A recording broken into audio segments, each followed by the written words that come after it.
everyone, Novels Wonderland here. Thank you all for the love and support you've shown me and the channel. The Boundless Journey, starting from Bofuri. Chapter 361 to 415. Chapter 361, seizing control of the Falmouth Kingdom. Furthermore, Takara could vaguely perceive that his lifespan had undergone an extraordinary increase. Although not entirely certain, it seemed time would find it difficult to leave traces on him from now on.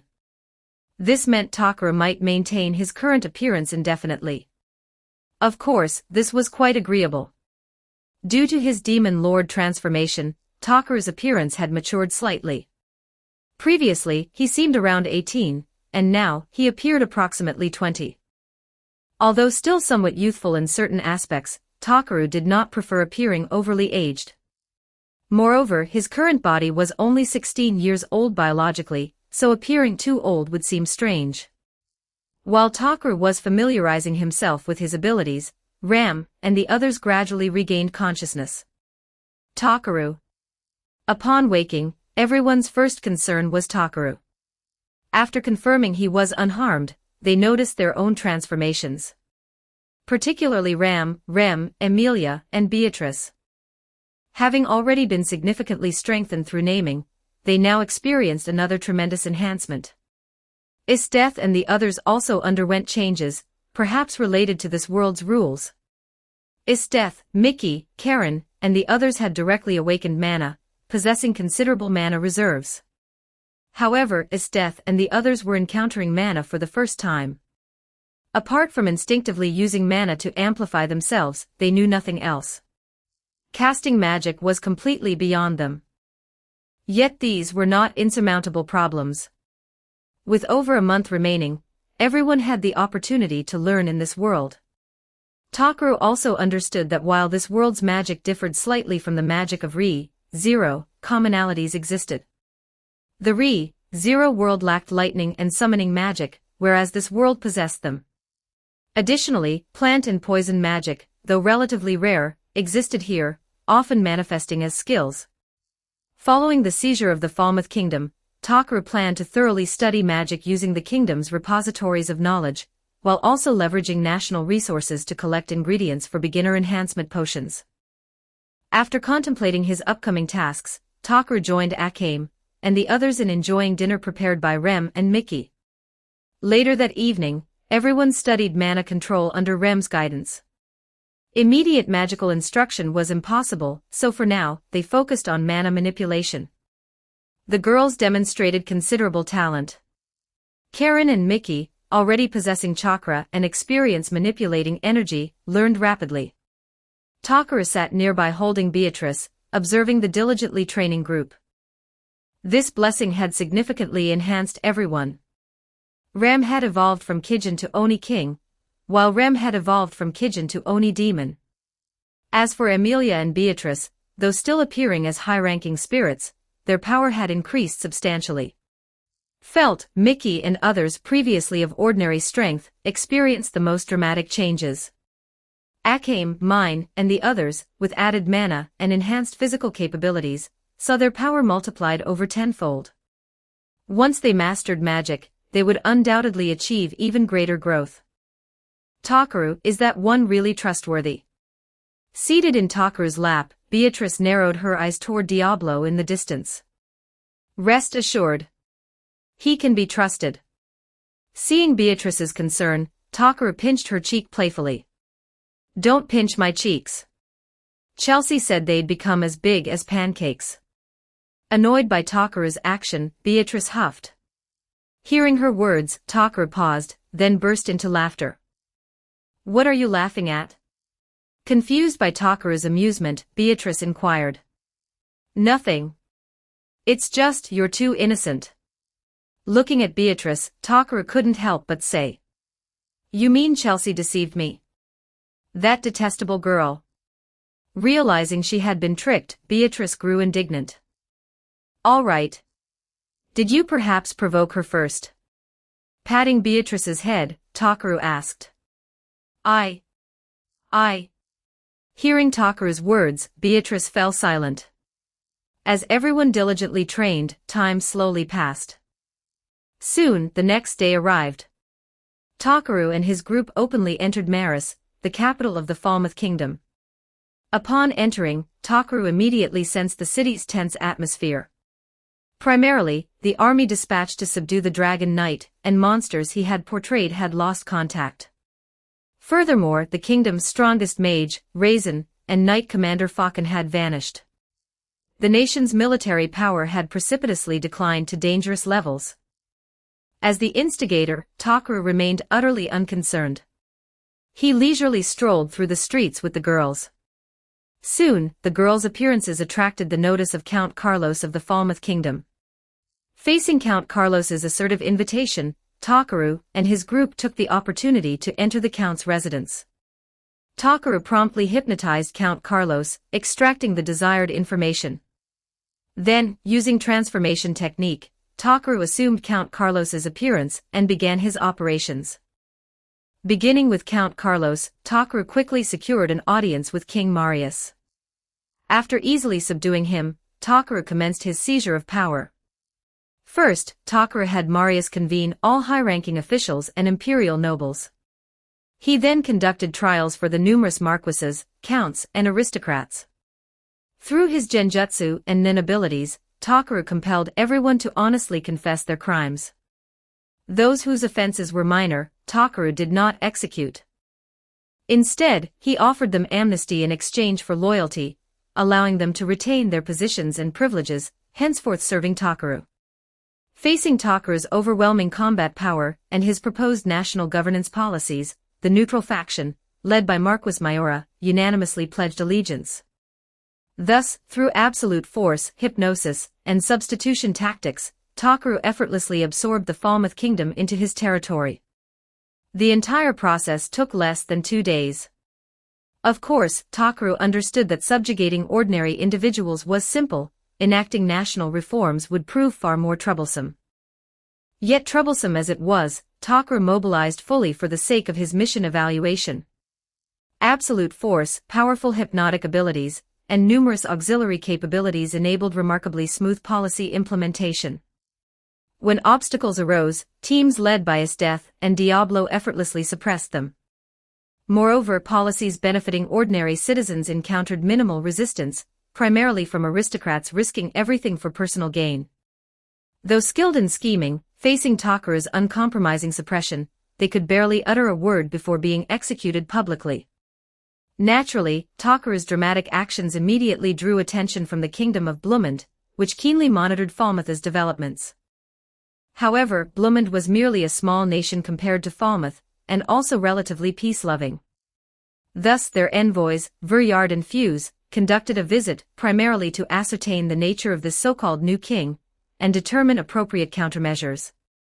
Besides Blumund, several neighboring small states also dispatched envoys. Receiving Vuryard, Fuse, and the others, Takaru held an audience. Upon seeing Takaru's youthful countenance, the envoys found it hard to believe. Yet sensing the oppressive aura Takaru emanated, none dared underestimate him. Observing the numerous small state envoys, Takaru maintained his authoritative presence without intimidating them. To their astonishment, he instead proposed cooperation. His investigations revealed each nation possessed unique specialty products, they could mutually exchange goods and progress together. Although surprised by Takaru's remarkably appropriate proposal, the envoys did not hastily accept. Primarily, they doubted Takaru's ability to govern such a vast nation. His forcible replacement of the royal family would undoubtedly provide ambitious nations pretext to invade. Takaru was keenly aware of this. However, confident in his own strength, he feared neither covert schemes nor overt challenges. Indeed, during policy implementation alone, he had already eliminated numerous instigators. Furthermore, intelligence revealed the demon Lord Clayman's hostility. This schemer had covertly dispatched subordinates, manipulating nobles to cause Takaru difficulties. All of which Takaru's forces had resolutely suppressed. Takaru had thoroughly memorized this grudge. After hosting the foreign envoys, Takaru continued his reforms. Although tedious and demanding, the process itself was uninteresting. Yet for his evaluation score, and witnessing ordinary citizens' smiles, Takaru found some consolation. Chapter 362. Chapter 362 Returning to the Jura Forest. 1223 words. Thus, amidst the busyness, another week passed. With the assistance of Emilia, Esteth, and the others, Takaru could sense the nation gradually getting on track. During this period, envoys from more distant nations had also arrived. Takaru welcomed those bearing goodwill, while showing no courtesy to those with malicious intent. Figures such as Marquis Mayora, through Takaru's series of policies and methods, had become completely convinced, pledging their wholehearted loyalty to Takaru. Now, however, Takaru no longer wished to waste further time here. Temporarily entrusting the kingdom to Emilia's management, Takaru prepared to further explore this world. What? Takaru, you're leaving here. Within the palace, Takaru had gathered Emilia, Diablo, and the others together, and stated his intentions. Wait, then what about this kingdom? Having you all here is sufficient. Of course, it's not that I won't return. I'll leave behind a clone. Should anything arise, I will come back. Seeing everyone's nervous expressions, Takaru spoke helplessly. Then I want to go with you. Hearing Takaru say this, Leon and Mine quickly spoke up. No. The nation's operations still require your contributions. Hearing their words, Takaru refused without hesitation. Then Nasan and Rem can accompany you, right? We haven't been involved in the nation's operations. Upon hearing Takaru's words, Rem quickly interjected. No. You both are also top-tier combat power for the nation. Some battles will still require your presence. And Diablo, as the Empire's general, don't say anything foolish either. After refusing Rem and Ram, Takaru turned to Diablo and spoke. I understand. Since Takaru-sama wishes for me to protect this nation, I shall endeavor diligently. Hearing Takaru's words, Diablo sighed lightly and nodded respectfully. Witnessing Takaru reject everyone's proposals, the girls felt somewhat unwilling. However, they did not oppose Takaru's decision. Though they wished to be with Takaru, if working separately could help him, they would strive to do their utmost. As for Takaru, seeing everyone compromise, he breathed a sigh of relief. Although he could simply leave a clone here and depart with his main body, during the night, Takaru would not allow his clone to engage in intimacy with them, and they would undoubtedly discover the discrepancy. Nevertheless, although departing, returning would be instantaneous. The reason for his departure was that he had already collected considerable materials for beginner enhancement potions, and also needed to check on Tsumuji's situation. Thus, Takaru bid farewell to everyone, left behind a shadow clone, and his main body directly vanished from the spot. Meanwhile, in the Jura forest, Rimuru, who had been inspecting his territory, noticed the shouts of Rigard, who had already evolved into Goblin King. What's the matter? Looking at Rigard, Rimuru inquired curiously. Yes. Rigard's sentry squad reports suspicious individuals detected in the forest. Looking at Rimuru, Rigard rapidly conveyed the information. Monsters? No, humans. Humans. Hearing Rigard's words, Rimuru was somewhat surprised. However, due to Takaru and Tsumuji, Rimuru currently felt quite favorably disposed toward humans. Yes. Perhaps they are an investigation team from some nation attempting territorial expansion. Hearing Rimuru's murmur, Rigard voiced his own concerns. Having evolved, his intelligence had also increased, granting him greater understanding of nations and such entities than before. Hearing Rigard's words, Rimuru fell into contemplation. Just then, he suddenly sensed an incredibly terrifying oppressive force emanating from the earthen house not far away. Although Takaru had restrained it, monsters of a certain strength could perceive the dreadful power contained within. This degree of intimidation, apart from what Rimuru had experienced from the storm dragon, Veldora Tempest, even the hero king of the dwarves, Gazel Dwargo, had not impressed him so deeply. However, someone appearing directly in that house gave Rimuru little cause for concern. After all, that house had been built and occupied by Takaru. Someone appearing there was most likely Takara himself. Indeed, as the door opened, Rimuru spotted Takara's familiar figure. "Hi, Rimuru and Ranga and Rigard. Long time no see." Having emerged, Takara immediately noticed Rimuru and the others and walked directly over. "Takara-san, long time no see." Seeing Takara appear directly there, Rigard was somewhat surprised. He had not witnessed Takara's arrival. "I established a teleportation node there before leaving." Seeing the puzzled expressions of Rigard and the others, Takara explained with a light laugh. "Teleportation, I see." Hearing Takara say this, Rimuru nodded understandingly. "Well, several weeks apart, your town here is beginning to take shape."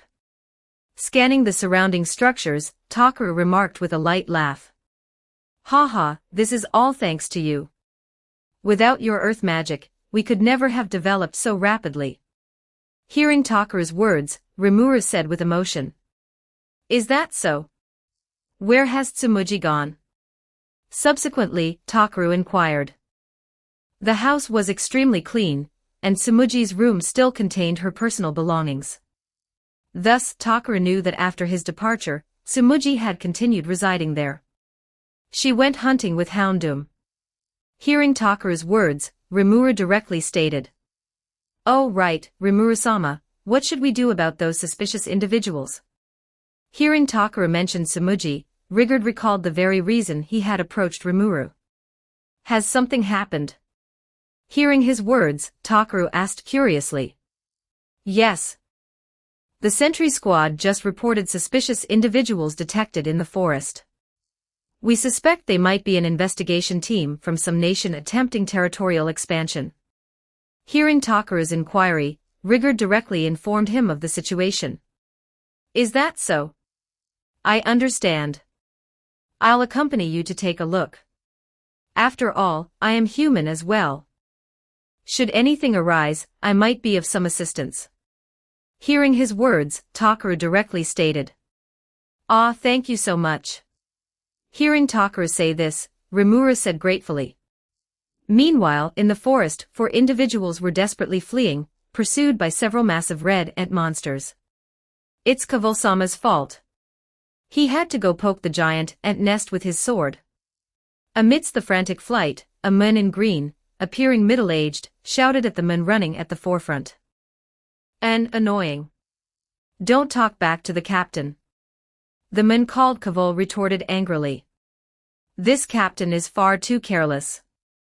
If I die, I'll haunt you as a ghost, appearing by your pillow." A girl in mage attire, running in the middle, spoke with tears in her eyes. "Ahahaha, that's impossible. Because I'll be dying together with you." Hearing the girl's words, Kavol revealed a deranged smile and shouted loudly. "No." Upon hearing his words, the girl couldn't help but scream. At that moment, the masked girl at the very rear suddenly halted. "Shizu-san." Noticing the masked girl's action, the female mage called out nervously. Shizu, having stopped, directly drew her sword.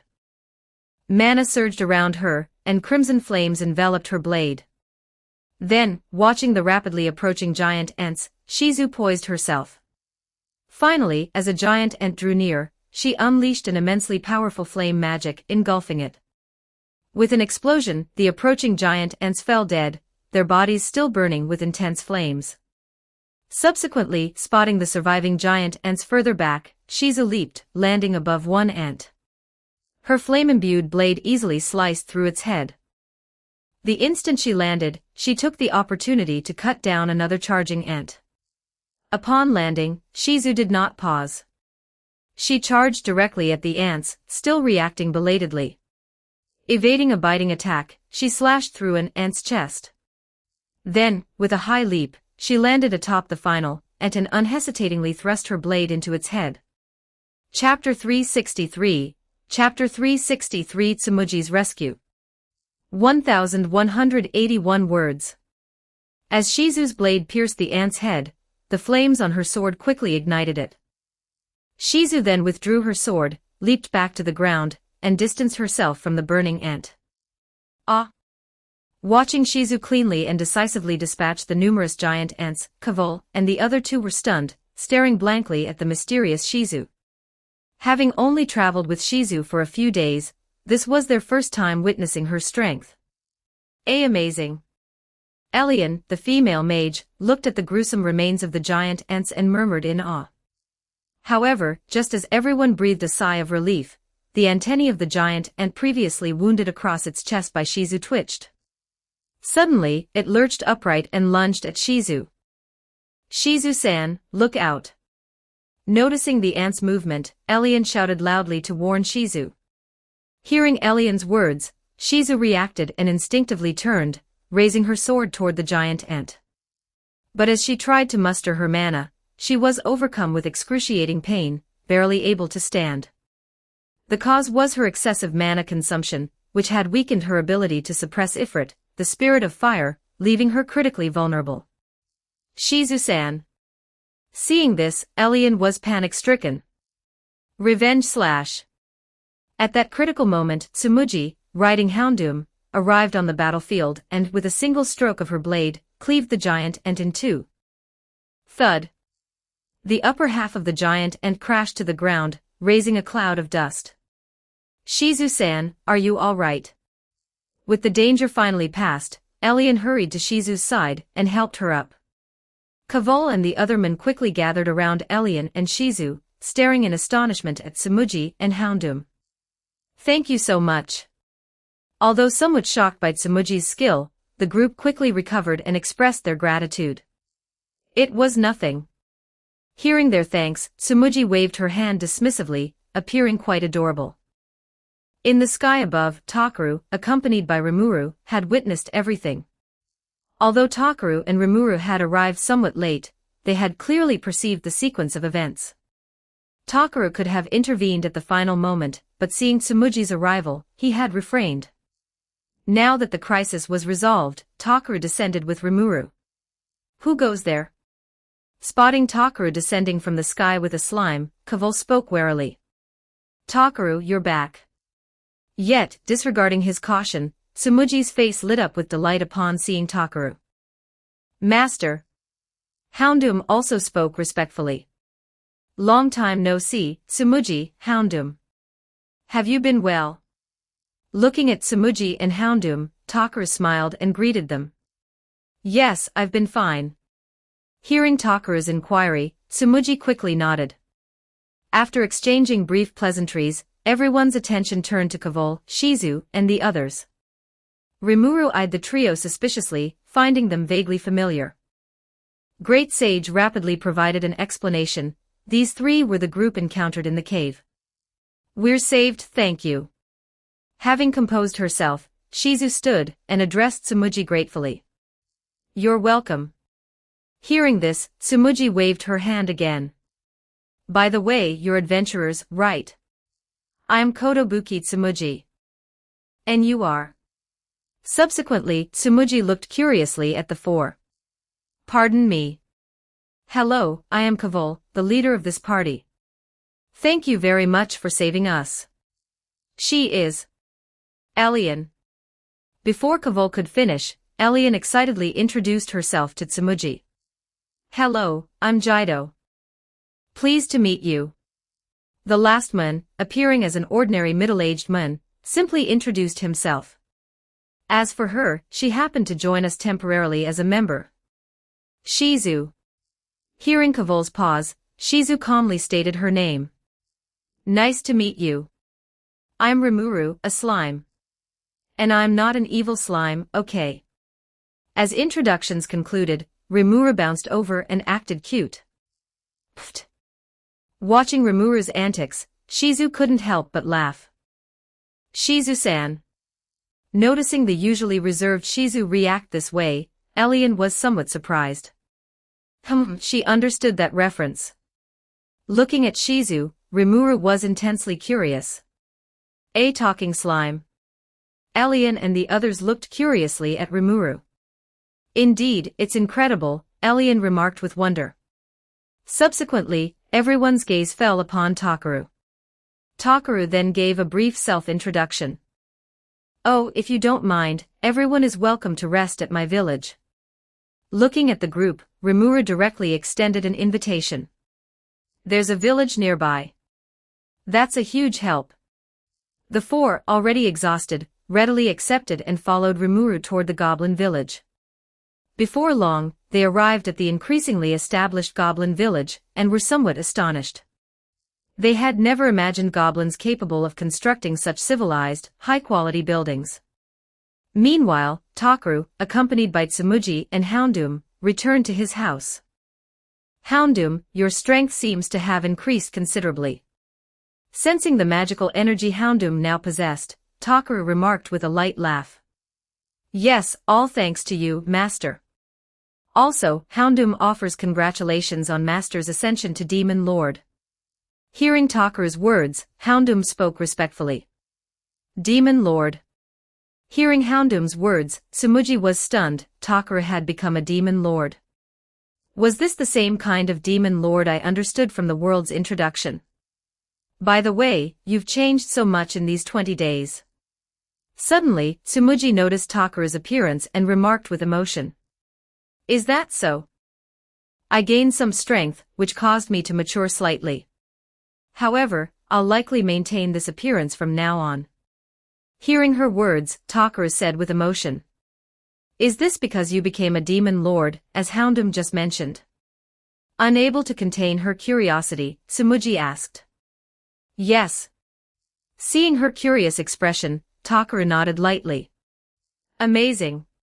Hearing this, Tsumuji instinctively praised him. While others were still exploring this world, Takaru had already become a demon lord. It was like everyone was still in the starter village, and Takaru had already max-leveled and changed classes. The gap was incomparable. Well, it's nothing special. I was just handling some matters and only now had time to return. Seeing Tsumuji's admiring gaze, Takaru rubbed his nose. What about you? Any achievements these past days? Subsequently, Takaru changed the subject and inquired. Hearing Takaru's question, Tsumuji did not conceal anything and directly informed him of her experiences. During Takaru's absence, she had daily assisted Rimuru with village construction, then trained and hunted with Houndoom. These 20 days of training and hunting had somewhat improved her strength and significantly enhanced her practical combat abilities. Her skill application had become quite adept. Additionally, due to this world's abundant magical particles, her mana capacity had also increased considerably, a notable improvement. After listening to Tsumuji's account, Takaru nodded understandingly. Just then, a knock sounded at the door. Come in. Sensing the monster outside, Takaru directly stated. Takaru-san, Tsumuji-san, and Houndoom-san. Rimuru-sama has prepared lunch for everyone. Please come join us. Opening the door, Rigard spoke respectfully. Is that so? Much obliged. Let's go. Hearing his words, Takaru said to Tsumuji beside him. Yes. Hearing Takaru's invitation, Tsumuji quickly nodded. Soon, Takaru, accompanied by Tsumuji, followed Rigard to a house near the village center. Upon entering, they saw the three simple-minded adventurers eagerly eyeing the roasted meat on the table, while Shizu, as always, wore her mask. Because Shizu persistently kept her mask on, Rimuru had never seen her true face. However, observing Shizu's posture, Rimuru suspected she might also be from Japan. Chapter 364, Chapter 364 Sealing Ifrit. 1234 words. Takaru and Tsumuji-san, you're here. Come, everyone, dig in. Seeing Takaru and Tsumuji arrive, Rimuru greeted them warmly. As for Kaval and the other two, they stared eagerly at Takaru. Since Takaru had not yet arrived, they could not begin eating. Now that he was here, they could barely contain themselves. Seeing the three's expressions, Takaru shook his head in amusement. Shizu, beneath her mask, was also ravenous but maintained her composure. Takaru and Tsumuji then unceremoniously took the seats left vacant for them. All right, everyone, let's eat. Seeing Takaru and Tsumuji seated, Rimuru said with a smile. Thanks for the meal. Upon hearing Rimuru's words, Kavol and the other two murmured quickly and eagerly grabbed pieces of roasted meat. Ah, delicious. The moment the meat entered their mouths, they exclaimed excitedly. The monster meat had been pre-marinated with special seasonings, giving it a unique flavor they had never tasted before. Combined with their ravenous hunger, they devoured it rapidly. Shizu, however, did not remove her mask even while eating. Rimuru found this astonishing. Takaru understood. Shizu kept her mask on to suppress the high-ranking spirit within her. Unaware of this, Rimuru merely marveled at Shizu's discipline and envied Kavol and the others, who ate with such visible enjoyment. Rimuru himself could not taste anything. As time passed, Kavol and the others continued competing for meat. Hey, that's the piece I wanted. Kavol said, noticing Elian reaching for it. That's too bad. That's the piece I saved for myself. Hearing Kavol's words, Elian retorted without backing down. Guys, you never show any manners at mealtimes. Even the ordinarily docile Jaido remarked, observing Kavol and Elian's lack of restraint. There's no need to rush. More will be ready soon. Watching them, Tsumuji said gently. Thank you, Tsumuji. Hearing Tsumuji's words, Elian and the others looked at her as if seeing an angel. Takaru found the entire scene amusing. All three were remarkably fortunate, always being rescued just when trouble struck.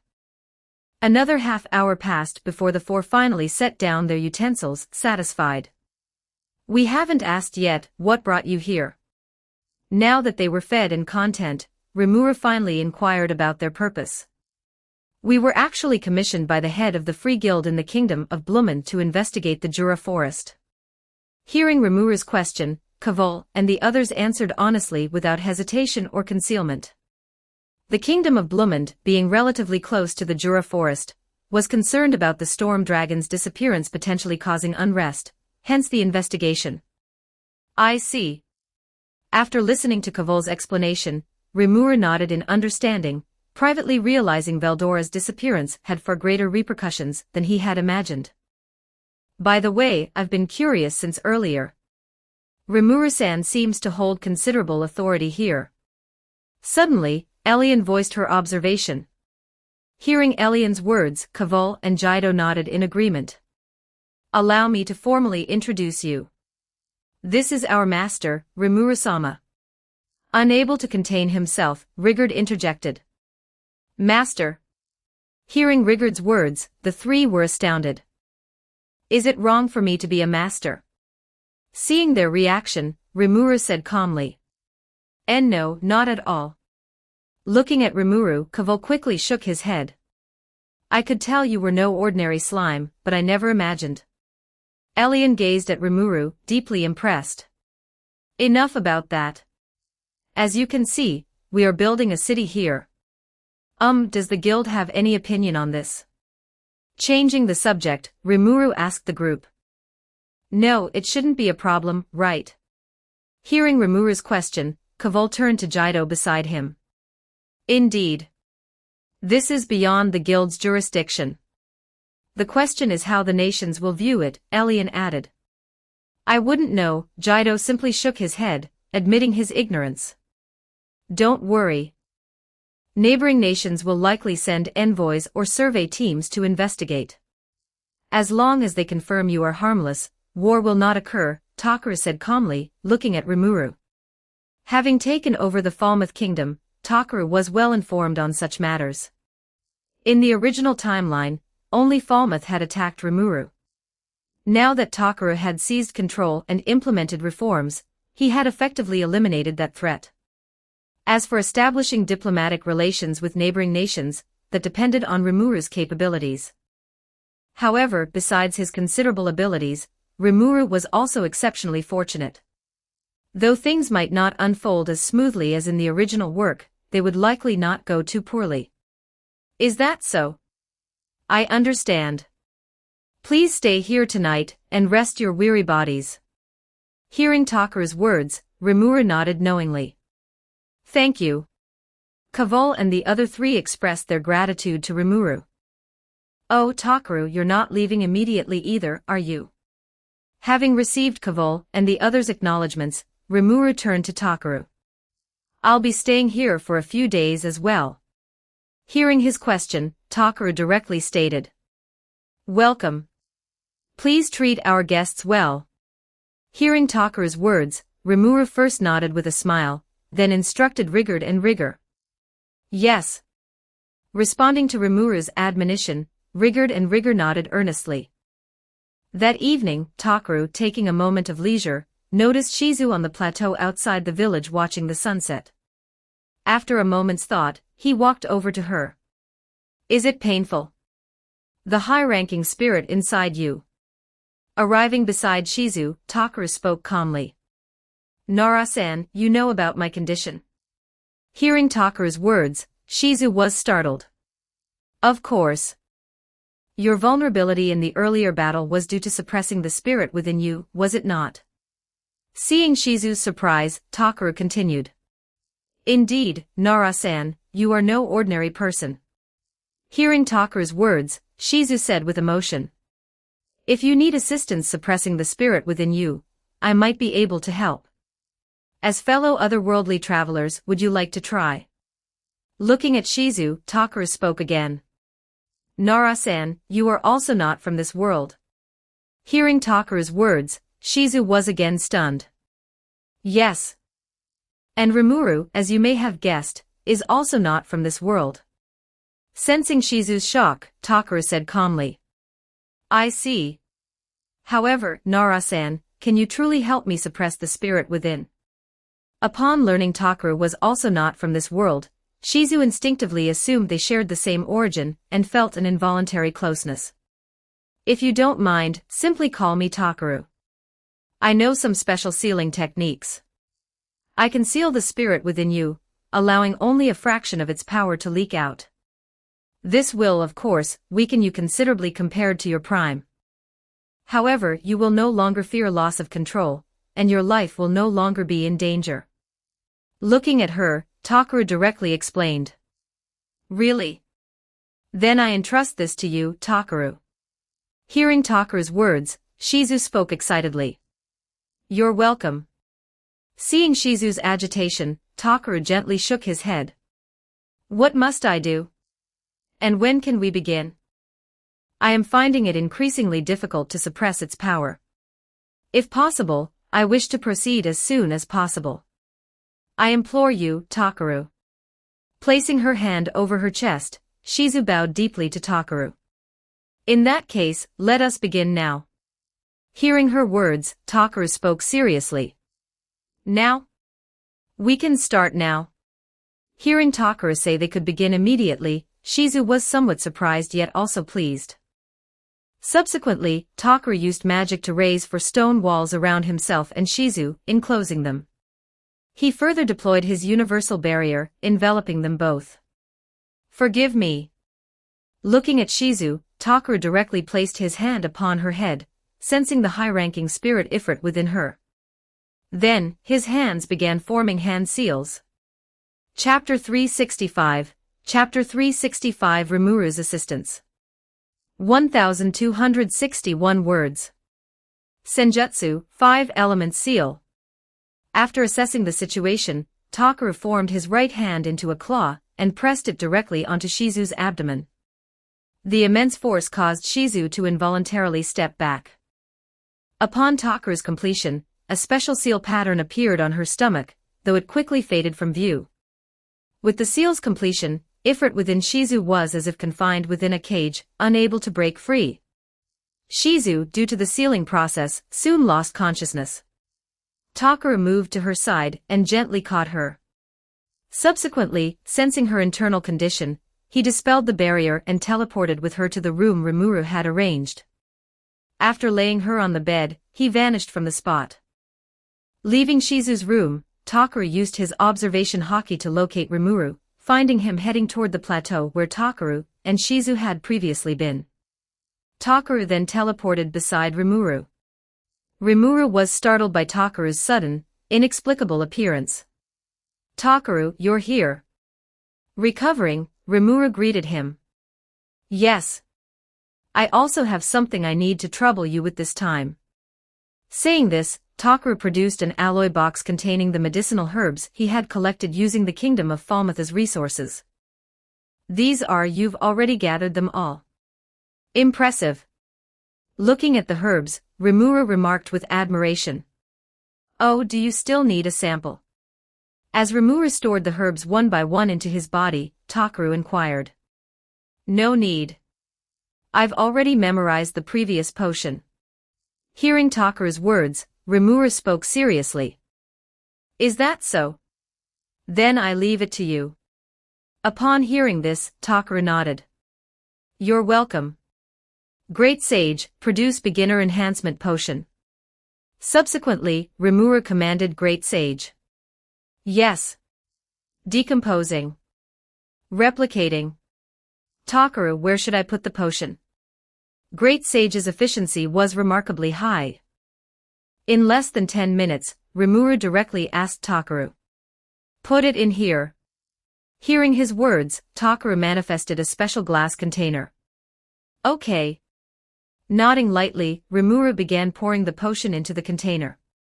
Approximately another 10 minutes passed before Rimuru stopped. The container now held 5.5 liters of the special liquid. 3 of the herbs Takaru had collected were now exhausted, preventing further production. Hearing Rimuru's explanation, Takaru nodded understandingly. At 100 milliliters per dose, this yielded 55 doses. Considering this, Takaru directly took out 100 milliliters of the potion and drank it. The taste was quite bland, clearly indicating that while the effects might be identical, the flavor had changed. Previously, Myo and the others had described the potion as strawberry-flavored. Subsequently, Takaru carefully observed any changes. After about 10 minutes, he noticed his various attributes had increased by merely 2 to 3 points. Indeed, the stronger the existence, the lesser the effect. Still, any improvement was welcome. Thank you so much, Rimuru. After confirming the effects, Takaru extracted 1 liter, manifested 10 special bottles, and evenly distributed the potion among them. Consider this my thanks. Handing the portion beginner enhancement potions to Rimuru, Takaru spoke sincerely. Is this all right? This is quite precious, isn't it? Seeing Takaru's action, Rimuru appeared somewhat astonished. Please don't stand on ceremony. While this item is decent, its enhancement for the strong is quite limited. Most importantly, each person can only consume 200 milliliters in their lifetime. Hearing his words, Takaru waved his hand dismissively. Is that so? Hearing Takaru's words, Rimuru seemed surprised. Explanation: the other party's statement is truthful. This potion is more suitable for weaker life forms, providing side effect-free enhancement. 100 milliliters is the optimal dosage, and only the first 200 milliliters in a lifetime are effective. Sensing Rimuru's doubt, Great Sage rapidly provided an explanation. I understand. Then, thank you. Hearing Great Sage's words, Rimuru no longer hesitated and accepted the potion. As for the recovery potion, I need to trouble you again. Subsequently, Takaru produced another alloy box and spoke to Rimuru. The alloy box was filled to the brim with hypocrite herbs. Seeing this, Rimuru needed no further words. He enlarged his body and devoured all the herbs. Then, he began pouring the converted recovery potion into the container Takaru had prepared in advance. When finished, the total volume was slightly over 1 cubic meter, approximately 1,000 liters of recovery potion. Takaru realized that after producing the beginner enhancement potion, using most of the Kingdom of Falmouth's hypocrite herb stockpile yielded only this amount of recovery potion. This demonstrated just how many herbs Rimuru had previously collected. Alternatively, perhaps the quality of the herbs Rimuru had gathered was superior, allowing more recovery potion to be produced after impurities were refined. Subsequently, Takaru retained 2/3 of the potion and returned the remaining third to Rimuru, partially repaying the recovery potion he had previously requested. Seeing Takaru's courtesy, Rimuru nodded and stored the potion within his body, replenishing his own dwindling reserves. "Oh, Takaru, did your trip to the kingdom of Falmouth go smoothly?" Having concluded the potion matters, Rimuru chatted leisurely with Takaru. "Yes, quite smoothly. I accomplished all my objectives." Hearing his words, Takaru directly stated. "Is that so? Congratulations." Though Rimuru was unaware of Takaru's specific objectives, upon hearing this, he offered his congratulations. "Rimuru, aren't you curious about what my objectives were? Or how I could produce so many herbs?" Hearing Rimuru's words, Takaru asked him with an amused smile. "These are your secrets, Takaru. If you wish to speak of them, as your friend, I will listen. But if you prefer not to, I won't pry." Upon hearing this, Rimuru spoke seriously. "Is that so? Rimuru, you truly are trustworthy." Looking at Rimuru, Takaru said with a faint smile. However, after some thought, Takaru decided not to mention his control over the kingdom of Falmouth. In just over a month, he and the girls would depart this world, perhaps never to return. Thus, when Rimuru eventually established his nation, Takaru might not be able to assist. There was no need to elaborate further. Subsequently, Takaru changed the subject, discussing manga from their original world. Rimuru's world contained numerous anime and manga, many of which were from Takaru's previous life. Some even depicted instance worlds Takaru and his companions had already experienced. Thus, if anyone befriended Rimuru in this world, they might learn about potential future instance worlds through him. However, this was of limited use to Takaru. Rimuru's knowledge of anime and manga was far more limited than Takaru's, and he knew of many series Takaru had never heard of. Even familiar ones exhibited slight differences in plot and characters, though largely similar. Noting these differences, Takaru felt somewhat relieved. Based on his previous world experiences, the versions he knew were more aligned with the reincarnation space. Nevertheless, Takaru did not mind learning about alternate versions. He might encounter modified worlds in the future, and this knowledge would prevent him from being overly surprised. In the blink of an eye, 2 more days passed. During this time, having confirmed Ifrit was completely suppressed, Shizu no longer wore her mask constantly. Rimuru was astonished to discover that the girl the elf fortune-teller had predicted as his destined one was actually Shizu. Upon learning this, Rimuru actively approached Shizu, who also found Rimuru quite intriguing.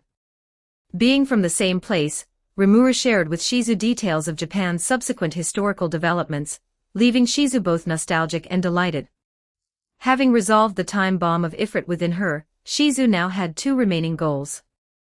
One was to help her students, also otherworldly children like herself, resolve the abnormal energy within them. The other was to seek out the demon Lord Leon. There was something she needed to clarify.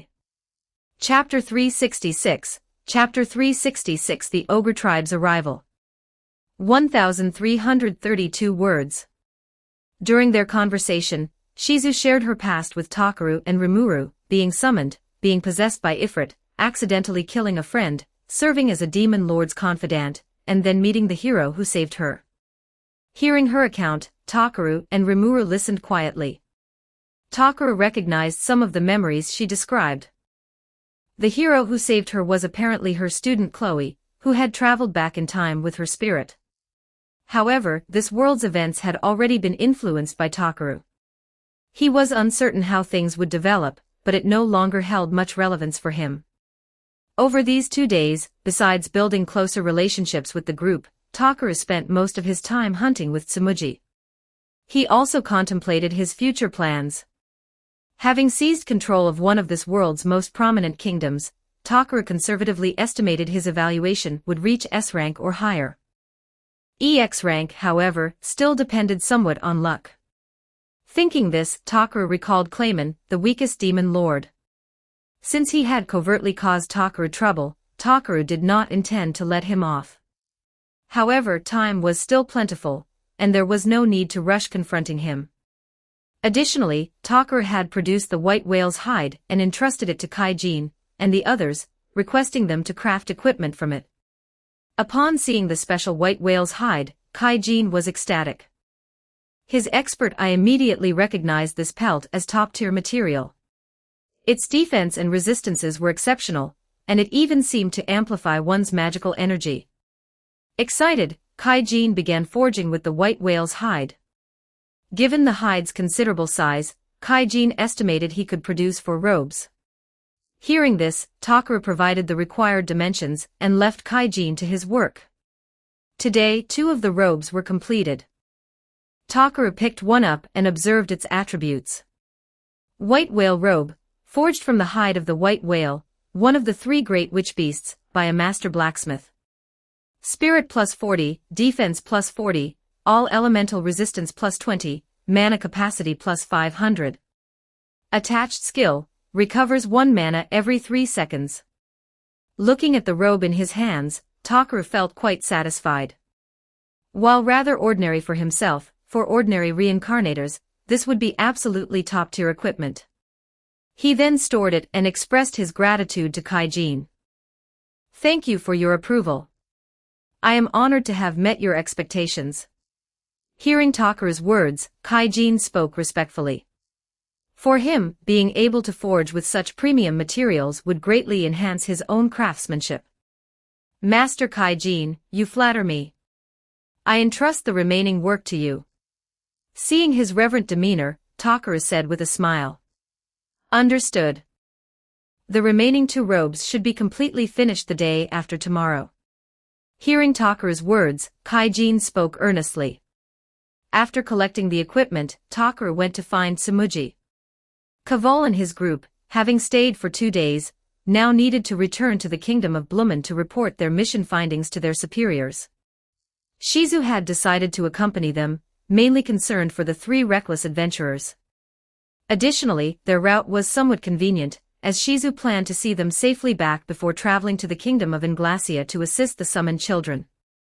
We are truly grateful for your hospitality. It's time for us to depart.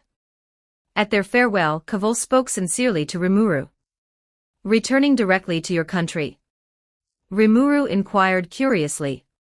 Yes.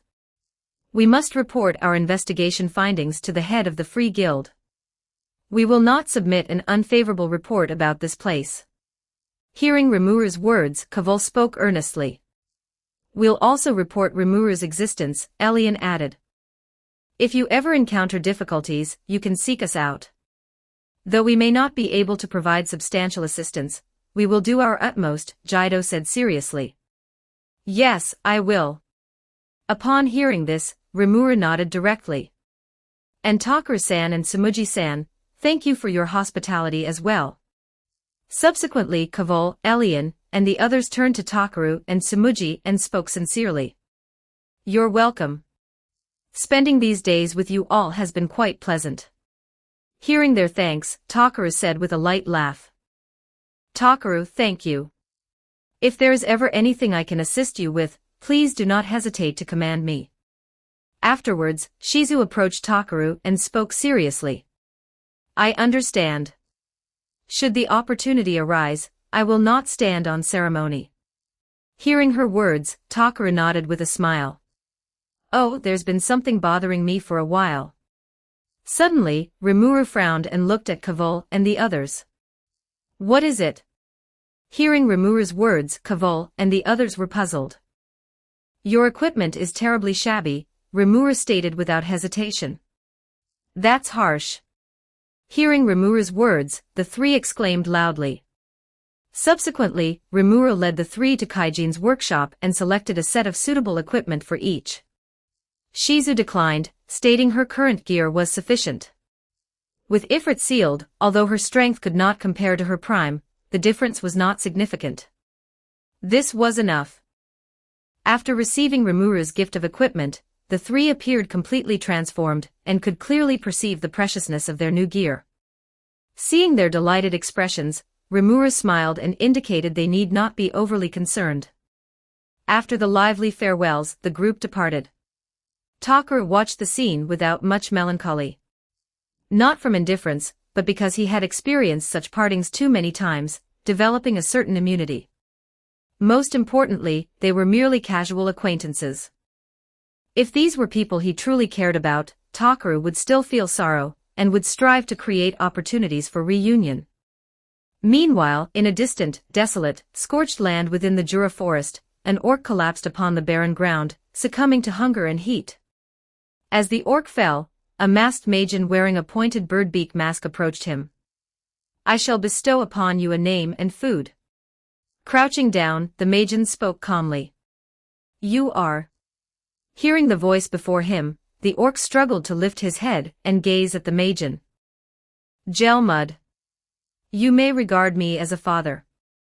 Will you perish like this?" Looking at the weakened orc, Gelmud revealed his name.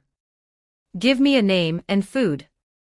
Though aware the magen bore ill intentions, the orc also desired to change his tribe's circumstances.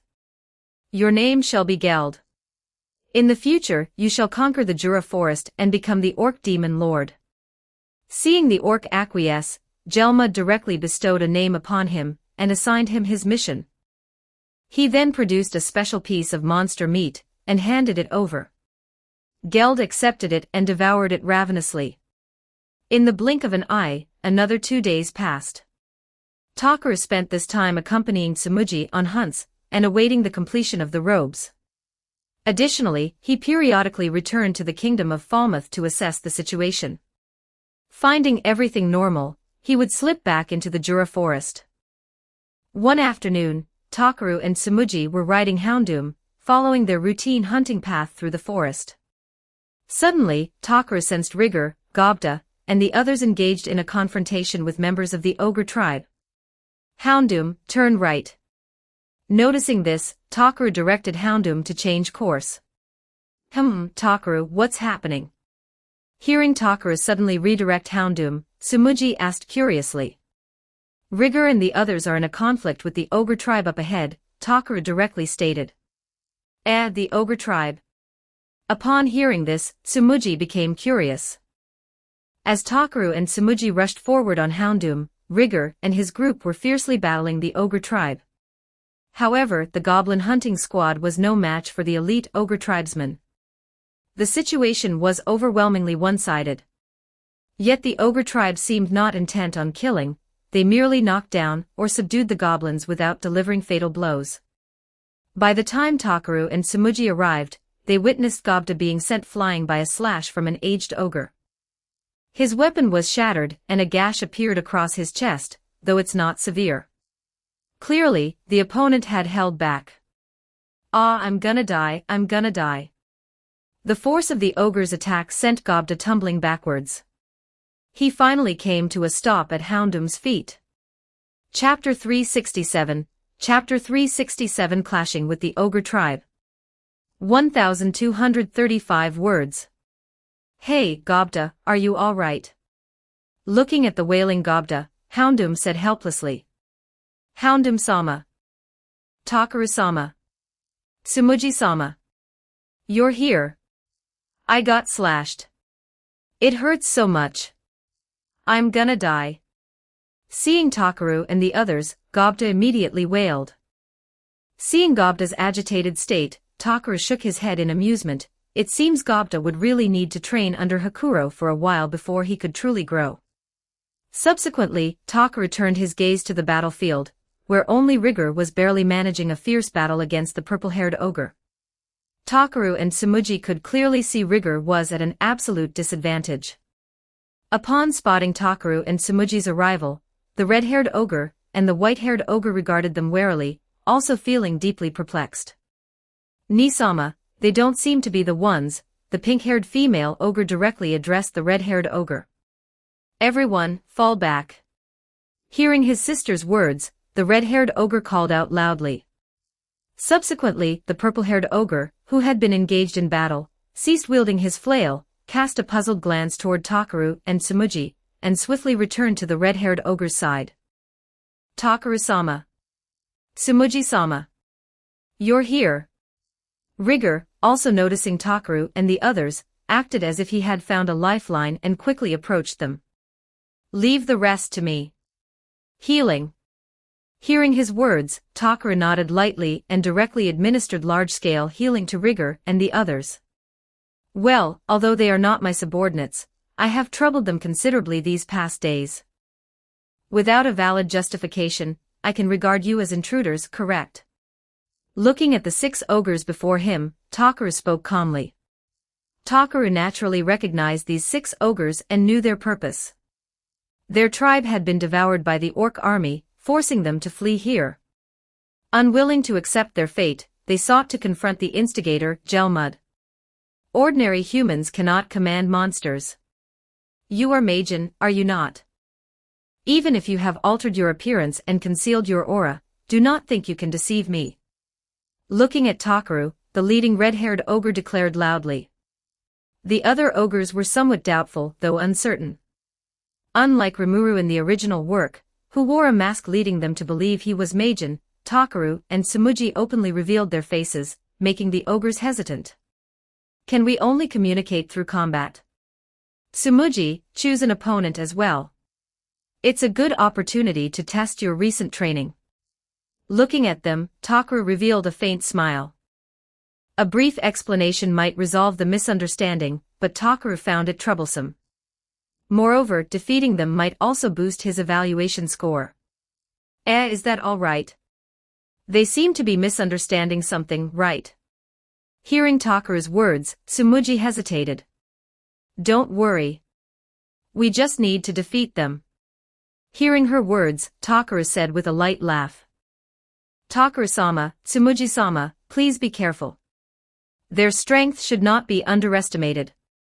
Seeing the ogres preparing for battle, Rigor spoke nervously. The ogres, naturally hearing Takaru's words and sensing the oppressive aura emanating from him, regarded him gravely. You dare underestimate us? Is this courage or recklessness? I salute your boldness and I accept your challenge.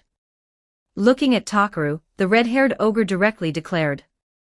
Then, the red-haired ogre drew his blade and swung it at Takaru. At the critical moment, Tsumugi drew her longsword and intercepted the attack, shielding Takaru.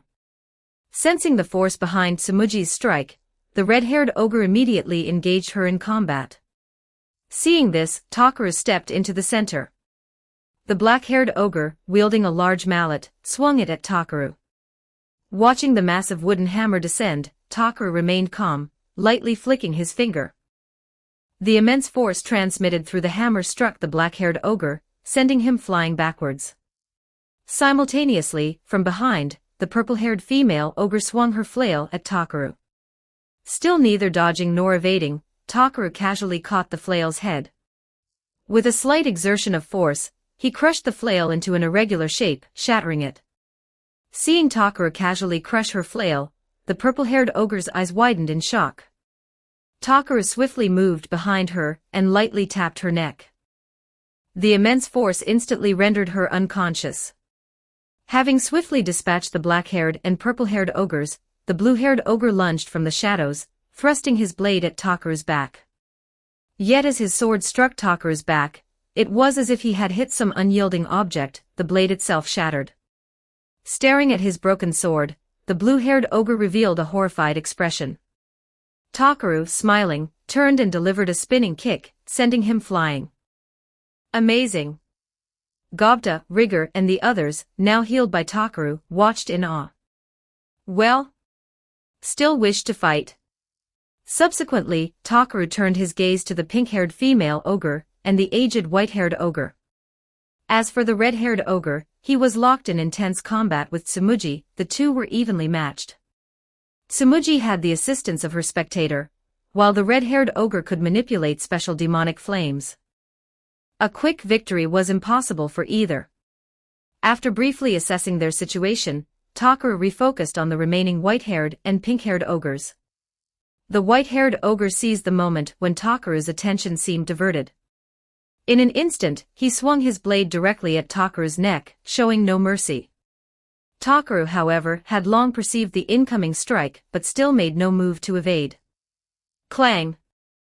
With a sound like metal colliding, the white-haired ogre's blade struck Takaru's neck. Yet it left not even the faintest mark.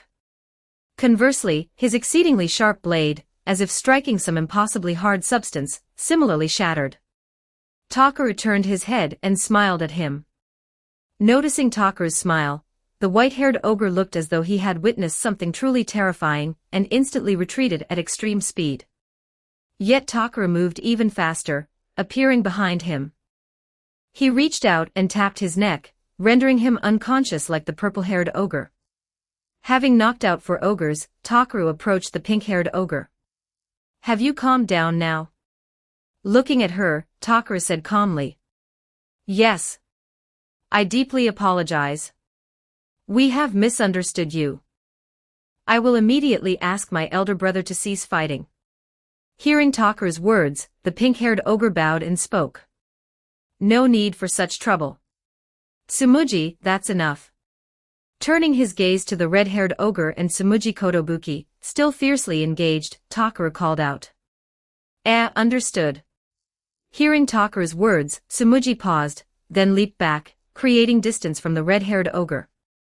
The red-haired ogre attempted to pursue, but found himself restrained by Takaru's telekinesis. "Why? I can't move. Damn it." Discovering himself bound by an invisible force, the red-haired ogre was incredulous. "Please wait, Nisama. They are not our enemies." Seeing her struggling brother, the pink-haired ogre quickly interjected. "Please think carefully. Possessing such power, they would have no need to employ such perfunctory methods, directing orcs to attack our village."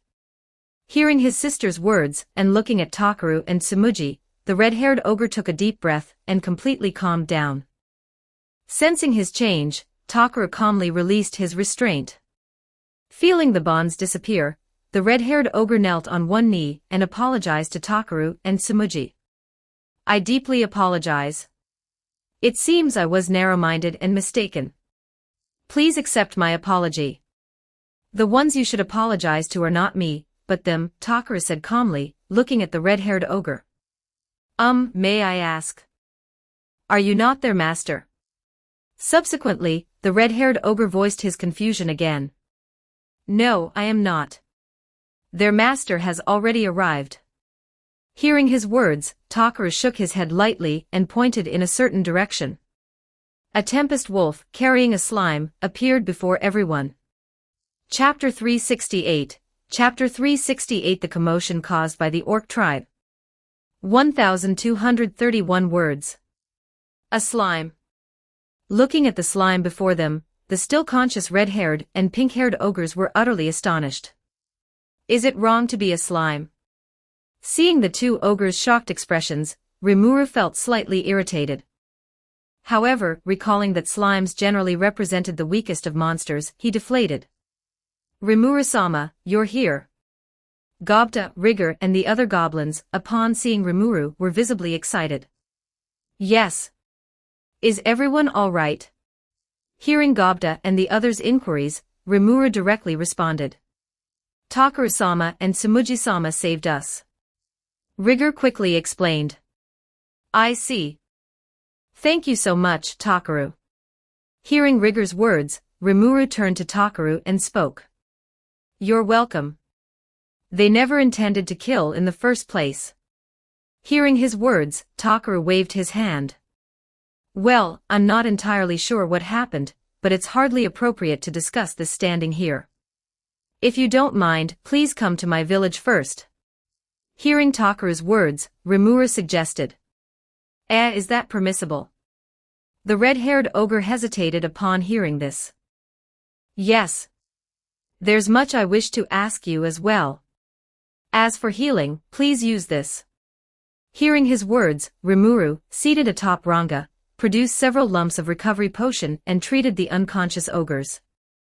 The pink-haired ogre likewise lifted the goblin's sleep magic. Subsequently, everyone proceeded toward the village.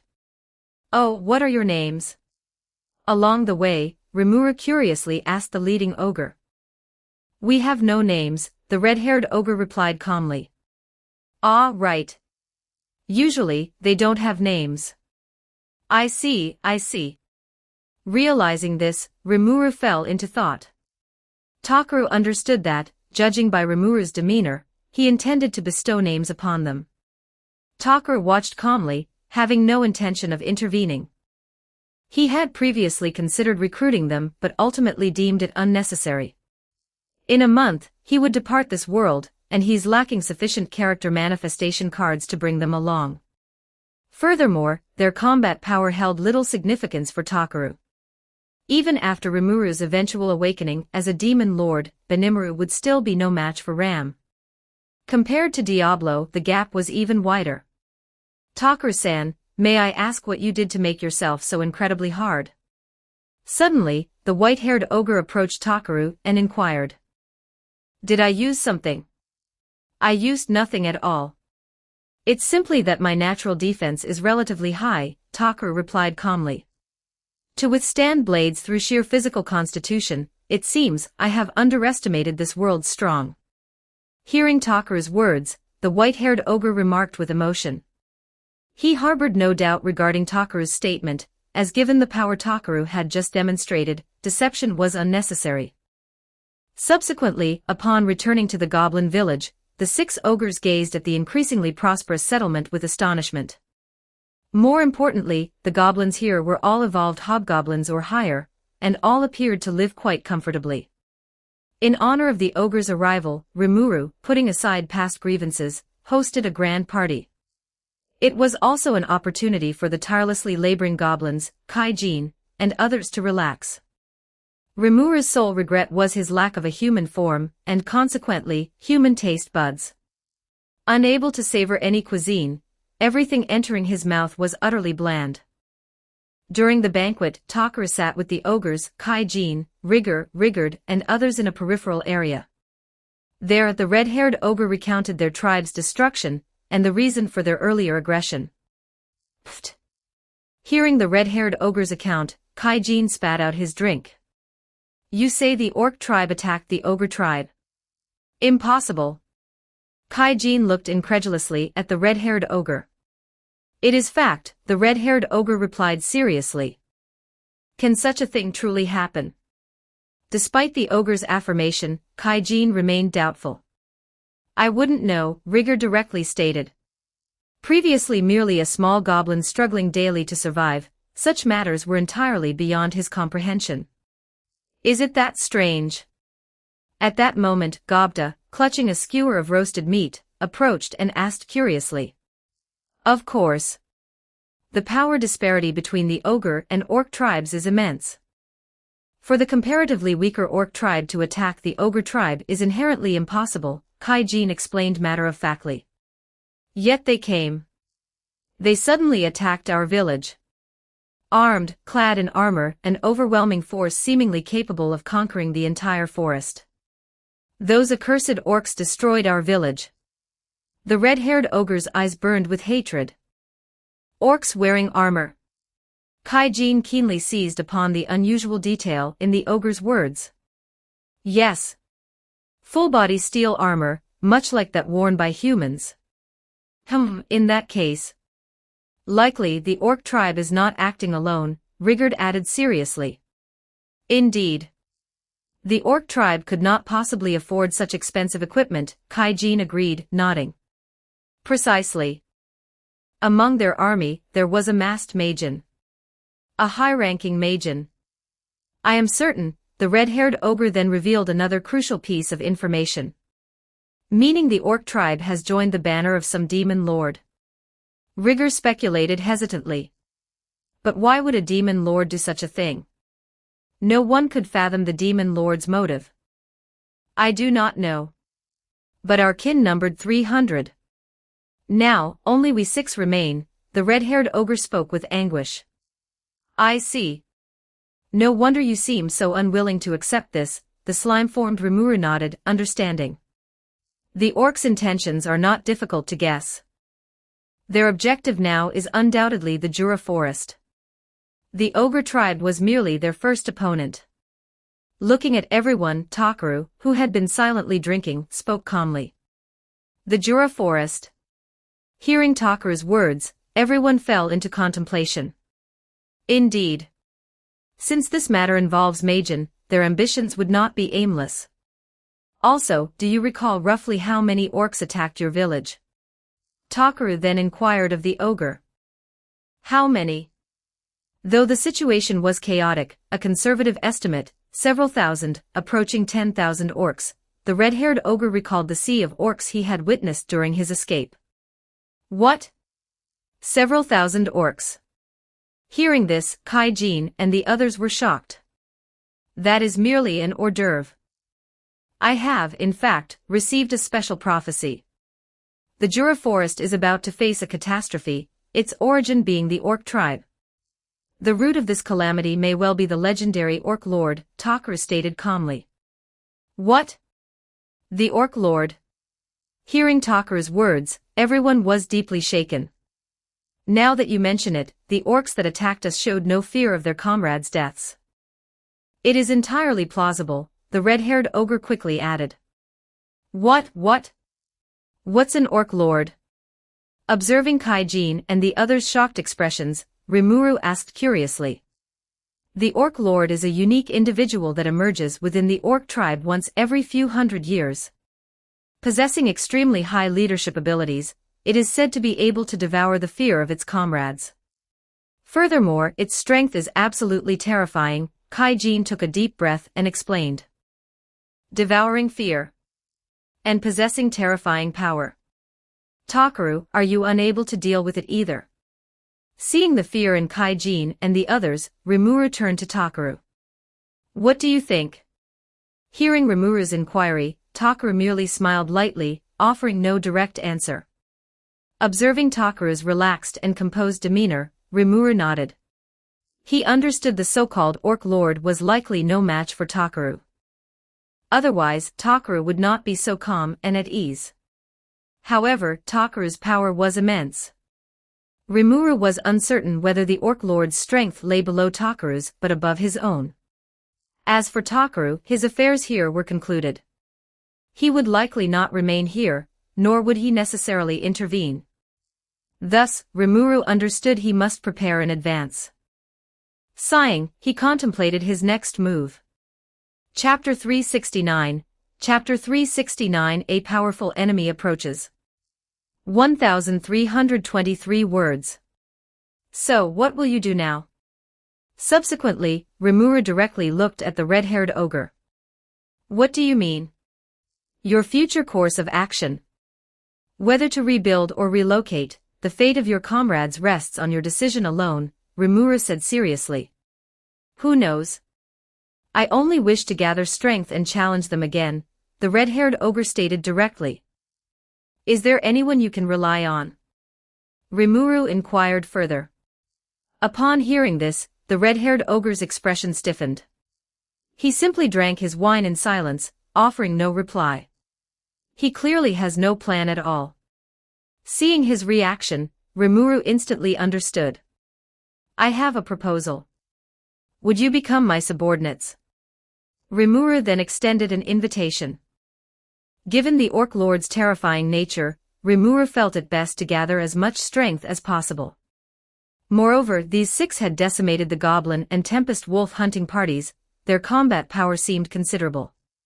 Subordinates? Yes. However, the compensation I can offer is only the guarantee of food, clothing, and shelter. Having a base of operations would also be more convenient, Rimuru stated earnestly. Thousands of armed orcs, whether backed by a demon lord or the orc lord himself, and situated within the Jura forest, this city may also be among their targets. Under these circumstances, the more combat power we have, the better for us. Conversely, when you face difficulties, we will fight alongside you. I do not abandon my companions. Looking at the red-haired ogre, Rimuru spoke sincerely. I see. Allow me to consider it. Hearing Rimuru's words, the red-haired ogre noticed the purple-haired ogre dancing merrily among the goblins, his sister's genuine smile, and the peaceful, thriving goblin village. He fell deep into thought. However, one issue remained. He had never fought Rimuru, and thus had no measure of his strength. Whether temporary cooperation or permanent subordination, the red-haired ogre was unwilling to serve under a weakling. Very well. Take your time. I'll be over there. Hearing his response, Rimuru thoughtfully gave him space to think. Subsequently, Takaru and the others slowly departed the area. Watching Tsumugi cheerfully celebrating with the goblins, Takaru found it amusing. Tsumugi was evidently thrilled by this interracial party, especially such a light-hearted and joyful one. Beside Takaru, Kaijin raised his glass and clinked it against Takaru's. Takaru smiled lightly and immersed himself in the festivities. As the red-haired ogre walked into the forest, the blue-haired ogre, hidden in the shadows, spoke. He agreed with Rimuru's proposal, but his loyalty was to the red-haired ogre. Whatever decision he made, he would support. Sensing his comrade's trust, the red-haired ogre felt frustrated by his own weakness yet contemplated Rimuru's offer even more deeply. The following morning, the red-haired ogre sought out Rimuru early. "Have you decided?" Rimuru, seated on his bed, looked directly at the red-haired ogre and asked. "The ogre tribe is a warrior race. We do not oppose serving under another. When heading to battle, if our master is strong, we serve more willingly. Therefore, I wish to witness your strength." Looking at Rimuru, the red-haired ogre spoke seriously. "As expected. I understand. However, we cannot go all out here. Let's go into the forest," Rimuru said, showing no intention of retreat. Having survived this world for so long and experienced so much, he understood that sometimes, overwhelming combat power spoke louder than words. "Also, may I ask what your relationship is with that Takaru-sama?" The red-haired ogre then inquired. "Takaru and I. We're good friends," Rimuru directly replied. "Good friends, I see. Understood." Hearing this, the red-haired ogre pondered briefly, then nodded. Subsequently, the two proceeded into the forest and engaged in combat. Although Rimuru had not devoured Ifrit and Shiza this time, nor acquired their flame abilities or the unique skill, Degenerate, Rimuru's own strength was considerable. Moreover, his heat change nullification completely countered the red-haired ogre's flames. The red-haired ogre's blade was also unable to inflict substantial damage upon Rimuru.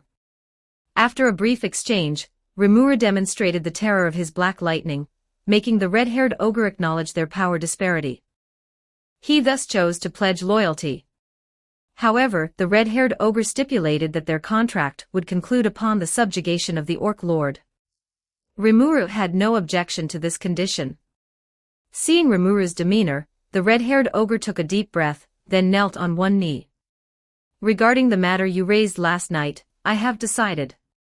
Please permit us to become your subordinates." "Yes.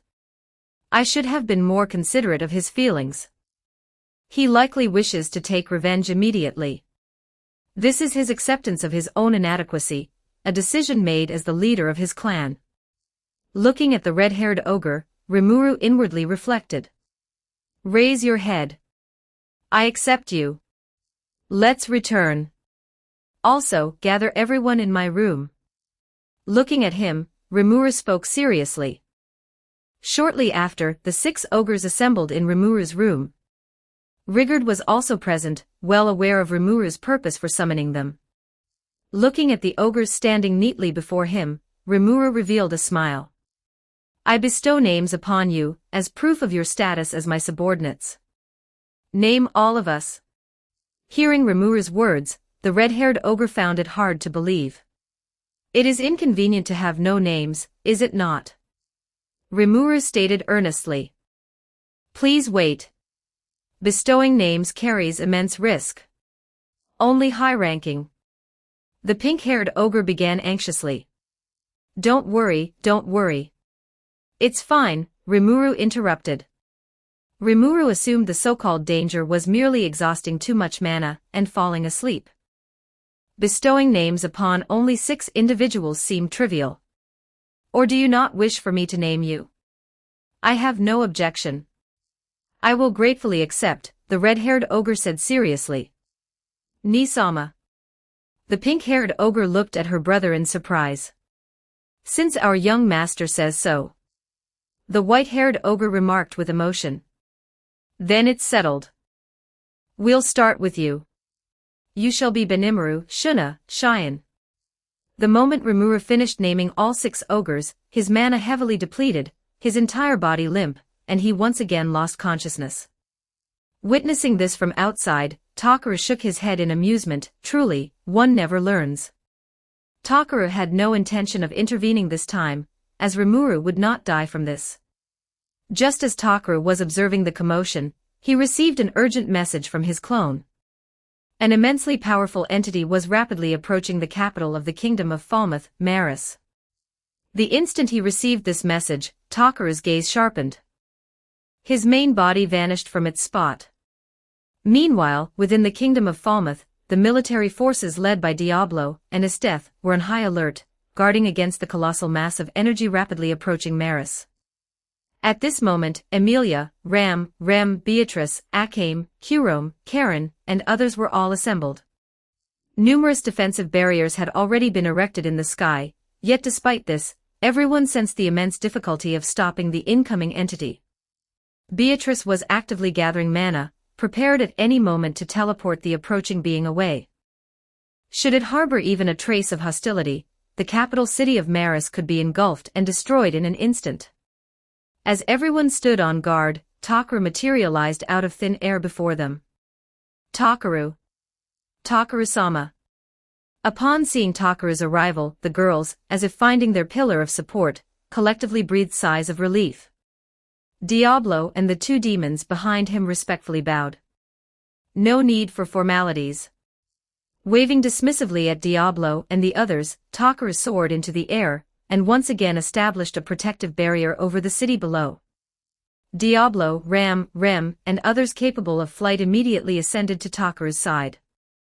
Esteth, Akame, and the others, unable to fly, could only watch Takaru and the group from below. This further strengthened Esteth's determination to learn magic, not for any other reason, but to avoid being helpless against aerial opponents. Although she could use ice pillars to elevate herself to Takaru's side, against enemies capable of flight, continuously generating ice pillars was utterly inefficient, merely wasting her stamina. Chapter 370 Battle with the Demon Lord Malim. 1181 words. Takaru and the others maintained their aerial vigilance. Within less than 20 seconds, a figure enveloped in crimson energy came hurtling directly toward their position. Seeing this, Takaru swiftly extended both hands, immediately deploying his Devourer light screen, and precisely caught the incoming figure, completely devouring the impact force and converting it into his own mana reserves. The newcomer, sensing herself being devoured by a special ability, erupted with power and effortlessly broke free from Takaru's Devourer skill. Nice to meet you. I'm the one and only Dragonoid, also known as the Destroyer. Demon Malim-sama Nava. Having broken free, the visitor introduced herself. Looking at Malim, who resembled a young girl in scant clothing, Takaru was somewhat surprised. He had not expected her to come here, perhaps it was due to his own awakening as a demon lord. Oh, so you're the new demon lord. Malim then noticed Takaru and, without any regard for others, circled around him twice. Malim-sama, if I may ask, what business do you have with my master? Seeing it was Malim, Diablo appeared somewhat surprised, then calmly inquired. Though aware he was no match for Malim in his current state, Diablo did not retreat. You are. That's right. You're the same kind of demon as Guy, aren't you? The primordial black, I think. Looking at Diablo, Malim pondered for a moment before excitedly exclaiming. I am honored Malim-sama remembers my name. Might I ask the purpose of your visit? Hearing Malim's words, Diablo inquired once more. I heard someone awakened as a demon lord and seized the kingdom of Falmouth, so I came to say hello. Whoa, to possess this level of mana right after awakening, you're certainly not to be underestimated. Hearing Diablo's words, Malim stated directly, then remarked with admiration while looking at Takaru. So your purpose is simply to greet me? Hearing her words, Takaru nodded understandingly. If it was Malim, this was entirely plausible. Takaru-sama, can she be trusted? Hearing Malim's words, Ram hesitantly inquired. She could sense the ocean-like mana, an oppressive aura emanating from Malim. And this was merely Malim's mana, in her normal state. In her combat form, her mana could multiply several times over. Yes. If it's her, it is indeed possible. Hearing Ram's words, Takara nodded calmly. Well, Malim, I have a proposal. Would you like to hear it? Looking at Malim, Takara revealed a smile. Proposal? Hearing Takara's words, Malim looked at him curiously. Indeed. Having just become a demon lord, I haven't yet tested my power. Let's fight. Looking at Malim, Takara spoke seriously. Fight. Hearing Takara's words, Malim paused, then her eyes lit up. Yes. If you win against me, I'll treat you to this. Looking at Malim, Takara produced a lump of combi honey. What is that? Hearing Takara's words, Malim looked curious. Well, why don't you try it and find out? Smiling lightly, Takara teleported before Malim, and pressed the honey directly to her lips. What is this? I've never tasted anything so delicious. Sensing the exquisite flavor on her taste buds, Malim was ecstatic. Ram and the others, watching Malim instantly tamed by a lump of honey, were stunned. Instantly, the threat Malim posed in their minds plummeted several notches. As expected of Master, to so effortlessly gain the compliance of even an existence like Malim. In Diablo's eyes, Takara had completely domesticated Malim. Then let's start quickly. Enticed by the honey and the prospect of fun combat, Malim spoke excitedly. Wait. As Malim's fist nearly connected with him, Takara calmly raised his hand to stop her. What now? Seeing Takara's action, Malim frowned. We won't fight here. Let's move elsewhere. I'd prefer my capital not be destroyed. Looking at Malim, Takara spoke seriously. Fine. Hearing Takara's words, Malim nodded. Then let's go. Do not resist. Saying this, Takara enveloped everyone with Een Magic's gate, and they vanished from the spot. In an instant, Takara and the group appeared above the Silk Mountains. The monsters below, sensing Malim's oppressive aura, instantly fled, causing a great commotion. Takara settled Ram and the others, deploying a magical barrier to protect them. He instructed Diablo to guard everyone, then demarcated a separate area, enclosing himself and Malim within a barrier. Ready now. Facing Takara's series of preparations, Malim hovered in the air, calmly watching him. Yes, ready. Seeing the impatient Malim, Takara manifested his twilight set, and nodded to her. Finally, we can begin. Hearing Takara's words, Malim exclaimed excitedly. Come. Takara directly beckoned her. The instant Takara's words fell, Malim appeared beside him, her small fist unhesitatingly hurtling toward his head. Yet in the instant before impact, Takara raised his twilight shadow, intercepting her attack. Boom! The moment Takara's twilight shadow and Malim's arm collided, a violent explosion seemed to erupt in midair. The twilight shadow, as if struck by some terrifying force, completely shattered. The twilight armor worn beneath also appeared damaged from the horrific impact, though it instantly restored itself. The powerful shockwave created a small crater below and generated intense gusts of air, all contained within the barrier. Though the impact appeared devastating, Takara was unharmed. The twilight shadow repaired itself within seconds. Your equipment seems strange. A single exchange was enough for Malim to notice the peculiarity of Takara's gear. Haha, indeed. Saying this, Takara drew Twilight Moon and thrust it directly at Malim's abdomen. Don't underestimate me. Seeing Takara's short blade, Malim punched out, easily destroying Twilight Moon. Takara kicked at Malim, who intercepted with her arm and counterattacked. Thus Takara and Malim engaged in intense, blow-for-blow hand-to-hand combat. Of course, to facilitate his equipment's growth, Takara frequently used Twilight Shadow and Twilight Moon for blocks and attacks. In under a minute, Takara and Malim clashed dozens of times. The ground below was pockmarked and cratered from their collisions. Ram and the others watching were deeply impressed. They understood that a casual punch or kick from either Takaru or Malim roughly equated to their own full-powered strikes.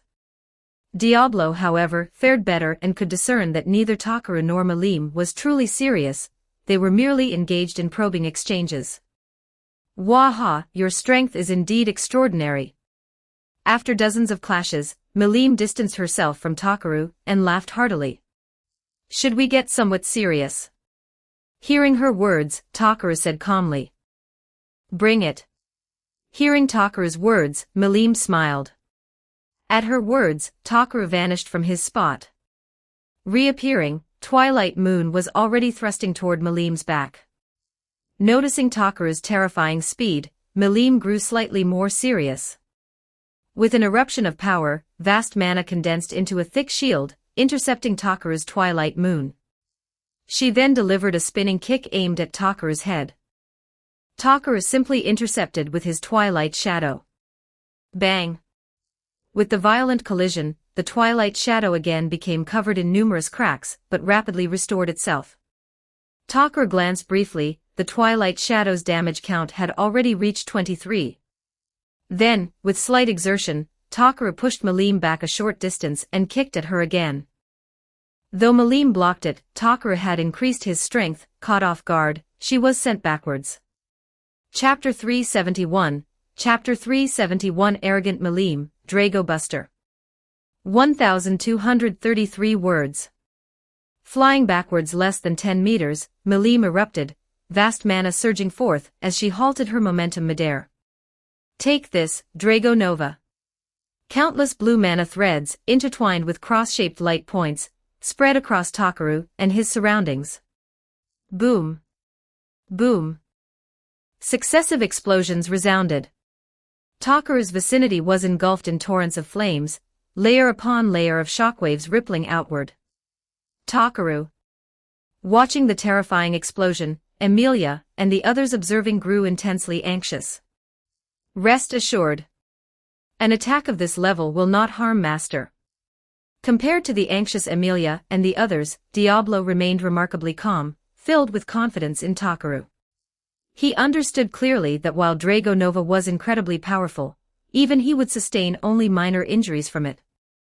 As for Takaru, there was absolutely no issue. Indeed, as the flames and smoke dissipated, Takaru's completely unharmed figure appeared before everyone. Seeing Takaru's condition, Emilia, Rem, and the others finally breathed sighs of utter relief. As expected of my master, without a single scratch. Confirming the outcome, Diablo once again praised Malim. That was rather underwhelming. Looking at Malim, Takaru spoke with narrowed eyes. The explosion had indeed appeared devastating, and his equipment had been completely blown apart. Yet Takaru, who employed no defensive measures whatsoever, had sustained zero damage. Takaru clearly understood this was entirely due to his immense base defense. Ah, I'm angry now. Hearing Takaru's words, Malim shouted loudly, then erupted completely. Immense mana continuously surged forth. Her form rapidly transformed, wings spread from her back, her appearance matured slightly, a crimson horn emerged from her head, purple armor materialized over her body, and golden patterns adorned the edges of her collar and sleeves. Ahahaha. How amusing. It's been so long since anyone called me weak. Fully transformed, Malim cackled wildly. In this state, Malim had fully unfurled her magical energy, her complete form. Takaru roughly estimated her mana reserves now exceeded 3 million. As thanks, let me show you my ultimate trump card. Looking at Takaru, Malim spoke with a captivating, dangerous smile. As her words fell, immense magical energy began to surge forth. Pink mana coalesced around her, even devouring the ambient magical particles in the vicinity. Subsequently, the mana formed an illusory dragon-shaped silhouette upon her. Drago Buster.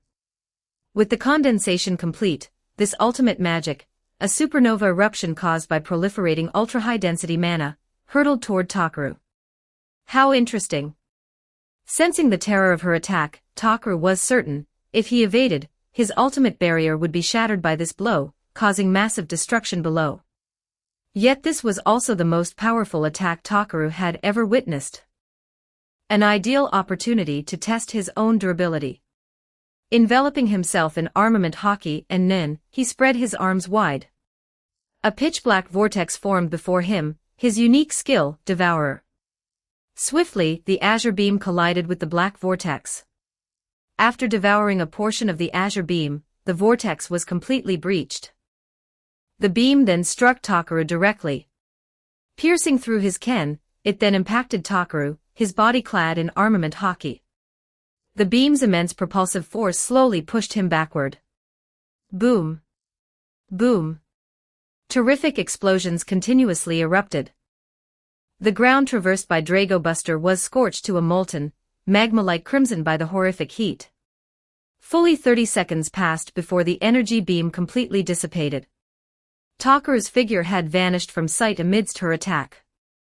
Beyond the vast clouds of smoke, the most striking sight was the enormous crater and the glowing, red-hot earth within.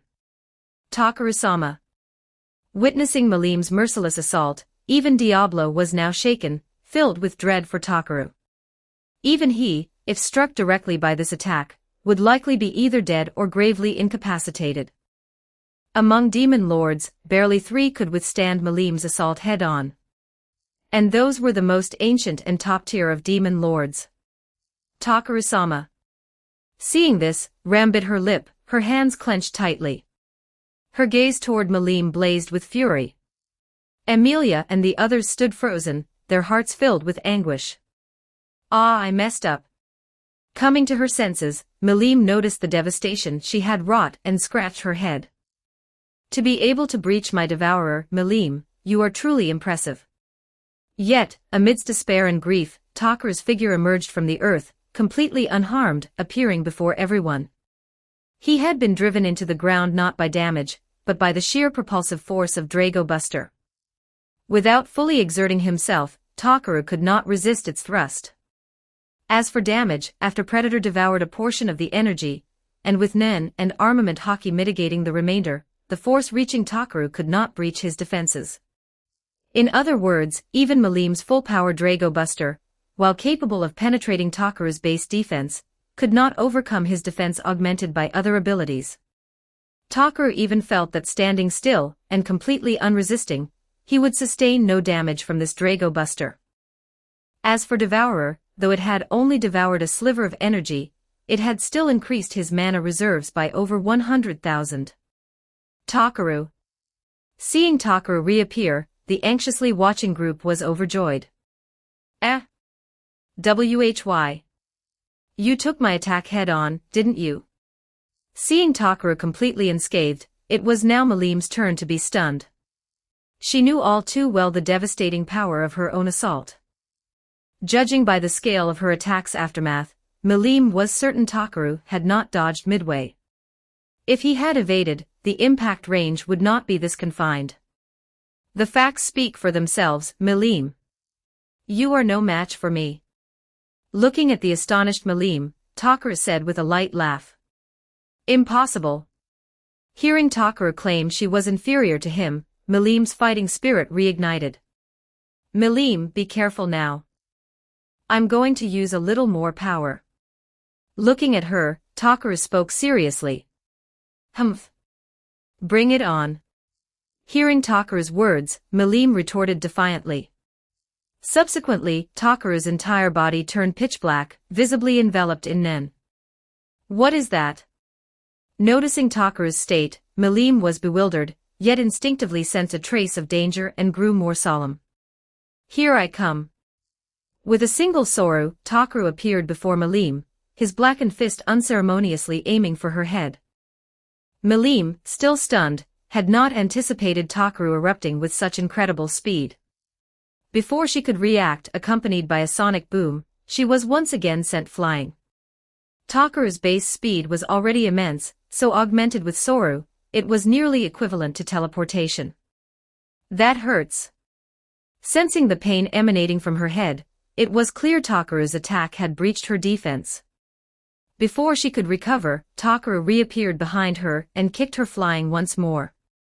Thereafter, Takaru treated her like a volleyball, playing a one-man aerial ball-bashing game. In a mere instant, Malim was battered flying over a dozen times. Ah, so dizzy. Repeatedly violently knocked about, though largely unharmed due to her defense, Malim instinctively felt dizziness and nausea. Yet Takaru's assault did not cease, continuously raining punches and kicks upon her. What's wrong, Malim? Is this the extent of your power? While attacking Malim, Takaru spoke to her coldly. Damn it, damn it. Hearing Takaru's taunts, Malim erupted once more, enveloping herself in vast mana, barely pushing Takaru away. She then recomposed herself and counterattacked.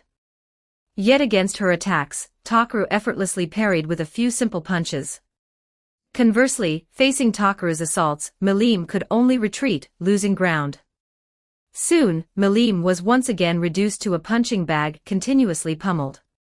After 10 minutes, Takaru finally ceased. The reason, Malim had been beaten to tears. Chapter 372, Chapter 372 The Easily Won Over Dragon. 1205 words. Looking at the sniffling little lowly demon lord before him, Takaru froze. Although she had lived for countless years, Malim's disposition was just like her appearance, essentially still a child. Sorry, Malim. It's been so long since I fought at full strength, I couldn't hold back in time. Seeing her state, Takaru felt a twinge of guilt. Wah, you bullied me. Hearing Takaru's words, Malim sniffled. My apologies. How about I treat you to some honey? Seeing this, Takaru quickly spoke to her.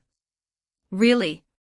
Hearing Takaru's words, Malim looked at him hesitantly, appearing utterly pitiful. To any outsider, it would indeed seem Takaru was bullying a child.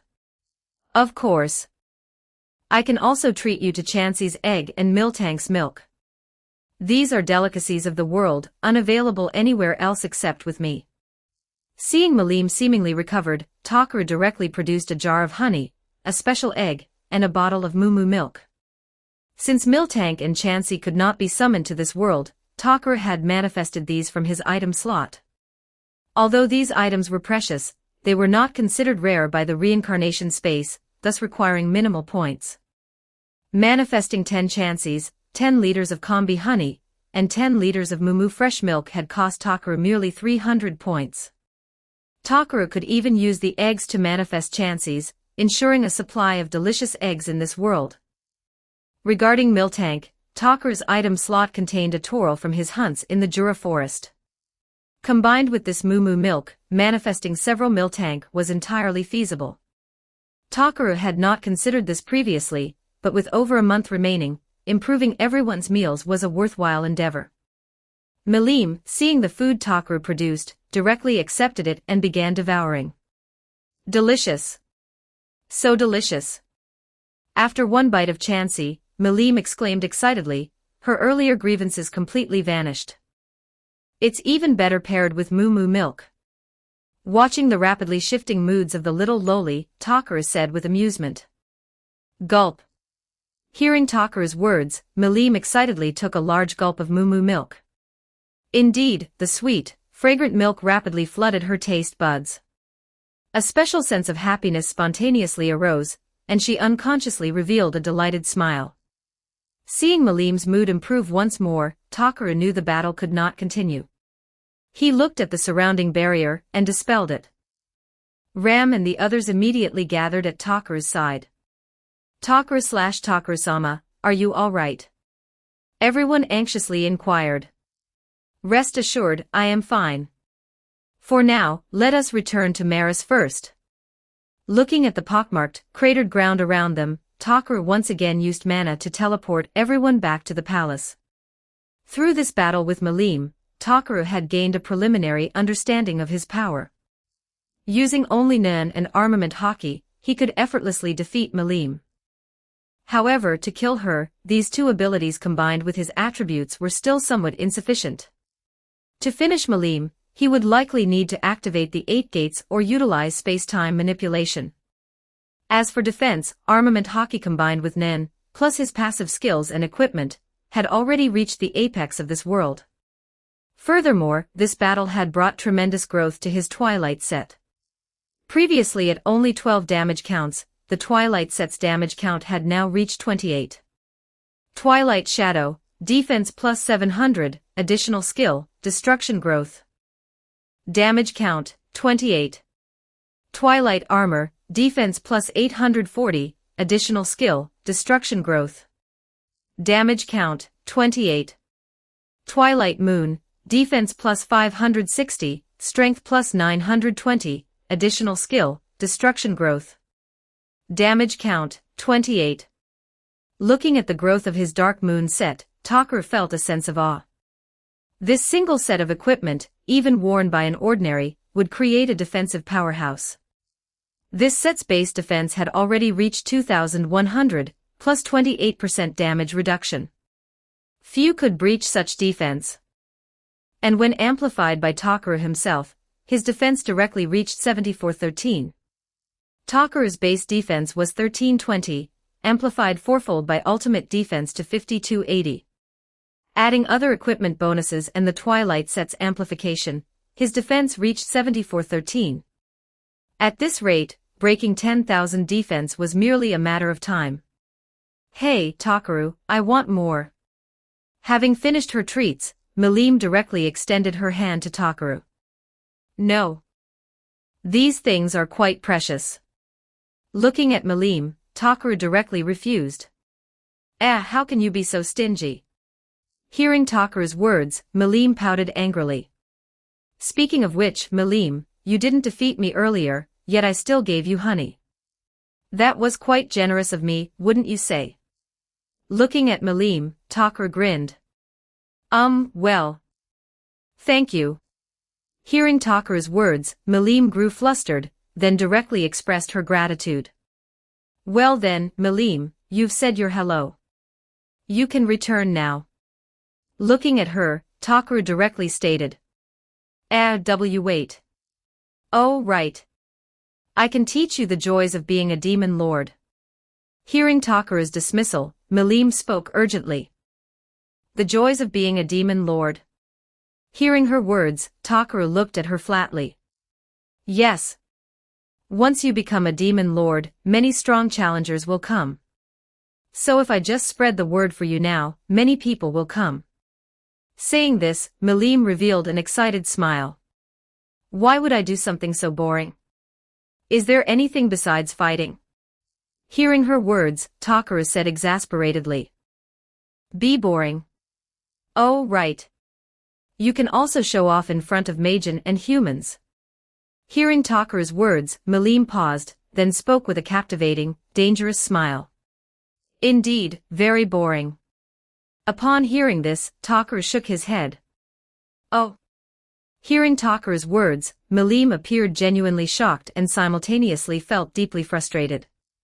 Noticing Malim's expression, even Ram and the others found it quite amusing. Despite her immense power, from another perspective, she was rather pitiable. Well then, goodbye. Travel safely. Subsequently, Takaru directly waved her off. Wait. You're doing something far more interesting than being a demon lord, aren't you? You must be. That's so unfair, so unfair. Tell me, and let me become your companion. Hearing Takaru's words, Malim, like a child, grabbed Takaru's hand and swung it repeatedly. Fine, I understand. But there are conditions. Hearing her words, Takaru spoke calmly. Conditions? Correct. If you wish to stay here, you must obey my commands. Besides, you lost to me, did you not? I didn't even use half my strength. Looking at her, Takaru said calmly. Liar, liar. Hearing Takaru's words, Malim appeared incredulous. It's not a lie. Also, if you agree to my conditions, I can let you experience interesting things and taste delicious food.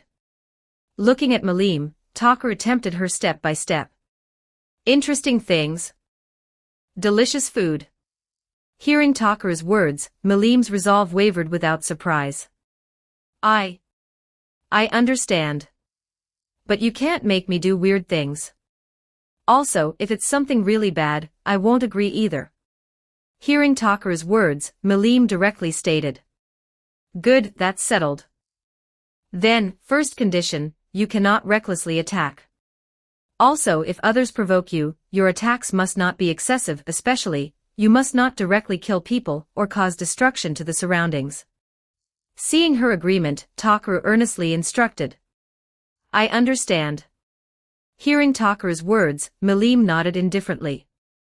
Second, if you wish to live here, temporarily forget your status as a demon lord. Also, Lia, Ram, and the others are not your servants, understand? Subsequently, Takaru admonished her. I know. What about the interesting things and delicious food? Hearing Takaru's words, Malim waved her hand excitedly. Chapter 373, Chapter 373 New Chancy and Miltank. 1,280 words. Here, take this. Looking at the impatient Malim, Takaru shook his head, and directly produced a PSP for her. Oh, what's this? The instant she saw the PSP, Malim let out an excited cry, then adorably inquired what it was. If you don't know, don't act so surprised about it. Felt, Mickey, you teach Malim how to play. However, Malim, this item is very precious but also very fragile. You must not use too much force, understand? After teasing Malim, Takaru reminded her. Given various circumstances, Takaru's item slot contained many things from the main world, including articles for clothing, food, shelter, transportation, entertainment, and leisure. I understand.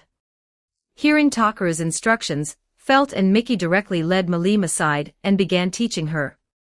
PSPs existed in Mickey's original world, so she was completely familiar with them. As for Felt, having watched Mio, Hinata, and others play, she was also very interested in the device. Having dispatched Malim, Takaru then produced 3 Chancy's eggs. Mana surged forth, and soon the 3 eggs began to enlarge, rapidly transforming into Chancy. Chansei. Soon, as their consciousness formed, the Chancys excitedly called out. From now on, you are Chancy 1, you are Chancy 2, Chancy 3.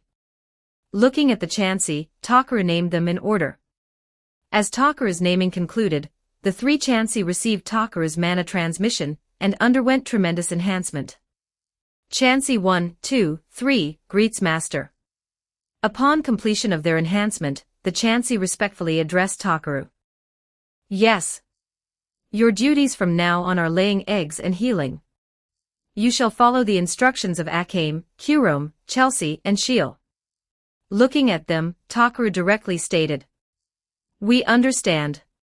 Hearing Takaru's words, the Chancy cheerfully nodded. Upon their creation by Takaru, they had already received this information regarding their egg-laying duties.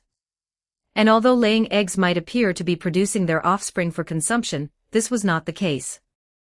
Creatures manifested by Takaru inherently lacked reproductive capability. Thus, so-called egg-laying was merely an ordinary skill that released their energy. To them, the eggs were simply a mass of energy. After creating the Chancy, Takaru manifested 2 Miltank. The reason for only 2 was that Takaru possessed only 2 Taural carcasses. Upon manifesting them, Takaru again bestowed names, Miltank 1 and Miltank 2. They were likewise entrusted to Akame and the others. Akame was very interested in the Chancy and Miltank, which could produce delicious ingredients. After all, Akame herself was a foodie. Creation magic. On the other side, Malim, noticing Takaru conjuring monsters out of thin air, exclaimed in surprise. Diablo also appeared somewhat astonished. He had heard of this type of magic but never witnessed it. This was not magic that infused spirits or souls into monsters or special puppets, this was true creation magic. As expected of my master, to be able to employ magic of this level. Witnessing this, Diablo remarked with admiration, his reverence for Takaru visibly deepening.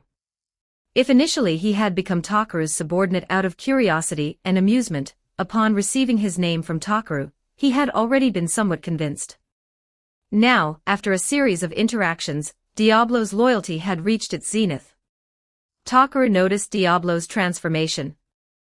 Confident in his own power and cherishing talent, Takaru had accepted him from the start. Perceiving his ever-increasing respect during their interactions, Takaru was quite satisfied. Subsequently, Takaru assessed the situation of the Chansey and Miltank. Due to naming amplification, the 5 Pokémon had also increased in strength. Simultaneously, their egg-laying and milk production capacities had dramatically improved. For instance, each Chansey, expending half its energy, could produce 50 to 55 nutritious, delicious eggs, recovering fully in about 3 hours. Thus, operating at full capacity without overexertion, a Chansey could produce over 400 eggs daily. Even at a relaxed, leisurely pace, it could produce 300 to 350 eggs per day. 2 Chansey yielded 6 to 700 eggs. This was over 10 times the output in the main world. Takaru also discovered that, with enhanced strength, the taste of the Chansey eggs had slightly improved. Additionally, their effects, like enhancing consumers' strength or restoring their condition, had significantly increased. The Miltank's situation was similar, their milk production rising from 40 liters to over 400 liters. "Hey, Takaru, I want some too." At this moment, Milim, noticing Takaru and the others enjoying the Chansey's produce, caught the scent and excitedly rushed over, tugging Takaru's arm, and acting spoiled. Perhaps because Takaru had defeated Milim, and then comforted her, Milim herself did not realize she had grown overly familiar with Takaru. Beatrice, observing this, pursed her lips but said nothing. "All right, here you go." Looking at the childlike Milim, Takaru directly handed her a cooked egg. "Thanks." Receiving the egg, Milim acted as if she had obtained some great treasure, cradling it with evident excitement. Seeing this, Takaru found it amusing.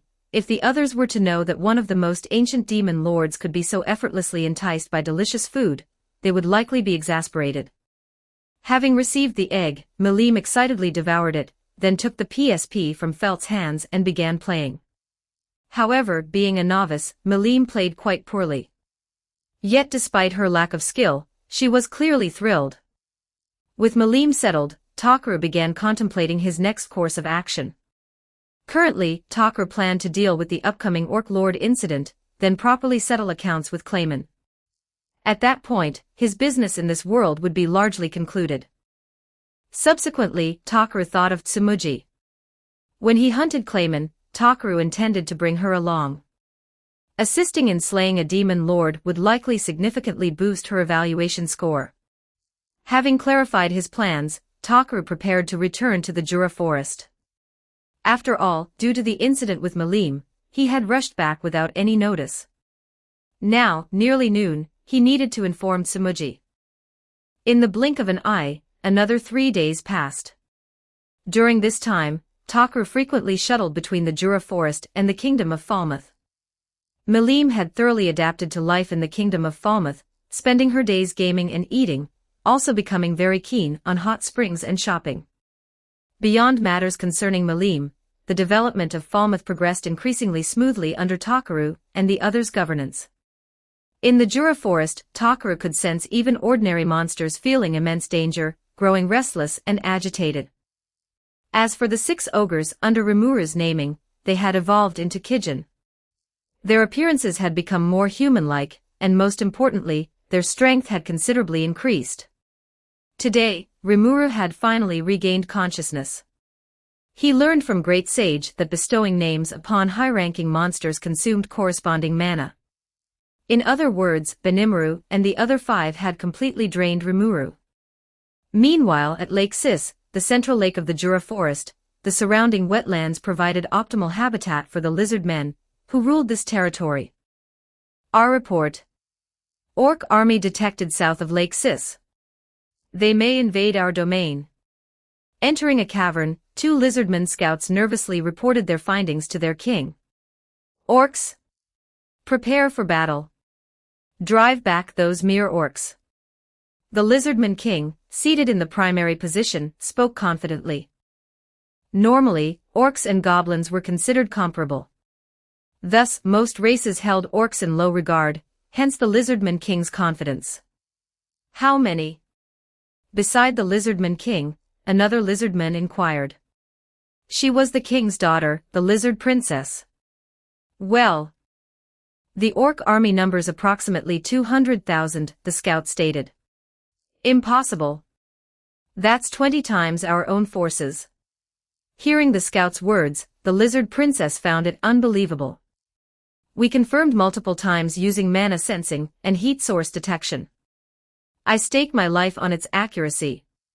Hearing the princess's shock, the scout spoke earnestly. Chapter 374. Chapter 374 Plan to hunt a demon lord, astonished Tsumuji. 1,228 words. Your efforts are appreciated. You may withdraw and rest. Looking at the scout's earnest expressions, the Lizardman chief spoke slowly. Yes. Receiving their chief's command, the two scouts swiftly departed the cavern. 200,000.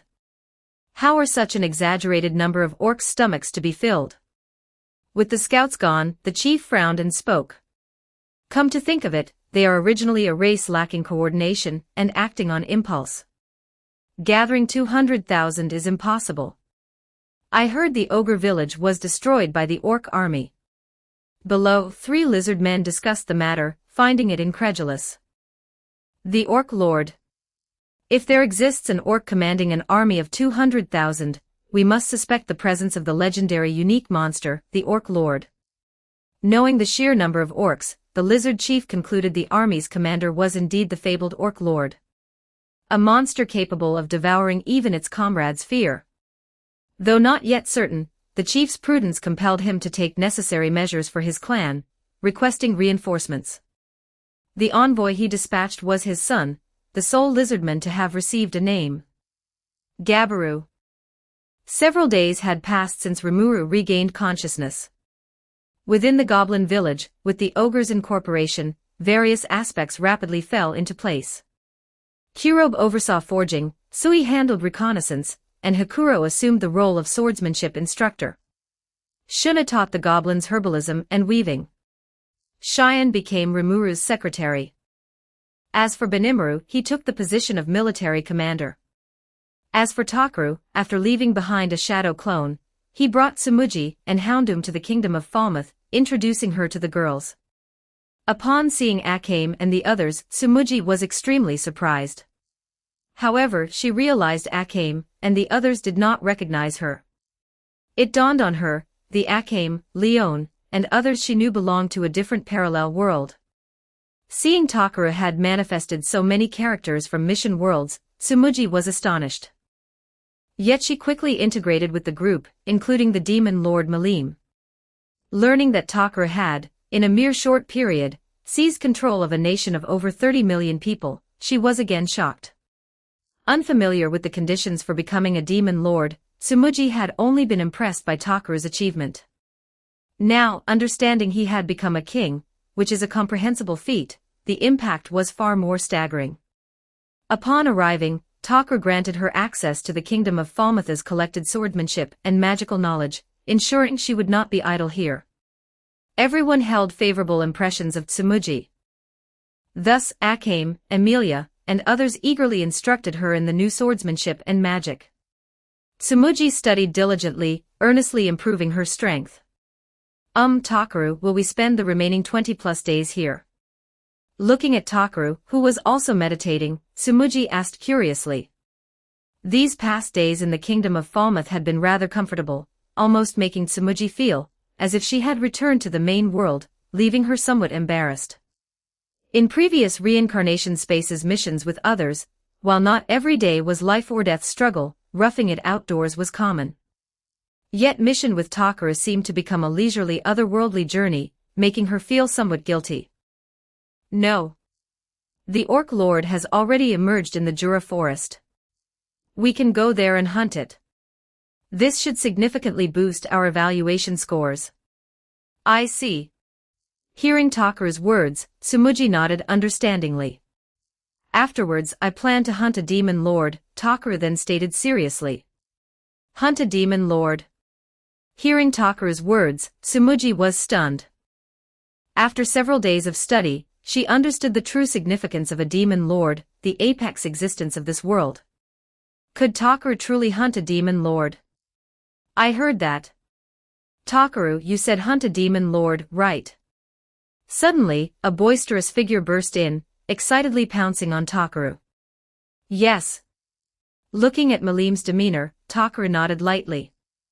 Hunt who? I can help too. Hearing Takaru confirm it, Malim spoke excitedly. You help? Didn't you sign an agreement with them?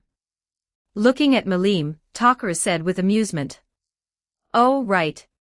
Hearing Takaru's words, Malim tilted her head. Hey, who are you planning to hunt? Guy Crimson, the so-called Lord of Darkness. Or De Gruel, titled Earthquake.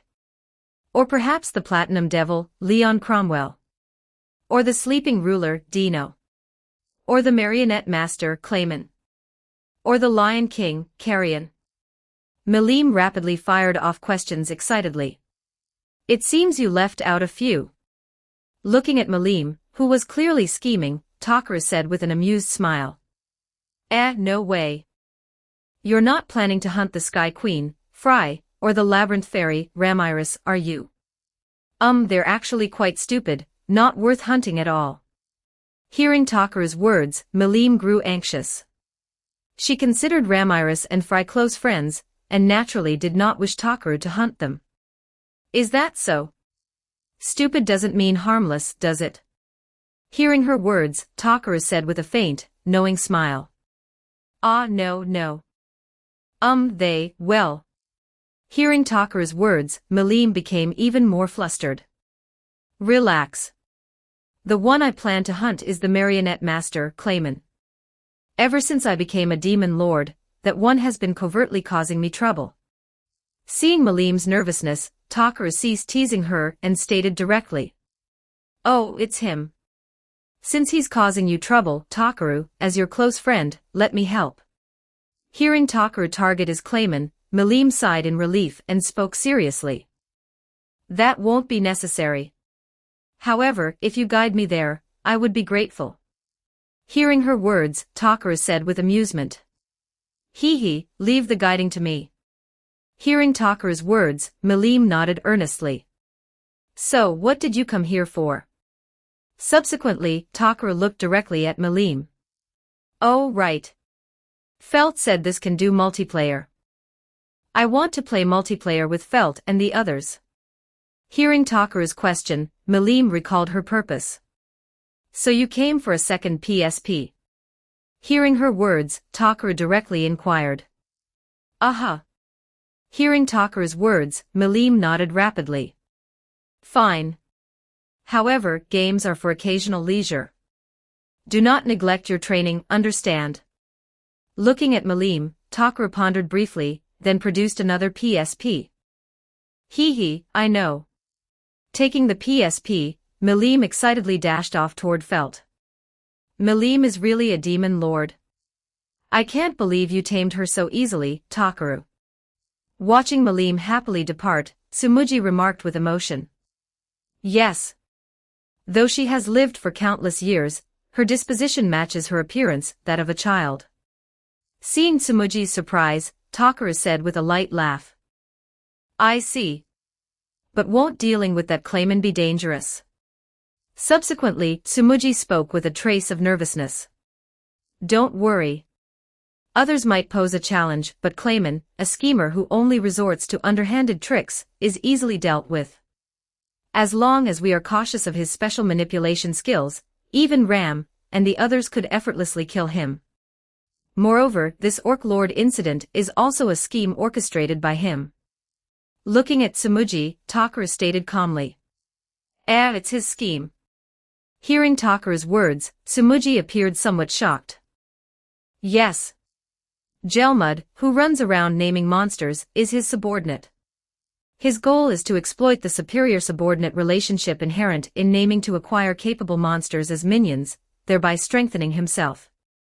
Looking at Tsumuji, Takaru unhesitatingly revealed Clayman's affairs. As for the source of this intelligence, though Takara knew it from the original world's anime. Here, having seized control of the kingdom of Falmouth, he could simply attribute this information to the National Intelligence Agency's investigations. Chapter 375. Chapter 375 Gabru, maxing out the taunt. 1,223 words. Meanwhile, in the Jura forest, the lizardman envoy, Gabru, after rallying a number of small goblins, arrived at the goblin city under Rimuru's rule.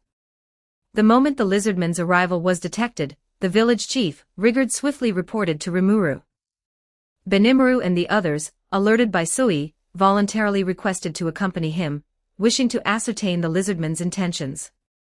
Soon, Rimuru, accompanied by Rigard, Benimaru, Cheyenne, Hakuro, and Takara's shadow clone, arrived at the forest's edge near the city.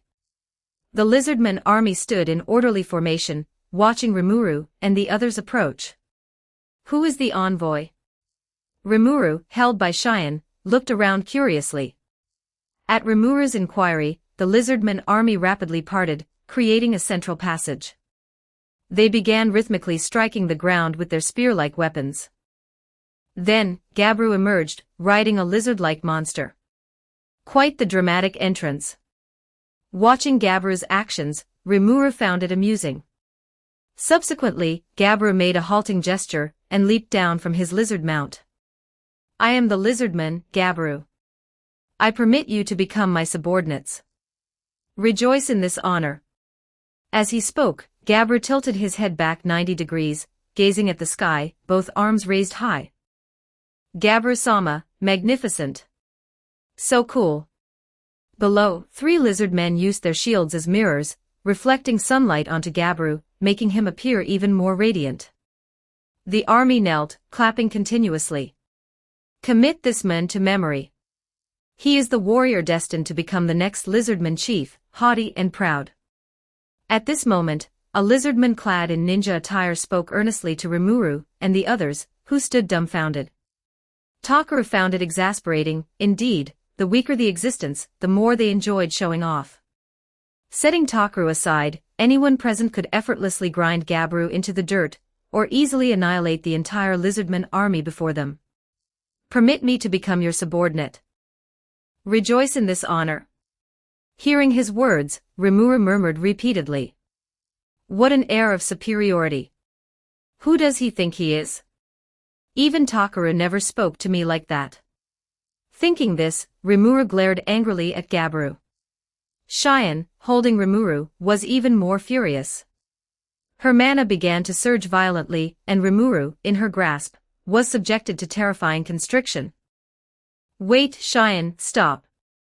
My slime body is turning into a slim figure. Sensing his body deforming, Rimuru struggled and shouted at Cheyenne. Perceiving Rimuru's struggle, Cheyenne snapped out of it, staring blankly at Rimuru, then frantically apologized. Rimuru promptly leaped into Benimaru's arms. Apologies. You are Gabru-sama, I presume? Suddenly demanding we become your subordinates. At this moment, Rigard hesitantly addressed Gabru. Adhering to Rimuru's admonitions, Rigard was extremely polite, almost obsequious. Yar, truly. Must I spell everything out for you dimwits to understand? Surely you've heard, the orc tribe is conquering this Jura forest. Therefore, become my subordinates. I, Gabru, shall protect you weaklings from the orcs' harm. Weaklings. Whoa. Suddenly, amidst his posturing, Gabru noticed a rather serious problem. There didn't seem to be any so-called weak goblins present. Moreover, little perception was needed. Just glancing at Rigard, Benimaru, and the others, one could sense they were not to be trifled with. There don't seem to be any goblins here. Realizing this, he hastily gathered with his 3 confidants, discussing openly as if no one else was present. This is supposed to be a goblin village, right? Come to think of it, not a single weak one here. Well, if the orcs attack, fighting alongside the lizard man is an option. But I wouldn't trust him with my back. He looks so stupid. What truly warrants fear is not a capable enemy, but an incompetent ally. Napoleon said that, didn't he? Watching Gabru and his group, Rimuru looked helplessly toward Benimaru and Takaru. Exactly. What constitutes an alliance is only when both parties possess equivalent strength, or can mutually benefit each other. Furthermore, it is unnecessary to slaughter every orc. Eliminate the orc lord, and the orc army's offensive will directly collapse. Thus, there is little need for extensive discourse with these arrogant lizard men who fail to recognize their position. Rimuru, as the leader here, gentleness is permissible, but weakness is not, especially when facing those you could annihilate with a single hand. Hearing Rimuru's words, Takaru spoke calmly to him. Hearing Takaru's words, Benimaru and the others nodded slightly in agreement. Takaru did not deny that Gabbru would grow considerably through the Orc Lord incident. However, at this moment, Takaru thoroughly disliked him. If not for Rimuru's excessively gentle nature, any other capable leader would have already expelled him. Hearing Takaru's words, Rimuru chuckled dryly. Cough. I hear there is one here who has tamed the dire wolves. I shall promote him to executive. Bring him forth. At this moment, Gabbru, utterly lacking situational awareness, continued commanding Rimuru and the others. Hearing his words, Cheyenne anger once more surged. The one most acutely sensing this was Rimuru, who is still in her arms. May I kill this one? Even Benimaru, smiling warmly, inquired of Rimuru. Sure, you can. Wait, no. Absolutely not. Hearing Benimaru's cheerful tone, Rimuru initially thought he was making casual conversation. He never expected Benimaru, with such a gentle smile, to utter the most ruthless words. Seeing Benimaru preparing to act, Rimuru hastily intervened. Though Takaru's words had somewhat resonated with him, he could not directly comply. His gentle nature made him reluctant to antagonize any being capable of communication. Especially now, reincarnated as a slime, he was even more determined not to be mistaken for an evil overlord and exterminated. After stopping Benimaru, Rimuru slowly spoke. Rather than taming the dire wolf tribe, I should say it was I who made them my companions. A slime. Don't be ridiculous. Hearing Rimuru's words, Gabbru mocked him again. Ranga. Facing Gabbru's derision, Rimuru felt a flicker of anger and called out into the air. Yes. From the shadows beneath Rimuru and Cheyenne, Ranga emerged, landing directly before Gabbru. His towering stature allowed Ranga to look down upon him. He seems to have something to say to you. Hear him out. With a hint of retaliation, Rimuru spoke mischievously. As you command. Ranga responded, releasing his fierce skill. Sensing the terrifying oppression, the lizardman army behind him began to waver with timidity. Takaru shook his head and departed. This farce was not worth further observation. Rather than waste time here, he would better spend it training in the new magic acquired from the kingdom of Falmouth, and developing his newly acquired unique skill, space-time manipulation. Through space-time manipulation, Takaru discovered he could develop a unique, personal spatial dimension. Currently, however, this space measured less than 50 cubic meters. Moreover, it was utterly void and, most critically, unstable, occasionally collapsing and losing stored objects. Utilizing it as a new storage space required further refinement. As Takaru returned to training and experimentation, Gabbru's outcome mirrored the original work. Upon seeing Ranga, Gabbru instantly concluded Rimuru had employed special means to control him. He proclaimed he would defeat Rimuru, the one manipulating Ranga. Hearing Gabbru's declaration, his confidants chimed in enthusiastically. This mere lizard dares insult my master. Hearing Gabbru's words and the lizardman army's cheering, Ranga was completely enraged. To Ranga, Rimuru was the most important existence. Yet this mere lizardman dared falsely accuse and mock him. His fury rapidly ignited, and his mana surged forth. The oblivious Gabbru remained utterly unaware of the approaching danger. Chapter 376, Chapter 376 The Traiant Trainee. 1244 words.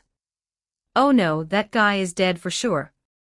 Seeing the situation, Rimuru said somewhat nervously. Yet at the last moment, it was the passing Gobda who saved him.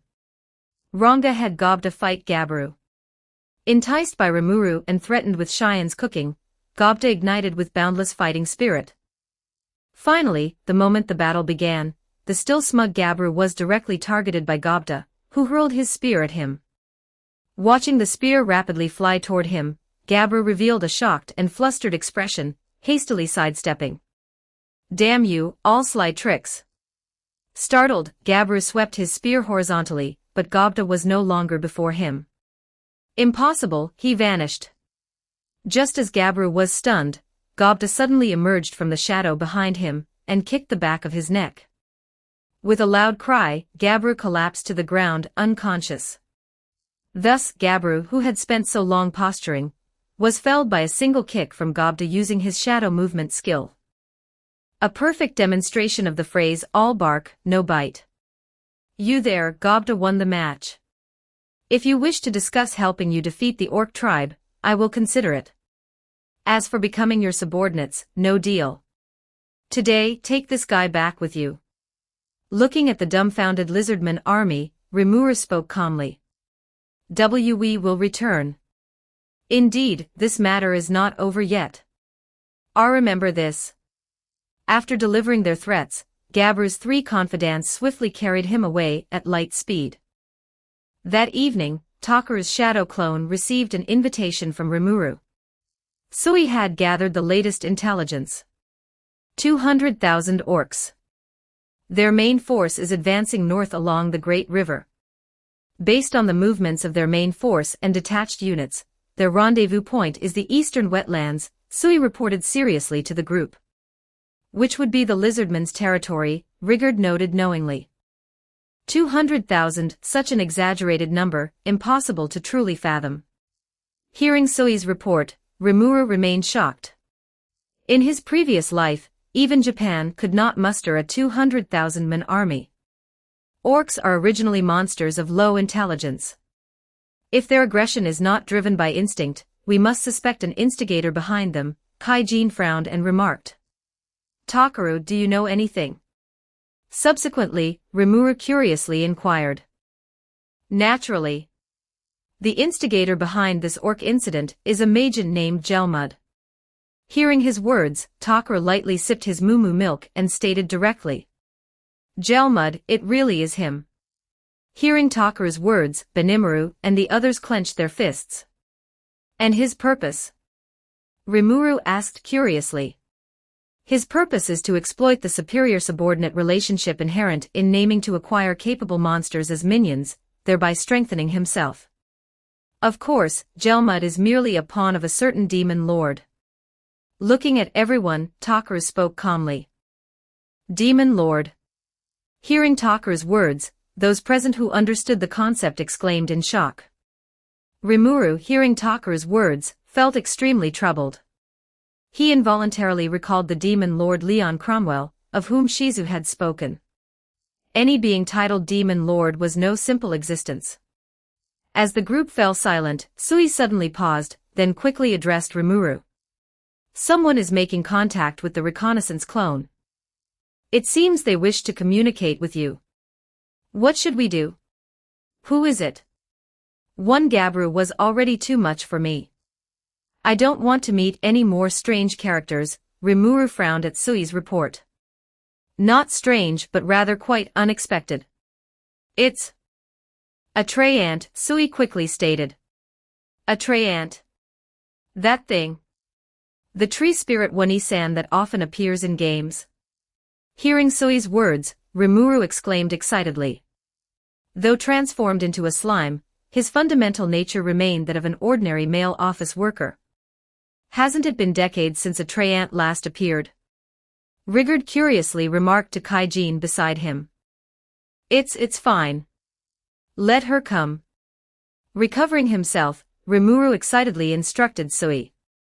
Subsequently, amidst the conference table, green energy manifested. A special figure rapidly materialized before everyone, accompanied by numerous vines. Takeru watched the Treyant before him with interest. It must be said, the trend's aesthetic was quite aligned with human fantasies of femininity. Ruler of monsters and your servants, please forgive my sudden visit. I am a Traiant, trainee. A pleasure to meet you all. The moment trainee appeared, she was extremely polite and respectful. I am Rimuru Tempest. Trainee-san, what business brings you here?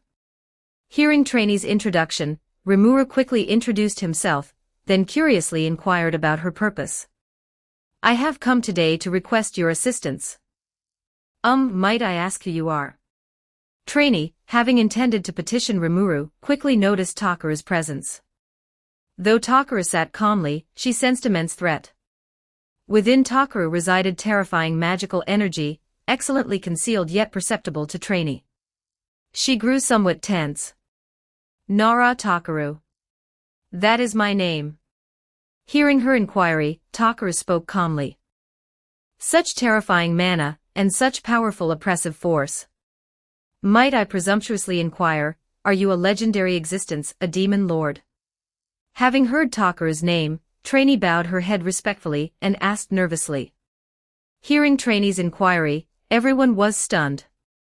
Involuntarily, their gazes turned to Takeru. Though they had known his strength was unfathomable, this possibility had never crossed their minds. Simultaneously, they dared not believe it. After all, though demon lords were frequently discussed, they were on an entirely different level. If Takeru, who often lived among them, was a demon lord, it was simply too insane. Come on, Takeru is my good friend. He can't be a demon lord. Probably right. Hearing trainee's words, Rimuru quickly protested. Yet recalling great sage's assessment that Takeru's mana was roughly 10 times his own, Rimuru was no longer certain. As for Takeru, seeing trainee directly inquire about his demon lord status surprised him. However, Takeru did not conceal it and directly nodded to her. Having been acknowledged by the world voice, even without recognition from other demon lords, Takeru was indeed a demon lord. Seeing Takeru nod, everyone was utterly shocked. They found it difficult to reconcile the usually gentle Takeru with the legendary demon lord. If aware of their thoughts, Takeru would find it amusing. After all, when Malim, Ramiris, Veldora, and others later appeared, they would discover that demon lords, too, came in many varieties. I have been terribly rude. Seeing Takeru nod, trainee bowed and apologized. Enough of that. Pay me no mind. I am merely lodging here temporarily. You came to see Rimuru, did you not? Seeing the nervous, reverent trainee, Takeru waved his hand dismissively. Yes, that is so. However, I was previously unaware of your presence. May I inquire as to your purpose here, and your view regarding the Orc Lord? Hearing Takeru's words, sensing his approachability, trainee cautiously inquired. Slaying the Orc Lord. That is my purpose here. Looking at the cautious trainee, Takeru did not conceal his true objective. Though Takeru had considered leveraging this for concessions, aside from trainee's Traiant kin, or rather, trainee and her 2 sisters, holding any value to Takeru, they possessed nothing he required. Your purpose is this very thing. Please allow me, on behalf of all forest tribes, to express our gratitude. Hearing Takeru's words, trainee's tone shifted, speaking gratefully. Hearing her words, Takeru lightly shook his head but said nothing further. As for trainee, she had not expected the matter she had worried over for so long to be resolved the moment she arrived. Thinking this, her gaze toward Takeru was filled with gratitude. The reason trainee had inquired was due to the peculiarity of Takeru's immense mana. As for the response she received, she was, naturally, quite astonished. Chapter 377, Chapter 377 The One Behind the Scenes. 1208 words. Rimuru, upon learning Takeru's purpose, could only wryly smile. He had worried so much for nothing. He never expected Takeru's objective was the Orc Lord. It was his own fault for not directly inquiring earlier. Knowing Takeru's character, he certainly would not have concealed it. Of course, although this matter no longer required excessive concern, Rimuru understood clearly that Takeru could not always be there to assist him. Thus, he needed to intensify his own training, preparing to handle any special circumstances that might arise in the future. Oh, Takaru, didn't you say the mastermind behind this was also a demon lord? You should know who it is, right? If we defeat this orc lord, won't he become furious and seek revenge? Calming down, Rimuru directly looked at Takaru and inquired. The mastermind involves a demon lord. Might I be permitted to participate in this discussion? Upon hearing the mastermind involved a demon lord, and that defeating the orc lord might plunge the Jura forest into a demon lord's vengeance, Trainee again grew anxious. Well, what do you say, Takaru? Hearing Trainee's words, Rimuru instinctively looked to Takaru. Having learned Takaru was a demon lord, Rimuru instinctively placed himself in a lower position. This stemmed from his nature, as well as an instinctive deference to the strong. If you wish to listen, stay. There is little to conceal. The instigator of this affair is the demon lord known as the Marionette Master Clayman. Looking at Trainee, Takaru stated directly. As for whether he will seek revenge, I can only say this, that one is constantly covertly causing me trouble. And he is my next target. Looking at everyone, Takaru spoke nonchalantly. Unsurprisingly, hearing Takaru's words, everyone again fell silent, plunged into immense shock. Benimaru and the others gazed gravely at Takaru, feeling a mix of lingering fear and regret. Fear, naturally, that they had once challenged a demon lord. Regret that their strength had not earned Takaru's recognition. If only it had been Takaru who proposed taking them as subordinates.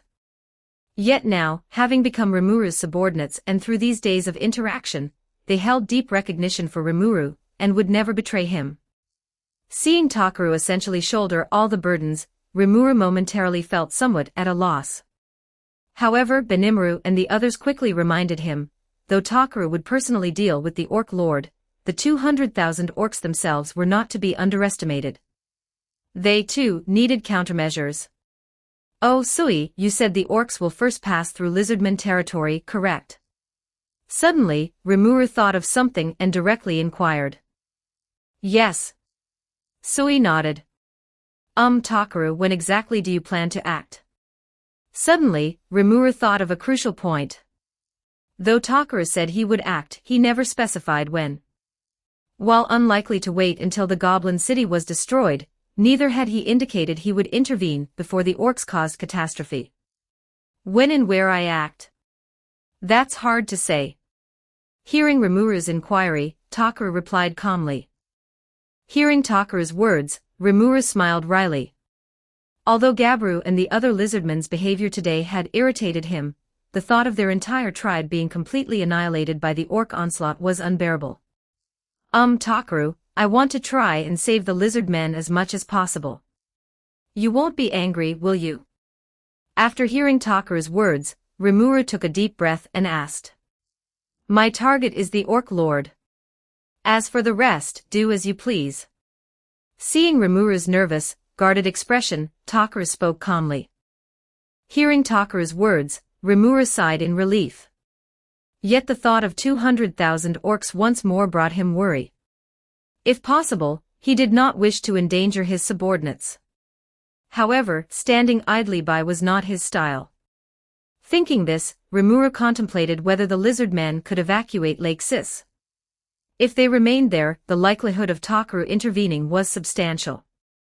Even if I want to save them, their envoy was such an idiot. Sigh, I wish to negotiate with someone capable of rational discourse, Rimuru sighed.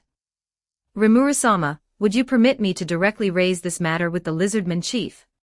Seeing Rimuru's distress, Sui stood and inquired. Sui, can you do it?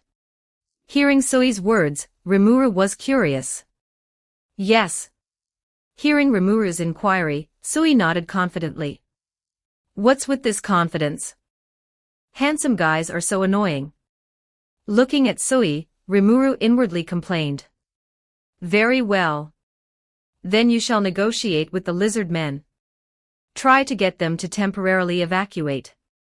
If that fails, the decisive battle will likely be in the wetlands, the lizardmen's territory. I entrust this to you, Sui. Recovering himself, Rimuru spoke gravely.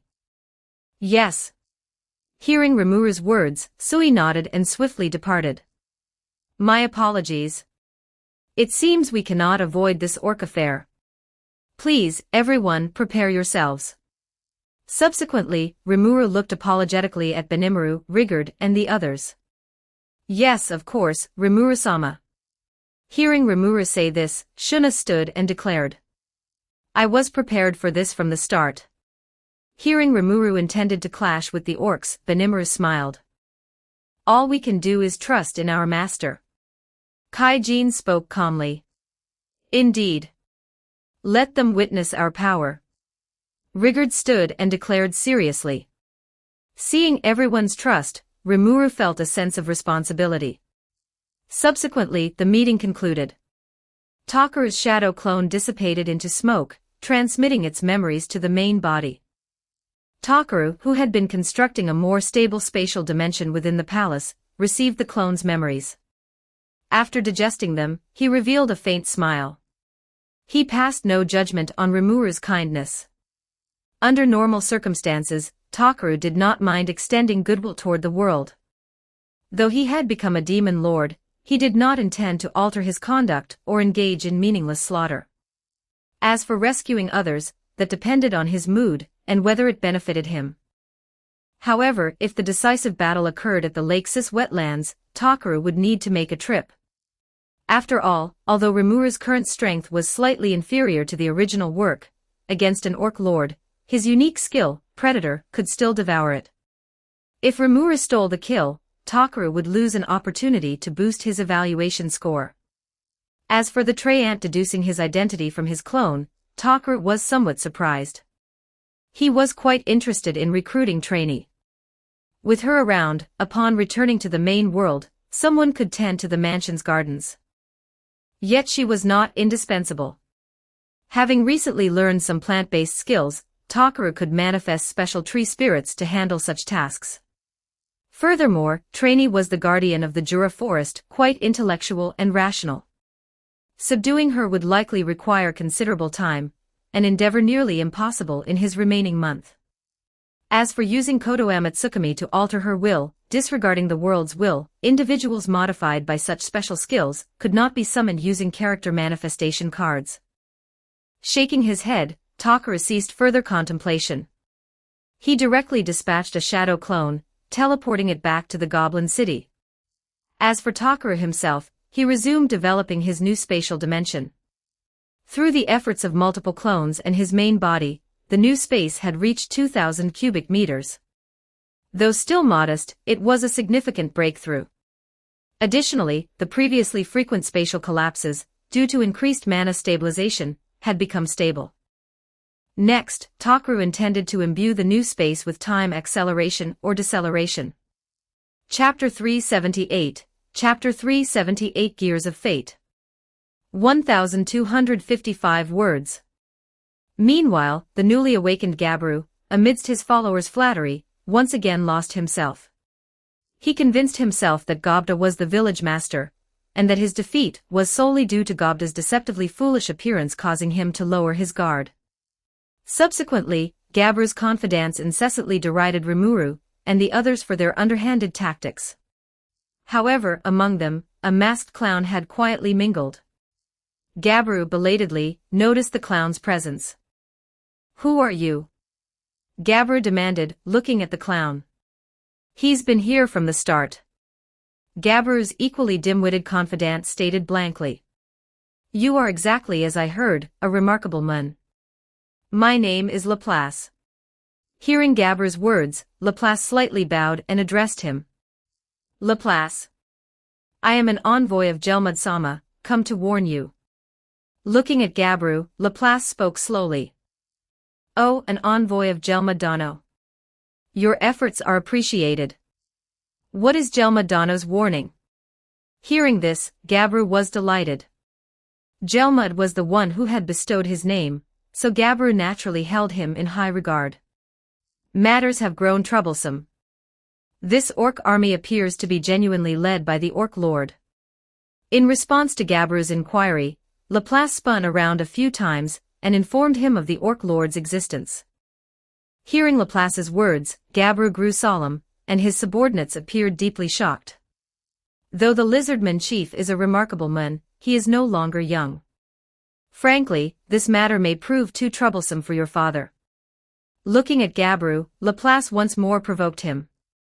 I had intended to succeed as chief after repelling the Orc army. It seems that would be too late. Hearing Laplace's words, Gabru narrowed his eyes, his ambition to overthrow his father's rule ignited. Precisely. Hearing Gabru's words, Laplace nodded with a sinister smile. Then, brimming with grand ambition, Gabru hastily took his leave from Laplace. Watching Gabru depart, Laplace revealed a mocking smirk. Though claiming to be Gelmud's envoy, Laplace far surpassed Gelmud in both status and strength. Yet they shared the same objective, inciting chaos for personal gain. Elsewhere, as the Orc army drew ever closer, the Lizardman chief was deeply troubled. The Lizardman princess anxiously inquired of her father. We can only defend our city. There is no way to battle 200,000 orcs. Hearing his daughter's words, the Lizardman chief spoke helplessly. Chief! There is an intruder who wishes to see you. At that moment, a panicked Lizardman's cry interrupted their thoughts. I shall meet him. Bring him in. Hearing his subordinate's words, the Lizardman chief spoke calmly. Chief, could this be dangerous? Hearing her father's words, the princess asked nervously. You sense his aura as well, don't you? Hearing his daughter's words, the Lizardman chief understood her concern. Yet with the Orc threat before him, and now a powerful intruder, he could only adopt a wait-and-see approach. Then, as the Lizardmen stood on guard, Sui calmly and openly walked in through the passage. Apologies, we are currently occupied with a crisis and cannot properly receive you. Looking at Sui, the Lizardman chief spoke courteously. Unlike his foolhardy son Gabru, he possessed basic perception of strength and reverence for the powerful. No need for formalities. I am merely an envoy, here only to convey my master's intentions. Hearing the Lizardman chief's words, Sui spoke calmly. Hearing Sui's words, the Lizardman chief paused, then gestured for everyone to slightly lower their guard. He directly inquired, then, what is your business? My master cannot bear to see the Lizardmen senselessly sacrificed to the orcs. Thus he instructs me to inform you that you may temporarily evacuate Lake Sis. My master can offer you simple sanctuary. Hearing his words, Sui spoke calmly. Evacuate. Sanctuary. Forgive me, but I do not know your master. Hearing Sui's words, the Lizardman chief frowned and directly responded. Faced with a stranger who suddenly appeared and offered sanctuary to his entire tribe, the Lizardman chief naturally suspected ulterior motives. Though the 200,000 orcs rendered Lizardman victory impossible, with the wetlands as cover, they could potentially survive a defensive stand. Evacuation, however, if they encountered the orc army, was certain death. Thus, he could not rashly accept Sui's proposal. My master is Rimuru Tempest. The commander of this orc army is the Orc Lord. Your Lizardmen have zero chance of victory against him. Looking at the Lizardman chief, Sui stated bluntly. The Orc Lord. While possible, what is your evidence? Hearing Sui's words, the Lizardman chief deeply furrowed his brow. The Treant has confirmed the Orc Lord's existence. Although the Orc Lord is the quarry of Takeru-sama, a friend of my master, Rimuru-sama, the timing of Takeru-sama's intervention is uncertain. My master, unwilling to see unnecessary casualties, has sent me to inform you. What? The forest's guardian has confirmed this. And Rimuru? And Takeru? Hearing Sui's words, the Lizardman chief was at a loss. Humph, Rimuru. Takeru. Never heard of them. This one's probably also scared of the orcs and came crying to us. Why not just honestly ask for help? At this moment, one guard could no longer restrain himself and mockingly addressed Sui. Silence. Hold your tongue. Hearing the guard's words, the lizardman chief spoke calmly. Regardless of the veracity of Sui's claims, Sui himself was undeniably a powerful being. The lizardman chief was not his simpleton son, Gabaru. "See, chief, such an attitude will make us appear weak." The guard attempted to continue, but a special thread wrapped around his neck. Blood rapidly seeped out, and at the slightest movement, his head would fall. "Please wait. I apologize for my kinsman's rudeness. Can you forgive him? As for evacuation, I must respectfully decline. This territory has been ruled by the lizardman tribe for generations. We cannot simply abandon it." Hearing Sui's actions, the lizardman chief stood and spoke earnestly. "As I expected. I understand. Then let me phrase it differently. My master wishes to form an alliance with the lizard men. Since you are unwilling to evacuate, this place will inevitably become the center of the battle. In that case, our master will also come here." Releasing the insolent lizardman guard, Sui again spoke calmly. "An alliance? You are proposing an equal partnership, are you not?" Seeing his guard's life spared, the lizardman chief inquired again. "Yes." Hearing his words, Sui nodded calmly. "Judging by your aura, you are likely from the ogre tribe dwelling in the southwest." Subsequently, the lizardman chief grew curious about Sui's identity. "No longer. I have received the name Sui bestowed by my master, and have evolved into a Kijin." Kijin? The high-ranking race that occasionally emerges from the ogre tribe. Hearing his words, the lizardman princess appeared somewhat shocked. "Then, your master who bestowed your name, is an even more powerful existence.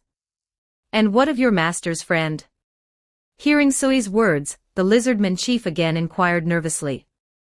Faced with this situation, with such a powerful individual proposing an alliance, he had no reason to refuse. Yet the lizardman chief still harbored immense doubt. Would someone truly risk great danger to assist complete strangers? "You named Sui. I have one condition." "Speak it." "I wish to meet your master, Rimuru Tempest." Uncertain of everything, he would see for himself. "Understood. We shall prepare and rendezvous here in 7 days. At that time, please witness for yourself. Until then, please refrain from hastily declaring war." Hearing his words, Sui directly nodded. "I understand. Then I take my leave." Having secured the lizardman chief's promise, Sui turned and departed. As Sui left, the lizardman chief slumped wearily upon his throne. Chapter 379, Chapter 379 Gabaru's Betrayal. 1217 words. "Chief." The lizardman princess looked worriedly at her father. "At last, there is some hope. Gather everyone." Sui's words finally gave the lizardman chief a glimmer of hope. Soon, the lizardman princess assembled all the lizardman warriors. The orc army has already approached the underground caverns. But do not fear. Powerful reinforcements will arrive in 7 days. Until then, we must hold the caverns and preserve our strength. Under no circumstances launch a premature attack. To die in battle is only to become fodder, strengthening the orc's power. This is the reality of fighting the orc lord. Once we rendezvous with the reinforcements, we will shift to a counteroffensive. Endure until then. Not one of you is permitted to die. Looking down at the lizardman warriors, the lizardman chief made the wisest judgment. However, this defensive strategy lasted only 4 days. On the 4th day, with Gabaru's return, the situation shifted. Fighting a massive army using the natural labyrinth may be a sound strategy, but it prevents us from concentrating our forces to strike. Looking at the old chief, Gabaru had his confidants seize control of him. Gabaru-sama, what is the meaning of this?" Looking at Gabaru, the lizardman princess felt only a sense of alienation. "Calm yourself, captain of the guard. I have no intention of putting you in danger. I will apologize later for my rough methods. It may feel constraining, but you need only endure until I have defeated the orc lord." Hearing his sister's words, Gabru spoke calmly.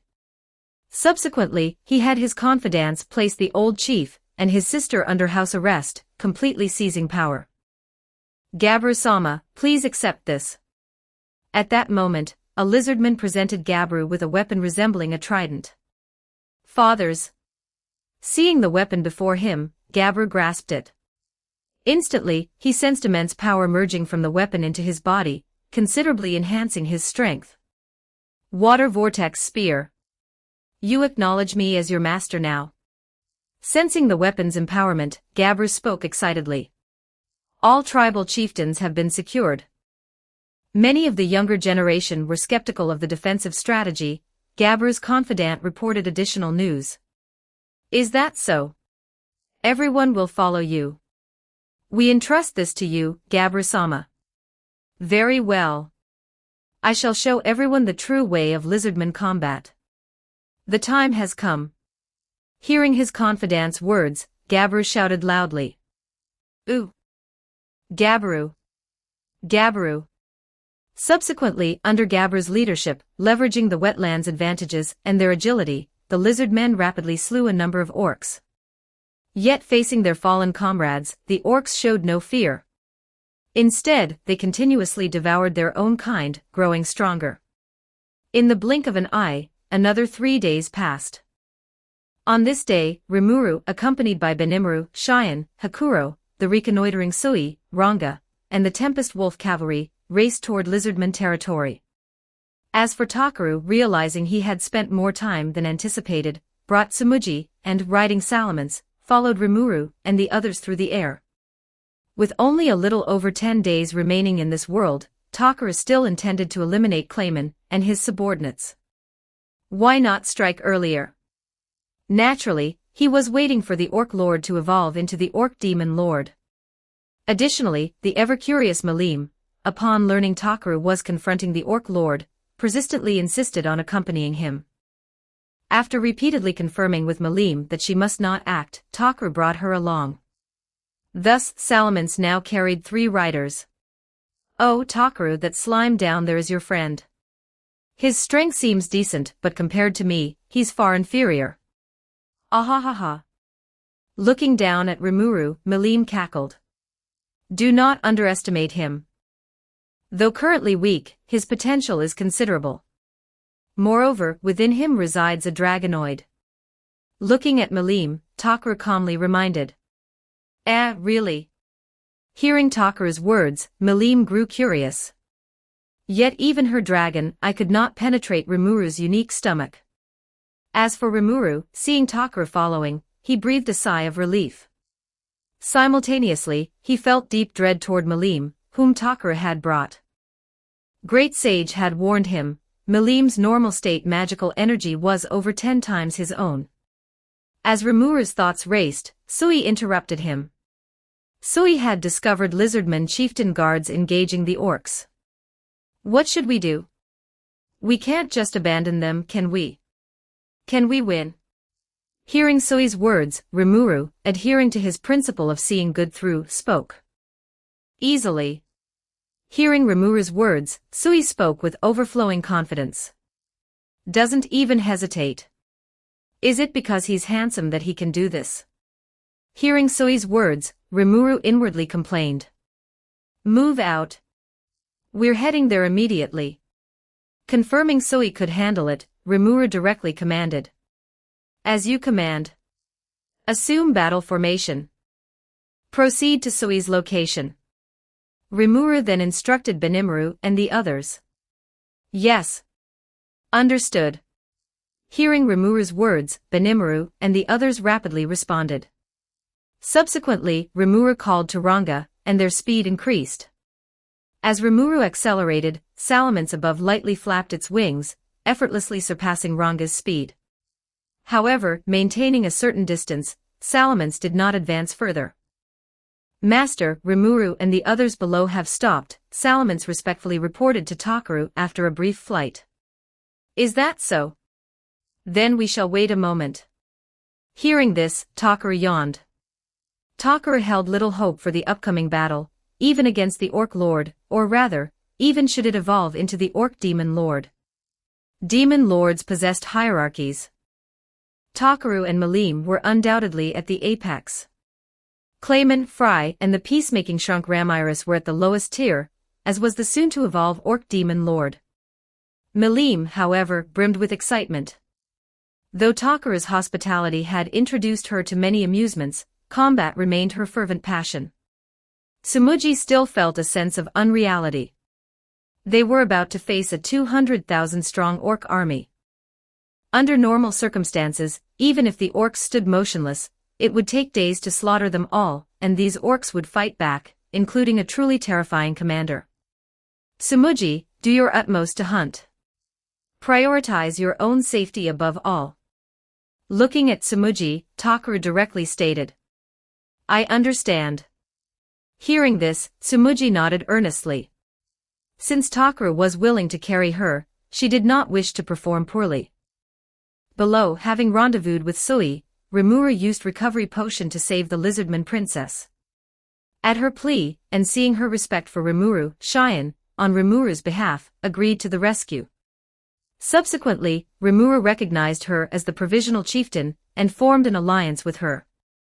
As for rescuing the lizardman chief, Rimuru entrusted this to Sui, then led Benimaru and the others toward the battlefield. As Rimuru and his group advanced, Salamence above once again followed. Gabru-sama, we are surrounded. On the battlefield, one of Gabru's confidants shouted in panic. What is happening? Their movements have clearly accelerated. Watching the rapidly surging orc army, Gabru's gaze was grave. Impossible. The orcs have developed webbed feet and scales. They are becoming just like us. Gabru then noticed the orc's dramatic transformation. A comrade was just devoured. At this moment, other lizard men fell back to Gabru's side. Indeed. Their behavior changed after that. Another lizardman confidant added. They can acquire our abilities through devouring. Hearing his kin's explanation, Gabru finally realized the dire situation. Yet regret was now useless. At that moment, an orc swung its axe at Gabru.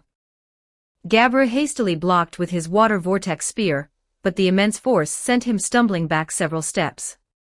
However, he ultimately erupted with power and repelled the orc. Chapter 380, Chapter 380 Orc General vs. Gabru. 1233 words. Compact formation. Concentrate around the goblin unit. Protect the goblins while breaking through the orc encirclement. Having repelled the orcs, Gabru now could only adopt the formation most likely to ensure survival. If he abandoned the goblins, the lizard men could perhaps escape. But these goblins were his own recruits. Though they had proven of little use, he would not casually discard them. Looking at the orcs steadily closing in, Gabru encouraged his men. Then, he sensed a terrifying aura emanating from the orc before him. You there, orc. You are the orc lord, are you not? I am the lizardman chief, Gabru. Face me in single combat. Seeing no avenue of escape, Gabru challenged the orc before him to single combat, seeking a slim chance of survival. I am not the orc lord. I am the orc general, far beneath the orc lord. Hearing Gabru's words, the leading orc spoke calmly. Not the orc lord. Possessing such immense power, yet still far beneath the orc lord. Hearing the orc general's words, for the first time, Gabru perceived his own insignificance. Single combat, is it? How intriguing. I accept. Subsequently, the orc general nodded at Gabru's proposal. Gabru wished to minimize casualties.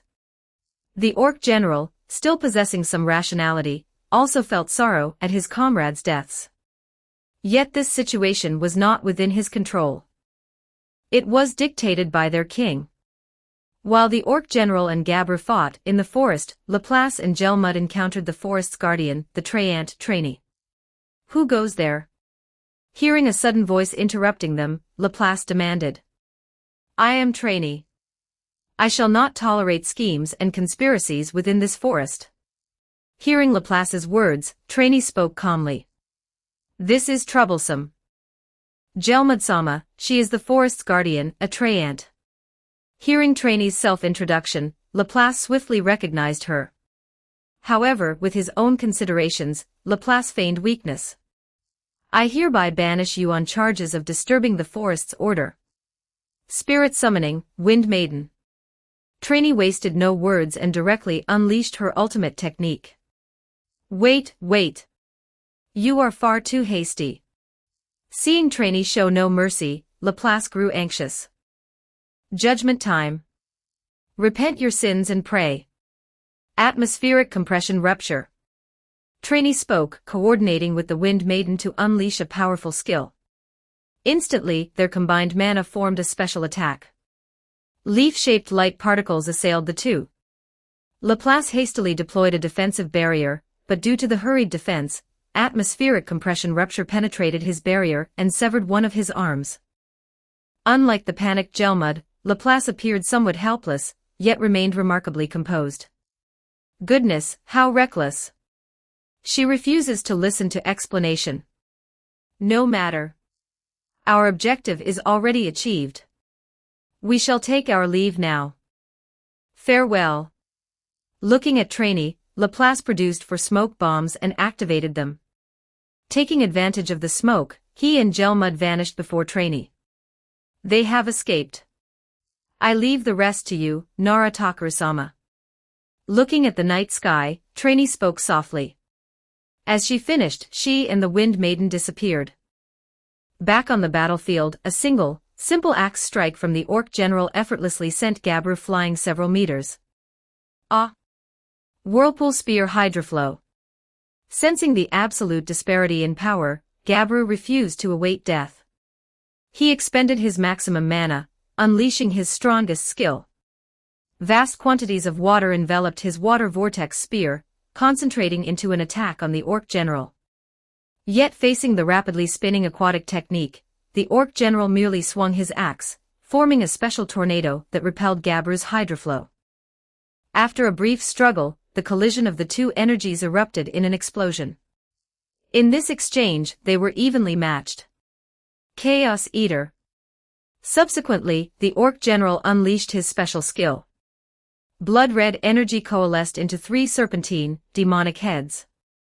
Each snake head, as if possessing its own consciousness, lunged directly at Gabru, seemingly intent on devouring him entirely. Seeing this peculiar attack, Gabru sensed extreme danger. He swiftly backstepped, evading the 3 snake heads' successive bites. You seek to devour me. Watching the writhing, menacing snake heads hovering above the Orc general, Gabru frowned. Heh, how long can you flee? Observing Gabru evade the first assault, the Orc general's tone remained unhurried. Gabru-sama. We'll help. Seeing Gabru at an absolute disadvantage, his 3 confidants anxiously spoke. Do not interfere. This is single combat. Hearing their words, Gabru hastily forbade them. They were now completely surrounded. If he recklessly broke the rules, the encircling orcs might swarm them and devour them all. How manly, Gabru-sama. Gabru. Unaware of Gabru's concerns, his confidants merely saw him fighting valiantly for them and, like ardent fans, began frantically cheering his name. Hearing their shouts, Gabru again felt strength surge within him. He charged forward. Yet courage could not compensate for the disparity in power, especially when the gap was so vast. Soon, facing Gabru's assault, the Orc general merely allowed his Chaos Eater to attack. Though Gabru struck the demonic faces several times, he could not damage them in the slightest. Instead, one snake head struck his abdomen, sending him stumbling back several meters, falling to one knee. This attack left Gabru critically vulnerable. The 3 snake heads lunged at him simultaneously. Gabru was in extreme danger. Such attacks. Pushed to his limits, Gabru erupted once more.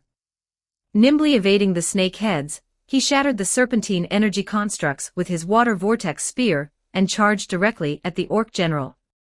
Watching Gabru rapidly approach, the orc general unhesitatingly swung his battle axe. Yet at the moment of proximity, Gabru leaped, soaring above him. Evading the orc general's strike, he created a perfect attacking opportunity. What? This unexpected development caught the orc general off guard. However, he rapidly reacted. As Gabru descended, he raised his left arm shield, precisely intercepting the attack. Bang! The collision of water vortex spear and shield sent water splashing below. Yet facing the immense power disparity, Gabru's charged strike was effortlessly blocked. The instant he blocked, the orc general swung his battle axe at Gabru.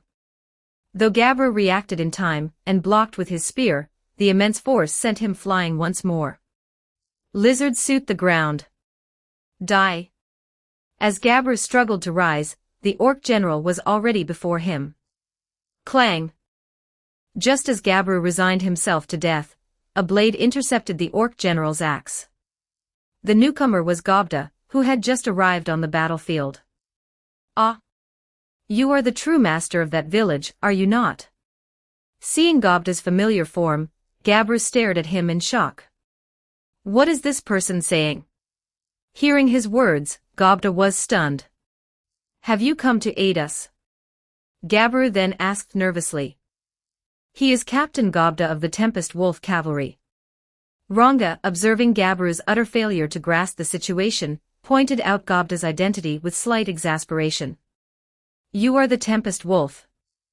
I am Ranga, dispatched by Rimuru-sama's command to provide reinforcements.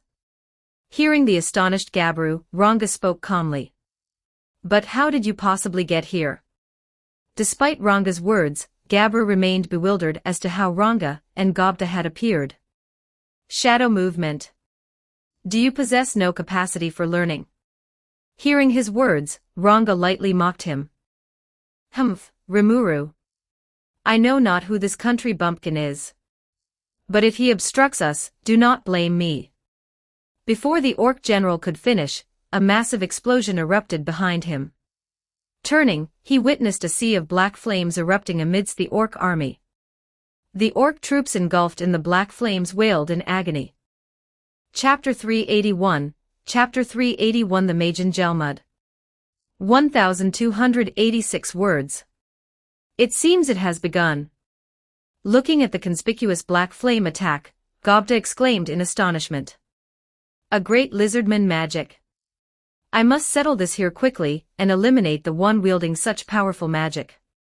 Assuming this was lizardman territory, the orc general instinctively believed these black flames were their trump card. Watching the orc general's mana surge, Gobda turned directly to Gabru. You're Gabru, right? Quickly, reorganize your defensive formation. I understand. Hearing his words, Gabru dared not defy him in the slightest. Humph. You appear to be aiding the lizard men. Useless. Goblins and dogs, even with the subordinates of that petty monster leader, our advantage remains unshaken. Looking at Gobda, Ranga, and the others, the orc general mocked lightly. Petty monster. Being insulted himself was one thing, but hearing the orc general refer to their revered Rimuru-sama as a petty monster ignited Gobda's fury. Then let me show you. Before Gobda could act, Ranga's eyes turned crimson. Vast mana surged from his body, causing the sky to become overcast with dense storm clouds. Soon, thunder and lightning rent the air, accompanied by numerous tornadoes. Countless orcs, caught unawares, were swept into the vortexes. Takaru, it looks like lightning is about to strike. Is it safe for us up here? Sensing the changes around her, Tsumugi asked nervously. Please rest assured. This level of tornado poses no threat to me, Salamence replied calmly. Well, once Ranga's attack concludes, Tsumugi, you may begin fighting as well. Watching the scene below, Takaru said with a light smile to Tsumugi. Oh, all right. Hearing this, Tsumugi rapidly nodded. Rimuru, in his slime form, floated in the air, utterly astonished by the surrounding spectacle. Explanation, individual named Ranga's wide area attack skill, Black Lightning Storm. Sensing Rimuru's shock, Great Sage considerately provided an explanation. Soon, the energy reached its peak. A colossal bolt of lightning struck the orc general directly, the immense electrical attack instantly blasting him away. The strike evaporated several layers of earth dozens of meters before Ranga. With this single attack, Ranga completely evolved into a Tempest Star Wolf. The single horn on his forehead had become two. Witness this, orcs. This is but a glimpse of the power of the one you call a petty monster leader. Having launched his attack, Ranga roared into the air before him. Elsewhere, Benimaru and the others were slaughtering with their newly acquired abilities. The black flames from earlier were Benimaru's new power. Upon receiving Rimuru's naming, his blue flames had evolved into their current black form. Who are you people? Seeing three unfamiliar figures amidst their army, the orcs could not help but ask. You do not recall? How cruel! Did you not devour our village? Hearing the orcs' inquiry, Benimaru spoke calmly. Those horns, could you be the ogre tribe? Upon hearing this, the orc warriors realized. Who knows? Perhaps we are somewhat different now, Benimaru said with a light laugh. This moment has finally arrived, Hakuro spoke softly, gripping his long blade. We thank Rimuru-sama for granting us this opportunity. Cheyenne raised her greatsword. Let me reiterate. Make way, pigs. Unless you wish to be burned to nothing but ash. Looking at the vast horde of orcs before him, Benimaru condensed a baseball-sized sphere of black flame in his hand and mocked. As his words fell, he rapidly hurled the black flame. The orc army swiftly parted, clearing a path. The black flame flew several hundred meters before finally striking the orcs. It erupted in an explosion spanning 100 meters in diameter. This explosion was merely the beginning. Subsequently, Benimaru relentlessly attacked the orcs. Hakuro and Cheyenne also showed no mercy. To them, this battle was a new beginning, and the first opportunity to demonstrate their worth. All right, Tsumugi, go forth as well. Take care. Having Salamence lowered Tsumugi Kotobuki to the ground, Takaru spoke calmly. I understand. Leave it to me. Hearing Takaru's words, Tsumugi made a gesture of rolling up her sleeves, revealing arms that were not particularly muscular. Yet the immense power contained within those seemingly slender limbs was known only to those who had experienced it firsthand. Swiftly approaching a contingent of the orc army, watching the orcs rapidly charging at her, Tsumugi's gaze turned cold. Here I go. Gale. Revenge slash. Rapid thrust. Murmuring softly, she withdrew a custom greatsword from her item slot, and rapidly swung it at the orc forces. Tsumugi's greatsword was identical to Cheyenne's. Compared to other weapons, the greatsword suited her better. Her combat style, much like her weapon, was wildly unrestrained. Each of her attacks inflicted massive casualties upon the orc ranks. Of course, compared to the 200,000-strong orc army, her contribution was a mere drop in the bucket. It was also completely incomparable to Benimaru's indiscriminate black flame bombardment. A distinction between warriors and mages. Rimuru, floating above, curiously observed the battlefield. Seeing the overwhelmingly numerous orc army visibly diminish, he marveled at the Kijin's exceptional prowess. I hope we can remain on good terms with them even after this battle. Rimuru thought hopefully. Takaru. Can I fight too? Milim, atop Salamence, watched the battle below, her fighting spirit again ignited. No. Did I not say before? You may only observe. If you disobey, I will have no choice but to send you away. Looking at Milim, Takaru pinched her cheek. I know. Hearing Takaru's words, Milim rapidly nodded and dared not mention it again. So Takaru, when will you act? I have already located the orc lord. Milim then excitedly pointed to a spot below.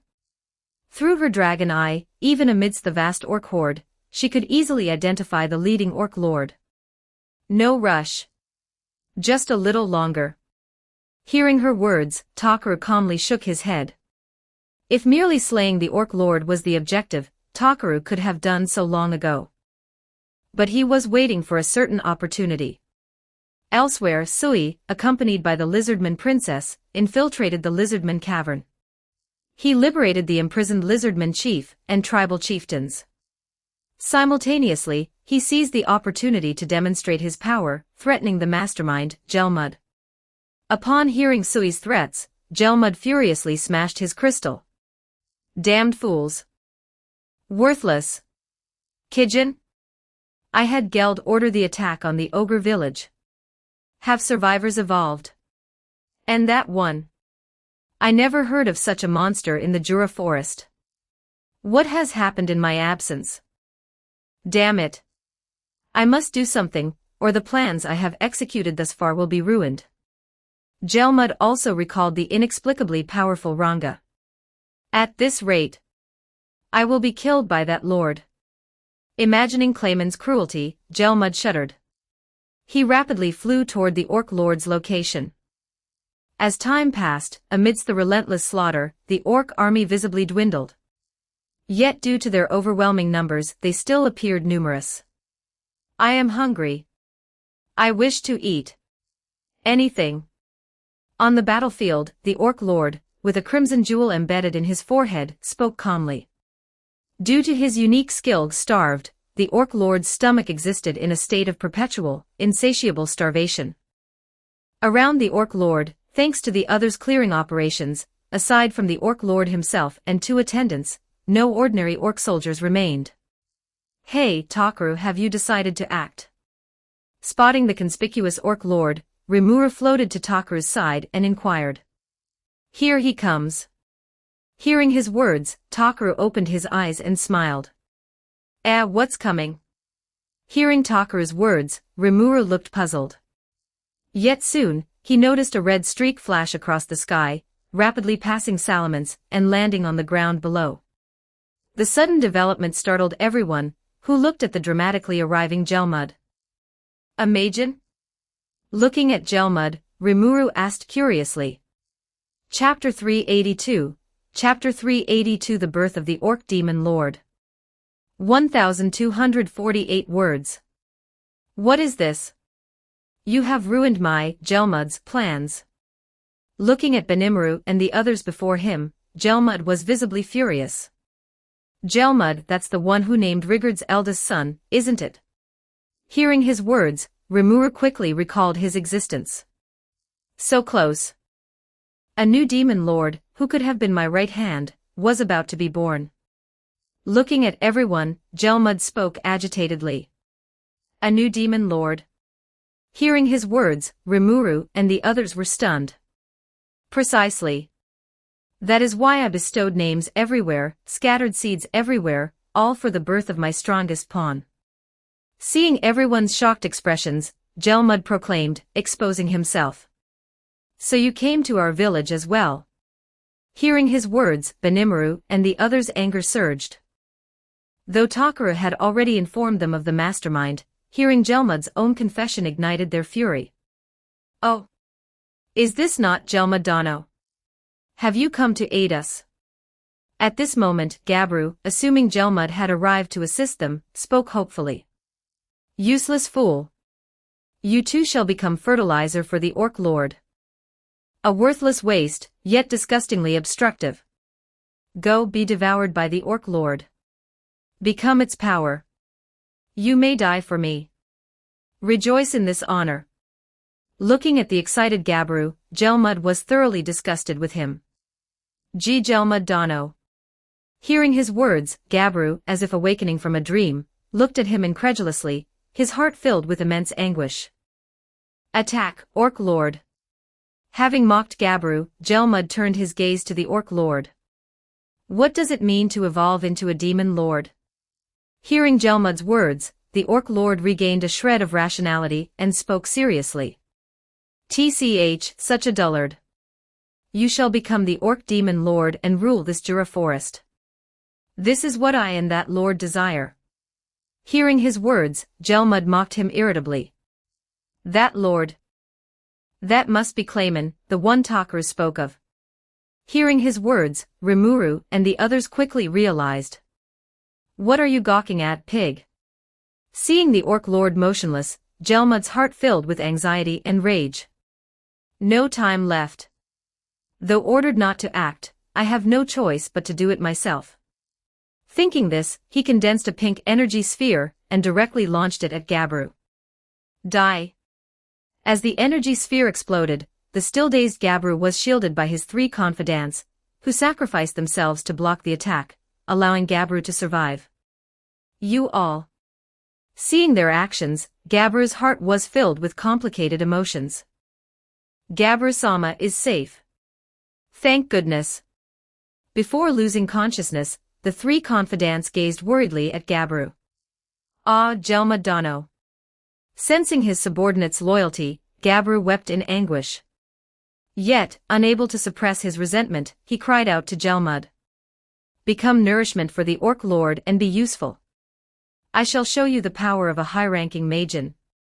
Die. Ignoring Gabiru's heart-wrenching cry, Gelmud condensed another energy sphere. Death March Dance. As his words fell, the massive energy sphere split into over 100 smaller spheres, mercilessly launched at Gabiru. At the critical moment, Rimuru positioned himself before Gabiru, expanding his slime body and spinning to devour all the energy spheres into his body. Well, is this your full power? How do you intend to kill anyone with such petty tricks? Hearing his words, Rimuru mocked lightly. Well, Takaru probably won't mind, right? Having intercepted Gelmud's attack, Rimuru glanced worriedly at Takaru above. Seeing Takaru show no reaction, he sighed in relief. Why you bastard? Seeing Rimuru effortlessly devour his ultimate technique, Gelmud fearfully retreated a step. Why you are? Looking at the slime before him, Gabiru was somewhat stunned. Here, this is recovery potion. Use it on your subordinates. Hearing Gabiru's words, Rimuru withdrew several lumps of blue recovery potion from his stomach and handed them over. Yes. Clutching the condensed recovery potion tightly, Gabiru's eyes were filled with gratitude. He was not one to forget kindness. Gelmud had bestowed his name upon him, and Gelmud's actions had deeply disappointed him, yet he had no intention of resisting. All right. Seeing Gabiru administer the recovery potion to his subordinates, Rimuru casually released threads, binding Gelmud. These were the enhanced threads acquired from devouring the black spider. So this is the mastermind. I can't believe Gabiru was deceived by someone like this.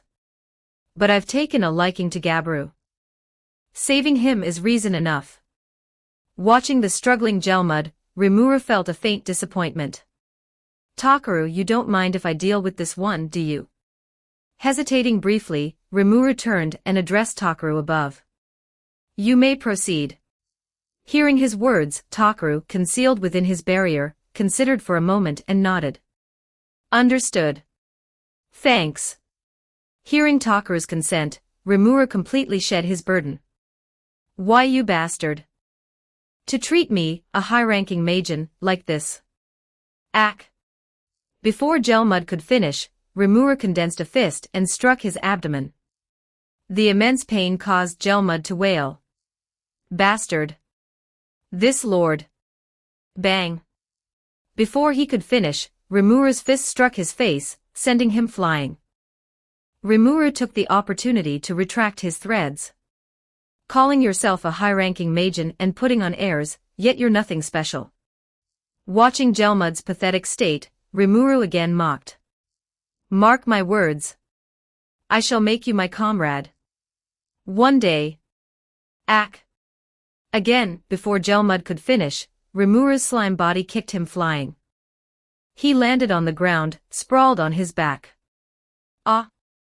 You bastard are finished. That lord will never forgive you. Feeling the pain racking his body, Gelmud grew somewhat reckless and despairing. Oh, is that so? Hearing his words, Rimuru said with a faint smile. Ah. Stop. Don't come near. Hey, Orc Lord, help me. Watching Rimuru steadily advance, Gelmud, like a mouse fleeing a cat, scurried behind the Orc Lord. "I am hungry." Hearing his plea, the Orc Lord instinctively repeated these words. "Useless. Help me, Orc Lord." "No, Geld." Cursing, Gelmud's tone shifted to one of half plea, half command. Hearing the name Geld, the Orc Lord's previously turbid gaze regained a flicker of clarity. He recalled being bestowed his name by Gelmud in that desolate desert. Remembering this, the Orc Lord slowly stirred. His movement put Rimuru and the others, confronting him, on guard. This useless one finally moves. Ha ha ha. Witness his power well. Attack, Geld. Make him regret opposing me. Seeing the Orc Lord finally act, Gelmud cackled. He turned and directly taunted Rimuru and the others. Yet, the instant his words fell, Geld raised his massive blade and swung it at Gelmud's neck. Gelmud, utterly defenseless, was decapitated, slain by the Orc Lord's hand. Explanation: Gelmud. Life signs have ceased. Yes, I can see that. Hearing Great Sage's reminder, Rimuru spoke calmly. Subsequently, before everyone's eyes, the Orc Lord knelt and began to devour Gelmud's body. This scene was somewhat cruel. Sumuji felt uncomfortable. Though somewhat accustomed to slaughter, witnessing the consumption of a corpse was difficult to bear. Having devoured Gelmud's corpse, the Orc Lord's mana surged once more, emanating an extremely ominous aura. Oh! His magical energy has increased again. It seems he's about to evolve. Above, Malim, seated on Salamence, exclaimed. Explanation: confirmed. Individual named Geld's magical energy enhanced. Commencing evolution into demon seed. Successful. Individual named Geld has evolved into Orc Demon Lord. With his successful evolution, Rimuru sensed immense oppressive force. Hey, Takaru. This one has evolved into an Orc Demon Lord. Is that all right? Hearing Great Sage's notification, Rimuru nervously called out to Takaru. Snap. Hearing his words, Takaru lightly snapped his fingers. A special barrier enveloped the area around Takaru. This barrier, aside from defensive capabilities, primarily served to isolate from external perception. Chapter 383, Chapter 383 Devouring the Orc Demon Lord. 1207 words. From the moment he entered the battlefield, Takaru had maintained a barrier enveloping himself and Malim. His purpose was to prevent Clayman from detecting their presence through his crystal ball. If Clayman, fearing them, went into hiding, locating him would become considerably more difficult. Ah! I am the Orc Demon Lord, he who shall devour all. My name is Geld. Demon Lord Geld. Having evolved into a Demon Lord, Geld roared. All right, all of you, withdraw.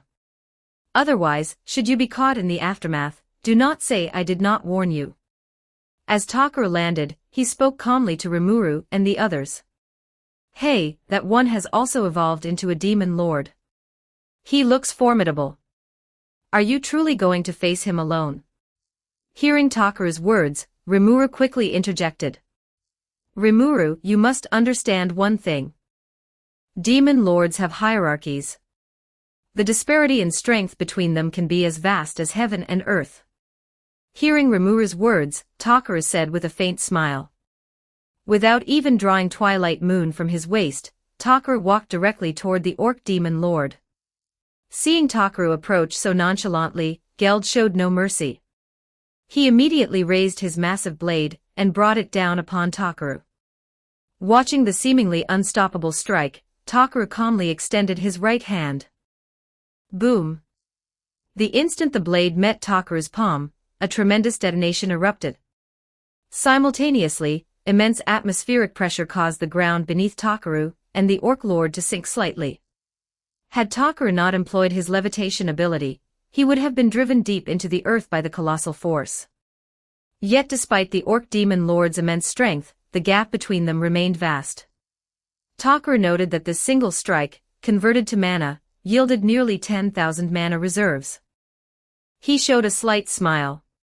Watching Takaru effortlessly block his attack with one hand, the orc demon lord unhesitatingly swung his blade again. The result mirrored the first, aside from further sinking the ground beneath them, only increased dust clouds arose. Surely you possess more power than this. As he spoke, Takaru delivered a simple punch to Geld's abdomen. The immense force, unleashed directly from Takaru's fist, sent Geld flying while simultaneously blasting a massive hole through his stomach. Ah!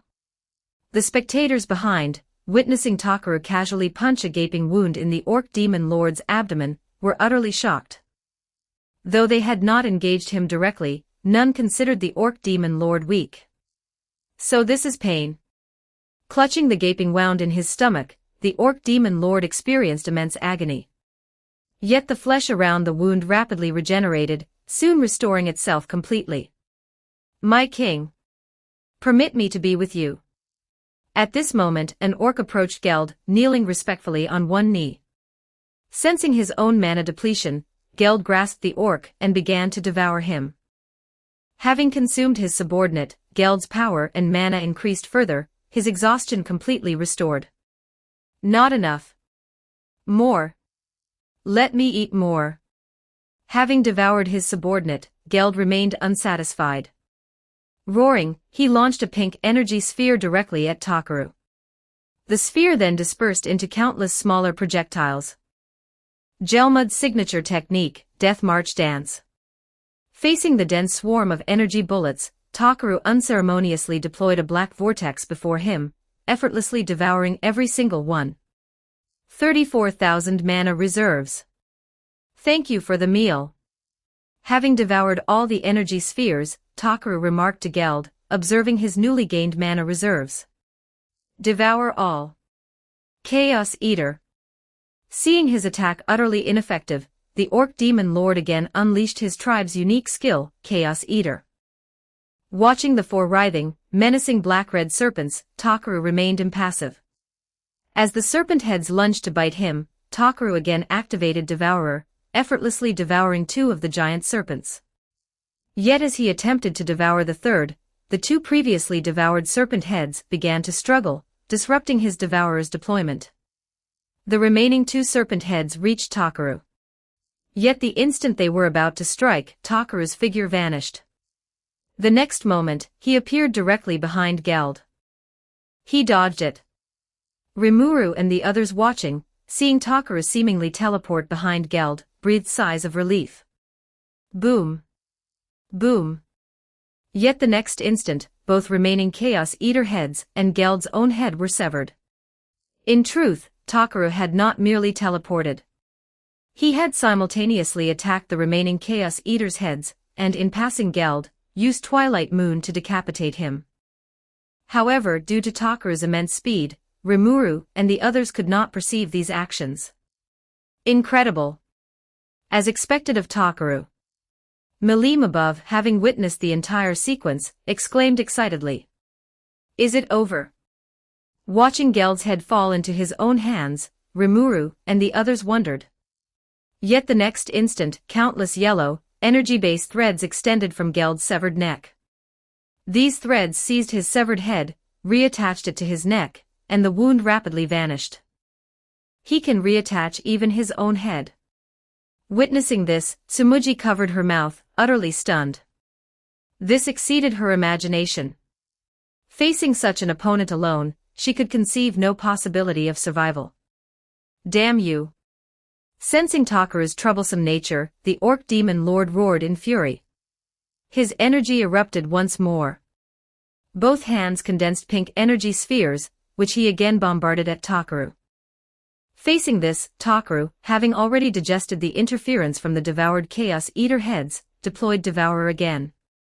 Though Geld intelligently attacked from front and rear simultaneously, Takaru's Devourer could envelop his entire body, leaving no blind spots. Thus, Geld's energy attacks were again completely devoured. The instant Takaru finished devouring the energy spheres, he found himself seized by Geld's massive hand. Geld's previous attacks had been merely a diversion. Takaru's Devourer was potent, yet possessed a minor flaw. When enveloping himself with Devourer, his mobility was somewhat compromised. Ha ha ha. I shall devour you like this. Having grasped Takaru, Geld exclaimed excitedly. Takaru. Watching Takaru seized, the observing group gasped, Sumuji especially overcome with worry.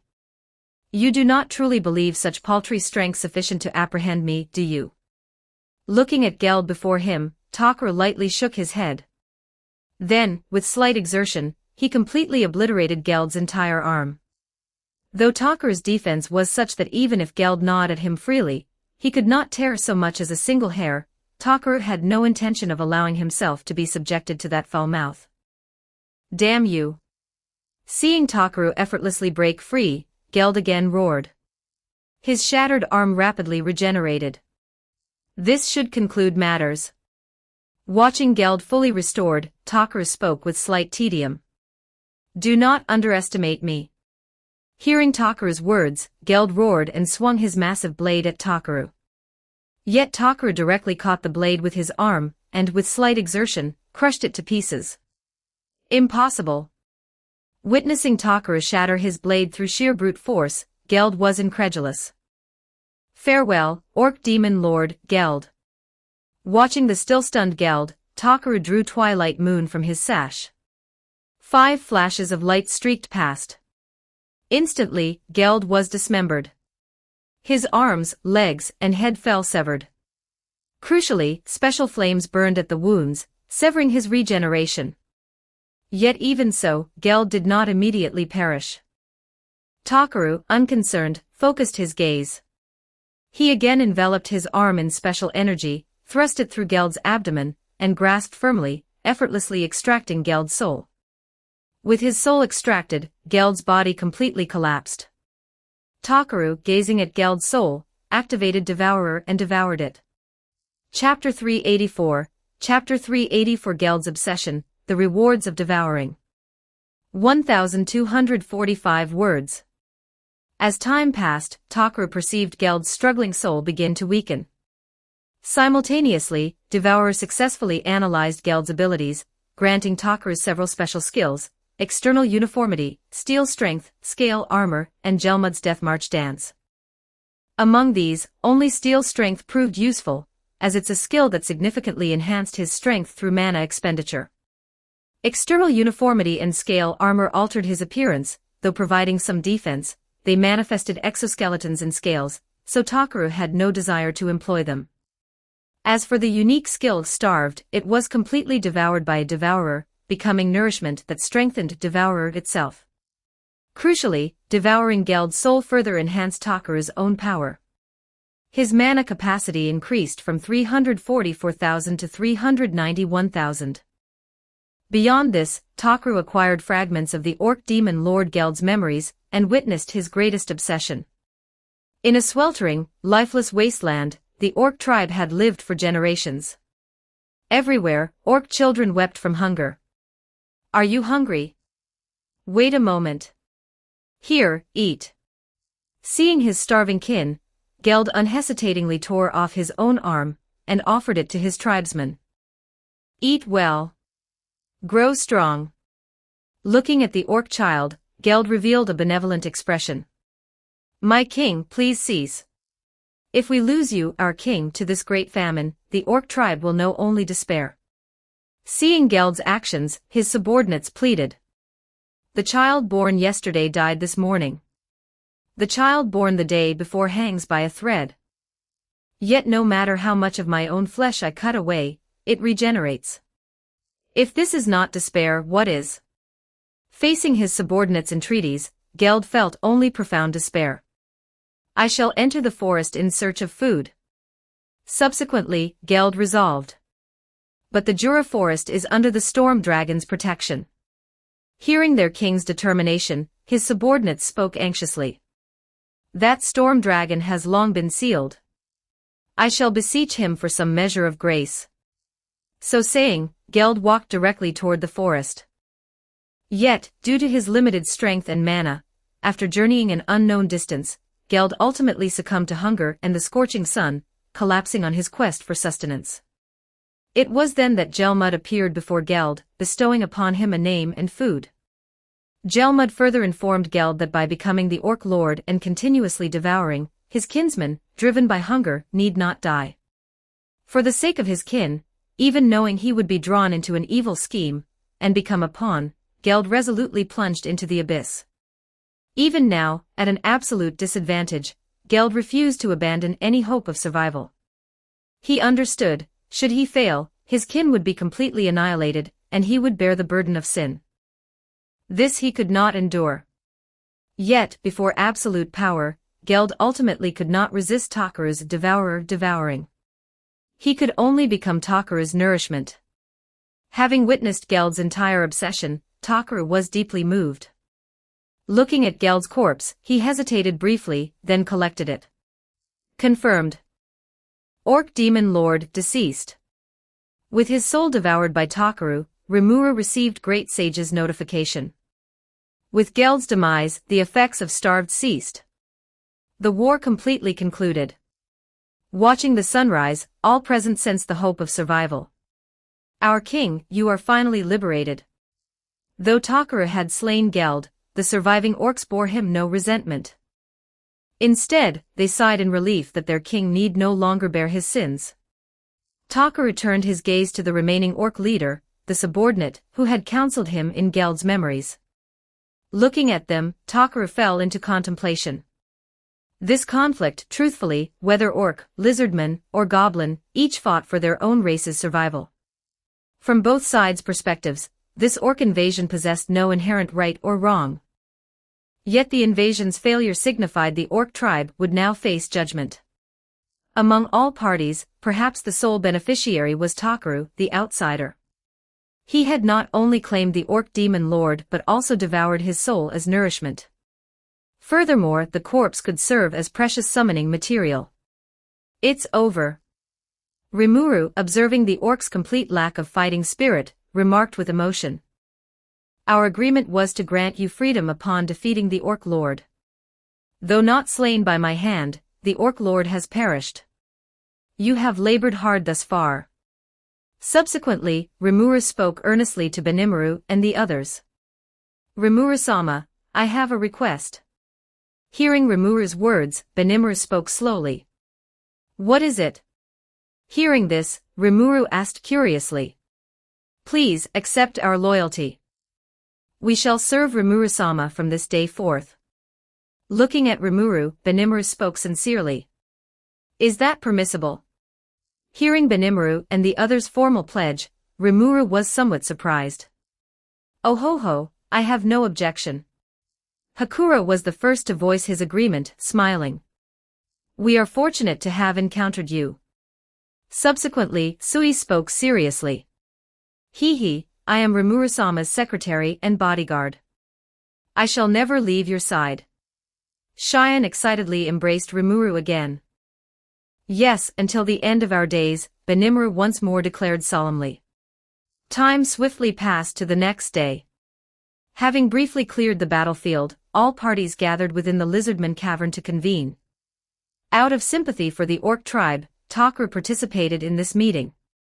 Though from Rimuru and the others' perspective, Tokaru's actions in slaying the Orc Lord placed him on the side of righteousness against the invading orcs, it was undeniable that by devouring Geld, Tokaru had extinguished their race's hope for survival.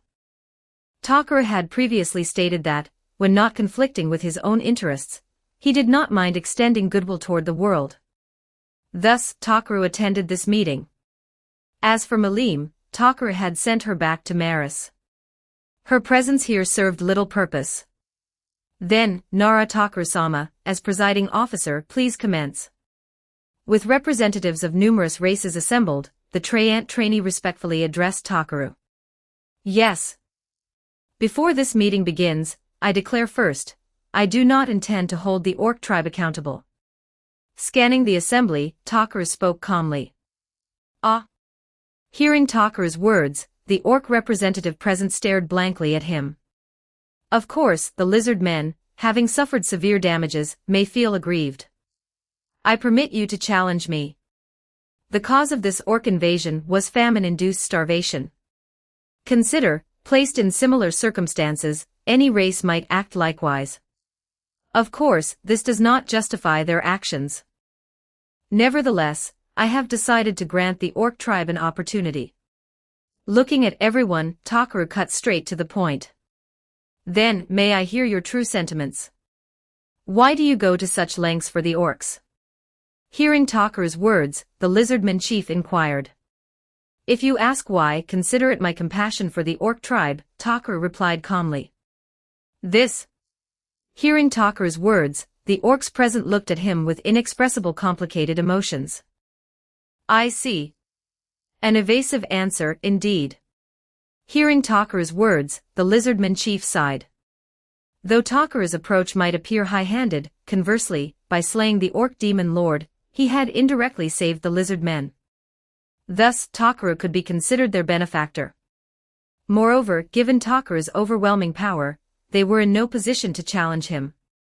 All monsters abide by one immutable rule: the weak are prey to the strong. When you chose to oppose, you should have been prepared for this.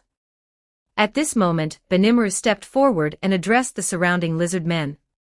Your village was also destroyed. Do you bear no resentment? Seeing Benimaru voluntarily step forward to aid Takaru, Sumuji asked curiously. It would be false to claim none. But should there be a next time, we shall not disgrace ourselves as we did this time. Hearing Sumuji's inquiry, Benimaru spoke earnestly. Hearing his words, Takaru revealed a slight smile.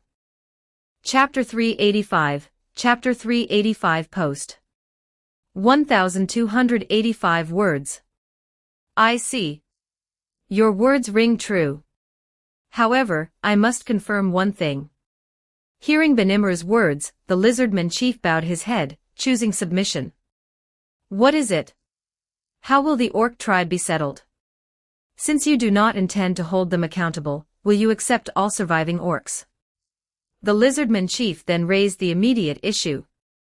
Regarding this, though I have no objection to accepting all orcs, the territory I govern is the distant kingdom of Falmouth. Relocating the entire orc tribe there is impractical. Moreover, that region is predominantly human. Orcs settling there would only face persecution. Hearing Takaru's words, everyone was momentarily stunned. They were completely unaware that Takaru ruled the kingdom of Falmouth. Yet what Takaru said was undeniably true. Even Dworgen had taken countless years to barely achieve coexistence between humans and monsters. If Falmouth abruptly accepted such a multitude of monsters, they would inevitably suffer human persecution. Of course, should Takaru choose to address this, he could establish a segregated village for demi-humans and monsters, barely resolving the issue. However, Takaru lacked the necessary time. Thus, Takaru-sama, you intend to disregard the surviving orcs. Yet, though the logic held, the orc problem remained unresolved. No. Regarding the orc tribe, I seek everyone's assistance. Hearing his words, Takaru spoke seriously. What do you mean? Hearing Takaru's words, the lizardman princess looked at him quizzically. The lizardmen can provide high-quality water resources and abundant fish. The goblins can provide shelter. Trainee, I hope your kin can likewise supply forest fruits.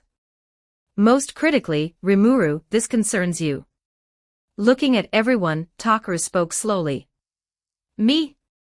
Hearing Takaru directly address him, Rimuru inquired curiously. Yes. Your city is under construction and possesses the highest level of civilization among these monsters. You shall process products and assign tasks to the orcs. In return, the orcs shall provide their labor as compensation. Furthermore, my nation shall also provide material and technical support. However, this shall not be entirely gratuitous. Looking at Rimuru, Takaru outlined a plan reminiscent of Rimuru's own approach in the original work. You mean for us to form a grand alliance, establishing a mutual aid relationship? Hearing Takaru's words, Rimuru quickly grasped the concept. Precisely. After all, is this not what you are already doing? Hearing his words, Takaru smiled and nodded.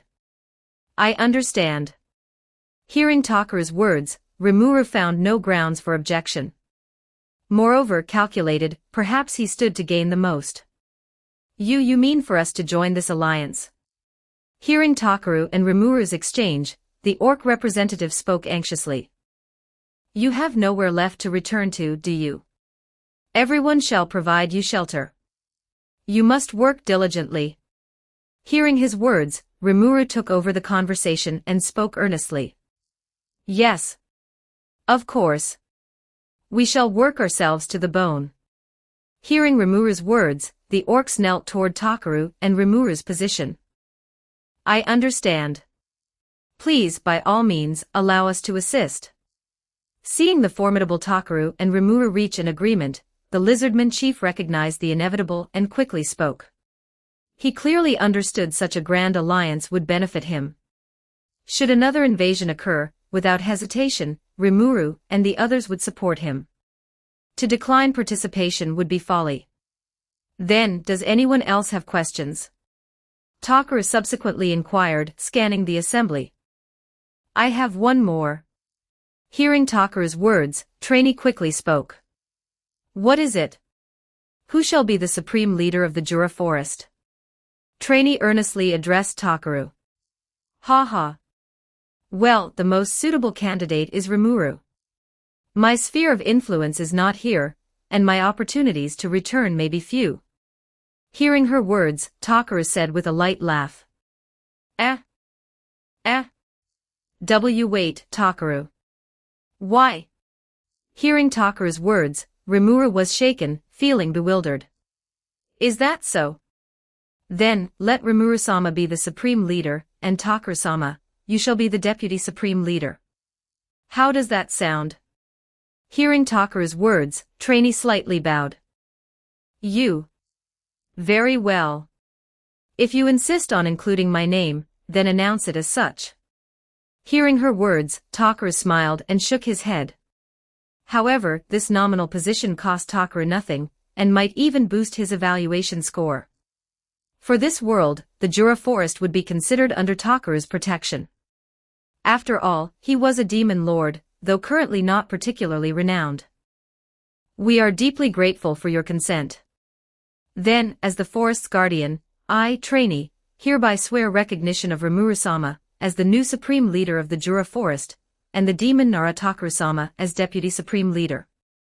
In the names of Supreme Leader Rimuru-sama and Deputy Supreme Leader Nara Takaru-sama, the Jura Forest Grand Alliance is hereby established. Having received Takaru's response, Trainee, ignoring Rimuru's flustered panic, directly proclaimed the Grand Alliance's formation and Rimuru's position as its new supreme leader. With Trainee's proclamation, the assembled races knelt on one knee in salute to Rimuru and Takaru. Observing their reverent actions and Takaru's faint, knowing smile, Rimuru sweat profusely, utterly unable to decline. Fine. I'll do it. So yeah, please take care of me. Thus, Rimuru reluctantly accepted the position of supreme leader.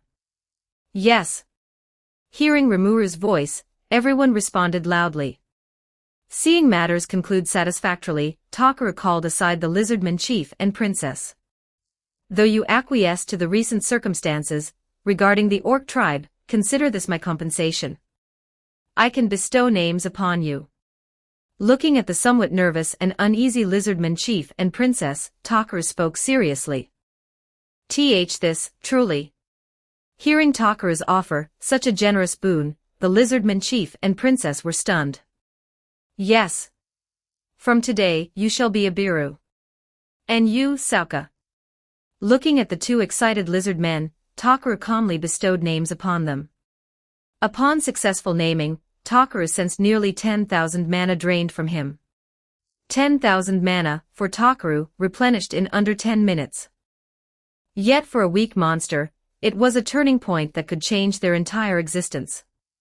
Having bestowed the names, Takaru vanished, leaving Abiru and Sauka kneeling in gratitude. Elsewhere, an orc approached Benimaru and the others. Though the weak are prey to the strong, hatred does not so easily vanish. We destroyed the ogre village. No amount of atonement suffices. I know this is far too lenient. Yet, might you take only my head and forgive the others? Seeking atonement, or perhaps to shield his comrades from persecution, the highest-ranking orc prince, emulating his king, sought to bear all sins himself, hoping Benimru and the others would completely accept the orc tribe. When the battle concluded, we asked Rimuru-sama to allow us to continue following him. Rimuru-sama bestowed upon us titles. Looking at the orc prince kneeling before them, Benimru instead spoke of other matters. I am Rimuru-sama's samurai, bodyguard and concurrent secretary. Shion loudly declared to the orc. Hakuro is the instructor, Sui is the spy. Shuna and Kaijin, remaining in the village, also possess their own titles. I have been bestowed the title of Samurai General, responsible for military affairs. Having received this duty, I cannot simply dispose of useful talent, can I? Looking at the orc before him, Benimru spoke matter-of-factly. Ah! Hearing Benimru's words, the orc prince raised his head in shock. Were you an enemy of Rimuru-sama, I would never forgive you. However, if you join the alliance and revere him as supreme leader, we are not enemies. Finally, Benimru added a calm warning. We dare not be enemies.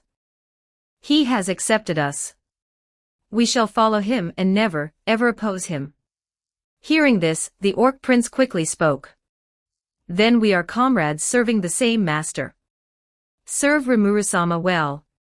Let that be your atonement. Hearing his words, Benimru spoke gently. By the name of my father, King Geld, I swear.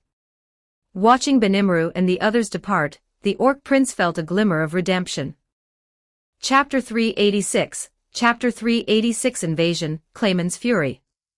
1186 words. This scene was also witnessed by Rimuru, hidden in the shadows, and of course, by Takeru and Tsumuji, who had their observation haki active. Benimuru's magnanimity is immense. I must learn from him. I should also bestow a name upon him, as the new leader of the orc tribe. Observing this, Rimuru mused silently. As for Takeru, he remained calm. Seeing matters completely and satisfactorily resolved, he exchanged a few words with Rimuru, then brought Tsumuji back to the kingdom of Falmouth. In the coming days, Takeru would seek out Clayman for a final reckoning. However, time was still relatively abundant.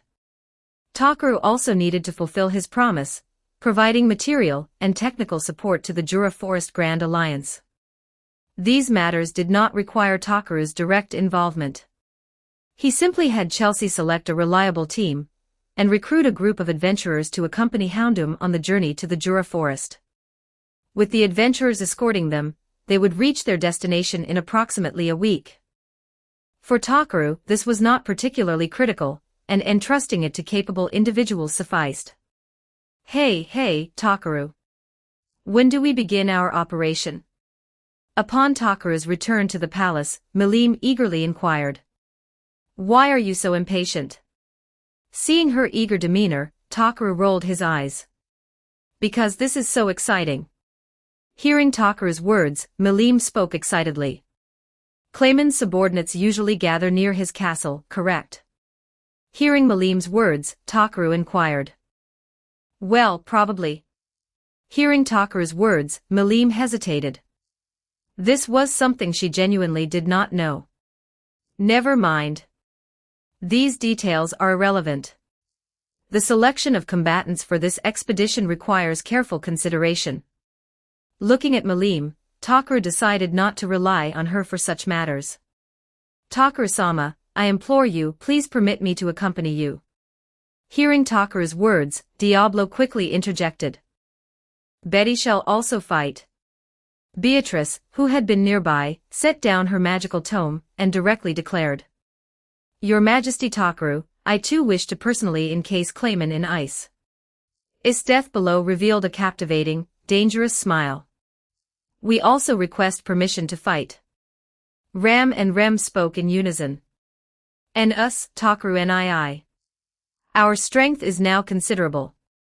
Felt and the others also spoke excitedly. A demon lord. I wonder how his dispatch shall be. Akame, caressing her newly acquired long blade, spoke seriously. Having learned that most moderately powerful monsters in this world possessed curse resistance, Akame had set aside her one-hit kill, Murasame, and replaced it with a magic or long blade manifested by Takaru. Hee hee, I wonder if these monsters can withstand my mana-enhanced cannon shells. Mine, raising her taigu, pumpkin, spoke earnestly. Since acquiring mana, she had been researching the integration of magic and her taigu, and had achieved preliminary results.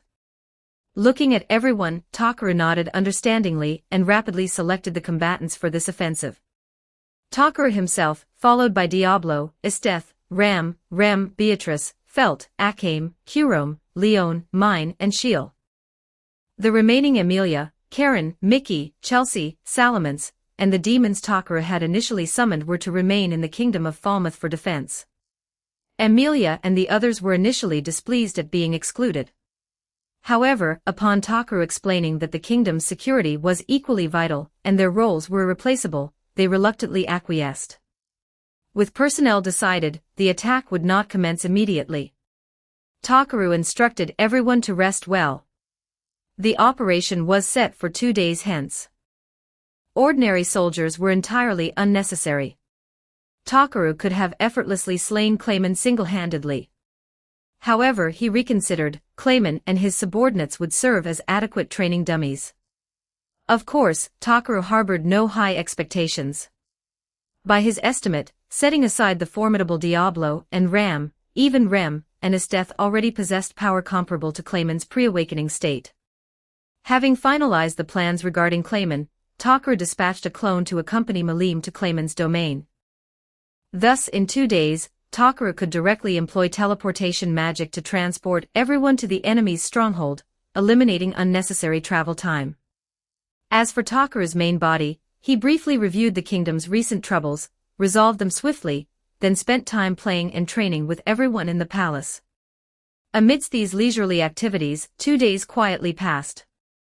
Today, after bidding everyone farewell, Takaru perceived the mark left by his clone, and directly activated teleportation magic, enveloping the designated combatants. The next instant they arrived in a bleak, desolate region. Upon arrival, everyone swiftly assumed defensive stances. Takaru briefly extended his perception, thoroughly surveying the surrounding area. Then, his mana surged. Utilizing a pre-established anchor point, he deployed an expansive barrier. This barrier, besides isolating external contact, prevented teleportation within its confines, and possessed formidable defensive capabilities. As the barrier unfolded, Clayman, within his castle, sensed something amiss.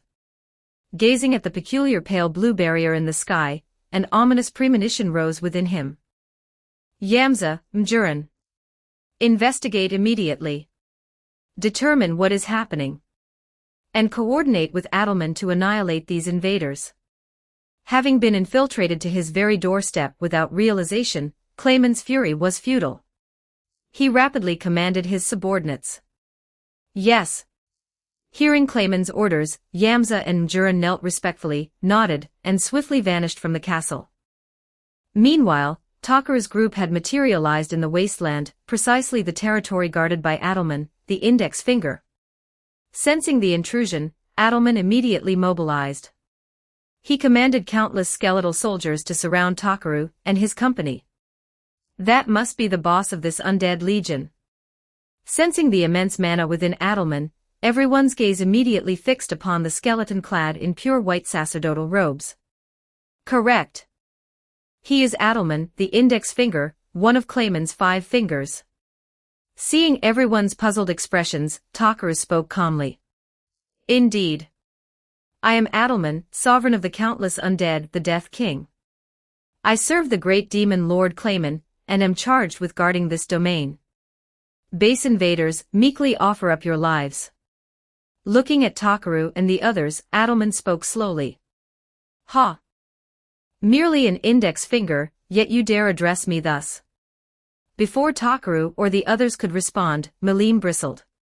Her immense oppressive aura bore down directly upon Adelman. You are the demon Lord Malim Nava. Why are you here? Do you intend to violate the demon lord's non-aggression pact? Noticing Malim, Adelman faltered, then spoke nervously. Malim, I told you. You are absolutely forbidden to fight this time. Amidst Adelman's wariness, Takaru turned and spoke calmly to Malim. Why yes, I know. Meeting Takaru's amicable gaze, Malim shrank back. Adelman, observing this exchange between Takaru and Malim, was filled with confusion. He was certain he had never encountered Takaru before. Yet Takaru's relationship with Malim appeared far from simple. Very well. I shall observe this battle. Beatrice, Felt, Akame, Kurome, Leon, Mine, Shiel, and Samuji. This engagement is yours. Looking at the vast skeletal legion, including several seemingly formidable individuals, Takaru assigned Beatrice, Akame, and the others to the task. Leave it to me. Betty shall thoroughly chastise this insolent wretch. Hearing Takaru assign her to battle, Beatrice closed her magical tome, and stored it in her item slot.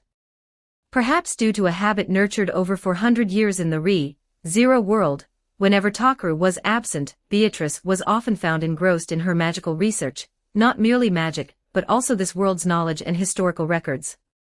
Chapter 387, Chapter 387 Beatrice vs. Adelman, the Index Finger.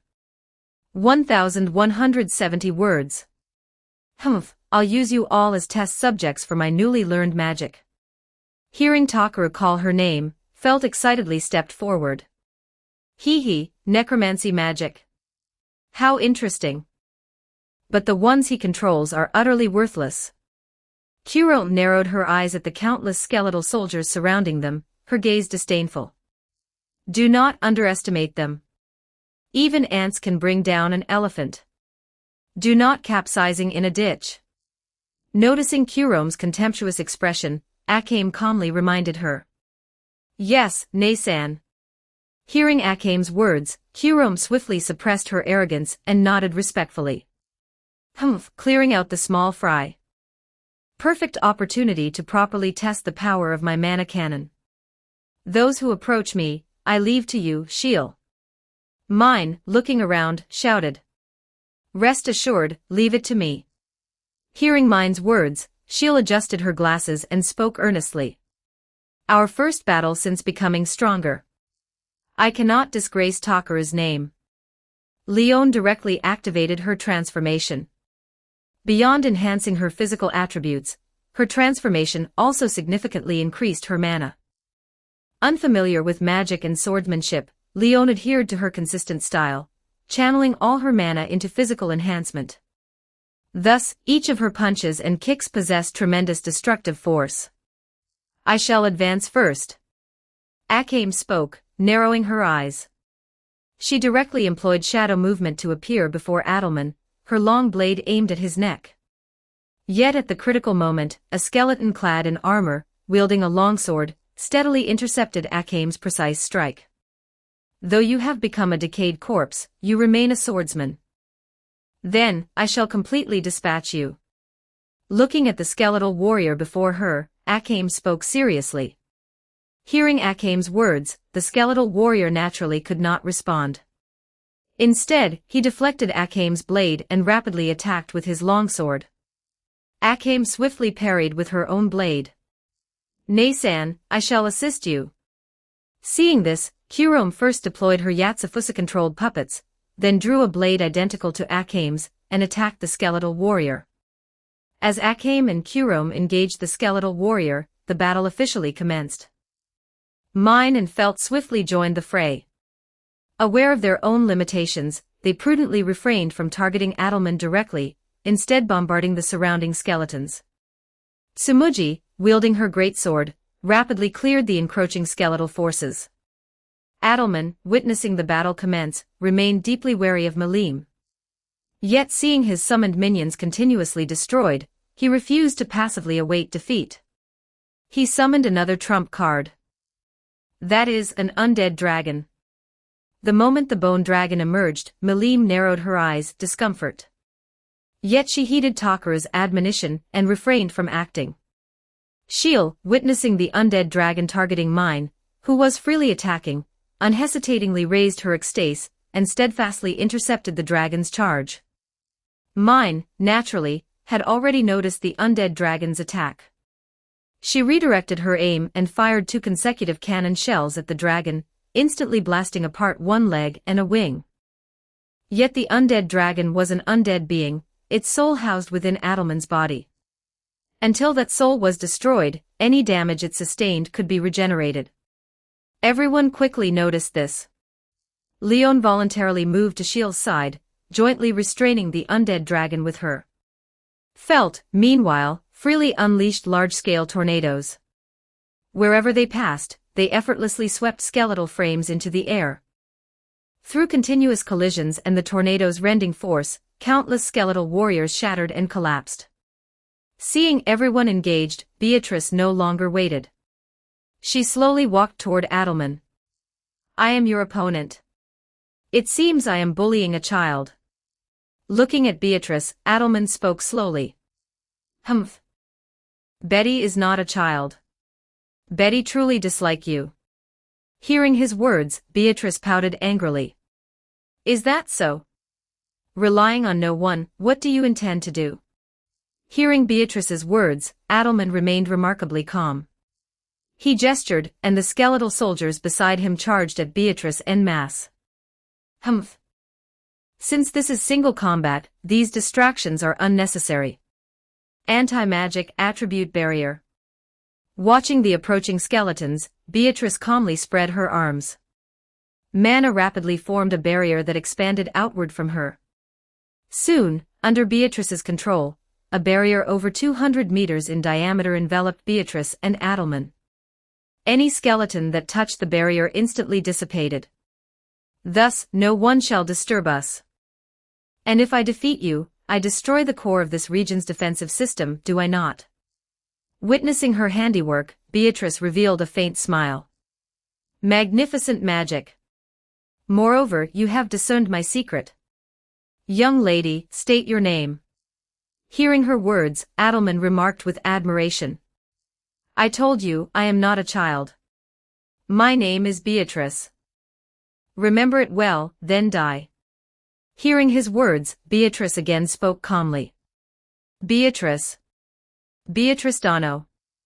Then let us contend fairly. Should you defeat me, I shall obey your will." Unfazed by Beatrice's hostility, Adelman spoke earnestly. "Humph. Betty does not require your obedience." Hearing his words, Beatrice spoke disdainfully. "Is that so? Then exert your full strength and defy me." Hearing Beatrice's words, Adelman erupted with mana. "Dissolve all. Corrode all. Corrosive magic acid bullet." Adelman initiated his magical assault. Numerous special magic arrays materialized before him, each firing a stream of golden corrosive liquid. El Minya. Facing the rapidly approaching corrosive liquid, Beatrice showed no haste. She casually summoned numerous purple arrows and rapidly launched them, precisely intercepting Adelman's corrosive magic acid bullets. Oh! Remarkably precise mana control. Then, how about this? Seeing Beatrice precisely intercept his attack, Adelman again charged. "Malevolent spirits. Accept this living sacrifice." Curse binding. As his incantation concluded, 6 extremely ominous black serpents surged toward Beatrice. Sensing the curse's danger, Beatrice frowned slightly. She immediately activated her special skill, the Absolute Defense Magic, EMM. As the curse contacted her Absolute Defense Magic, it was intercepted, unable to advance. What manner of magic is this? Witnessing his curse binding utterly halted, Adelman was incredulous. El Vita. While Adelman was stunned, Beatrice did not pause. Maintaining her absolute defense, she directly employed gravity magic on Adelman. Sensing the immense gravitational force upon him, Adelman struggled to remain standing, collapsing to one knee. This was unsurprising. Beatrice's gravity magic, enhanced through naming and further amplified by Takaru's Demon Lord awakening, had grown immensely. Over a ton of weight bore down upon his skeletal frame, causing numerous cracks. Farewell, detestable one. Alminya. Watching the immobilized Adelman, Beatrice again unleashed her powerful magic. As Beatrice continuously charged, purple rings effortlessly tightened around the helpless Adelman, binding him completely. Then, the purple light rapidly erupted in a devastating explosion. Boom! Soon, the area of their conflict was filled with violent detonations and thick smoke. The immense shockwave even impacted the skeletons outside Beatrice's anti-magic attribute barrier. Yamza and Mjurin, rapidly approaching, witnessed the tremendous explosion. Deep unease rose within them. Clearly, the invaders possessed formidable strength. Alone, they could not repel them, and they themselves faced grave danger. Yet, recalling Clayman's methods, retreat was impossible. To retreat was to die. Arriving at the explosion's epicenter, they beheld a massive crater in the wasteland and Adelman, barely clinging to life, within it. Were it not for his undying existence, Adelman would have been completely annihilated by Beatrice's attack. However, even in this state, Takaru was quite satisfied. Chapter 388, Chapter 388 Devouring Adelman, Isteth vs. Yamza. 1107 words. That is. As Yamza surveyed the enemy, he noticed Malim's presence. The instant he saw Malim, a look of despair crossed his face. If he had harbored even a shred of hope before, the moment he saw Malim, he knew, this time, he would very likely perish here. Malim-sama, why have you invaded us? Though despair filled his heart, Yamza still sought a sliver of hope for survival. No. This is not my invasion. I am merely watching. Hearing his words, Malim shook her head calmly. Watching? Hearing her words, Yamza was stunned, disbelief evident in his eyes. Malim had no intention of convincing him.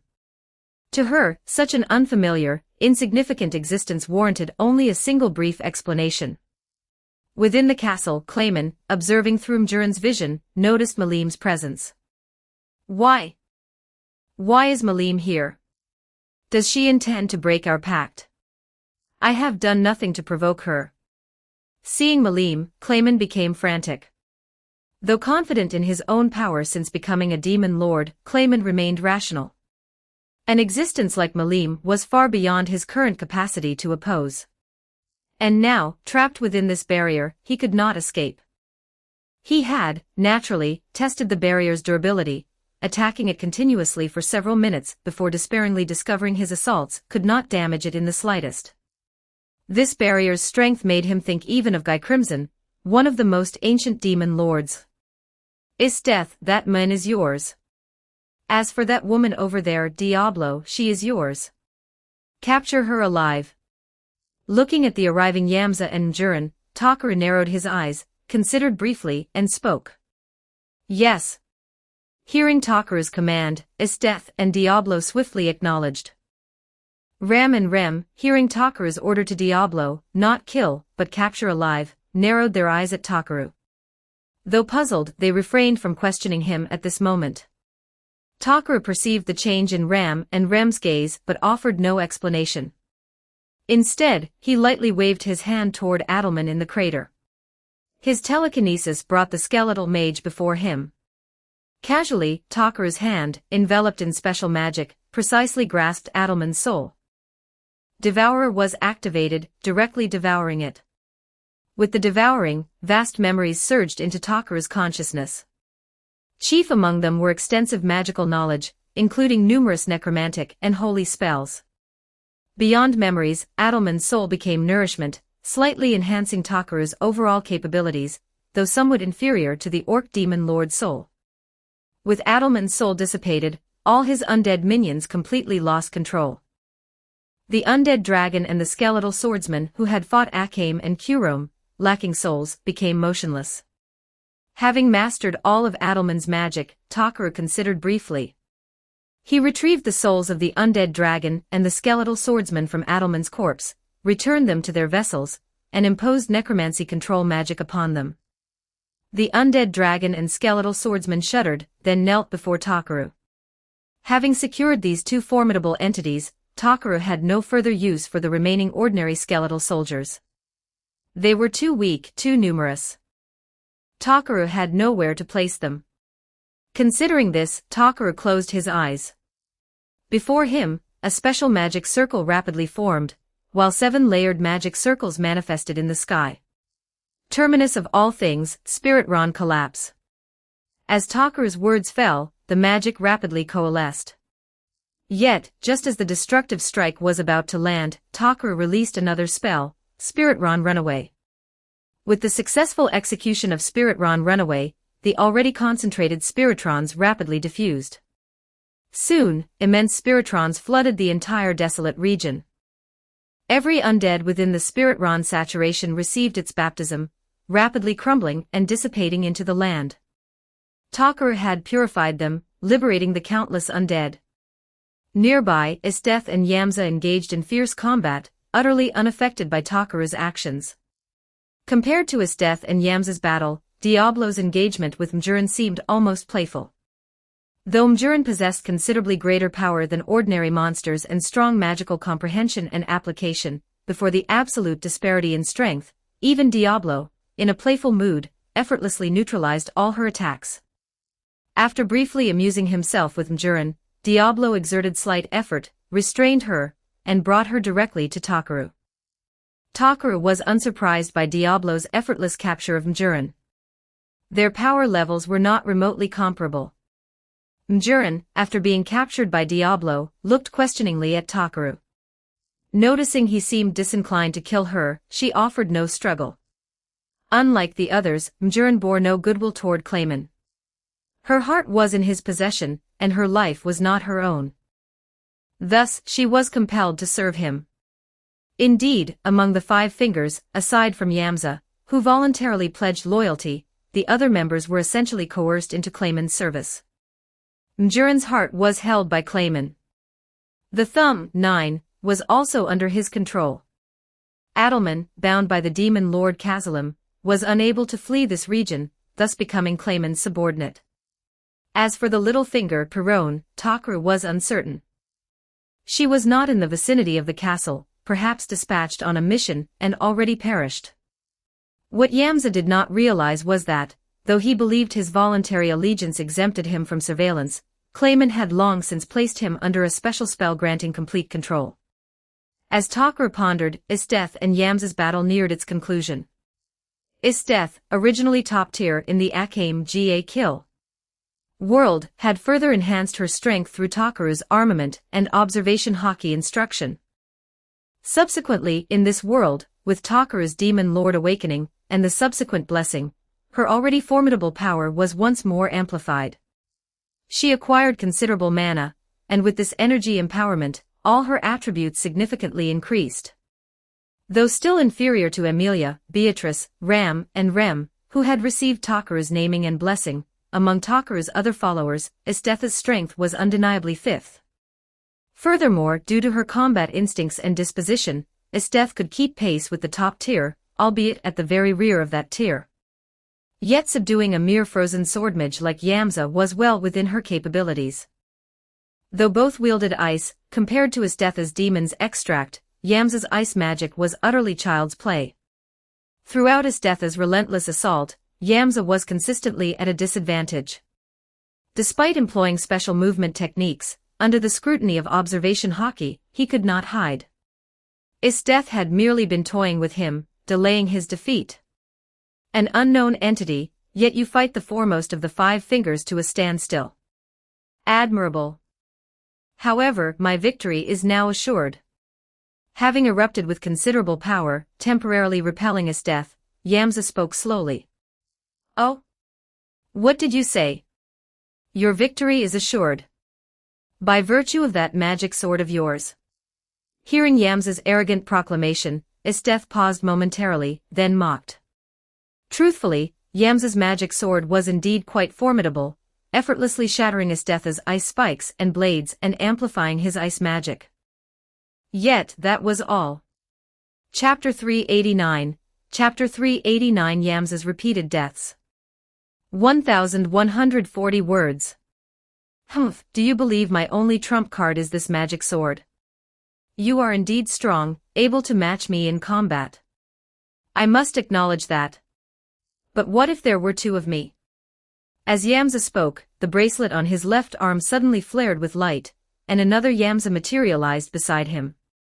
This is a magic artifact, the mirror armlet. Well, do you concede your defeat now? With a duplicate of himself, Yamza appeared exceedingly confident. And what of it?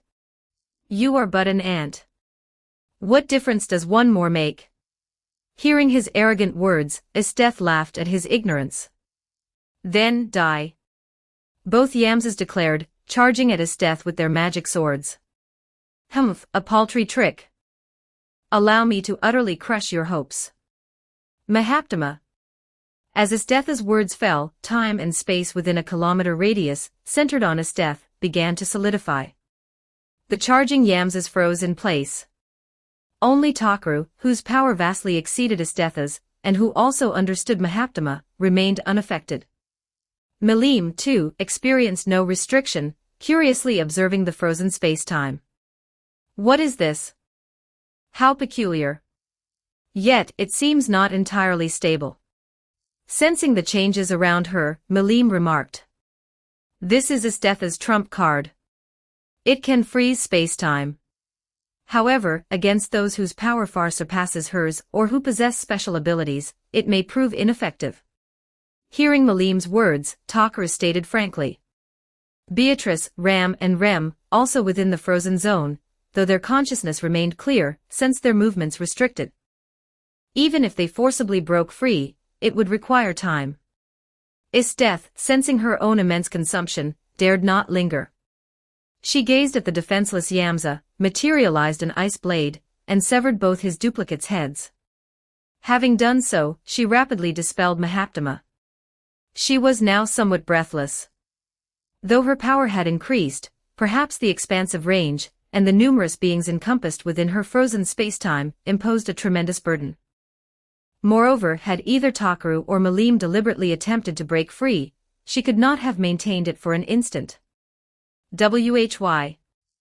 The running Yamza suddenly felt weakness overtaking him. Blood gushed from his neck. Then, his head abruptly flew from his shoulders. Gazing at his own familiar yet unfamiliar body, Yamza was utterly bewildered. He did not understand. It seemed his consciousness had momentarily paused. Yet, when he regained awareness, he was decapitated. Bearing immense confusion, Yamza's consciousness completely faded into slumber. Ants should recognize their place as ants. Looking at the deceased Yamza, Esteth spoke calmly. Estethne, may I have this corpse? With Yamza's demise, Kurome, licking her lips, excitedly approached Esteth. Provided Takaru has no objection. However, I claim his magic sword, and that magic artifact. Hearing Kurome's words, Esteth naturally understood Kurome intended to make Yamza a puppet for her Yatsufusa. Takaru-sama. Hearing Esteth's words, Kurome excitedly ran to Takaru. I understand. Seeing Kurome's expectant gaze, Takaru nodded indulgently. The requirement that the target be slain by Yatsufusa to be controllable as a puppet posed no difficulty for Takaru. Whether through time retrace or the necromancy magic he had just acquired, it was easily accomplished. However, concerned that necromancy might yield an imperfect result, Takaru had Kurome prepare, and directly employed his rewind ability on Yamza's corpse. Soon, Yamza's head reattached to his body. Before his consciousness could react, Kurome again slew him with Yatsufusa. Thus, before everyone's eyes, Yamza experienced repeated deaths. Yet, as his consciousness never fully awakened, he was spared the agony of repeated dying. Takaru and Kurome's actions intrigued Malim. She had not known Takaru could revive the dead. True resurrection, not mere necromancy. Well then, claimant awaits. Let us proceed. With no further resistance in this area, Takaru, unwilling to waste more time, spoke to everyone. What of her? Hearing Takaru's words, everyone turned to Mjurin, now restrained and transformed into her Majin form. We shall bring her along for now. Hearing Felt's inquiry, Takaru stated directly. Any discourse with Mjurin now was meaningless. Clayman could execute her at any moment. Matters were best addressed after dealing with Clayman. No one objected to Takaru's words.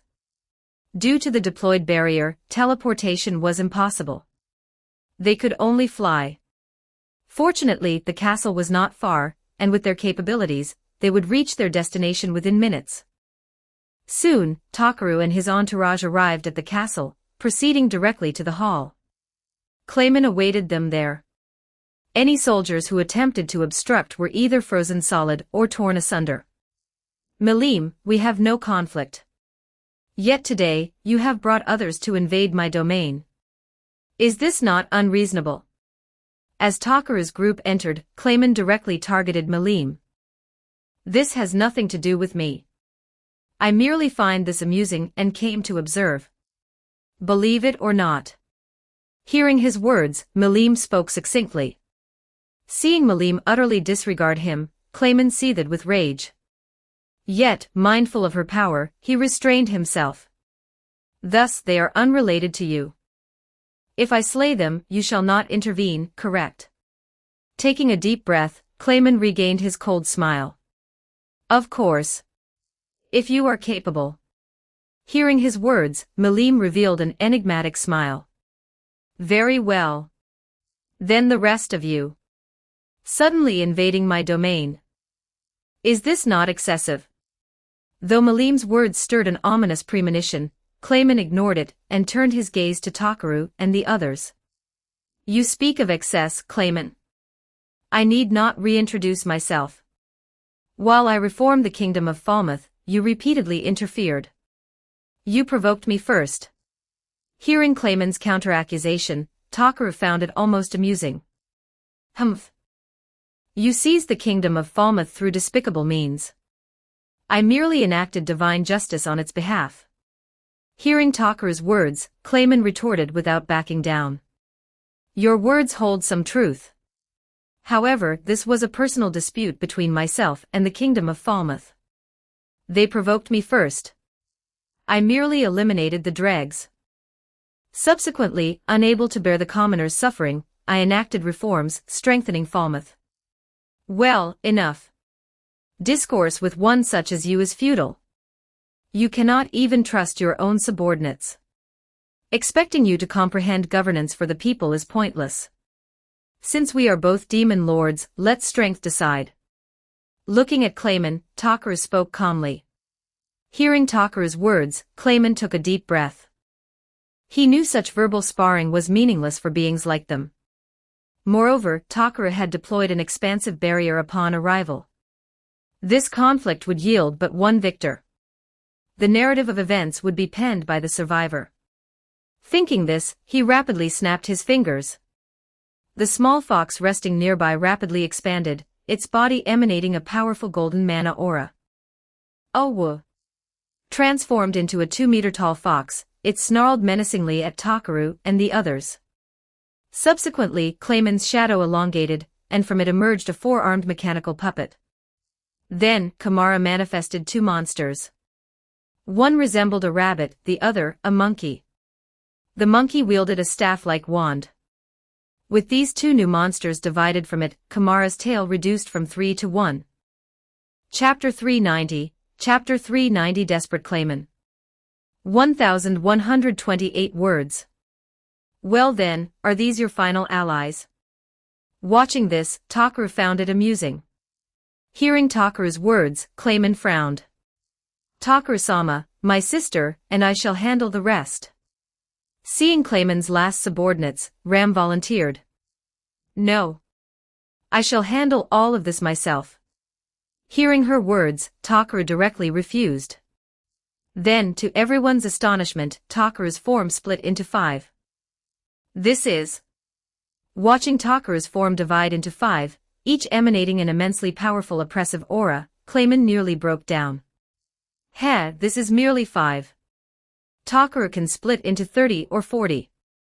Seeing Clayman's shocked expression, Malim mocked lightly, a strange sense of pride in her voice, as if she herself had accomplished this. Unbeknownst to Clayman, upon first witnessing Takaru's numerous clones, each possessing strength not far inferior to the original, Malim herself had been deeply shaken. Humph. Surely a trick. Even if not, these clones cannot possess significant power. Attack. Staring at the 5 takers, Clayman, unwilling to believe, rapidly commanded his monsters. At Clayman's direction, the 4 monsters each engaged one of Takaru's clones. Yet, the moment they attacked, they discovered Takaru's terrifying strength and defense. Their assaults were utterly ineffective. Clayman's mechanical puppet wielded ice, fire, and wind magic. Yet, compared to Takaru's own magic, its power was negligible, utterly unable to breach Takaru's defense. Kamara likewise primarily employed magical attacks, their power comparable to the mechanical puppets. They too could not penetrate Takaru's defense. Takaru showed no intention of harming them, otherwise, they would already be corpses. Well, you possess no further trump cards, do you? Briefly surveying the surrounding engagements, Takaru's main body calmly addressed Clayman. Damn these worthless creatures. Humph. A mere newly risen demon lord dares provoke me. I shall show you the folly of this decision.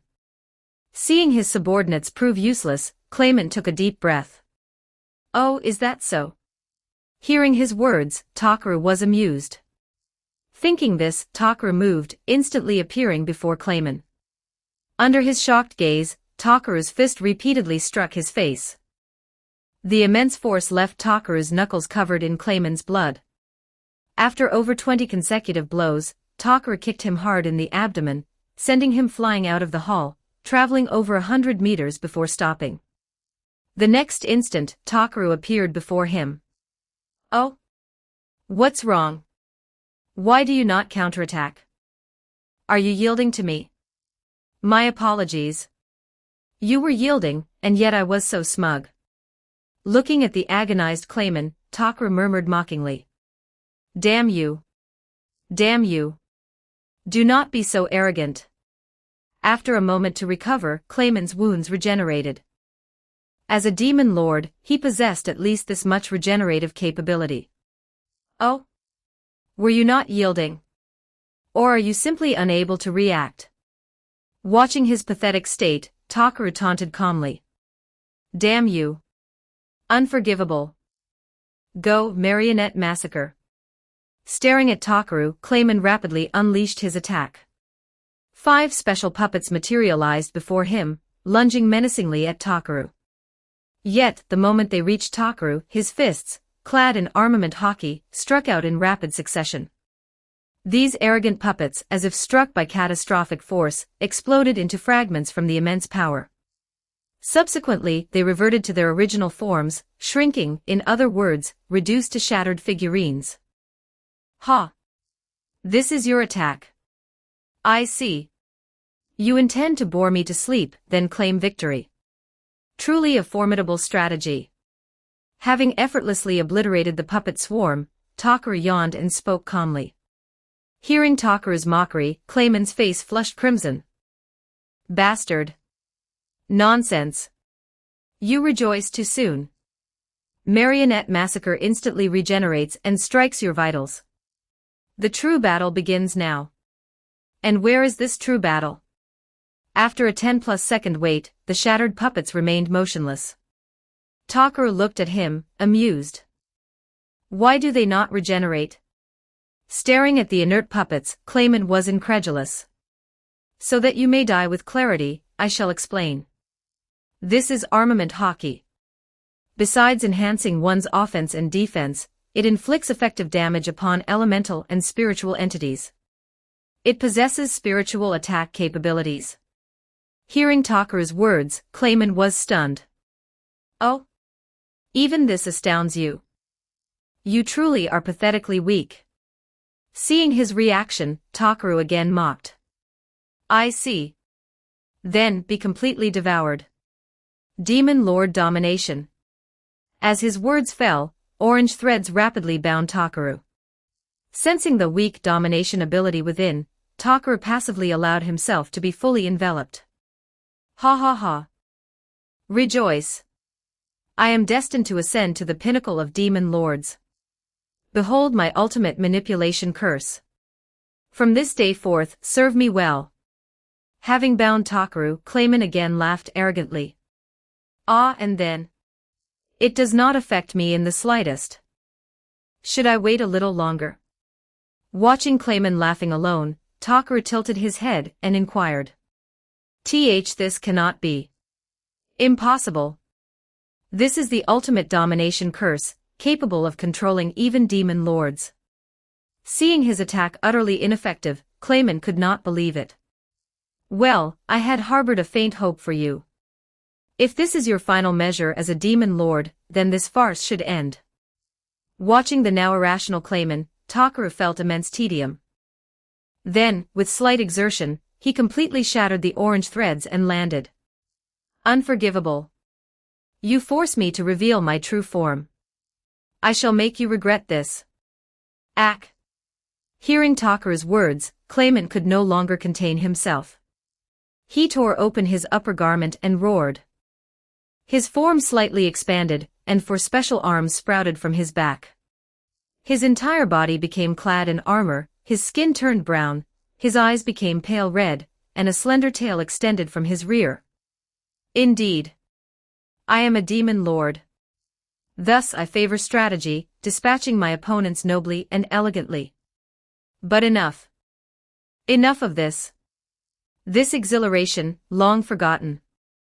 I shall, with my own hands, crush you. Having vented his outburst, Clayman condensed a special smiling mask and donned it. His energy became ferocious and turbulent. Somewhat improved. Yet still disappointing. Sensing the mana emanating from him, Takaru sighed softly. I shall kill you, Nara Takaru. So saying, Clayman condensed a special energy sphere in both hands and rapidly launched it at Takaru. Yet, the moment it neared Takaru, the sphere halted, transforming into countless energy threads that bound him. Then, the arms on his back transformed into various weapons and swung heavily at Takaru. Watching the excessively elaborate Clayman, Takaru shook his head. He effortlessly broke free from the energy threads, closed in, and before Clayman could react, pressed his right hand onto his head and forcefully slammed him into the ground. Boom! With a tremendous explosion, Clayman's head made intimate contact with the earth. The impact, amplified by energy, created a massive crater. As the smoke cleared, Clayman was utterly pathetic.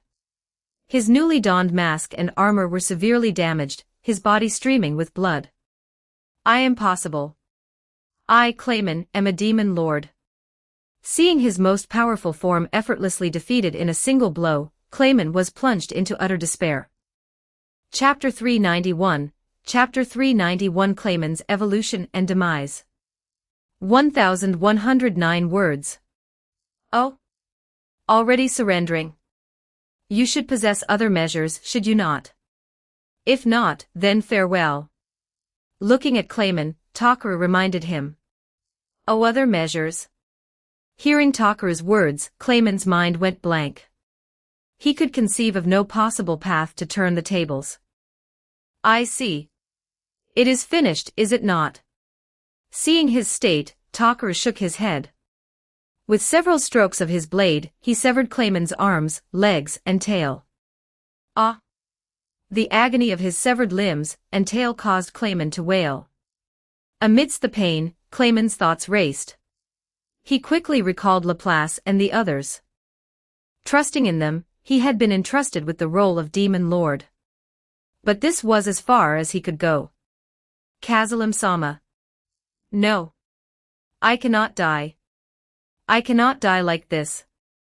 It matters not if I awaken as a true Demon Lord. So grant it to me. Grant me power. Grant me overwhelming power. At last, Clayman roared. Confirmed. Converting soul into energy. Successful. Decomposing the vessel's body. Recommencing reconstruction. With Clayman's roar, the world voice resounded in his mind. Then, immense mana erupted from Clayman's body, far exceeding any previous outburst. The world has not abandoned me. Ha ha ha. Sensing his continuously surging mana, Clayman cackled. What is happening? Ram and the others, observing nearby, frowned. This mana surpassed any of their own. Diablo, however, remained composed. Clayman's current mana was insufficient to warrant concern. This is awakening. All according to plan. Seeing the anxious Ram and others, Takaru spoke calmly. Driving him to despair, to completely frenzy, then awakening. Takaru was uncertain of success. Yet the outcome proved most satisfactory. An awakened soul versus an ordinary demon lord soul. Takaru naturally preferred the former. Ha ha ha. I have obtained power. All who have despised me shall pay dearly. Ha ha ha.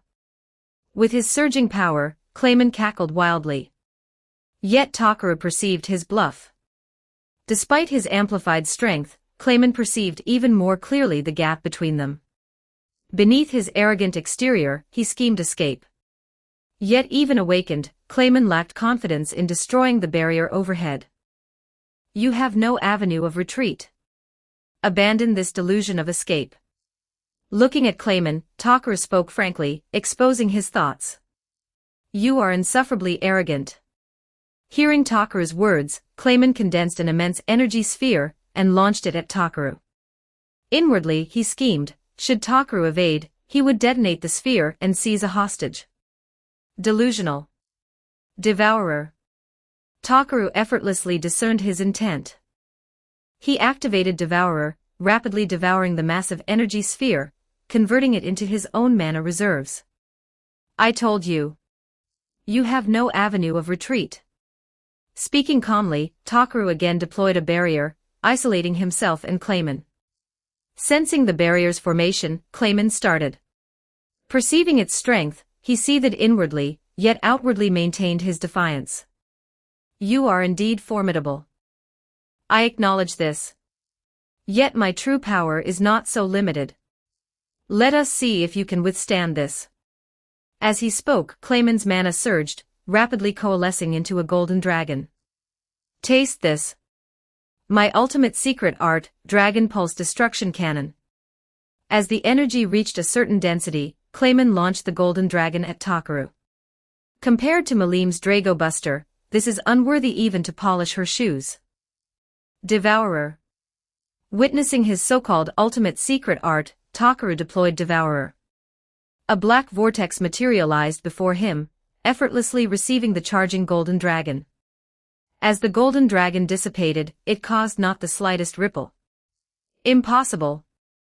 This cannot be. This is my ultimate secret art. Witnessing his Dragon Pulse Destruction Cannon utterly devoured, Clayman could not accept it. This truly concludes matters, Clayman. Watching the still uncomprehending Clayman, Takaru appeared behind him the next instant and spoke calmly. Then, before Clayman could react, Takaru delivered several consecutive blows. Clayman wailed in agony. Subsequently, facing his hardened body, Takaru again used Twilight Moon to dismember him. Devourer manifested once more, and as Clayman's soul stared in terror, it dragged it into the pitch-black vortex. Having devoured Clayman's soul, Takaru's Devourer rapidly activated, obliterating it, converting it into his own nourishment. Malim and the others, watching Takaru dismember Clayman and his subsequent immobility, were puzzled. Yet Kamara, bound by Takaru, the instant Clayman's soul dissipated, felt the domination magic upon it vanish. Mjurin, too, sensed a lightness. Though her heart remained unrestored, the sensation of being controlled and observed had dissipated. After approximately 5 minutes, Takaru sensed Clayman's soul's struggles completely cease. It continuously converted into dense energy, nourishing him. Briefly sensing this, Takaru dispelled the barrier. Everyone quickly gathered. Incredible, Takaru. That insignificant Clayman was utterly outmatched. Oh ho ho. Witnessing the affair settled, Malim approached Takaru, cackling. My congratulations, Takaru-sama. Diablo bowed with absolute reverence. So, Takaru, what of them? Beatrice quickly noted the unconscious Kamara and the dazed Mjurin. Your name is Mjurin, is it not? Hearing Beatrice's words, Takaru turned to Mjurin. Yes. Hearing Takaru's words, Mjurin started, then rapidly recovered, kneeling respectfully before Takaru. I can restore your heart. However, you shall be at my disposal for a time. What say you? Alternatively, you may depart now. Looking at Mjurin, Takaru presented her with a choice. Takaru-sama would accept one as weak as myself. Hearing Takaru's words, Mjurin was stunned. Do not disparage yourself. I can perceive you are a capable individual. Crucially, I require loyal subordinates. You possess this qualification. Hearing her words, Takaru spoke calmly. How he perceived this required no explanation, it served to enhance his enigmatic aura. I am deeply honored by your regard, Takaru-sama. Mjurin pledges her loyalty to you. Hearing Takaru's words, Mjurin bowed her head and spoke earnestly. Hearing her words, Takaru casually produced a heart, one he had retrieved after sending Clayman flying. This is my heart. Staring at the slowly beating heart, tears welled in Mjurin's eyes. Yes. I shall now reattach it. My methods may be somewhat rough. Please endure. Yes. Hearing Takaru's words, Mjurin hesitated not and nodded earnestly. Then, to everyone's astonishment, Takaru pierced her chest, extracted the false heart within, and reinserted her original heart. Finally, immense mana transformed into healing magic, rapidly restoring her wound. The heart replacement required less than a second. Even including the subsequent healing, the entire process took under 10 seconds. Yet Mjurin was reborn. Thank you, Takaru-sama. Mjurin shall strive to repay this debt. Sensing her heartbeat, though her chest still ached, Mjurin felt genuine joy. Yes. Endeavor diligently. Hearing her words, Takaru nodded calmly. With Mjurin's matter settled, the remainder was simple. Takaru first collected Clayman's corpse. Though unsightly, a demon lord's corpse possessed considerable value. Subsequently, the castle's treasury contained various treasures. Takaru and his company unceremoniously collected everything. Bearing their abundant spoils, Takaru again employed spatial transfer magic, transporting everyone back to the palace. Chapter 392, Chapter 392 gains, new subordinates. 1125 words. Takaru. Everyone. Are you all right? Emilia and the others, who had been distractedly processing documents, completely relaxed upon seeing Takaru and gathered around. Rest assured. Did I not say Clayman is merely the weakest of demon lords? Seeing their nervous expressions, Takaru smiled and reassured them. After calming everyone, Takaru introduced Mjurin and Nine to Emilia, Karen, and the others. Then, he began to inventory their gains. Slaying a demon lord yielded substantial rewards. First, subordinates, a skeletal swordsman with commendable swordsmanship and strength, the undead dragon and Nine, both possessing considerable power and potential, and Mjurin, an exceptionally capable support-type magen. Beyond talented individuals, there were treasures, Yams's weapon and magic artifact, requisitioned by his death, and numerous other valuables recovered from the castle. Then, Takaru's personal gains. Devouring Adelman and Clayman's souls had comprehensively enhanced his attributes. Most significantly, his mana capacity had increased to 526,000. Having briefly organized everything, everyone handed over valuable items to Takaru. It remained uncertain how much equipment and items could be manifested upon departure, so only the most valuable could be prioritized. With this settled, Takaru assigned Mjurin a new task, instructing Isdeth and the others in magic. After all, Mjurin possessed extensive magical experience. Is this acceptable? Hearing Takaru's assignment, Mjurin asked nervously. Yes. Instruct them well. Do not disappoint me. Hearing her words, Takaru nodded seriously. Yes. Hearing this, Mjurin nodded respectfully. In the blink of an eye, another 6 days passed. During this time, Takaru communicated with the awakened Nine. Whether due to Takaru's special aura, gratitude for saving its life, or its days of interaction with everyone, 9 chose to enter a contract with Takaru. Ding. Notification, the cryptid, 9 wishes to enter a master-servant contract with you, you as master. Do you accept?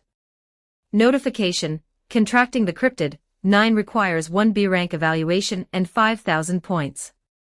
Upon contract, the host may freely summon 9 in the main world, or summon it in mission worlds. Note, summoning in mission worlds requires additional points. This is possible. Contract. Considering this, Takaru directly accepted. After all, 9's potential was considerable. Ding. 1 B rank evaluation and 5,000 points deducted. Contract in progress.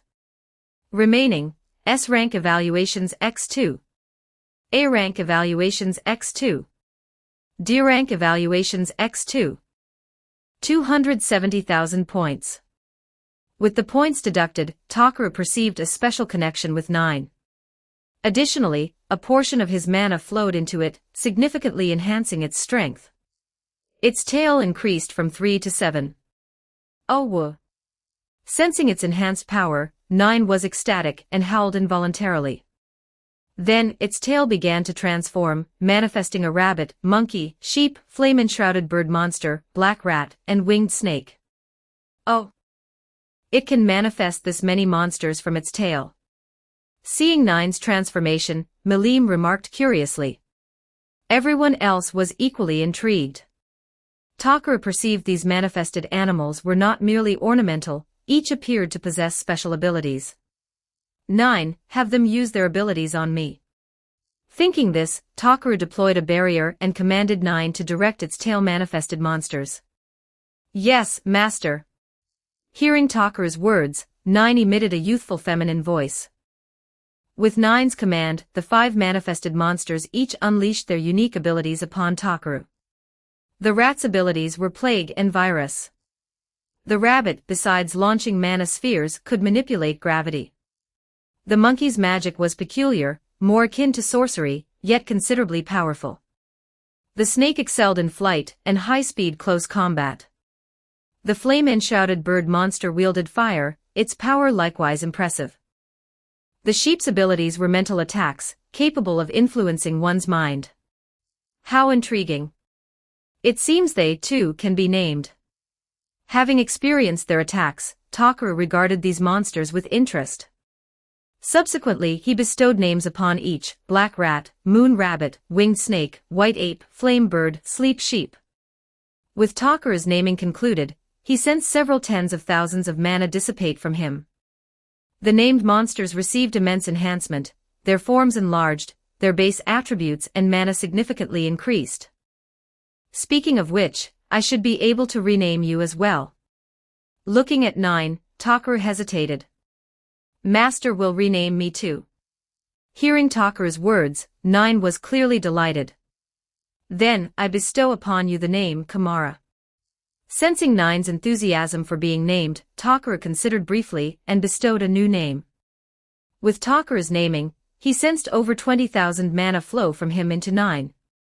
9's form once more grew. Its tail further extended. Then, to everyone's astonishment, 9's body dramatically transformed. From large, it began to shrink, ultimately becoming a little lowly with fox ears. Witnessing this transformation, even Emilia and the others, let alone Takaru, were bewildered. Yet Takaru reacted swiftly, manifesting a cloak to envelop the bear little lowly. Unlike ordinary monsters, upon reaching a certain power threshold, Kamara could transform like a demon. Master. As Takaru lifted Kamara, she opened her eyes and called out joyfully. Yes. Do you feel any discomfort? Hearing her call, Takaru directly inquired. No. Hearing Takaru's words, she tilted her head, pondered briefly, then smiled. Is that so? Good. Can you still transform into your monster form? Takaru then asked curiously. Yes, master. Hearing this, Kamara rapidly transformed, reverting to her giant fox form. This transformation differed from before. Her tail had fully become 9, and she had gained 2 additional manifestable monsters, a tiger monster and a dog monster. After testing their abilities, Takara named them Thunder Tiger and Mirror Hound. Thunder Tiger, as its name suggested, could unleash powerful lightning. Mirror Hound's ability was intriguing. It could reflect the true visage, heart, of all things through its power. Though Mirror Hound's combat capability was ordinary, deception was utterly ineffective before it. Moreover, it could peer into one's heart, a formidable ability. Having understood these new monsters' abilities, Kamara recalled them, and reverted to her little lowly form. She seemed to prefer this human shape over her monster form. Seeing Kamara's fondness for her human form, Takara naturally would not force her transformation. He carefully crafted her attire, had her adjust how she addressed him, then entrusted Felt and the others to entertain her. Having taken human form, certain knowledge required acquisition. Kamara's transformation was unexpected, yet everyone adored her new appearance. Beatrice and others felt they had gained a little sister. Tsumugi was equally delighted. Beyond Kamara, Takara bestowed names upon the undead dragon and skeletal swordsman. The undead dragon was named Wendy, while the skeletal swordsman, Ryoma. With Takara's naming, their strength received immense amplification. Notably, Takara sensed Wendy undergoing a transformation, seemingly capable of assuming human form like Kamara. Yet it appeared slightly insufficient. However, it could now alter its size and possessed a youthful feminine voice. Ryoma evolved a special skeletal armor. Though somewhat eerie, it concealed his skeletal frame.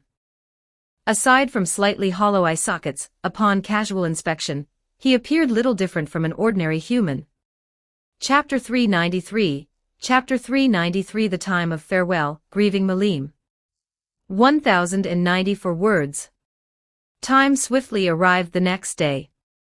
Takaru, accompanied by Tsumugi, Ram, Rem, and others, traveled to the Jura forest. The supplies they had dispatched earlier had arrived without issue, successfully delivered under Houndum's guidance. The Orc tribe, under Rimura's arrangements and naming, now contributed their labor to the village's development. Watching Rimura's struggle to name nearly 80,000 orcs, Takaru found it amusing. Without Veldora's continuous energy supply, Rimuru would have long since collapsed. Perhaps because he had not devoured Shizu, Ifrit, or the Orc Demon Lord, Rimuru's strength and mana reserves fell considerably short of his original counterpart. Thus, even with Veldora's mana provision, his naming efficiency was painfully slow. Takaru, having brought Ram and the others, patted Rimuru's head, offered a brief encouragement, then, guided by Rigard, toured the village. The village has become a settlement distinctly different from human cities. By evening, he bid Rimuru farewell and returned to the kingdom of Falmouth. Now Takaru and Tsumugi had only 5 days remaining in this world. Takaru's gains here were immense.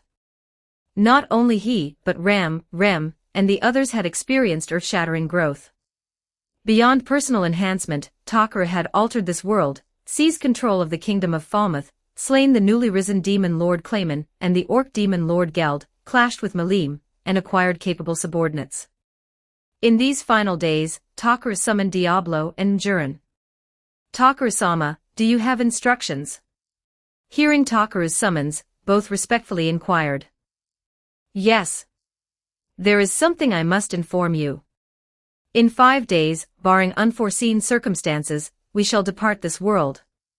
We may never return. Looking at them, Takaru stated directly. Wait, Takaru-sama. Do you intend to abandon us? Hearing Takaru's words, Diablo asked anxiously. No. I summoned you to ask if you wish to continue following me. Hearing his words, Takaru gently shook his head. Of course. I pledge eternal loyalty and service to you, Takaru-sama. Hearing Takaru's words, Diablo, without hesitation, knelt on one knee and spoke earnestly. I understand. And you, Mjurin? If you are unwilling. No, Takaru-sama. Should you not disdain me, Mjurin pledges eternal loyalty to you, Takaru-sama. Hearing Takaru's words, Mjurin spoke earnestly. Though only a few short days, under everyone's companionship, Mjurin had experienced genuine happiness for the first time. Though her relationship with Takaru was that of subordinate and master, Takaru had never forced her to do anything. Here, she had enjoyed delicacies previously unknown and felt ease and freedom in her interactions with everyone. She truly cherished this life.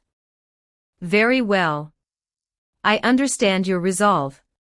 However, transporting you to my world is not a simple matter. It requires special items. Thus, you may need to await my summons. Looking at them, Takaru spoke seriously. Yes. We shall await your call. Hearing Takaru's words, both were somewhat surprised yet nodded earnestly. Then, Takaru-sama, upon your departure, Emilia-sama, Ram-sama, and the others shall also leave. What of this nation? Diablo then inquired about the kingdom Takaru had governed. Upon my departure, another shall assume control of the kingdom. You shall continue its administration until I summon you away. Hearing his words, Takaru stated directly. Understood. Hearing Takaru's words, both nodded knowingly. Regarding the arrangement of personnel, Takaru had, indeed, secured several competent individuals, those he had controlled via Kotoama Tsukumi. Should he ever return to this world, he could effortlessly reclaim control of the kingdom of Falmouth. Having clarified matters with Diablo and Mjurin, Takaru's remaining concerns were Salamence, Wendy, Ryoma, and the others, and most significantly, Malim. First, the undead. Takaru was uncertain whether these beings were classified as objects or life forms.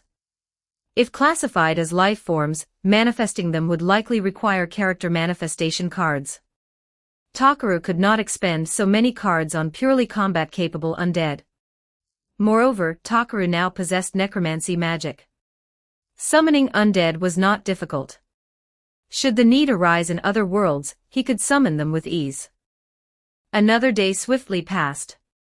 Takaru convened a national assembly, announcing a new king's ascension. Though surprised and reluctant, the populace, respecting Takaru's authority, offered no dissent. Malim, there is something I must discuss with you. With only 3 days remaining, Takaru summoned Malim. What? Hearing Takaru's words, Malim tilted her head curiously. Malim, we must depart. After a pause, Takaru stated directly. Depart? What do you mean, depart? Hearing Takaru's words, Malim was bewildered, staring blankly. Literally. We may never meet again. Hearing her words, Takaru spoke seriously. Wait. I do not understand what you mean. Hearing Takaru's words, Malim's heart tightened. Malim, you know we are not of this world. We must return to our original world. Looking at Malim, Takaru confessed frankly. And never again. Hearing Takaru's words, Malim felt immense anguish, simply gazing at him. Perhaps. Opportunities for reunion shall be few. I am glad to have known you. Hearing her words, Takaru paused, then spoke. Hearing Takaru's words, Malim froze, unsure how to react. Malim, this is a gift for you. I shall always remember you as my dear friend. Seeing the dazed Malim, Takaru felt a pang of sorrow. Yet he produced the electronic devices and charging equipment he had prepared. Had this been any other time, Malim would have been ecstatic. Now she only felt like weeping. Malim, this is my gift to you. I shall always remember you. Felt, Tsumuji, and others also produced their own prepared gifts. They understood Malim was different from Diablo and the others. She was a demon lord of this world, an apex existence with her own influence and friends. For her to abandon all this, become Takaru's follower, and depart this world was unrealistic. A mere month was insufficient for her to forsake everything. Yet, after over a month together, everyone held Malim in high regard. Though a demon lord, she seemed more like a younger sister. Why? Looking at Takaru and the others, Malim bit her lip. Forgive me, Malim. Though reluctant, this is not our world. In our original world, our families and friends await. And, whether we wish it or not, we cannot remain here indefinitely. Seeing the grieving Malim, Takaru approached and gently stroked her head. Then, how much time do you have left? Hearing Takaru's words, Malim again inquired. 3 days. Let us spend these final 3 days well together. Hearing this, Takaru spoke earnestly. Yes. Learning only 3 days remained, Malim felt sorrowful. Yet she suppressed her anguish and forced a smile. Subsequently, Takaru, Emilia, and the others accompanied Malim on a journey through this world. Though time was pressing, with their capabilities, 3 days sufficed to explore much of this world. Chapter 394, Chapter 394 Settlement. Reincarnation Space Initial Privileges. 1,314 words. On the evening of the second day, Takaru specially utilized his clones to hold a unique festival within the royal capital of Maris. Modeled after festivals from the main world, it featured specialty snacks and activities from his original world. With Takaru's shadow clones and manifestation magic, recreating these things was exceedingly simple. Over here, over here. Apart from Miki and Tsumugi, the others had at most seen such festivals on television. Thus, besides Malim, even Emilia and the others were extremely excited. Even Beatrice, hand in hand with Takaru, gazed at the surrounding stalls with sparkling eyes, appearing very interested. Let's go play together. Noticing Beatrice's excitement, Takaru smiled and patted her head. Kamara-chan, you cannot eat this. Not far away, Chelsea was restraining Kamara, who had transformed into a little loli, from biting the plastic wrapper encasing a candied fruit skewer. Delicious. Wow, what is this? All along the way, Malim, Akame, and Kurom held their hands full of snacks, takoyaki, taiyaki, cotton candy, and various other treats. They essentially ate their way from one end of the street to the other. This is truly amazing. I never imagined such a festival existed in this world. Throughout the journey, watching the bustling crowd of residents, Tsumugi appeared immensely delighted. Seeing everyone so joyful, Takaru felt his efforts were not in vain. At the very least, he had left them with many fond memories of this world. Beyond this group, the humans residing in this world were also quite curious. It was their first time discovering that nights could be enjoyed with such delight. Thus, throughout the entire festival, everyone appeared immensely happy.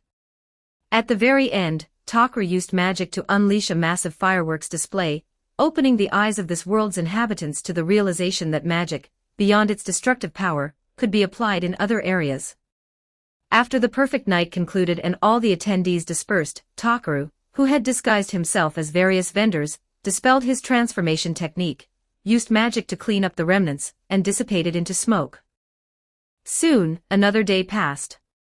At the time of parting, Takaru again bid farewell to Malim, Diablo, Mjurin, and the others, then led Emilia, Tsumugi, and everyone else, vanishing from their spot and appearing in a desolate, uninhabited location. As the final minutes elapsed, Takaru, Tsumugi, Emilia, and the others were enveloped in a special light. Then, in unison, they vanished from the spot.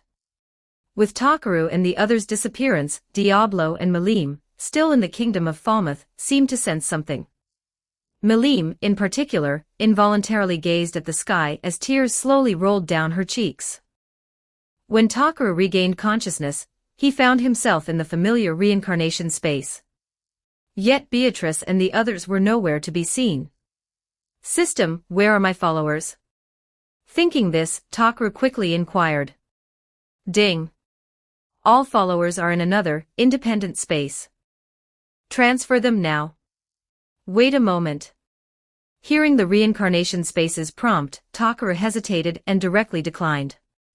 Subsequently, Takaru turned his attention to the settlement notification. Congratulations on clearing the reincarnation world. Commencing settlement.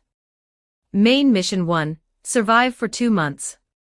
Completed. Side Mission 1, explore the Jura Forest. Completed. Side Mission 2, prevent the death of the summoned one, Izawa Shizue. Completed. Side Mission 3, Prevent the Orc Tribe's Invasion. Completed. Side Mission 4, Slay the Orc Demon Lord. Higher contribution yields higher score. Side Mission 5, Make significant contributions to the Jura Forest Alliance. Completed. Side Mission 6, Become close friends with a demon lord of this world. Completed. Hidden Mission 1, Seize control of any nation within this world. Completed. Hidden Mission 2, Become a demon lord. Completed. Hidden Mission 3, Slay a demon lord. Completed. Influence certain individuals. Score increased. Significantly influence certain key individuals. Score greatly increased. Hunted 56 monsters. Score increased. Slain 2358 undead. Score increased. Settlement complete. Congratulations on achieving a perfect clear of this mission world. Congratulations on obtaining an EX rank evaluation. Reward, 1 EX rank evaluation, 300,000 points, EX evaluation chest. Open EX evaluation chest now. Seeing he had obtained an EX rank evaluation, Takaru was not surprised. He had exerted considerable effort in the slime world. Open the EX evaluation chest. Subsequently, Takaru directly instructed the system. Ding. Ding. Congratulations on opening the EX evaluation chest. Congratulations on obtaining 80,000 points. Congratulations on obtaining 1 mid-grade character manifestation card. Congratulations on obtaining 1 high-grade character manifestation card. Congratulations on obtaining 3 mana seeds. Congratulations on obtaining 1 ability draw card. Limited to current perfect clear world. Mana seed, upon consumption, awakens mana within the body, greatly increases mana capacity, and enhances mana affinity and control. Ability draw card, draw 1 ability. Ding. Congratulations to Reincarnator number 3, Nara Takaru, for achieving 8 consecutive S rank or higher evaluations, and for obtaining 3 EX rank evaluations. Special chest obtained. Reincarnation space initial privileges obtained. After the chest opening notification, Takaru noticed an additional prompt. He had once again triggered a special reward. Setting aside the chest for now, Takaru examined the initial privileges. Reincarnation space initial privileges. Privilege 1, may invite 2 ordinary individuals from the main world to join the reincarnation space each month. Note, maximum cumulative total is 5. February 5th. Privilege 2, weapons and items obtained in mission worlds are no longer restricted. Manifestation is free within a certain quota. Excess beyond the quota requires normal manifestation point costs. Privilege 3, entering reincarnation worlds no longer costs points. Item exchange and reincarnation space facility usage costs reduced by 20%. Privilege 4, may delay personal mission time by 30 days, or delay another individual's mission time by 10 days. Privilege 5, additional 10 item slots. Followers gain 5 additional item slots. Looking at the initial privileges, Takaru was somewhat moved. He had not expected to obtain invitation privileges. The other privileges were welcome, but the first was genuinely precious. This reincarnation space differed from Takaru's previous impressions, it was quite benevolent toward reincarnators. Thus, this invitation privilege was an exceptional benefit. However, whom to invite, Takaru hesitated. Myo and AI were too young.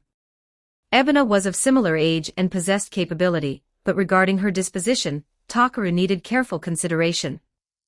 The second privilege eliminated Takaru's concerns about manifestation limitations. Additionally, it saved him considerable points and evaluations. The third privilege similarly conserved points, though modestly. The 100-point entry fee was negligible. The 20% discount on exchanges and training space was somewhat comforting. The fourth privilege held little significance for Takaru currently. Perhaps when he was completely invincible, he might utilize it. As for delaying others, he had yet to decide. The fifth privilege was purely a benefit. Though not particularly impactful for Takaru presently, having it was better than not. Moreover, increasing RAM and the others' item slots to match ordinary reincarnators was quite favorable. System, open the special chest. Ding. Special chest opened successfully. Congratulations on obtaining 1 top-grade character manifestation card. Congratulations on obtaining 3 advanced enhancement potions. Congratulations on obtaining 1 talent elixir. Top-grade character manifestation card. Can manifest 1 character from an instance world into the main world as a personal follower. May be summoned in reincarnation mission worlds using points. Note, the manifested character's attributes must not exceed 3,000 points. Requires 70 or higher affection from the user. Advanced enhancement potion, significantly enhances a creature. No side effects. Seeing he had again obtained a talent elixir, Takaru was somewhat surprised. His first consumption of a talent elixir had yielded immense benefits. System, will the effects of consuming another talent elixir be diminished? Looking at the system, Takaru inquired. Ding, the talent elixir can be perfectly consumed 3 times. Seeing the prompt, Takaru nodded understandingly. He produced the elixir and drank it. Soon, he sensed special energy rapidly transforming him. System, I wish to manifest the items obtained in this world. As the energy reconfigured him, Takaru rapidly addressed the reincarnation space. Chapter 395, Chapter 395 Ultimate Skill, Shub. 1115 words. Ding. Please select the weapons and items to manifest. Special Weapon Magic Sword X3, Magic Artifact X2, Recovery Potion 1500L, Beginner Enhancement Potion 3.4L, Undead Dragon Wendy, Skeletal Swordman Ryoma, Demon Lord Clayman's Corpse, Orc Demon Lord's Corpse, Chansey's Egg, Miltank's Milk. Looking at the extensive list of manifestable items, Takaru began his selection. Noticing Wendy and Ryoma were included, he revealed a smile and selected all. The Beginner Enhancement Potion was only 3.4 liters because Takaru had taken 1 liter and distributed it to his death, Mickey, and the others. Concerned about manifestation limitations, reducing the quantity to be manifested was prudent. Ding. Manifesting Magic Sword X3, Magic Artifact X2, Recovery Potion. Requires B rank evaluations X2, C rank evaluations 6x, D rank evaluations 2x, and 208,000 points. Continue manifestation. Manifest. Seeing the required 208,000 points, Takaru paused briefly, yet did not hesitate and directly confirmed. Having just acquired a substantial sum, he was not lacking points. Ding. Manifestation successful. Evaluations and points deducted. Remaining, EX rank evaluation X1. S rank evaluations X2. B rank evaluations X2. 442,000 points. Detected special creations of Reincarnator number 3, Salamence, Houndoom, Chansey, and Miltank. Summon them. Summoning each requires C rank evaluation X1 and 3,000 points. Excluding Chansey 3 and Miltank 2, summon the rest. Seeing the system prompt, Takaru directly stated. Ding. Summoning requires C rank evaluations X5 and 15,000 points. Confirm? Confirm. Without hesitation, Takaru confirmed. He had gifted the remaining 2 to Malim, ensuring she would not lack those 2 delicacies. Evaluations and points deducted successfully. Summoning successful. Remaining, EX rank evaluation X1. S rank evaluations X2. C rank evaluation X1. 427,000 points. Subsequently, Takaru examined the character manifestation requirements. Diablo's attributes, though considerable, were primarily in the 600 to 700 range. Takaru nodded understandingly. Mjuran's attributes required only a mid-grade character manifestation card. However, Takaru reflected. Having just returned, having them temporarily oversee the kingdom of Falmouth was beneficial. Summoning them in a few days or during the next mission world was equally acceptable. Subsequently, Takaru directly utilized the ability draw card. Ding! Congratulations on obtaining ultimate skill, Shub-Niggurath. Shub-Niggurath, ability creation, ability duplication, ability grant, ability preservation. Ability creation creates new abilities through observed and analyzed intelligence. Ability duplication creates copies of acquired abilities. Ability grant grants duplicated abilities to suitable targets. Granting can also be rescinded. Ability preservation converts acquired abilities into information capable of instantaneous replication. Gazing at his newly acquired Shub-Niggurath ability, Takaru fell into contemplation. With this ability, he could seemingly mass-produce powerful beings. Yet, upon brief exploration, Takaru discovered Shub-Niggurath was not unlimited. Though he could duplicate and grant his own abilities, the duplicated abilities were limited to his ordinary skills. Furthermore, recipients required continuous practice to master them. Nevertheless, with this, for AI and others learning ninjutsu, or aestheth and others learning magic, Takaru could directly grant them the abilities. Subsequent mastery through practice was then sufficient. Though of limited use to Takaru personally, this was an exceptionally powerful support capability. Having utilized all usable items, Takaru regarded the advanced enhancement potions. After consideration, he retained them. His attributes were already substantial, so even an advanced enhancement potion would likely provide less enhancement than devouring a powerful soul. Of little use to himself, these potions were undoubtedly precious to others. With this clarity, Takaru stored the remaining items and directly examined his status panel. Reincarnator number 3, Nara Takaru. Race, Human Demon. Bloodline Power, Senju Bloodline, Eternal Mangekyo Sharingan, Left Eye, Rewind, Right Eye, Koto Amatsukami.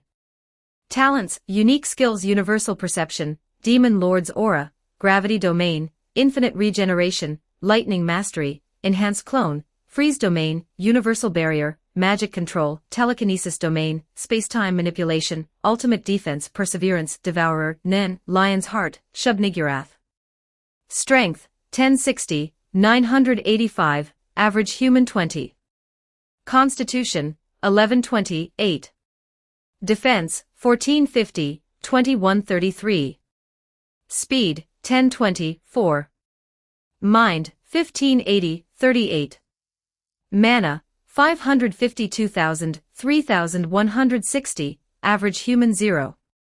Skills, Creation Magic, Advanced, Necromancy Magic, Intermediate, Holy Magic, Intermediate, Shadow Movement, Intermediate, Domination Magic, Advanced, 8 Gates, Intermediate, Multiple Shadow Clone Technique, Advanced, Triple Rashomon, Intermediate, Water Release, Great Exploding Water Colliding Wave, Intermediate, Illumination Spell, Advanced, Purification, Master.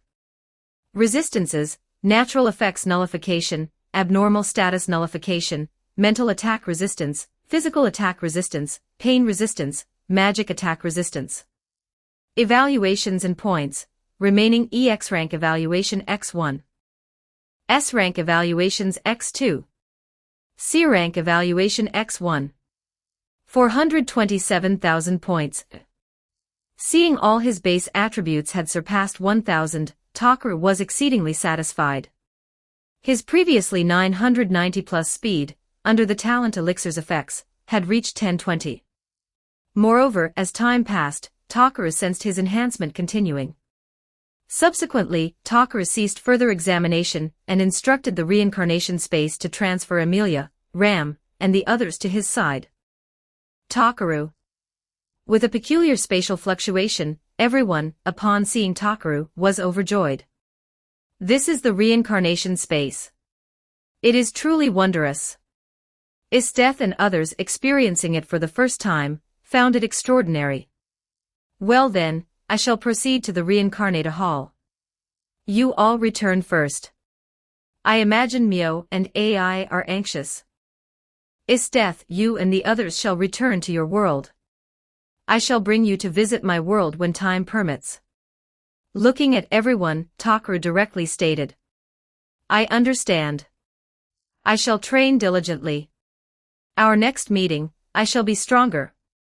Hearing Takaru's words, Esteth nodded understandingly and spoke earnestly. Do not forget to visit us. Hearing Takaru's words, Mind spoke anxiously. Yes. As he spoke, Takaru gave each a parting kiss. Reincarnation space, return them now. Having bid farewell, Takaru directly addressed the reincarnation space. As Takaru's words fell, pitch-black light enveloped Emilia, Esteth, and the others. They rapidly vanished from the spot. Emilia and her group naturally returned directly to the villa. Esteth and her group returned to the Akame Ga Kill world, precisely to their original locations. System, can you transport them to Beatrice and the others' location? Takaru recalled he had been in his single apartment upon arrival. Transporting Salamence and the others there risked demolishing the apartment. Affirmative. System, transport Salamence, Wendy, and the others to Beatrice and the others' location. Hearing the system's affirmative, Takaru directly instructed. With Takaru's words, pitch-black light rapidly enveloped Wendy, Kamara, Salamence, and the others, transporting them together to the main world's villa. As everyone vanished, Takaru transferred to the Reincarnata Hall. Arriving here, Takaru observed it was livelier than before. Primarily, with reincarnators having experienced more worlds, they had accumulated some points and items, thus increasing trade activity. Hello. Interested in joining our guild? Our guild leader has experienced 5 reincarnation worlds. Strength guaranteed. Join us, undertake missions together, mutual support. As Takaru emerged, Amun excitedly approached and inquired. Apologies. Not interested. Hearing his words, Takaru paused, then lightly shook his head in refusal. Sir. Joining our guild offers many benefits. Hearing Takaru's decisive refusal, the Mun anxiously recommended further. Chapter 396, Chapter 396 Star Soul Fruit Seed and Fujimiya Konomi. 1229 words. Takaru. At that moment, Tsumuji, who had also appeared in the reincarnation space, excitedly called out to him. The men beside them, seeing Takaru was acquainted with Tsumuji, paused, then awkwardly withdrew. He did not know Takaru, but he was well aware of Tsumuji, who had appeared on television. The Bat Invasion had not only revealed the existence of ability users to ordinary people, but also given some ordinary reincarnators a glimpse into the power of top-tier reincarnators. What is it? You seem so happy. Looking at Tsumuji, whose smile was utterly unrestrained, Takaru said with amusement. I received an S-rank evaluation. Achieving an S-rank evaluation for the first time, along with generous rewards, left Tsumuji genuinely unable to contain her excitement.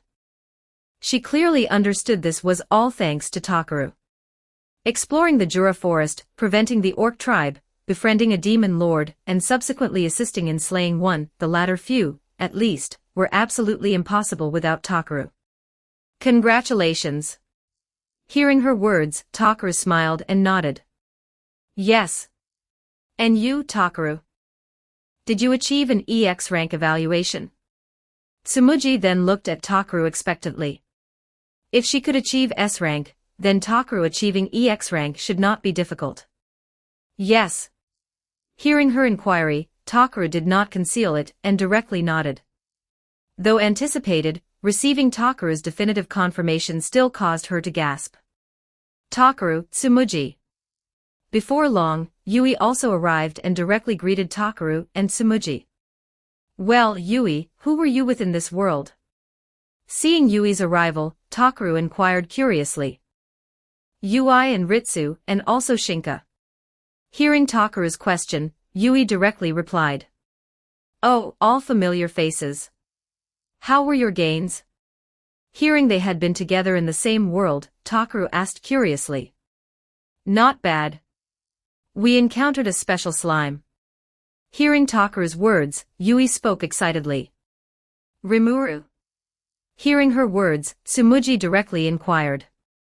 You encountered him too? Hearing Tsumuji's words, Yui was surprised. Yes, we happened to meet him. Oh, it seems they are selling something over there. Let's take a look. Looking at the two, Takaru directly suggested. Sure. Hearing Takaru's words, both nodded earnestly, and the three proceeded together to a nearby stall. Take a look. Longswords and armor here, prices fair and square. Seeing Takaru and the others approach, a man quickly spoke. Hearing the man's words, Takaru calmly glanced at him, then began inspecting the equipment's attributes. After a brief look, Takaru lightly shook his head. The prices were reasonable, but the equipment was too inferior. Not even Takaru, but even Tsumuji and Yui glanced briefly and shook their heads. Subsequently, Takaru, Tsumuji, and Yui continued examining the adjacent stalls. One was selling a special item, an item slot expansion card. Yet the seller had priced it at 1 B rank evaluation and 5,000 points. Seeing this, Takaru found it somewhat amusing. After a full circuit, nothing useful was found. This was unsurprising. Any item useful to Takaru and his group would be equally precious to its owner. Moreover, the reincarnation space did not enforce class distinctions. A mage could wield a sword against enemies. Thus, desirable equipment was prioritized for personal use. Takaru himself possessed numerous weapons, but had no intention of selling them. 1. He doubted many could afford them. 2. He did not lack points. Perhaps in the future, he could manufacture and sell weapons. Just as Takaru was about to depart, he noticed a girl not far away, also attempting to sell something. Yet, unlike conventional items, hers appeared to be a special fruit. Tsumuji, Yui, it seems there is something over there. Let's take another look. Takaru addressed the two.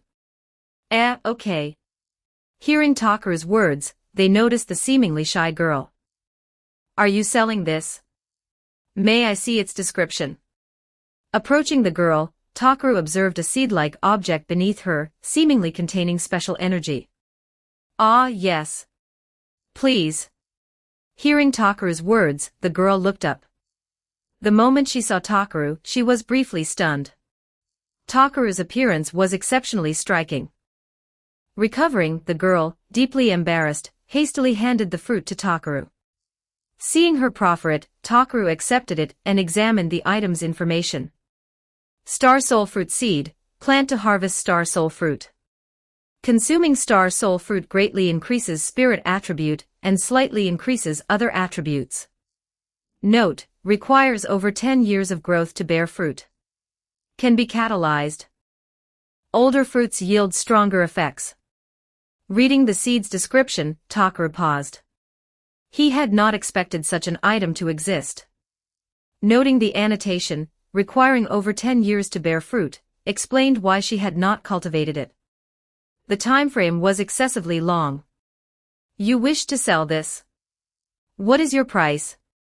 Recalling the annotation mentioned catalysis, Takaru was confident he could catalyze this fruit, whether through wood release or the plant magic learned in the slime world. Why you wish to purchase it? Hearing Takaru's words, the girl stammered. If the price is reasonable.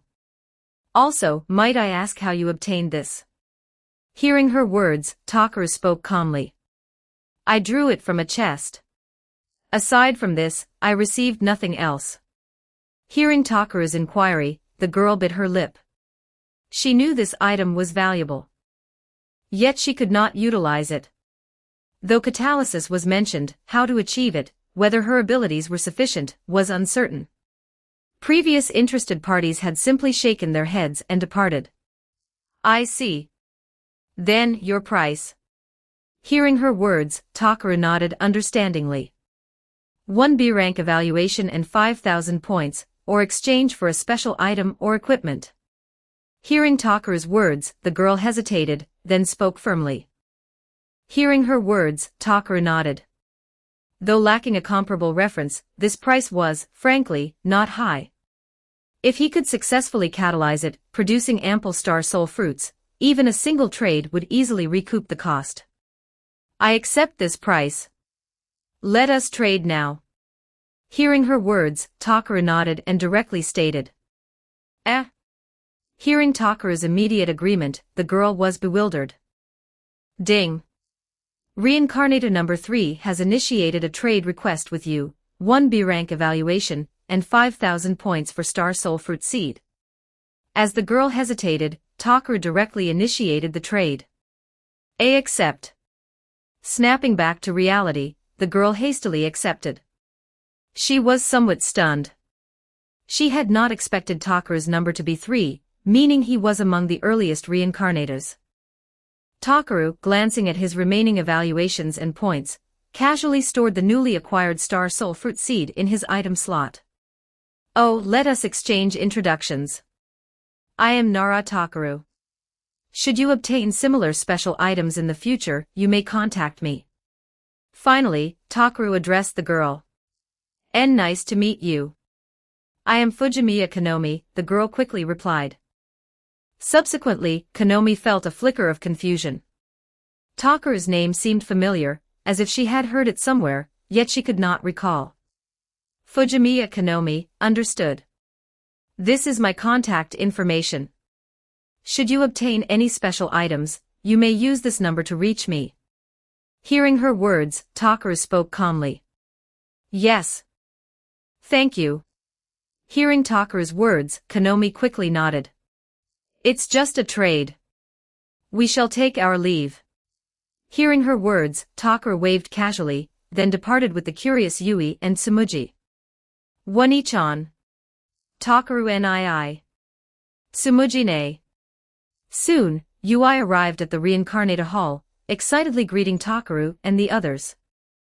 Yui, you're out as well. Seeing Yui's arrival, Takaru smiled and greeted her. Soon, following Yui's emergence, Yukino and others gradually appeared. However, Takaru did not see Mio, Ritsu, or the others, perhaps they had already returned. Chapter 397. Chapter 397 surprised Mio, catalyzing the Star Soul Fruit Seed. 1,165 words. Assuming the others had already returned, Takaru and his group exchanged brief farewells with Yui and the others and departed. The reincarnator hall was not conducive to extended conversation. Though here, both observation haki and Takaru's mana perception were restricted to a very limited range, the possibility of special abilities eavesdropping on their conversation remained. Thus, many matters were inconvenient to discuss here. Beyond the risk of being overheard, another factor was the lateness of the hour. Soon, upon his return, Takaru recognized the familiar ceiling. Confirming Wendy and the others were absent, he noted the time, approximately 10:20. He then again employed spatial transfer, returning to the villa. Upon his arrival, Takaru saw Emilia and Rem were explaining Kamara's presence to Mio and AI.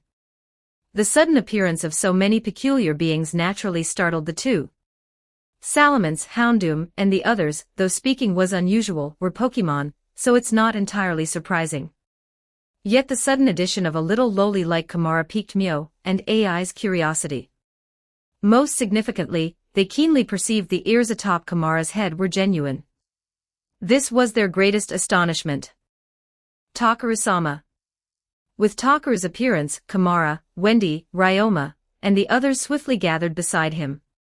In this unfamiliar world, the special connection to Takaru naturally fostered a degree of dependence.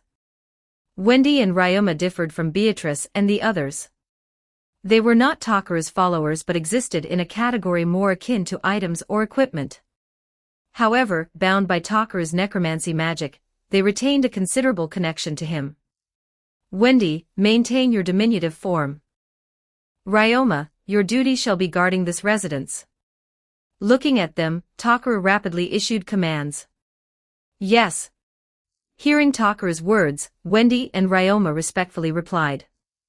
Oni-chan, how is it that one trip out yields so many Pokemon and people? Looking at Takaru, Mio appeared somewhat exasperated. Special circumstances. You need not concern yourself. Seeing Mio's exasperated gaze, Takara vigorously ruffled her hair. Hearing Takara's explanation, Mio rolled her eyes. Oh, why did Karen, Liane, and the others suddenly disappear earlier? Did you take them somewhere? Suddenly, Mio recalled something and directly inquired. Yes. Enough of that. This time, I have a gift for you. Seeing Mio asking questions without stopping, Takara hastily interrupted her. What? What is it? Hearing Takara mention a gift, Mio excitedly inquired. Seeing her excitement, Takara directly produced a mana seed and a white whale robe. What are these? Though unaware of their nature, Mio excitedly accepted them and directly inquired. This is a mana seed. Similar to the Nen seed, it awakens mana within you and enhances your magical affinity. You have always wished to learn magic. It may divert your Nen talent, but if this is your desire. Both Nen seeds and mana seeds were precious items. Yet gifting them to Mio caused Takara no regret. She was, after all, the one he had raised since childhood, his closest family. Thank you, Oni-chan. I shall cherish this absolutely. Hearing Takara's words, Mio tightly embraced him. Though the household had grown increasingly crowded, she still sensed Takara's deep affection for her. Oni-chan, do I just eat it? Mio then curiously inquired. Yes. Consume it directly. Hearing her inquiry, Takara nodded. At Takara's words, Mio swallowed it directly. Soon, she sensed energy rapidly transforming her. AI, watching nearby, gazed expectantly at Takara. Though silent, her desire for a gift was evident. AI, extend your hand. Seeing AI's expectant expression, Takara considered briefly, then selected a bracelet-type equipment from the remnants of his death, and the other selections, and placed it on her arm. Holy Spirit Bracelet, Strength +5, Spirit +8, Speed +5. Attached skill, recovers 5 HP per minute. As the bracelet encircled her arm, the initially loose band contracted, soon fitting perfectly. Thank you, Master.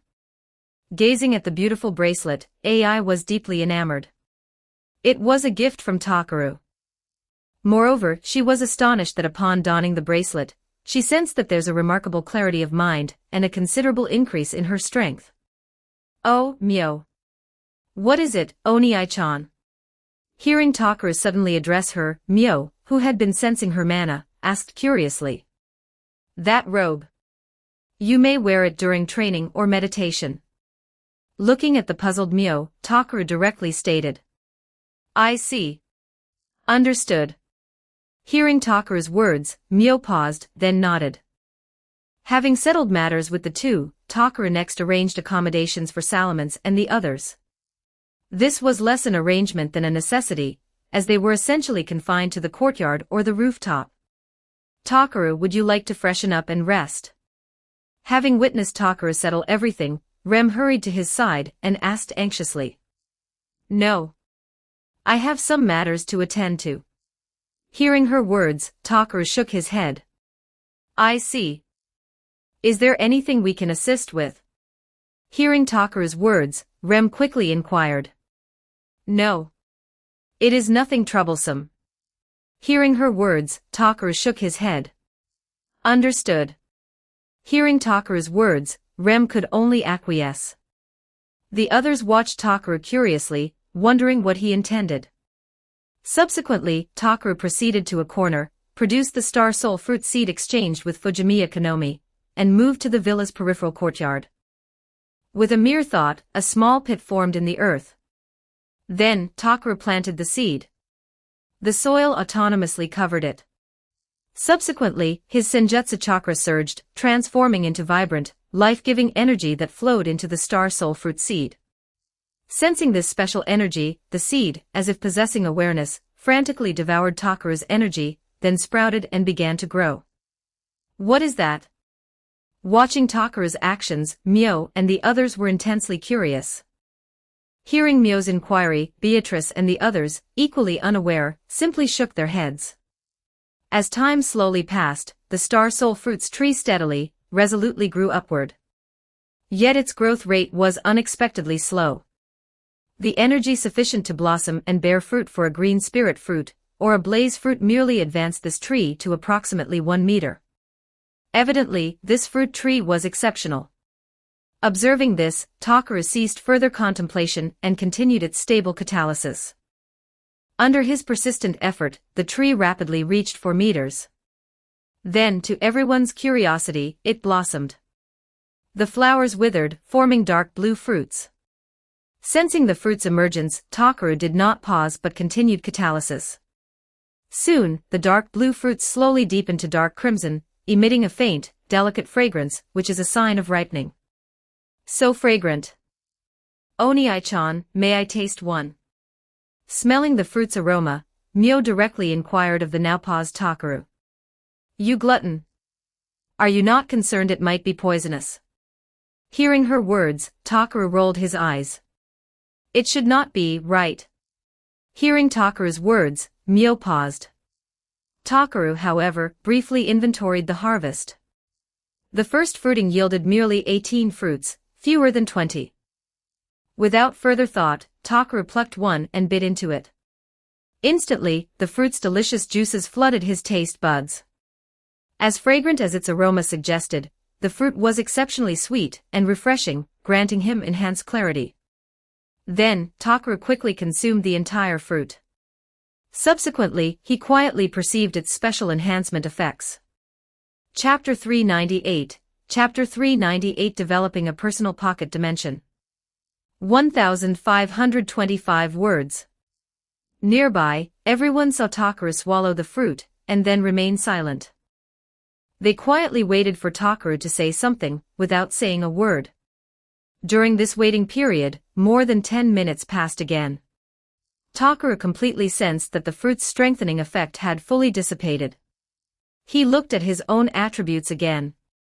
He found that his spirit attribute had actually increased by 15 points in just over 10 minutes. His other attributes had also increased by 2 to 3 points. It was clear that the strengthening effect was very significant. Alright, you all try it too. Sensing no adverse reactions, Takaru directly removed the fruit and distributed one to each person. Mio, AI, and the others, after receiving theirs, eagerly bit into them. After distributing them, Takaru only had 8 fruits left. As for Ryoma, Wendy, and Salamence, Takaru temporarily didn't give them any. However, he did give one to the humanoid Kamara. Afterwards, Takaru attempted to infuse the Star Soul Fruit Tree with Senjutsu Chakra again. But this time, no matter how much he infused, it wouldn't absorb any more, as if it had entered a state of saturation. Seeing this, Takaru was momentarily stunned but didn't persist. Perhaps this was the Star Soul Fruit Tree's self-protection mechanism. After all, absorbing too much energy at once without being able to digest it might cause damage to itself. Thinking this, Takaru no longer insisted on catalyzing it. However, just as he was about to leave, he seemed to remember something. He directly placed his hand on the Star Soul Fruit Tree, and cast a special time acceleration ability on it. Takaru directly accelerated the passage of time for the Star Soul Fruit Tree. This would not only make it grow faster but also allow it to digest the mana more quickly. In this way, perhaps it wouldn't be long before Takaru could catalyze it and harvest fruit again. Alright, everyone go back. After finishing everything, Takaru led everyone away. Back in his room, Takaru went to the bathroom to take a hot bath, preparing to rest well. As for Mio and the others, they were still digesting the energy of the Star Soul Fruit. Unlike Takaru, who possessed powerful energy, and a strong foundation allowing him to quickly digest the energy, they were different. However, this wasn't a bad thing. During the energy strengthening process, their recovery abilities would be enhanced, acting like a beneficial buff. By the way, Mio, let me teach you a meditation method first. It allows you to sense and communicate with your own mana. Looking at Mio, who was lying on the bed playing with her phone, Takaru called out to her. Yes. Hearing Takaru say he was going to teach her new knowledge, Mio sat up straight and composed herself. No need to be so nervous. Seeing Mio's actions, Takaru smiled and shook his head, then placed his hand on her head. He then began to use his newly acquired ultimate skill, Shubnigurath. This was Takaru's first time using this skill, so he was somewhat unfamiliar with it. However, as he used it, Takaru quickly understood it and copied his meditation skill, then chose to bestow it. Mio, who had been curious about what Takaru was going to do, suddenly acquired a special skill. Although she didn't fully understand its essence, she was instinctively able to use it. This feeling was like not knowing how to manufacture a phone, but being able to use one. It was similar to the situation when Takaru and the others first acquired skills. They didn't understand the essence but could use them. As for Takaru, after bestowing the ability, he found that a kind of connection had been established between him and Mio. It seemed he could retrieve her meditation skill at any time. Having succeeded, Takaru withdrew his arm and looked at Mio. How are you, Mio? It's really strange. Although I don't quite understand it, it seems I can use it. Hearing Takaru's inquiry, Mio quickly spoke up. Is that so? That's good. Then try practicing it tonight. Hearing her say this, Takaru directly stated. I understand. Upon hearing this, Mio nodded knowingly. With that, Mio sat on the bed, closed her eyes, and began to meditate. Takaru observed from the side and soon noticed that Mio quickly entered a meditative state. Everything seemed to be going very smoothly. After observing for a while and confirming everything was normal, Takaru resumed his research on the space he had developed. However, it was completely different from the slime world. The space Takaru had previously developed, which had begun to take shape, had disappeared. In its place seemed to be a new space. Seeing this, Takaru was somewhat bewildered and then fell into deep thought. Perhaps the space I had developed before utilized the space of the slime world, but since I had now changed worlds, that space could no longer be accessed. Although he wasn't entirely sure, Takaru considered this the most reasonable explanation. That meant that when he returned to that world, he could reopen the space he had already stabilized. But after switching worlds, he needed to start from scratch. After roughly figuring this out, Takaru wasn't too disappointed. After all, if spaces could be shared, Takaru might have been able to exploit a glitch through shared space. He could place things in the shared space in advance, and upon arriving in a mission world, directly retrieve them from the shared space. Even if he couldn't retrieve them, he could enter the shared space itself to use it. Since they couldn't be shared, Takaru stopped dwelling on it. Instead, he resumed developing the space in the main world. Because of his previous experience, this development was very rapid. Moreover, perhaps due to the difference in worlds, Takaru found that developing space in the main world was easier and more stable. As time passed, one night went by. Takaru expanded his personal pocket dimension to over 10 kilometers in radius, with a height of 1 kilometer. At the same time, he consumed over 500,000 mana to create air, soil, and rivers within the space. Furthermore, he spent another 100,000 to create an artificial sun. Although it couldn't compare to the immense energy of a real star in the real world, it was sufficient for the current width and height of the space. Subsequently, he released 1 million mana, transforming it into the purest form of energy. This meant that magical training was now possible inside the space. However, sensing the magic concentration, Takaru noted it was still much lower than that of the main world and the previously visited other world. Continuous effort was still needed. Afterwards, Takaru catalyzed several green spirit fruits and blaze fruits. With the appearance of the green spirit fruits and blaze fruits, Takaru noticed that the space's concentration had thickened slightly. It seemed these spirit trees could generate mana. Moreover, as the space's magic concentration increased, the space was also automatically expanding. Seeing this, Takaru catalyzed over 50 green spirit fruit trees and blaze fruit trees all at once. Although this again slightly increased the magic concentration, it seemed the carrying capacity had reached its limit. The green spirit fruits and blaze fruits that appeared later were all sickly and weak. Not only did the resulting fruits taste astringent, but they also lacked much strengthening effect. Seeing this, Takuru reduced the number back to 20 green spirit and blaze fruit trees each, and planted some ordinary trees. Everything then seemed to return to normal. After planting the 2 types of fruit trees, the space still appeared very desolate compared to its vast territory. However, Takuru wasn't worried. In the future, he could directly transplant some mountains and forests from the real world. This would save Takuru from consuming so much mana. Takuru also planned to transform his personal pocket dimension into the most comfortable living space. Not having such an ability before was one thing, but now that he had it, not creating a comfortable back garden would be a disservice to these abilities. Oni-chan, Oni-chan. Just as Takuru was focused on crafting his comfortable new space, he sensed Mio calling out to him. As his consciousness returned, Takuru saw Mio with excitement shining in her eyes. What's the matter? Looking at the excited Mio, Takuru casually inquired. What's the matter? It's already 7:30.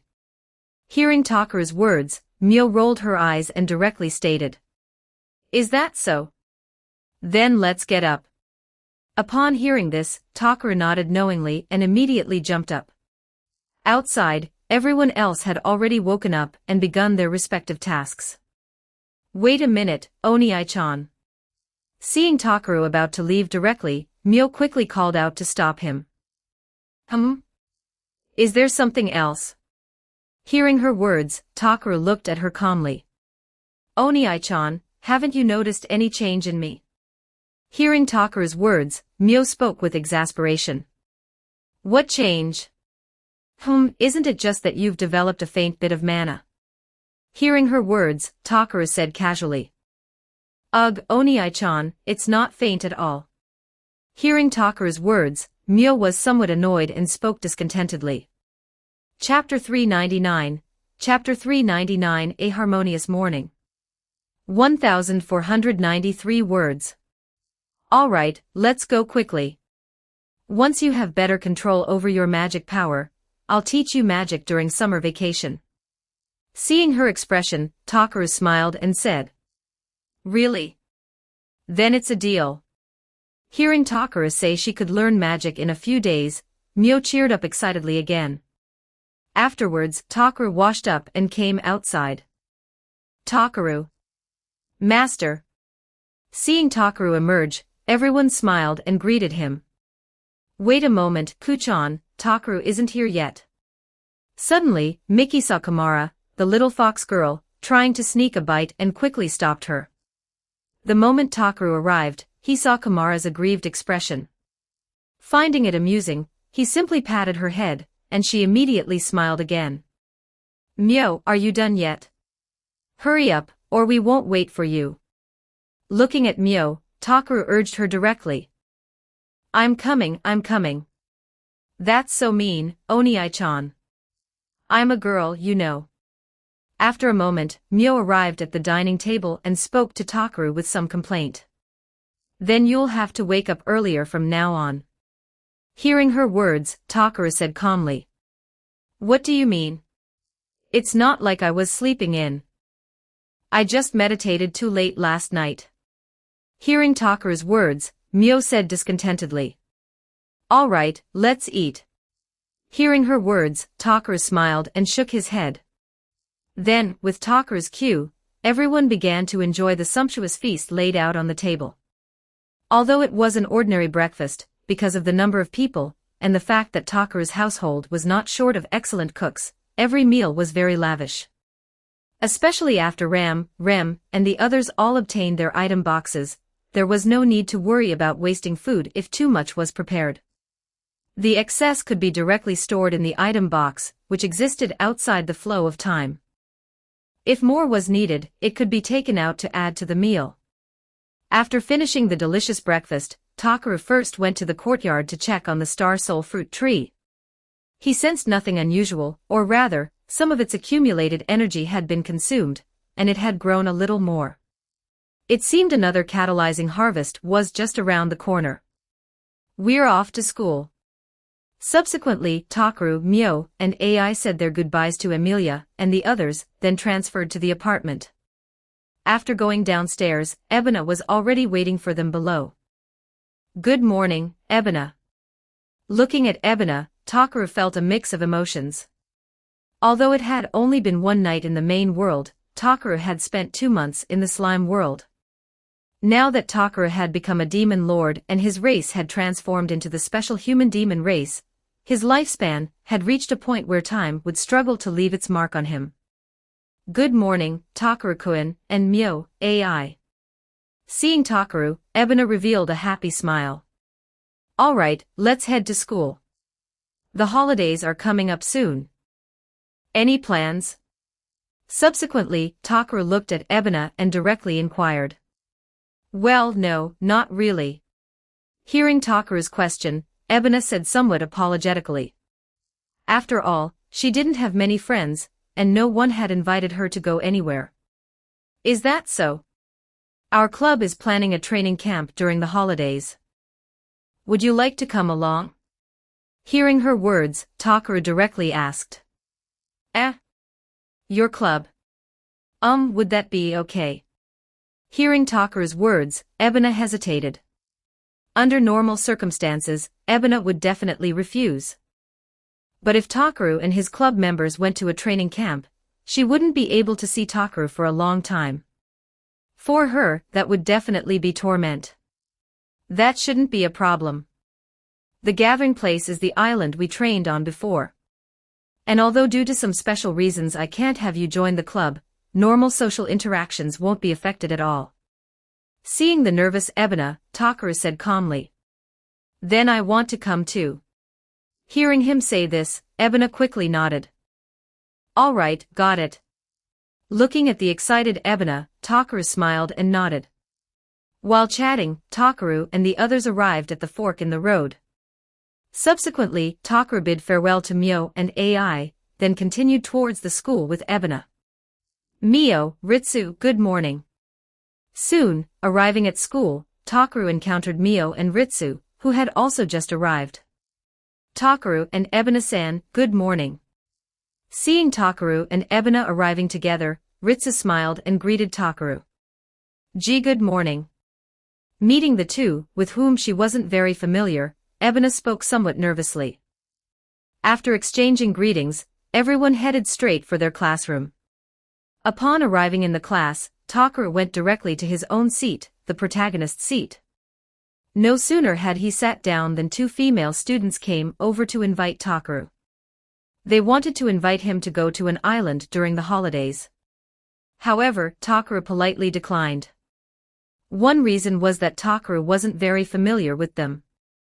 Another was that Takaru already had plans with everyone during the holidays. Although they had mentally prepared themselves, the 2 girls still felt a sense of disappointment upon hearing Takaru's refusal. It wasn't just Takaru who received invitations from classmates. Mio and Umaru also received quite a few invitations from boys and girls. They also directly waved their hands in refusal. Soon, with the teacher's arrival, everyone had to give up and return to their seats. Afterwards, Takaru attended one class, then used a shadow clone to substitute for him. His main body disappeared from the spot and reappeared at the Monster Island's location. After taking a stroll around here, he casually knocked out a mutant rhinoceros that was looking for trouble. He stored its corpse in his storage ring. Then, after some searching, he directly sliced a small hill in half and used telekinesis to transport it into his personal pocket dimension. Next, he found a plane and directly cut a thick layer of turf, soil and all, and once again sent it into his personal pocket dimension. Of course, for the pit left behind, Takaru used earth release to fill it back in, then used wood release to catalyze a new grassland. Simply using these ninjutsu in the main world consumed far less energy than manifesting things out of nothing within the personal pocket dimension. Repeating this process, after collecting a large expanse of grassland, Takaru directly went to the edge of the island. Activating his water control ability, a large amount of seawater was soon drawn in, and directly entered Takaru's personal pocket dimension through a special spatial channel, quickly filling the huge pit Takaru had prepared in advance. After filling it with water, Takaru was still not satisfied. He directly jumped into the sea and quickly dove to the seabed. After knocking out a shark that tried to swallow him, Takaru stored it in his item box. Then, a large number of fish, crabs, squid, sea turtles, and other marine life were also forcibly drawn by Takaru's power and entered the sea within the personal pocket dimension. Afterwards, Takaru also cut a layer of coral and rocks and placed them on the seabed of the personal pocket dimension. After doing this for over 10 minutes, Takaru flew back out, then disappeared from the spot and arrived in the city. Finding a place to land, Takaru went directly to a flower shop and purchased a large batch of plant seeds. These included seeds for ordinary grass, flowers, various vegetables, and various types of fruit. Then, under the astonished gaze of the shop assistant, Takaru paid, and left the spot carrying large and small bags of seeds by hand. The heavy seeds showed no strain on Takaru. Upon reaching a secluded spot, Takaru's figure quickly vanished. When he reappeared, he was back in the villa. Takaru. The girls, who were cleaning or training at home, saw Takaru's figure and felt somewhat surprised. "All right, everyone, I want you all to come with me to a place." Looking at the girls, Takaru directly said, "Yes." Hearing Takaru's words, although the girls were puzzled, they still nodded. Then, Takaru opened a passageway to his personal pocket dimension, and had everyone enter through it. "Where is this?" Looking at the somewhat desolate and strange surroundings, the girls were a bit bewildered. "This is a space I developed using my unique skill. I plan to properly forge this place into a personal, portable living space." Looking at them, Takaru concealed nothing and directly informed them of his thoughts. "I see. Then let's help you." Hearing Takaru's words, Emilia quickly understood and directly spoke. Seeing everyone so quickly grasp his intention, Takaru was very satisfied. He rapidly assigned tasks. Of course, before taking action, Takaru needed to bestow certain skills upon them, such as plant-type magic that could accelerate plant growth and earth-type magic. After dividing the work of transforming the space's environment among everyone, Takaru was finally able to relax a bit. However, there were still many things that relied on Takaru himself to complete. Chapter 400, Chapter 400 Envious Ritsu, Sapling of the World Tree. 1558 words. Aside from having the girls come to help, Takaru also intended for them to act as power banks. Continuous consumption had reduced the mana he had accumulated in the slime world to a reserve of just over 1 million. And the mana Takaru had now was far from enough for what he planned to do next. Besides some ordinary animals, Takaru also intended to manifest a batch of creatures within the personal pocket dimension. The monster materials he had collected on the other island earlier could also come in handy. As time passed, with everyone working together with a united effort, the personal pocket dimension began to take on a proper form. Especially regarding the greenery. Thanks to everyone's catalyzing, the desolation of the space had now vanished, replaced by a world of green. Standing within it was also very refreshing. By around 3 in the afternoon, Takaru sent everyone back home. Before parting, Rem and Mickey picked a good amount of freshly harvested vegetables and also collected some seafood from the sea, preparing it for the evening dinner. After sending everyone home, Takaru pondered for a moment and directly accelerated the time flow within the personal pocket dimension. With his current abilities, he could only achieve a 10-fold acceleration.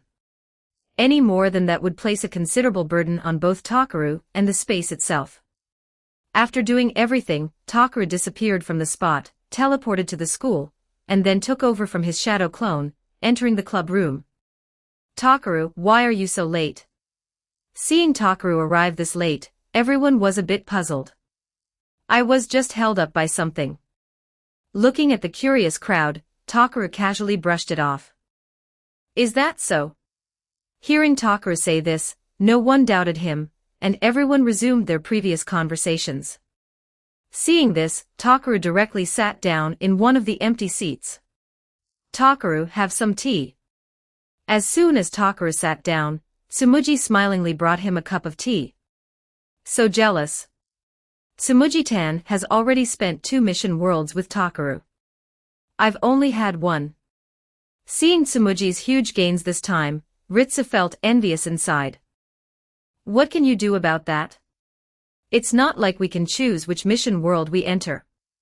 Besides, Shinka and Shizuka-sensei haven't even teamed up with him once. Hearing Ritsu's words, Mio beside her directly spoke up. Thinking about this mission world, she, Umaru, and Hachiman had worked hard doing a bunch of missions, and she had only gotten a B rank evaluation. Umaru and Hikigaya did a little better, getting B+. Originally, she was somewhat happy, but after comparing herself to Tsumuji, she couldn't feel happy anymore. There. Seeing Ritsu's expression, Yui patted her head to comfort her. I'm not a pet, and I was just saying it anyway. Seeing Yui's action, Ritsu rolled her eyes. Hearing Ritsu's words, Mai sighed inwardly. Although she was fortunate enough to be in the same world as Takaru, because they weren't familiar, Takaru hadn't even helped her. Of course, indirect help still existed. After all, Takaru had Subaru stay peacefully in an inn for a month, which also allowed her to get a decent B rank evaluation. By the way, Takaru, my brother only got this item from the Mission World settlement. Do you need it? Suddenly, Umaru seemed to remember something and directly took out a special little sapling, handing it to Takaru. Hearing her words, Takaru directly took it and examined it through the reincarnation watch. Sapling of the World Tree, contains special energy. A precious material. Can be planted. Has miraculous effects. Note, approximately 100 years to initially enter the growth period. This. Seeing the introduction on the reincarnation watch, Takaru was stunned. Looking at its description, Takaru was also somewhat dumbfounded. Just the name alone was somewhat intimidating, World Tree. And entering the growth period took 100 years. Wouldn't reaching maturity take several hundred or even 1,000 years? Although I'm not sure, I feel this thing is quite precious. How about this? I'll exchange it with you for something. Or do you need an evaluation or points? Hesitating for a moment, Takaru spoke seriously to Umaru. Although it took such a long time to grow, Takaru had catalyzing magic. Perhaps he could catalyze it like the star soul fruit.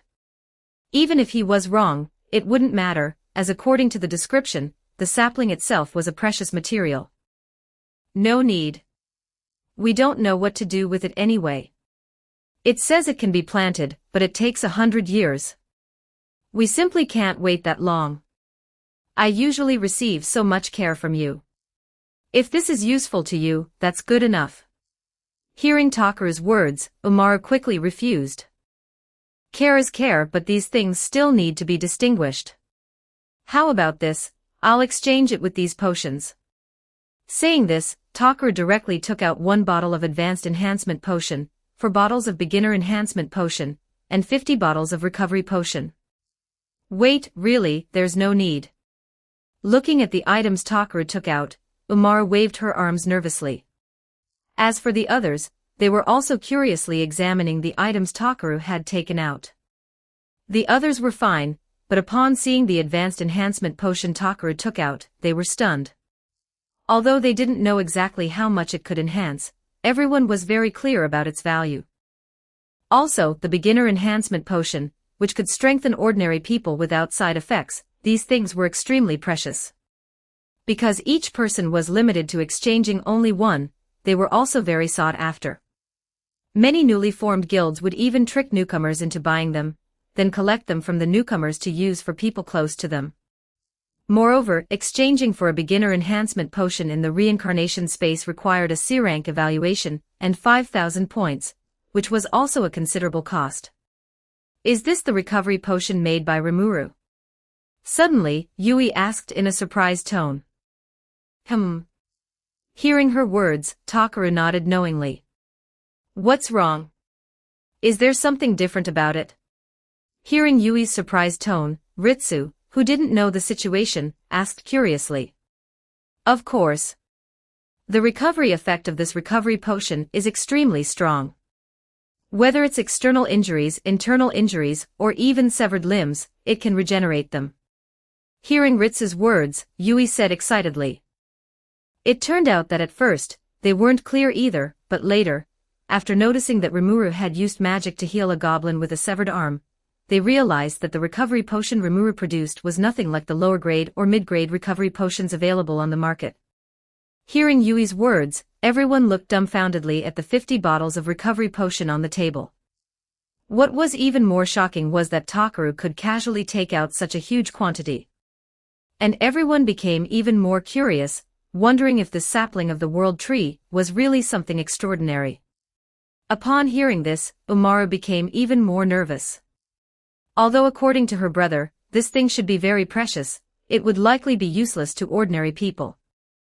So, adhering to the principle of not wasting it, she brought it to Takaru to try. After all, Takaru was simply too mysterious.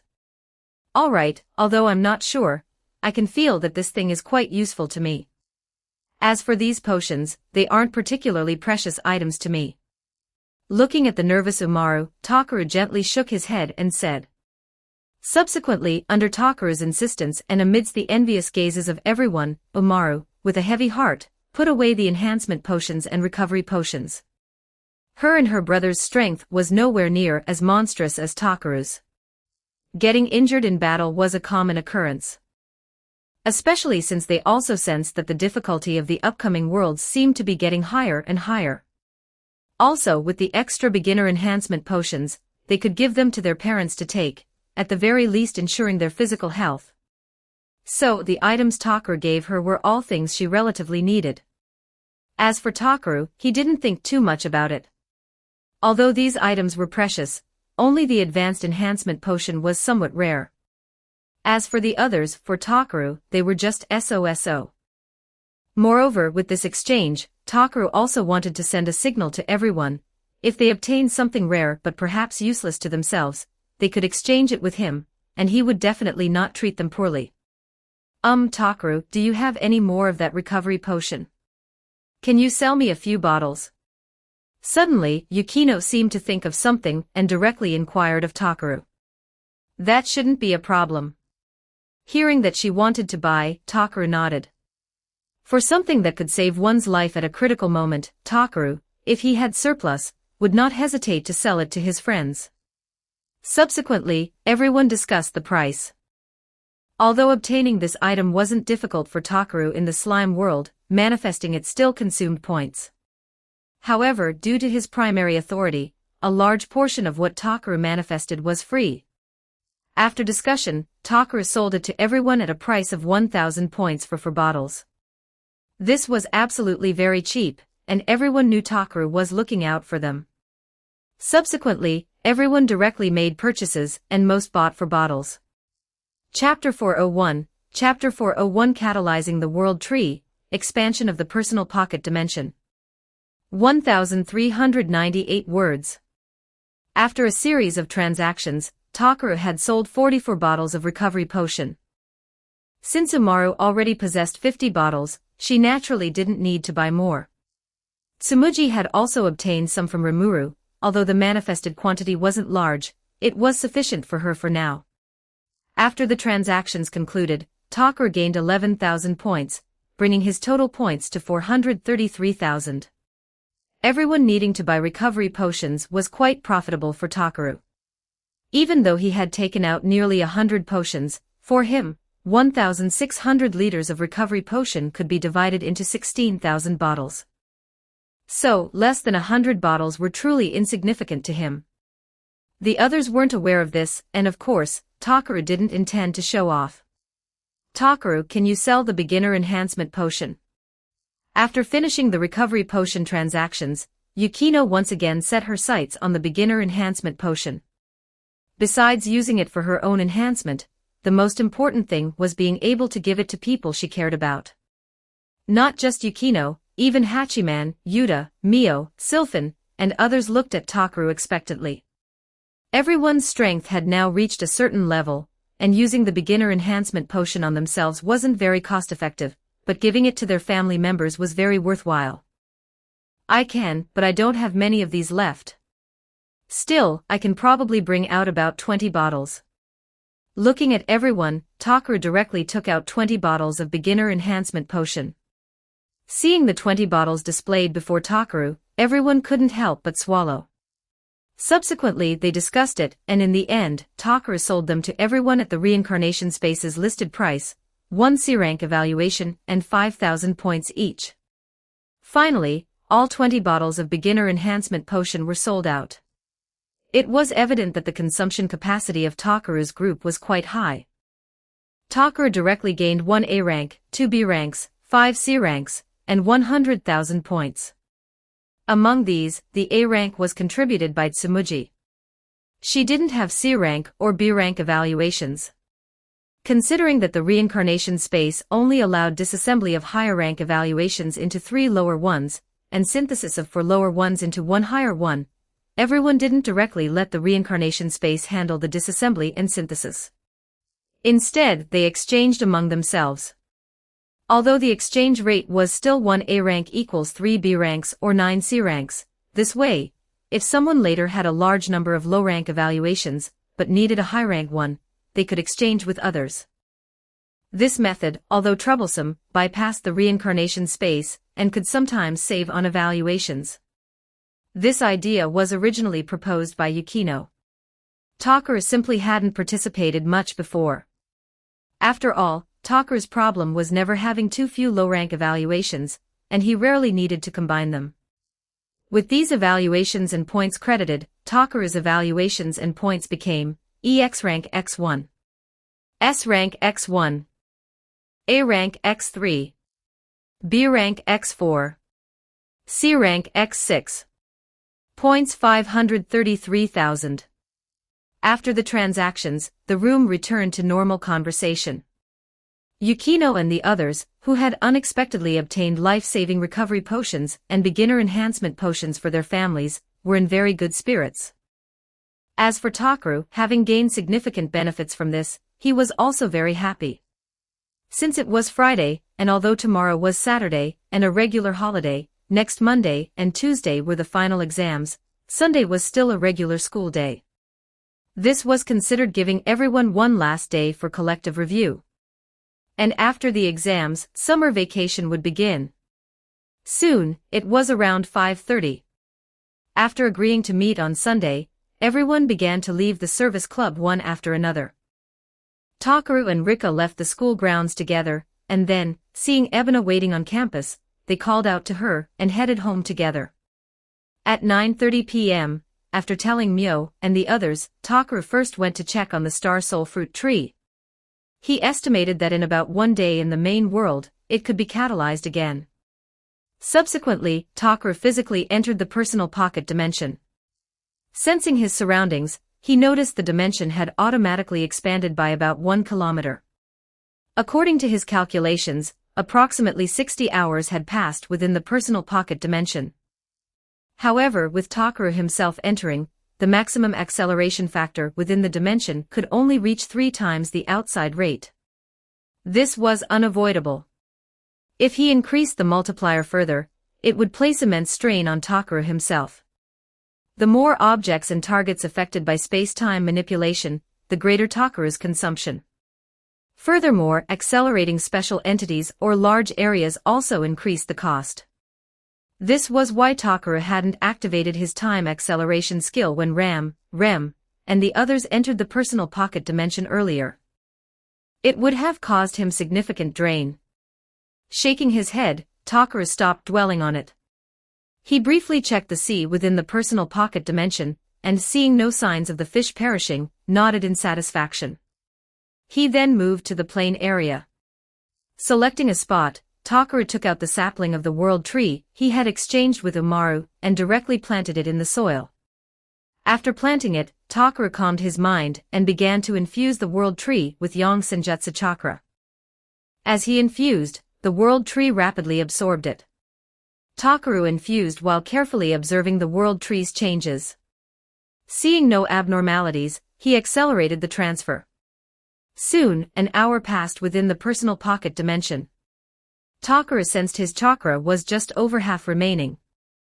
If not for his chakra continuously recovering during that hour, it would likely be down to a small fraction now. The world tree, which was frantically devouring Takeru's senjutsu chakra, had also undergone some changes. First, its height had increased by 20 centimeters, now reaching about 50 centimeters. Additionally, it had grown 3 more branches and some tender green leaves. Observing the world tree's changes, Takeru felt somewhat emotional. If this were the star soul fruit tree, it would have already borne fruit by now. Sensing the world tree's strong absorption capacity, Takeru used a clone and simultaneously infused it with both mana and senjutsu chakra. Soon, another hour and a half passed.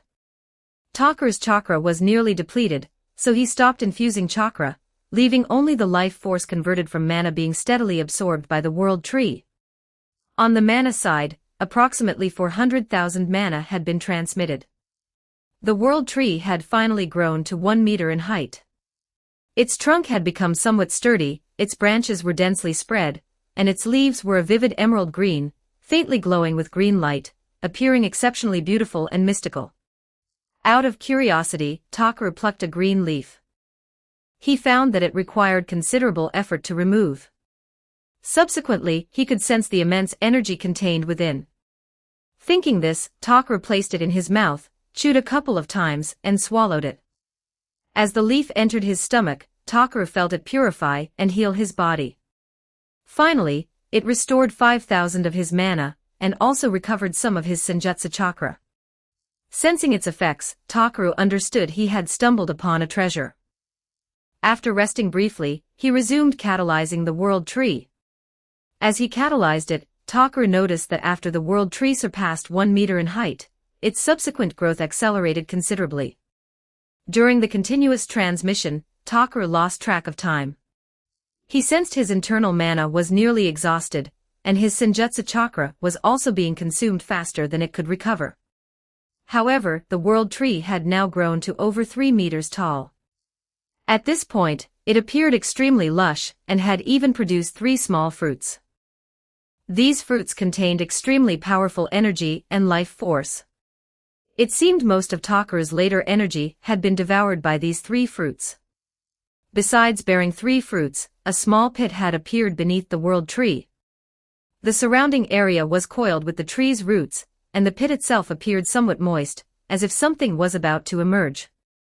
However, Takeru currently lacked the mana and chakra to catalyze it further, so he couldn't yet determine what it was. As he stopped, Takeru realized that the mana concentration within the personal pocket dimension had reached that of the outside world. Most importantly, compared to before planting the world tree, the volume of the personal pocket dimension had doubled again. The length and width, previously over 10 kilometers, now reached nearly 30 kilometers. Also, the height had reached approximately 2 kilometers. Chapter 402, Chapter 402 Mayachi Range. 1,358 words. Looking at the changes inside, Takeru revealed a happy smile. After eating a few green spirit fruits and blaze fruits, Takeru returned outside. Seeing that the time had already reached 2 in the morning, he quickly teleported back to his room, changed into his pajamas, lay down on the bed, and fell asleep. The continuous large-scale output of mana and chakra, without interruption, had caused even the robust Takeru to feel fatigued. This was an experience he hadn't had for a very long time. In the blink of an eye, time arrived at the next day. In a small village with a beautiful environment, a girl kept checking the time, her expression extremely excited. "Hey, Rin-chan, you woke up early in the morning." Kazuho, who was beside her and not yet fully awake, said with her eyes half closed. I'll get to see Master soon, so I'm a bit excited." Hearing Kazuho's words, Renj spoke seriously. "Is that so? But Takeru won't be coming that early, you know." Hearing Renj's words, Kazuho yawned and reminded her. "I know." Hearing Kazuho's words, Renj nodded. "If that's the case, then you can do the exercises together with us later." Seeing Renj's eager words, Kazuho said to Renj. Hearing Kazuho's words, Renj nodded earnestly. Soon, another 5 minutes passed. It's time. Seeing the time was about right, Renj immediately turned and walked out the door. As for Kazuho, after seeing Renj leave the house, she closed her eyes again to sleep in.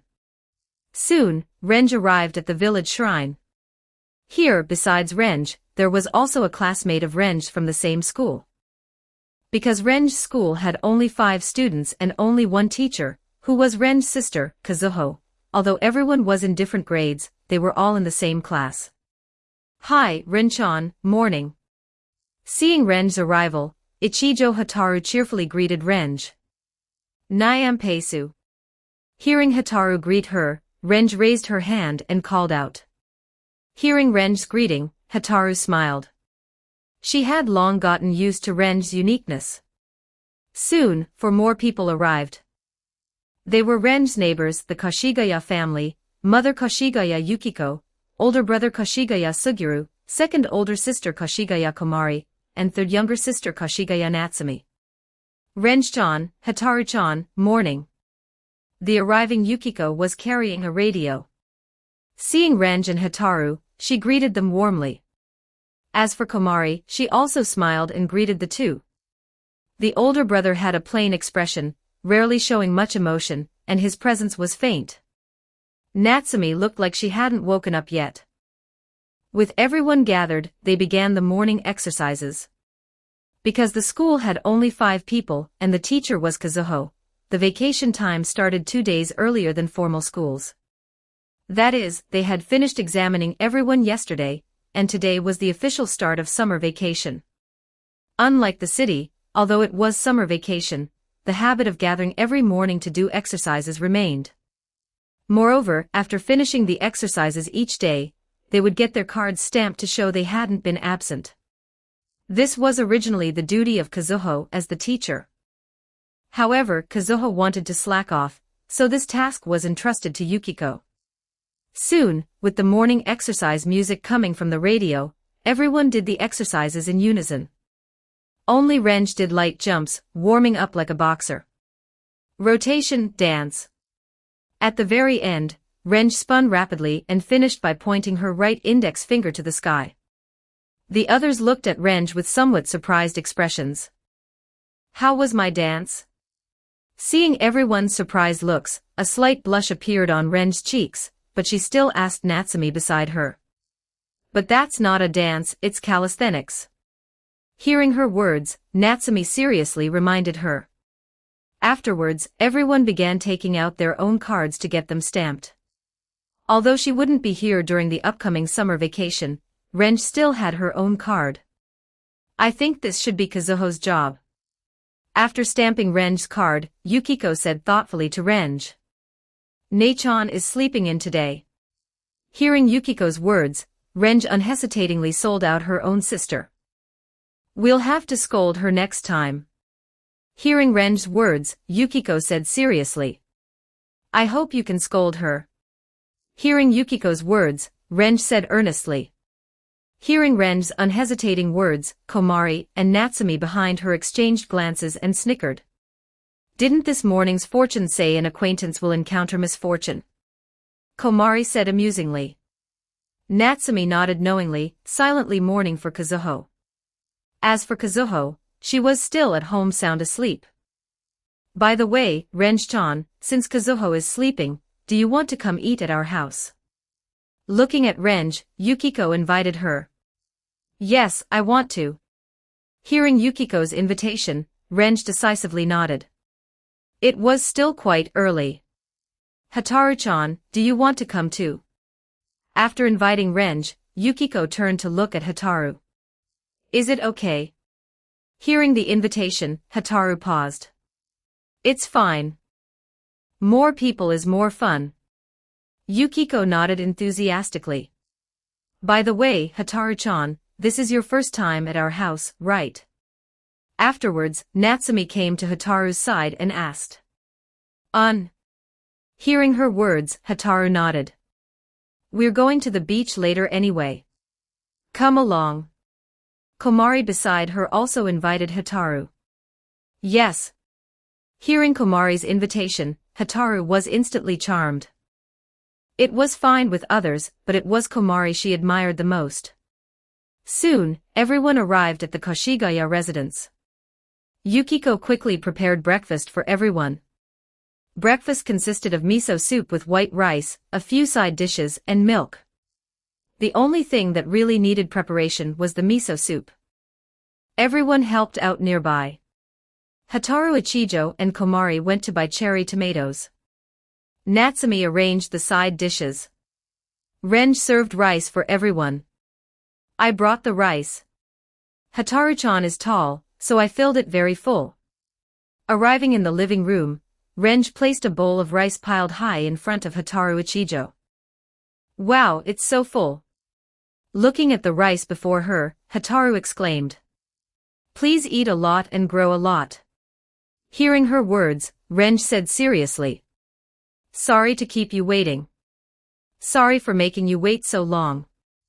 With everyone seated, Yukiko brought out several bowls of miso soup. Don't say that. I should be the one apologizing for not helping. Hearing Yukiko's words, Hataru said apologetically. Hataru-chan, you're a guest after all. Don't worry about it. Hearing Hataru's words, Komari comforted her.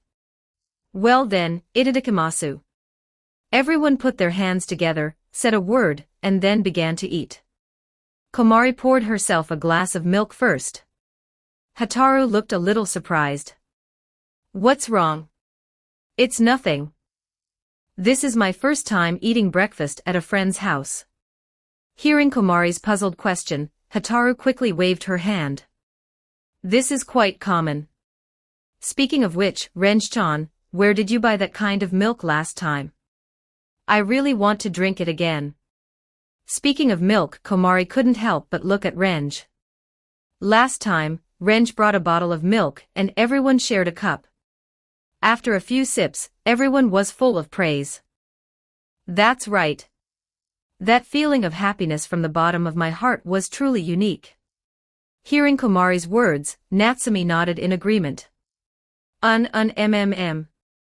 Hearing their questions, Renj, with food still in her mouth, made incomprehensible sounds. I only understood the end of the sentence. Hearing Renj's words, Natsumi said helplessly. Master gave that to me. It's miltank milk, you know.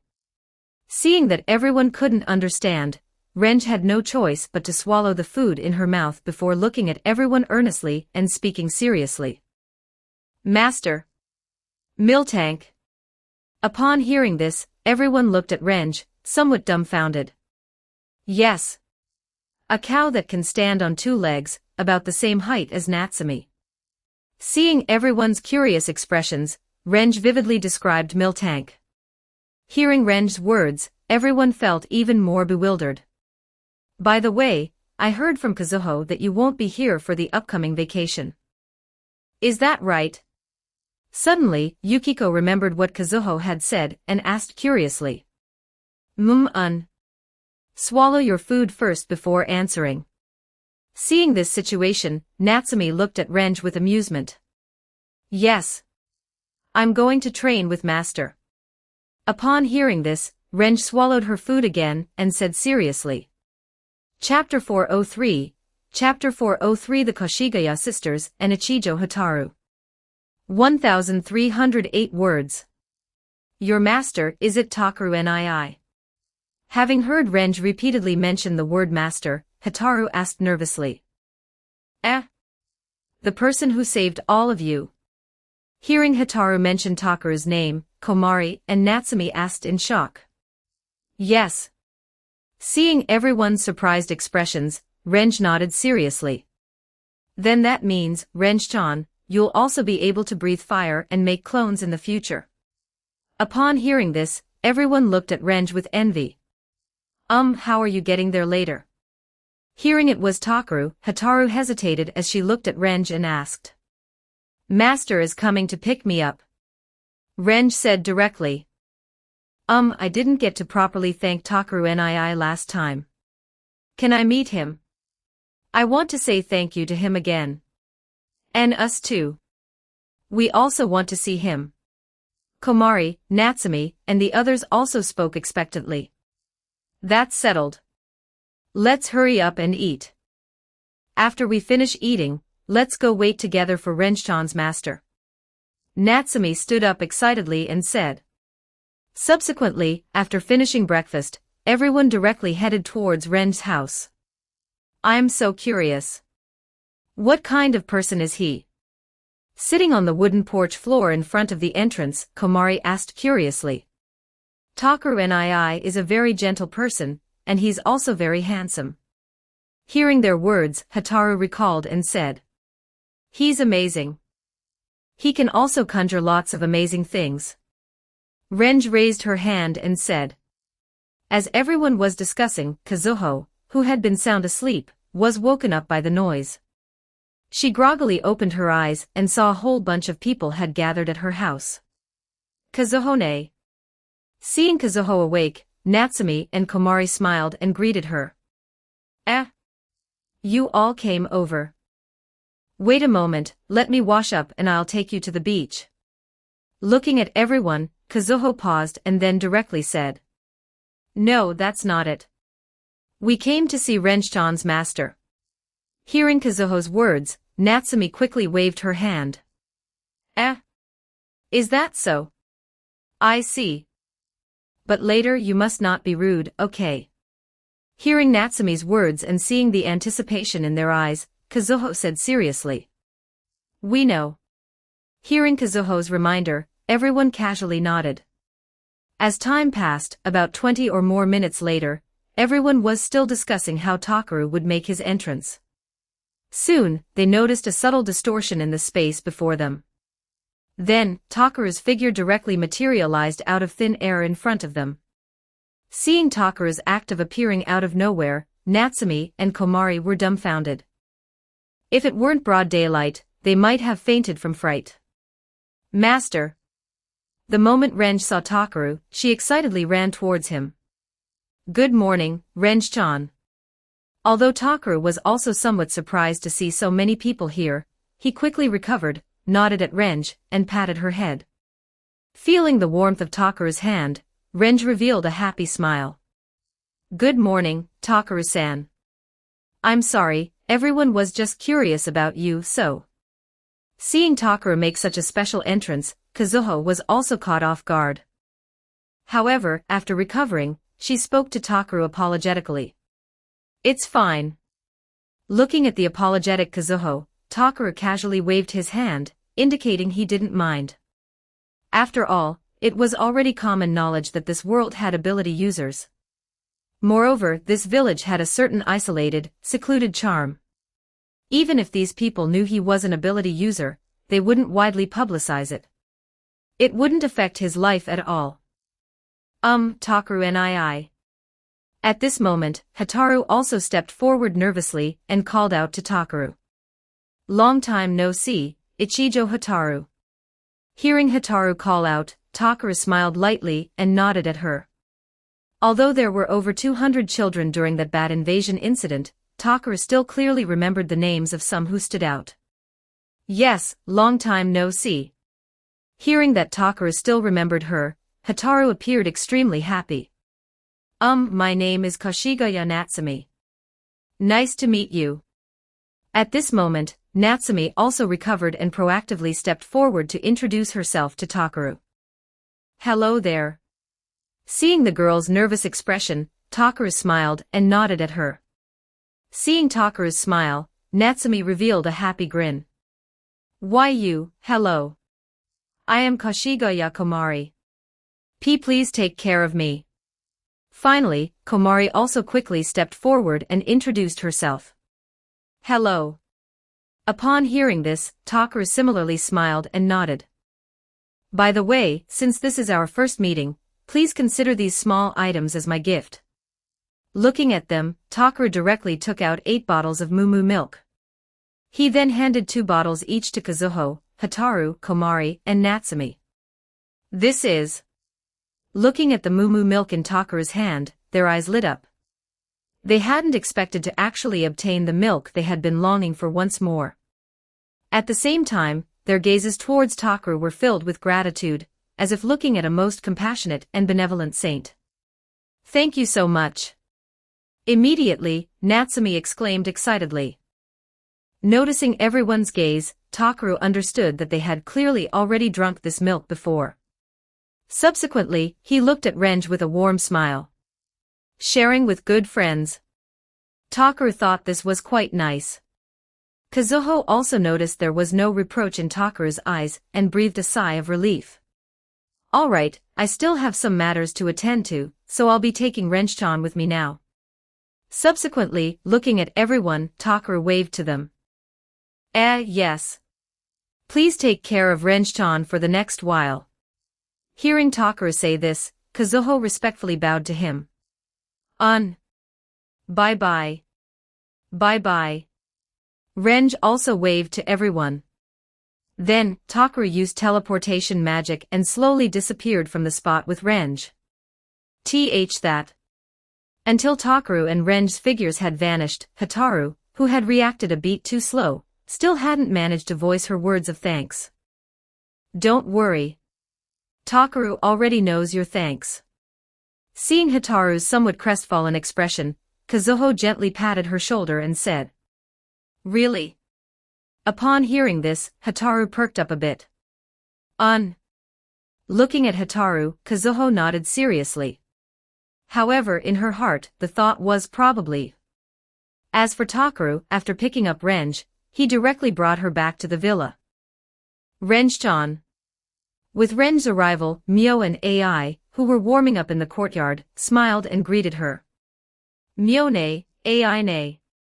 Seeing them, Renj smiled and greeted the two. "Welcome, Renj-chan." Soon, Karen and the others also came outside and greeted Renj. "Karen-ne, Liane." Seeing everyone, Renj sweetly called out to each of them. "Mio-ne, Ai-ne, what are you doing?" After greeting everyone, Renj curiously came to their side. "We're warming up." Hearing Renj's question, the two directly said, "Oh. Then I'll do it too." Upon hearing this, Renj revealed an excited expression and joined them in their exercises. After picking up Renj, Takaru teleported back to the apartment. A night's rest had completely restored Takaru's mana and chakra. Furthermore, due to the uninterrupted transmission, his mana capacity had increased by 20,000, and his chakra capacity had also increased somewhat.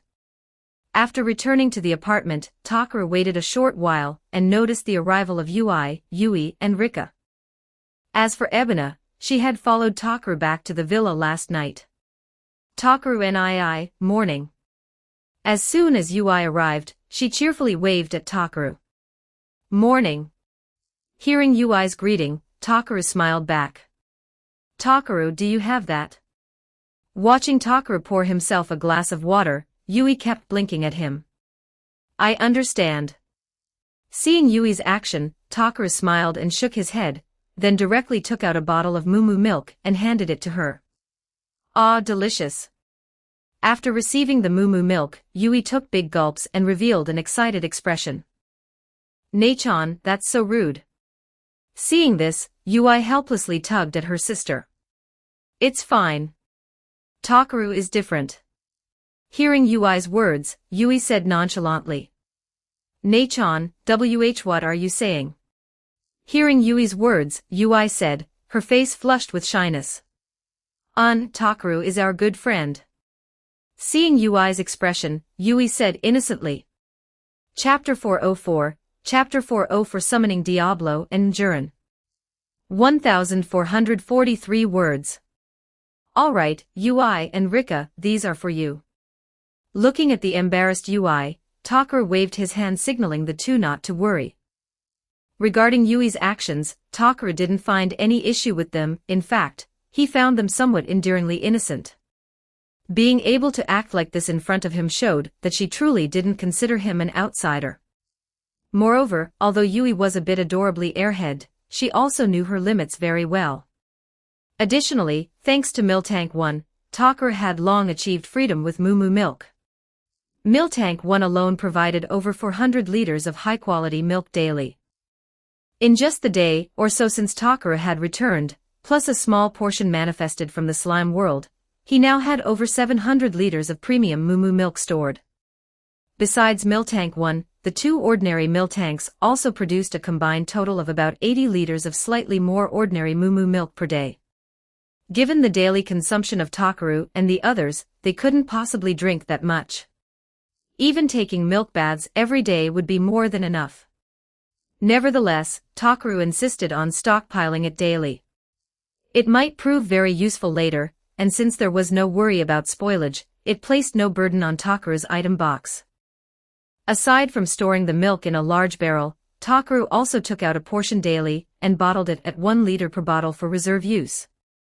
These individually bottled ones could utilize the stacking function of the item box. Takaru had discovered long ago that the stacking effect of the item box was quite user-friendly. It didn't absolutely require items to be completely identical to stack. For example, the strawberries Takaru had previously harvested from the noggin-lugging turtle's back, although each was very similar, still had differences. The same applied to the spider eagle's eggs, including the eggs from the current Chansey. Although their sizes were very similar, they could never be absolutely identical. By the way, these are for you all. Seeing how much they liked it, Takaru directly gave 20 bottles to each person. Takaru nii, this is too generous. Seeing the large quantity of Moo milk Takaru had taken out, the 3 appeared extremely embarrassed. I'm not short of Moo milk. Just take it directly. When you finish it, you can ask me for more. Looking at their embarrassed expressions, Takaru didn't mind. After all, if things he couldn't consume himself could earn him the goodwill of others, Takaru felt it was quite worthwhile. Master, we're here. Just as Ui, and the 3 were feeling embarrassed, Hinata's energetic voice came through. Master, good morning. Compared to Hinata, Hana and the others appeared very polite. Morning. Come here, let me check your chakra levels. Hearing their calls, Takaru directly beckoned to the 5 little ones. Thanks to the resources and guidance Takaru had provided, the 5 little ones had all successfully developed chakra. Among them, Hinata was the senior disciple, Ai was the second senior disciple, followed by Hana, Noah, Koyori, and finally, Kanon. After this inspection, Takaru determined that among the 5, Hana had the highest chakra amount, followed by Hinata. As for Noah and the other 3, they were relatively similar. However, since everyone had only recently developed chakra, it was difficult to make precise comparisons. Alright, let's go. Myo and the others should have been waiting for a while. Seeing everyone had arrived, Takaru closed the door and teleported everyone to the villa. Upon arriving at the villa, everyone noticed many new things had been added. Ui, and Rika were particularly astonished as they looked at Ram, Rem, Emilia, and Beatrice. Although they had known from their first meeting that these 4 were strong, in just one mission world, they sensed that their energy had grown to an incredibly terrifying degree. This meant the 4 had already far surpassed them. It wasn't just Ram, Rem, and the 4. When Ui, and Rika probed further, they even sensed immense pressure emanating from Ryoma and Kamara, the lowly fox girl. Besides these 2, there was also the aura emitted by Salamence and the undead dragon, Wendy. Furthermore, even Karen and Mickey beside them now radiated extremely powerful pressure. Clearly, during their last meeting, the 2 were still weaker than them, but now, it was hard to say. After a moment of shock, the 3 exchanged glances and showed wry smiles. They quickly adjusted their mindset and enthusiastically greeted everyone. On Takaru's side, once everyone was assembled, he took them and disappeared from the spot, arriving at Monster Island. After assigning training tasks to everyone, Takaru took out a bottle of beginner enhancement potion and handed it to Renge, instructing her to drink it before training with the others. Takaru casually giving Renge a bottle of beginner enhancement potion made Ui, Rika, and the other 3 recognize Takaru's extreme generosity. For a moment, Rika felt like clinging to Takaru and begging to be kept. As for Takaru, he ignored the emotionally complex Rika and the others. After arranging the tasks, he left a shadow clone here to supervise everyone. He then pulled Ram, Rem, Kamara, Ryoma, and the others to a more remote area of the island. Currently, Takaru was in urgent need of recharging his mana. Hearing Takaru's words, everyone nodded and began bombarding Takaru with magic. Thanks to Devourer, they no longer needed to recharge one by one as before, and 2 or 3 could attack simultaneously. Of course, for Takaru's ease of absorption, everyone maintained single-target attacks. While Takaru was recharging his mana, Yui, Ui, and Rika in the distance also detected the immense energy reactions, receiving another blow to their spirits. As time passed, noon soon arrived. Ram and the others, who had been continuously using magical attacks, began to feel slightly fatigued. However, the results of several hours were still substantial. Takaru had regained over 1.3 million mana reserves. Nevertheless, Takaru still felt it wasn't enough. He also considered summoning Diablo and Mjurin as well. After all, his servants could return to their respective original worlds, and did not require points consumption for their stay. Thinking it, he acted. During everyone's lunch break, Takaru went to a secluded spot, and took out the high-grade character manifestation card, and the medium-grade character manifestation card. System, use the high-grade character manifestation card, and the medium-grade character manifestation card. Ding, please select the target. Diablo and Mjurin. Hearing the system prompt, Takaru said calmly. Ding, using high-grade character manifestation card and medium-grade character manifestation card requires consuming B rank evaluation X1, C rank evaluation X1, points 8,000. Confirm? Confirm. Faced with the reincarnation space's inquiry, although Takaru was surprised that the high-grade character manifestation card required a B rank evaluation and 5,000 points, he quickly confirmed. Consumption complete. Summoning and contracting in progress. Remaining, EX rank X1. S rank X1. A rank X3. B rank X3. C rank X5. Points 525,000. Meanwhile, Diablo and Mjurin, currently in the Kingdom of Pharmouth, suddenly received an invitation from the reincarnation space.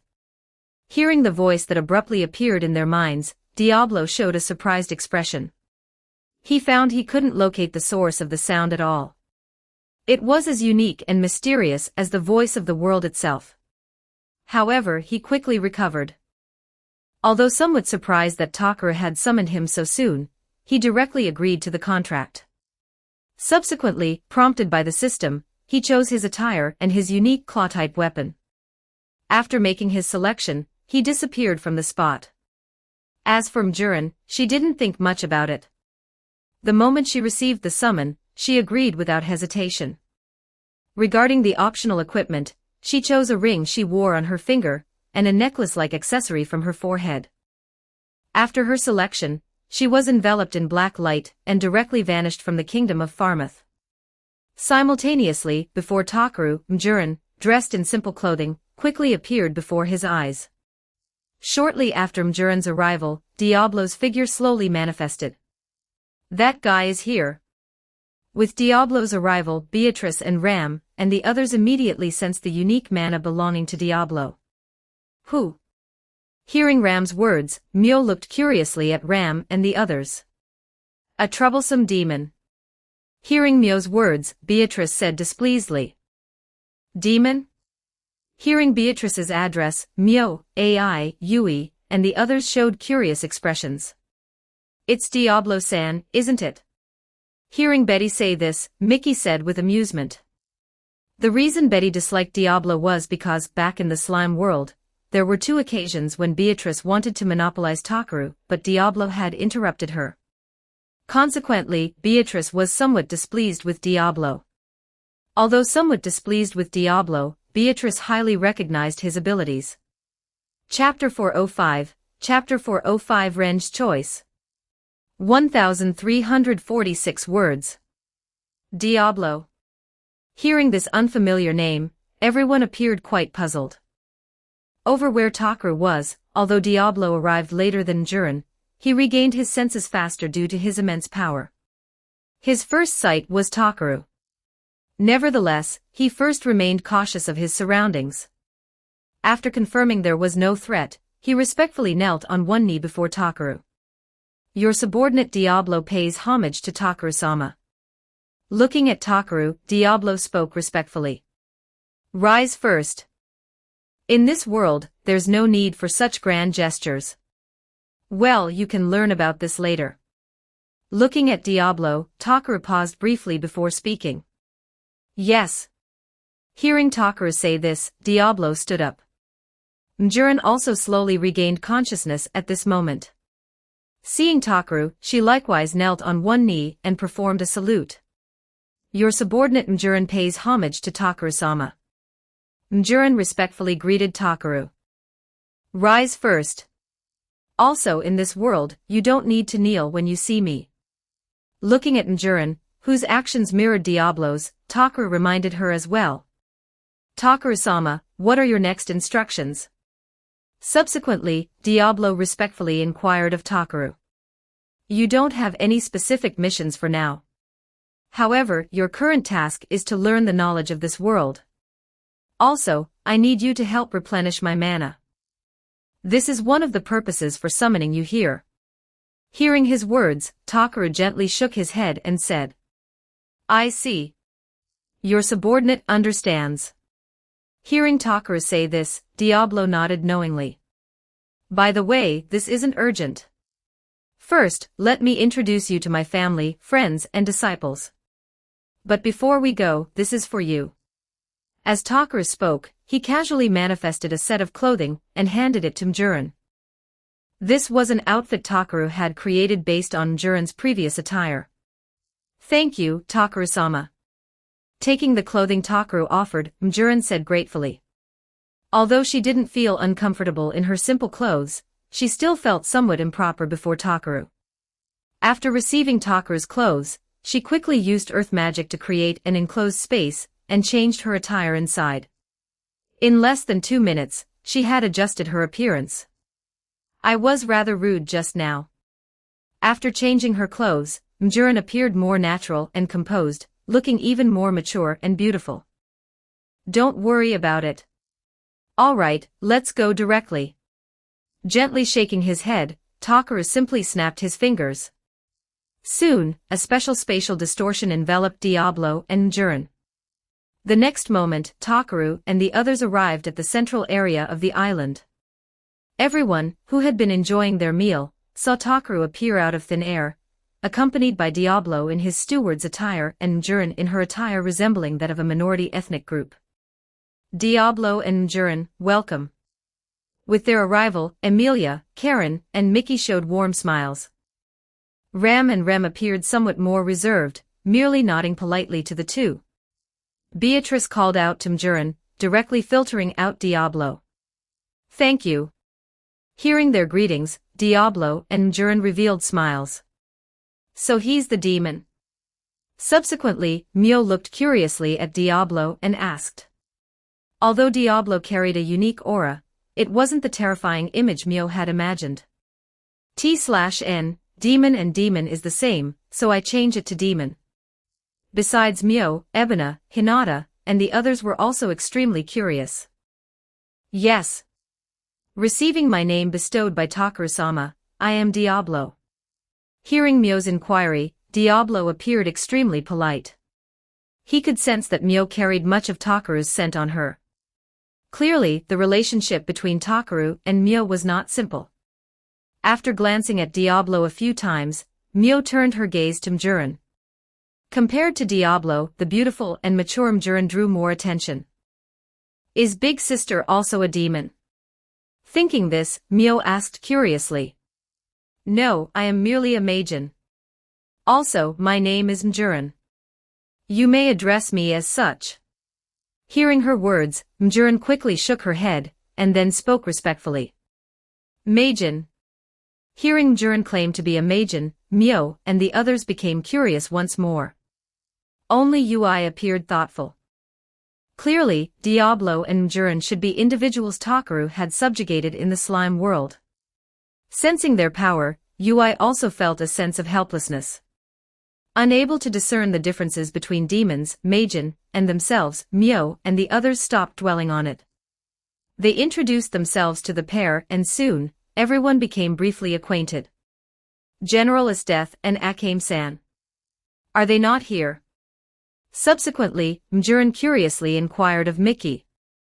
Yes, Estethne and the others do not live with us. They are in another world. Hearing Mjurin's question, Mickey spoke directly without concealment. Hearing Mickey say this, Mjurin nodded thoughtfully.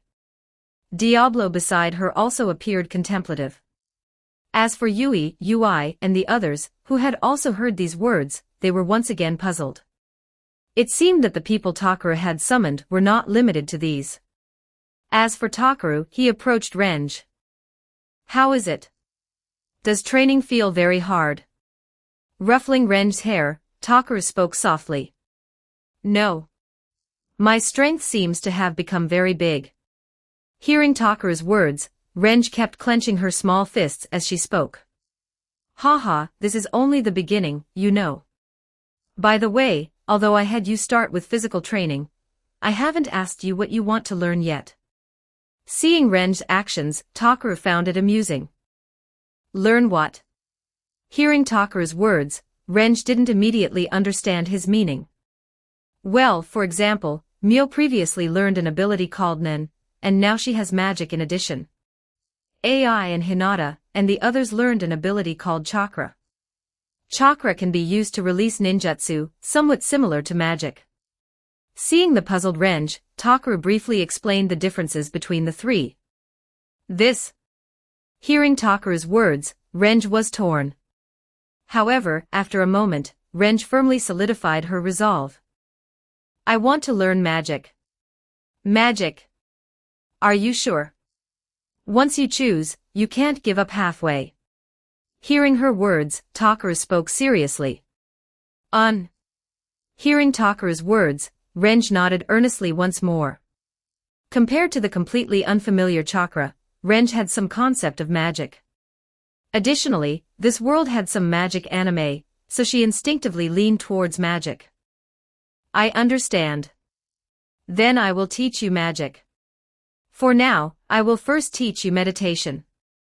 With magic, perhaps through meditation, you can awaken the mana within your body in just a few days. Seeing the determined look in Ren's eyes, Takaru spoke thoughtfully. Renj looked at Takaru in confusion. Soon, Takaru placed his hand on her head, and began copying and bestowing the meditation method he had learned onto Renj. Oh! Soon, the puzzled Renj exclaimed in surprise. A hint of pleasant surprise appeared on her somewhat expressionless face. Clearly, Renj had sensed something. After all, when Takaru bestowed auxiliary skills on others, they could also immediately perceive this special skill. Renj-chan, the ability I bestowed upon you is the meditation skill. As long as you use this skill well, it shouldn't take long for you to possess mana. Looking at the surprised Renj, Takaru smiled and rubbed her head. Yes, I understand. Hearing Takaru say this, Renj nodded earnestly. For now, you can begin meditating. Later, I will have Mjurin explain the principles of the meditation method to you. Seeing Renj somewhat eager and impatient, Takaru said directly. Principles. Hearing Takaru mention principles, Renj was slightly puzzled. Well, it's fine if you don't understand now. Try it out first. Seeing her puzzled expression, Takaru did not continue to disturb her. The time after lunch was designated for meditation. At this moment, everyone had already entered a meditative state, which explained the quietness. Takaru also planned to wait for Renj to enter meditation before returning to find Diablo, and the others to replenish his mana reserves. As for what he had just told Renj about the principles of the meditation method, it was because Takaru knew that relying solely on directly bestowed skills, although proficiency could increase through continuous meditation, meditating without understanding the principles would result in a relatively lower ceiling. Moreover, they were just beginning to learn magic. Without even understanding the most basic principles of the meditation method, their future achievements would definitely not be high. Chapter 406, Chapter 406 The Fruit of the World Tree. 1,509 words. Except for those who would join an institution like the reincarnation space that allows continuous strengthening through external forces, or those who would completely rely on Takaru's feeding in the future, they would find it difficult to break through their own limits. Takaru did not want to see these consequences. Just like Takaru himself, through comparisons across several worlds, his understanding of mana had far surpassed that of Beatrice, Mjurin, and the others. This understanding even allowed Takaru to create new magic based on his own knowledge. This creation of new magic was not about modifying the power of existing magic under certain premises, but rather creating new magic from scratch, like Takaru's personal pocket dimension, which was extremely rare. Of course, this is not to say that the personal pocket dimension was a magic independently created by Takaru. In fact, the personal pocket dimension was merely created by Takaru based on his unique skill, space-time manipulation. It was not considered purely self-created magic. After all, true self-created magic, even for Takaru, would require considerable time and effort, and there was no guarantee it could improve his current strength. Shaking his head, Takaru decided not to dwell further on the matter of self-created magic. Instead, he sensed that Renj had quickly entered a meditative state without any abnormalities. Only then did he approach Diablo, Mjurin, and the others who were reading books about this world, signaling them to follow him to a remote area. He then had them begin launching simple magical attacks on him. Naturally, these individuals were very familiar with the matter of recharging Takaru's mana. They started releasing powerful attacks towards Takaru. Takaru quickly used Devourer to form a bottomless black hole-like void, devouring all their attacks. No matter how many times I see it, it's still incredible. As expected of my master.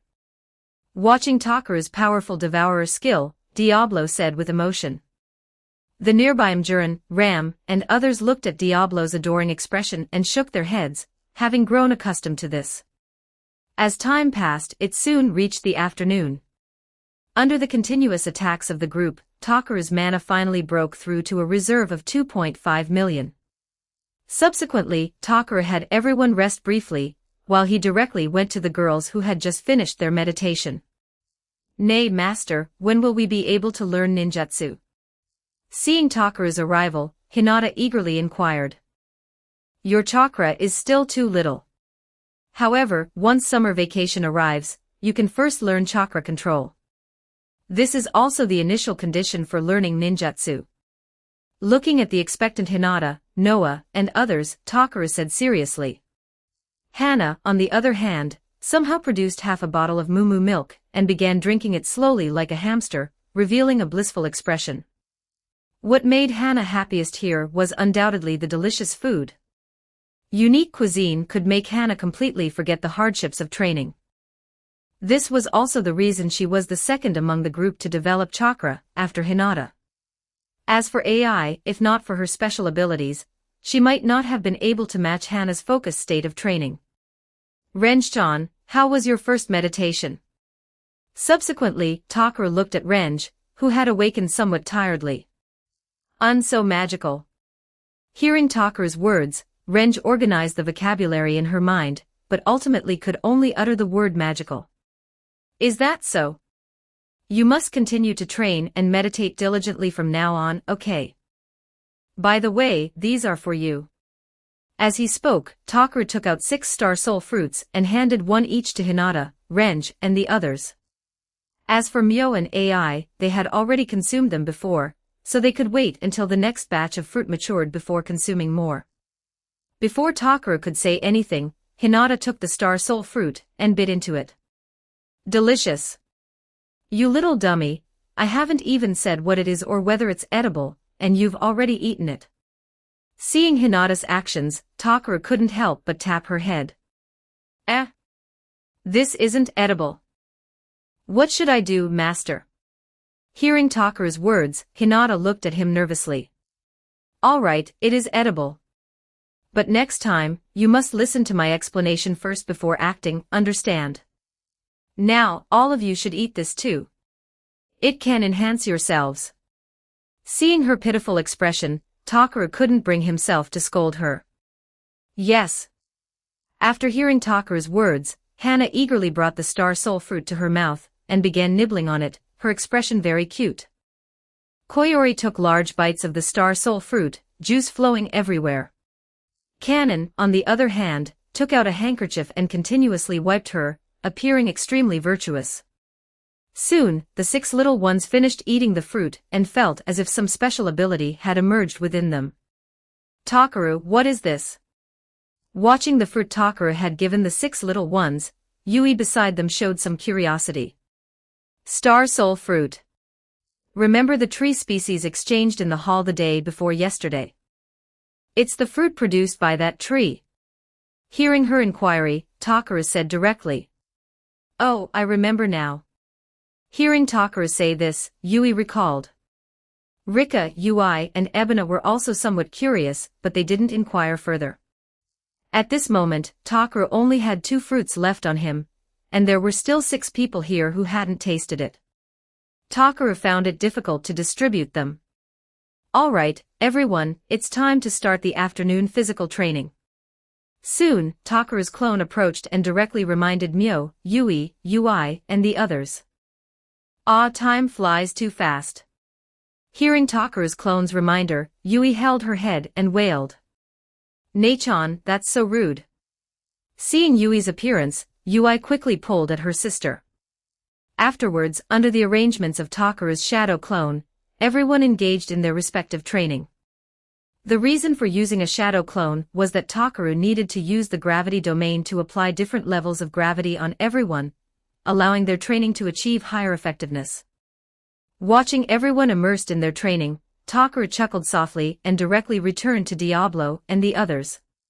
He clapped his hands, signaling the group, who had somewhat recovered, to attack him again. He continued collecting mana for about 2 more hours. During this time, the mana of Salamence, Houndoom, and other beings present was all drained by Takaru. Seeing that everyone's mana consumption was severe, Takaru had them recover on their own. He directly entered the personal pocket dimension. Diablo, whose mana was still abundant, had initially wanted to continue helping Takaru, but Takaru refused. If Diablo joined, Takaru might not even be able to maintain a 3-fold time acceleration. Upon entering the personal pocket dimension, although only about half a day had passed in the main world, approximately 6 or 7 days had elapsed within the personal pocket dimension. However, the changes appeared minimal. Only the hills and grasslands Takaru had transplanted seemed more natural. The grass on the plains was slightly lusher. The matter of raising livestock could now be considered. But even for livestock intended for daily consumption, Takaru did not plan to raise ordinary animals. Instead, he intended to perform simple magical modifications on them. At the very least, these ingredients should have more abundant nutrition and be more delicious themselves. As for Pokemon, due to the World Tree, it still needed to be delayed. Takaru was now impatiently eager to see what the fruit of the grown World Tree was like, what unique abilities it possessed. Would it make people stronger or grant immense longevity? These were all things Takaru anticipated. Shaking his head, Takaru directly arrived before the World Tree. The 6 or 7 days seemed to have left little trace on the World Tree. In fact, if not for Takaru's strong perception abilities, he wouldn't have noticed its subtle changes. However, under the influence of the World Tree, the range of the personal pocket dimension had again increased by several kilometers. Shaking his head, Takaru sat down before the World Tree once more, used a shadow clone, and then resumed transmitting mana and chakra to the World Tree. After 3 hours of high-output transmission, Takaru's Senjutsu chakra was depleted again. However, his mana reserves were still quite abundant, with nearly 2 million remaining. With Takaru's massive energy transmission, the World Tree did not disappoint Takaru's expectations. It had again undergone changes, growing from over 3 meters to over 5 meters tall. Particularly, the 3 fruits had grown considerably, from the size of apples to the size of ordinary cantaloupes. Moreover, the mana and life energy contained within were astonishingly immense. According to Takaru's calculations, based on the previous energy transmission rate, perhaps another 3 hours would be sufficient. However, Takara no longer had much Senjutsu chakra left, so the pace had slowed somewhat. 2 million mana was also insufficient to completely catalyze it to its limit. With this in mind, Takara became unhurried.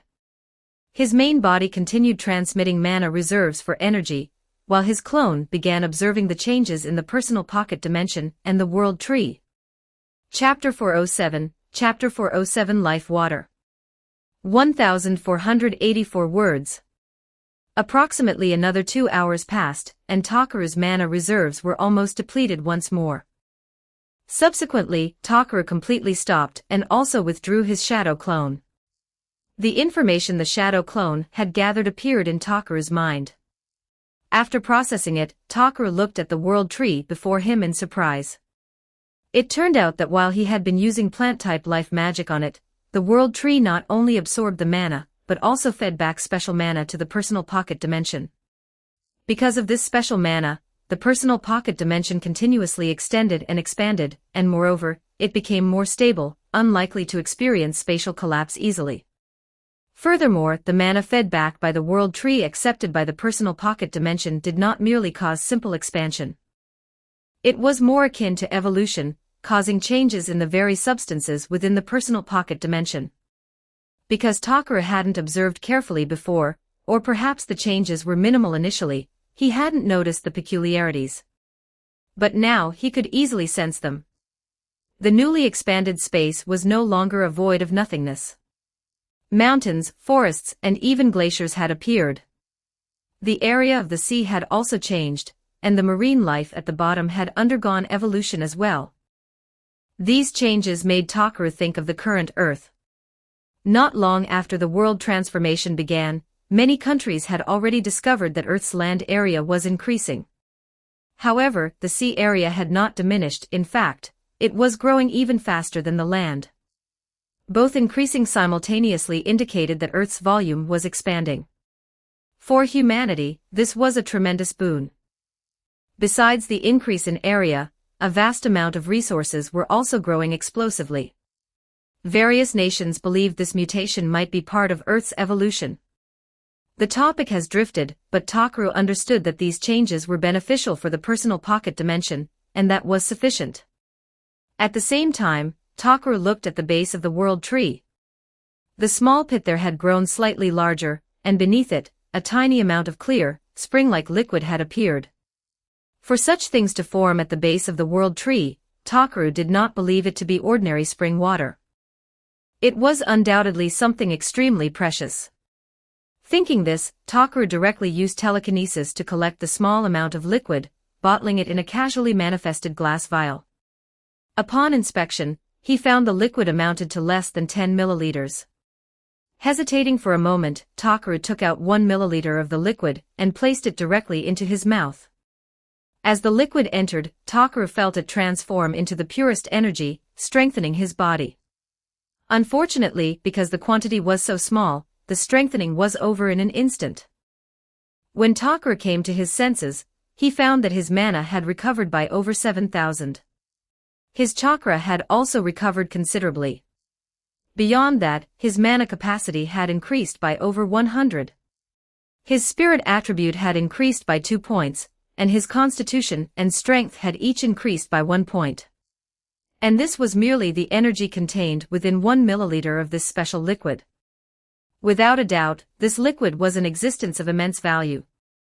With this in mind, since this liquid seemed to cling and gather at the base of the world tree, Takara decided to name it Life Water.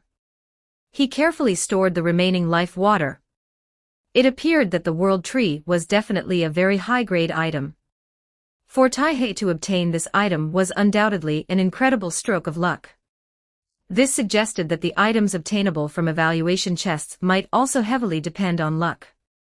However, if this item had not fallen into Takara's hands, it would have been useless to anyone else. After all, how many people could wait over 100 years for it to merely begin its growth? Furthermore, whether ordinary environments could even support its growth remained uncertain. Shaking his head, Takara stopped dwelling on it.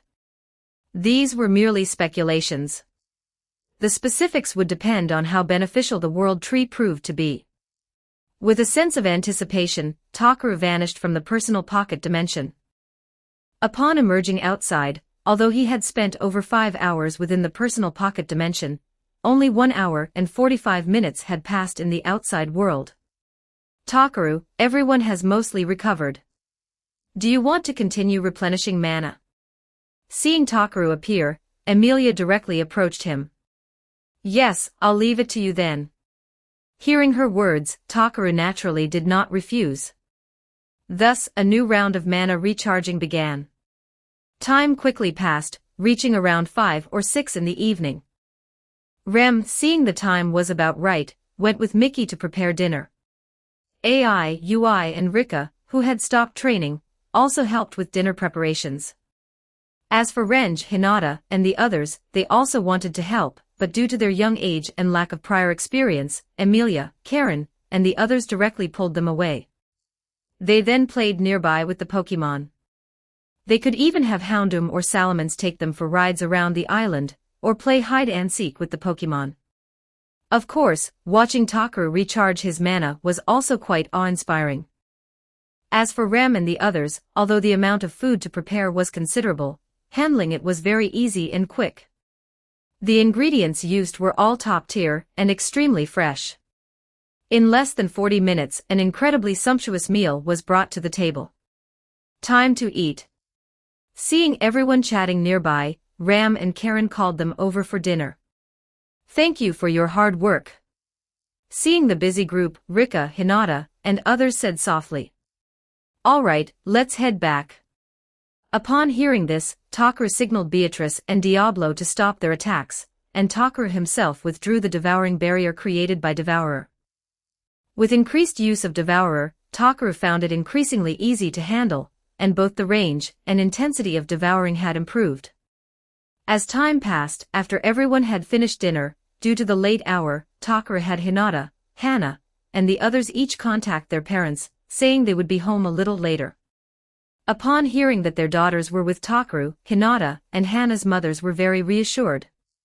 Perhaps due to the dramatic changes in their daughters, their mothers, though curious, were mostly at ease. Thus, at 7:30 in the evening, Takaru finally sent Hana home last. Declining Haruka's gratitude and invitation, Takaru left Hana some green spirit fruits, Moo milk, and Chansey's eggs before bidding them farewell. Leaving Hana's house, Takaru directly teleported back to the villa. After a brief word with Mickey, who happened to be nearby, Takaru went directly to the Star Soul Fruit Tree. Through Takaru's time acceleration ability, the Star Soul Fruit Tree had grown for over 10 more days, completely digesting its previous energy. It had also shown some growth. Now Takaru prepared to catalyze it again. Soon, under the influence of Senjutsu Chakra and Mana, the Star Soul Fruit Tree grew again, reaching over 5 meters in height. Its branches and leaves were also denser than before. Most importantly, the dark red Star Soul fruits hanging on the tree were far more numerous than the first harvest. Counting carefully, this time there were 53 Star Soul fruits. Takaru unceremoniously harvested all the fruits and immediately ate one himself. Sensing that the energy contained within was even stronger than the first batch, Takaru felt quite satisfied. He then distributed one fruit to each person again, even giving half portions to Salamence and Wendy. After this round of distribution, Takaru had 29 Star Soul fruits remaining. Not concerned, Takaru simply stored the remaining Star Soul fruits and left the spot. Back in the villa, Rem informed Takaru that Mio, Emilia, and the others were bathing in the large bath. Upon hearing this, Takaru nodded and went to the bathroom in his room for a simple bath. Although there was a large bathhouse, Takaru had hardly ever used it. After all, he was the only man in the house, while everyone else was female. It was naturally inconvenient for him to go there. A single bathtub was sufficient for his needs. After a comfortable bath, Takaru came back out. The girls had also finished washing. Shortly after Takaru emerged, he received a call from Kazuho. Since this was Ren's first night away from home, she was a bit worried. Upon hearing this, Takaru spoke with her briefly, then called for Renj. Is it Kazuhone? Hearing Takaru's words, Renj took Takaru's phone and chatted with her sister. Her conversation was very excited, continuously talking about the day's experiences. However, she also seemed slightly lonely, as she missed the people in the village and her sister. They talked for over 10 minutes before hanging up. Seeing Renj somewhat missing her village, Takaru patted her head. Comforted by Takaru, Renj finally smiled again. Chapter 408, Chapter 408 Life Born from the Fruit. 1373 words. Oniai-chan and Renj-chan, come sing with us. Just as the call ended, Mio and Felt directly approached Takaru and Renj, pulling them towards the karaoke room. Seeing their enthusiastic expressions, Takaru didn't want to dampen their spirits and accompanied everyone in their fun. As for Diablo and Njurin, who were experiencing these things for the first time, they were also full of curiosity. Looking at the television, they saw special images even without using any mana. And the microphone, it could easily amplify the sounds people made. Not only Diablo was curious, but Renj, who had mostly lived in the countryside, also looked at these things with amazement. Renj-chan, you haven't seen these before. Seeing Renj's surprised expression, AI asked curiously. The village doesn't have these things. Hearing AI's question, Renj said directly. Is that so? Hearing Renj say this, Mio patted Renj's head. After playing for about 3 hours, Takaru had everyone go to rest. Although Renj was already on summer vacation, Takaru and the others still needed to go to school tomorrow. Hearing Takaru's reminder, Mio and AI wanted to continue meditating for a while before resting. Seeing this, Takaru did not stop them and simply nodded to everyone. Because Renj was still relatively young, and to prevent her from feeling bored, Takaru arranged for Renj to stay in Amelia's room. Neither Amelia nor Renj had any objections to this arrangement. After all, Amelia was very fond of Renj, who kept calling her Wani-san. As for AI, she, like Mio, usually rested in Takaru's room. In the blink of an eye, another day passed. Inside Takaru's personal pocket dimension, Takaru was sitting before the world tree, infusing it with Senjutsu chakra and mana. The 3 fruits on the world tree were emitting a special glow. Finally, when the energy infusion reached its limit, the 3 special fruits bloomed open like flower buds, revealing special figures within. Takaru, who had been closely monitoring the world tree, was the first to notice this unusual scene. Shocked, he stopped his actions and flew directly before the 3 fruits, carefully examining the little figures inside. As if sensing Takaru's gaze, the little figures within the fruits soon awakened. The moment they saw Takaru, they revealed sweet smiles. Papa, Papa. The 3 little ones were only about 10 centimeters tall. They had transparent wings on their backs and delicate, fairy-like faces that perfectly matched human aesthetic standards. They emitted a special glow carrying the scent of nature. Their young, clear, and pleasant voices continuously echoed around Takaru. Wait, what did you call me?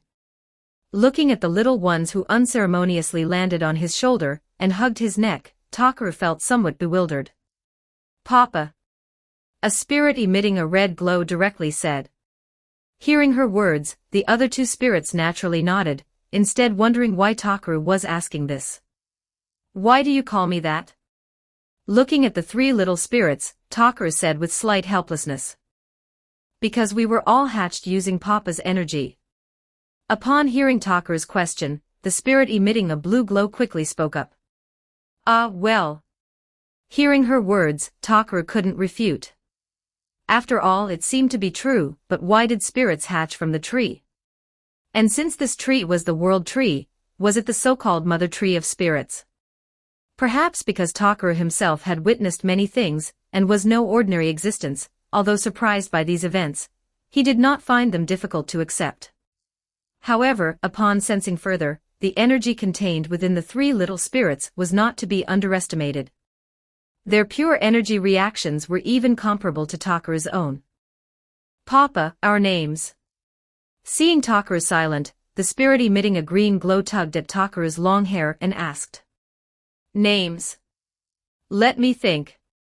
Seeing their affectionate actions towards him, and also sensing that there existed some special connection between himself and them, although it seemed somewhat faint, it was indeed perceivable. Well, you shall be called Midori, and you shall be called Ayoko, and finally, you shall be called Kurenai. Hesitating for a moment, Takara named them according to their hair colors and the glow they emitted. T/N, their raw names use color as the name, so I use Midori, which means green, Ayoko, which means blue, and Kurenai, which means red. Midori, Midori. Thank you, Papa. Midori really likes this name. After silently reciting her name, Midori excitedly flew beside Takara's cheek and directly kissed him. Ah, me too. Thank you, Papa. Seeing Midori's action, Ayoko and Kurenai also imitated her, flying beside Takaru and kissing his cheek. All right, I'm glad you like them. Looking at their actions, Takaru said with a helpless smile. But before he could finish speaking, Takaru suddenly felt his mana begin to frantically drain away, causing his expression to change. A vast amount of mana began flowing out from Takaru's body, directly transferring through some invisible connection to Midori, Ayoko, and Kurenai. Sensing the mana frantically surging out of him, Takaru felt perplexed. However, seeing that he still had 1.8 million mana reserves, he was not overly worried. Then, after approximately 1.5 million mana had dissipated, the draining finally stopped. Seeing this, Takaru completely relaxed, at least I hadn't been drained dry. As for the three little ones, under this immense energy, they seemed to have undergone another growth. Their youthful faces appeared slightly more mature. Their height had also grown by 3 or 4 centimeters, reaching 13 or 14 centimeters. Furthermore, the three little ones' own energy had become even more vast and condensed. Why did this happen? Takaru was somewhat unclear. This situation resembled the naming evolution in the slime world. But this was the main world, which should not have such rules. Suddenly, Takaru thought of something and froze. Because this personal pocket dimension was newly developed by Takaru. Although it existed within the main world, perhaps some unknown changes had already occurred that Takaru was unaware of. Alternatively, it might simply be due to the three little ones' special nature. Takaru's mind raced at high speed, continuously considering various possibilities.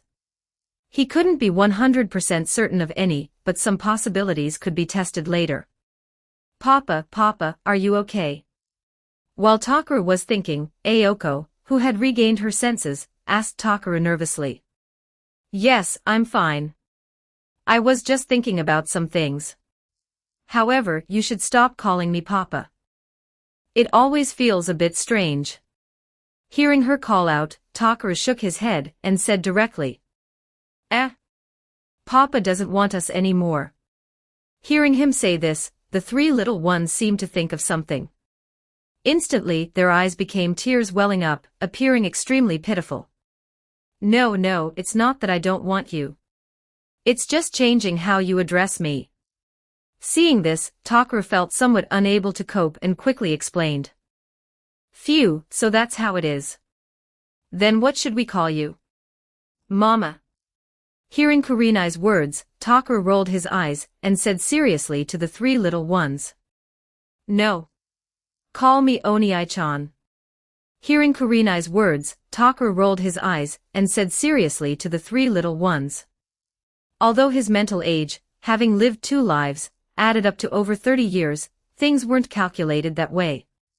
First, when he was reincarnated into this world, his consciousness as an infant was hazy. As for after he began to remember things, due to attending school and being surrounded by children, although Takaru appeared mature, and because of his parents in this world, even had to take care of Mio from a young age, he hadn't experienced the polishing of society. His mental age increase wasn't that substantial. Additionally, his physical age was still relatively young. Takaru didn't want his mentality to become that of an uncle. This was also why, even after obtaining overwhelming power, Takaru still chose to attend school. Although he often skipped class or had his shadow clone substitute for him, Takaru currently had no intention of dropping out. The topic has drifted back to the personal pocket dimension. after hearing Takeru's words, although Midori and the other two didn't quite understand. Since this was what Takeru wished for, they obediently nodded and sweetly called him Oniai-chan repeatedly. Chapter 409. Chapter 409. The abilities of the three. 1421 words. Good girls. Hearing the three call out, Takeru unconsciously revealed a genuine smile. He was reminded of the time he took care of Mio when she was 3 or 4 years old. Although Mio was very young back then, she was also much more well-behaved than average children. But that period was not a happy one for Takeru. It was during that time that Takeru fully remembered his past life memories. The familiar yet strange world, and the death of his parents. At that time, lost and confused, it was Mio's innocent smile, her dependence on him, and her sweet calls that solidified Takeru's will to live. He swore to give Mio a happy life. Now Takeru was even more confident about the future. He believed that with his protection, Mio would never encounter any misfortune. By the way, Kurenai, Aoko, and Midori, do you have any special abilities? After patting the heads of the three, Takeru asked curiously. Abilities? We can communicate with plants and infuse them with energy to make them grow quickly. Does that count? Hearing Takeru's words, Aoko said hesitantly. Of course it does. Hearing her answer, Takeru nodded seriously. Are all your abilities the same? Subsequently, Takeru looked at Midori and Kurenai. Not exactly the same. Although we can all make plants grow quickly, the methods we use are different, you know. Hearing Takeru's words, Kurenai raised her little head and said proudly. Is that so? What are the differences? Hearing her words, Takeru looked at her with surprise. It's this, that. Hearing Takeru's question, Kurenai didn't know how to explain. How about this? Try planting this and show me. Seeing Kurenai's at a loss expression, Takeru directly took out 3 green spirit fruits and spoke to them. Oniai-chan, leave it to me. Upon hearing this, Midori was the first to take a green spirit fruit. She dug a hole in the ground a short distance from the world tree, and placed the green spirit fruit inside. Then she closed her eyes and sensed the condition of the green spirit fruit. Afterwards, her body emitted a green life energy that enveloped the fruit. Soon, the green spirit fruit, having absorbed the life energy, began to sprout and grow. Having watched Midori's entire process, Takeru noticed that the ability Midori used was actually very similar to his own catalyzing method, yet also somewhat different. Compared to his own catalyzing, what Midori used seemed more gentle and natural, and it caused no damage whatsoever to the plants themselves. In less than 10 minutes, the green spirit fruit tree covered the ground, and a large number of incredibly enticing green spirit fruits hung from its branches. Seeing this, Takeru picked one of the green spirit fruits. He noticed its color was a shade greener than wild ones, or those he had catalyzed himself. Not thinking much of it, he brought it to his mouth. As the juice entered his taste buds, he soon noticed the difference. The taste seemed more sweet and sour. The energy contained within was also stronger, capable of accelerating his own recovery. Moreover, it appeared to have a more pronounced strengthening effect on his spirit. Truly amazing. Feeling this evolutionary green spirit fruit, Takeru said with emotion to Midori. Ehe. Hearing Takeru's words, Midori smiled happily and landed back on Takeru's shoulder, her smile full of pride. Humph, my turn. Seeing Midori praised, Kurenai could no longer restrain herself. She also took a green spirit fruit and catalyzed it. Compared to Midori's emerald green glow, Kurenai's energy glow was the same red as the light she emitted. When she applied her power to the green spirit fruit, Takeru even felt that the glow she released contained warmth. It wasn't scorching, but rather gave a feeling of warmth. The fruit she catalyzed also had a reddish tint, and looked very plump and enticing. After tasting it, besides the difference in flavor, the energy strengthening leaned towards power. After tasting Kurenai's fruit, finally Aoko was ready. Aoko's fruit was in no way inferior to Midori's and Kurenai's. Her energy strengthening leaned towards agility. After this comparison, Takaru discovered that the plants catalyzed by the three were more effective than his own. As for comparing the three to each other, each had their own merits, they were equally matched. Thinking this, Takaru decided that in the future, he would as much as possible leave plant-related matters to the three little ones. By the way, can you continue to help the world tree grow? Subsequently, Takaru asked the three curiously. No, Oni-chan. Because the power within us shares the same origin as the world tree, our energy cannot catalyze it. Hearing Takaru's words, Ayako gently shook her head at him. Is that so? I understand. Upon hearing this, Takaru felt a bit regretful, but not disappointed, knowing this was perhaps their limitation. By the way, Oni-chan, can I modify that big round sphere up there? While Takaru was pondering, Kurenai tugged at his clothes and pointed at the artificial sun in the sky. Modify it? What do you mean? Hearing Kurenai's words, Takaru was somewhat puzzled. Its light is too dim. Also, part of the light it emits has a bad effect on the environment, plants, and animals. Hearing Takaru's question, Kurenai said directly. Hearing Kurenai's words, Ayako and Midori nodded in strong agreement. Is that so? Then I'll leave it to you. Is that okay? Hearing her say this, Takaru looked blankly at the artificial sun above. Regarding this artificial sun, Takaru had merely imitated the real sun. However, it lacked certain substances.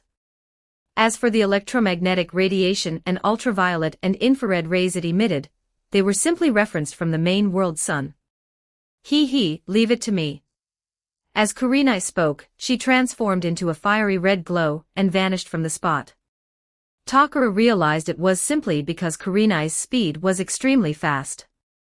This speed was comparable to Takaru's own full burst speed without any other ability enhancements.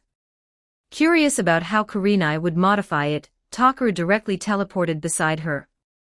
He watched as she continuously infused fiery red energy into the artificial sun. The artificial sun also erupted with more intense light, and its size began to increase.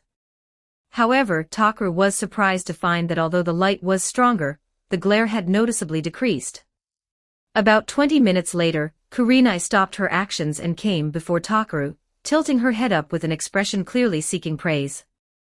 Kurenai is really amazing. You've been a great help. Seeing this, Takaru found it amusing, but he did not spare his praise for her. Although Takaru wasn't sure exactly what modifications she had made, the personal pocket dimension had become brighter. Moreover, the light no longer caused excessive burning upon close approach, nor was it insufficient at a distance. It gave a very comfortable feeling. Returning with Kurenai to the location of the world tree, Kurenai directly went to the puddle beneath it. She cupped a small handful of life water and drank it, revealing a contented expression. With over 10 days having passed in the personal pocket dimension and Takaru's catalyzing, a little more life water had formed. However, after Kurenai's drinking, it was once again nearly depleted. What is this water? Do you know? Also, how can its yield be increased? Since Kurenai and the others were born from the world tree, perhaps they knew the origin of this water, and how to increase its production. This water is condensed from the mother tree's energy. Each day it transforms through a special process into this water. To increase the yield, the mother tree's own energy must be increased. Only then can the production possibly increase. Hearing Takaru's words, Ayako helplessly shook her head. Is that so? Indeed, it's not that simple. Hearing her words, Takaru nodded knowingly. Is this very important to you, Oni-chan? Subsequently, Midori asked Takaru curiously. Yes. I call this water life water. It has a very good strengthening effect on me. Hearing Midori's words, Takaru did not conceal it. I'm sorry, Oni-chan. It's all because I was greedy and drank it. Hearing him say this, Kurenai came before Takaru with a crestfallen expression and apologized. It's okay. Does this life water have a strengthening effect on you? Hearing her words, Takara rubbed her little head to soothe her. It helps a little, but not much. It mainly restores my own energy. Hearing Takara's question, Kurenai spoke softly, looking embarrassed. Chapter 410, Chapter 410 Beatrice's Affection, Mass Production of Star Soul Fruits. 1420 words. Is that so? Then can you try to leave it for me from now on? Hearing her words, Takara directly asked. Of course. Since it's so important to Oni-chan, we promise we won't drink it. Hearing Takara say this, Midori quickly flew to his side and spoke seriously. As for Aoko and Kurenai, hearing Midori's words, they directly nodded. Then Oni-chan, can we eat those? Subsequently, Kurenai pointed at the green spirit fruits they had just catalyzed. Of course. Hearing her words, Takara smiled lightly and nodded. He directly summoned 3 green spirit fruits. Kurenai, Aoko, and Midori, with curiosity, took a bite and revealed expressions of enjoyment. Delicious. As they spoke, the 3 quickly devoured the green spirit fruits, which were almost as big as themselves. Then, rubbing their little bellies, they revealed blissful expressions. Seeing the 3 little ones like this, Takara unconsciously revealed a smile. They were truly too cute. By the way, do you want to try these too? Subsequently, Takara took out a bottle of mumu milk, a chancy egg, and some kombi honey. Upon hearing this, the 3 little ones flew over again. After a simple taste, they were completely won over. Soon, 1 chancy egg, half a bottle of mumu milk, and 100 milliliters of honey were all consumed by the 3. They lay in Takara's hands, clutching their slightly swollen little bellies. By the way, Kurenai, Midori, and Aoko, I need to go out now. Do you want to come with me to meet my family? Noticing that he had already spent quite some time here, Takara directly asked the 3 little ones. Midori wants to be with Oni-chan. Hearing Takara say this, Midori quickly flew up and landed on Takara's shoulder, hugging his neck.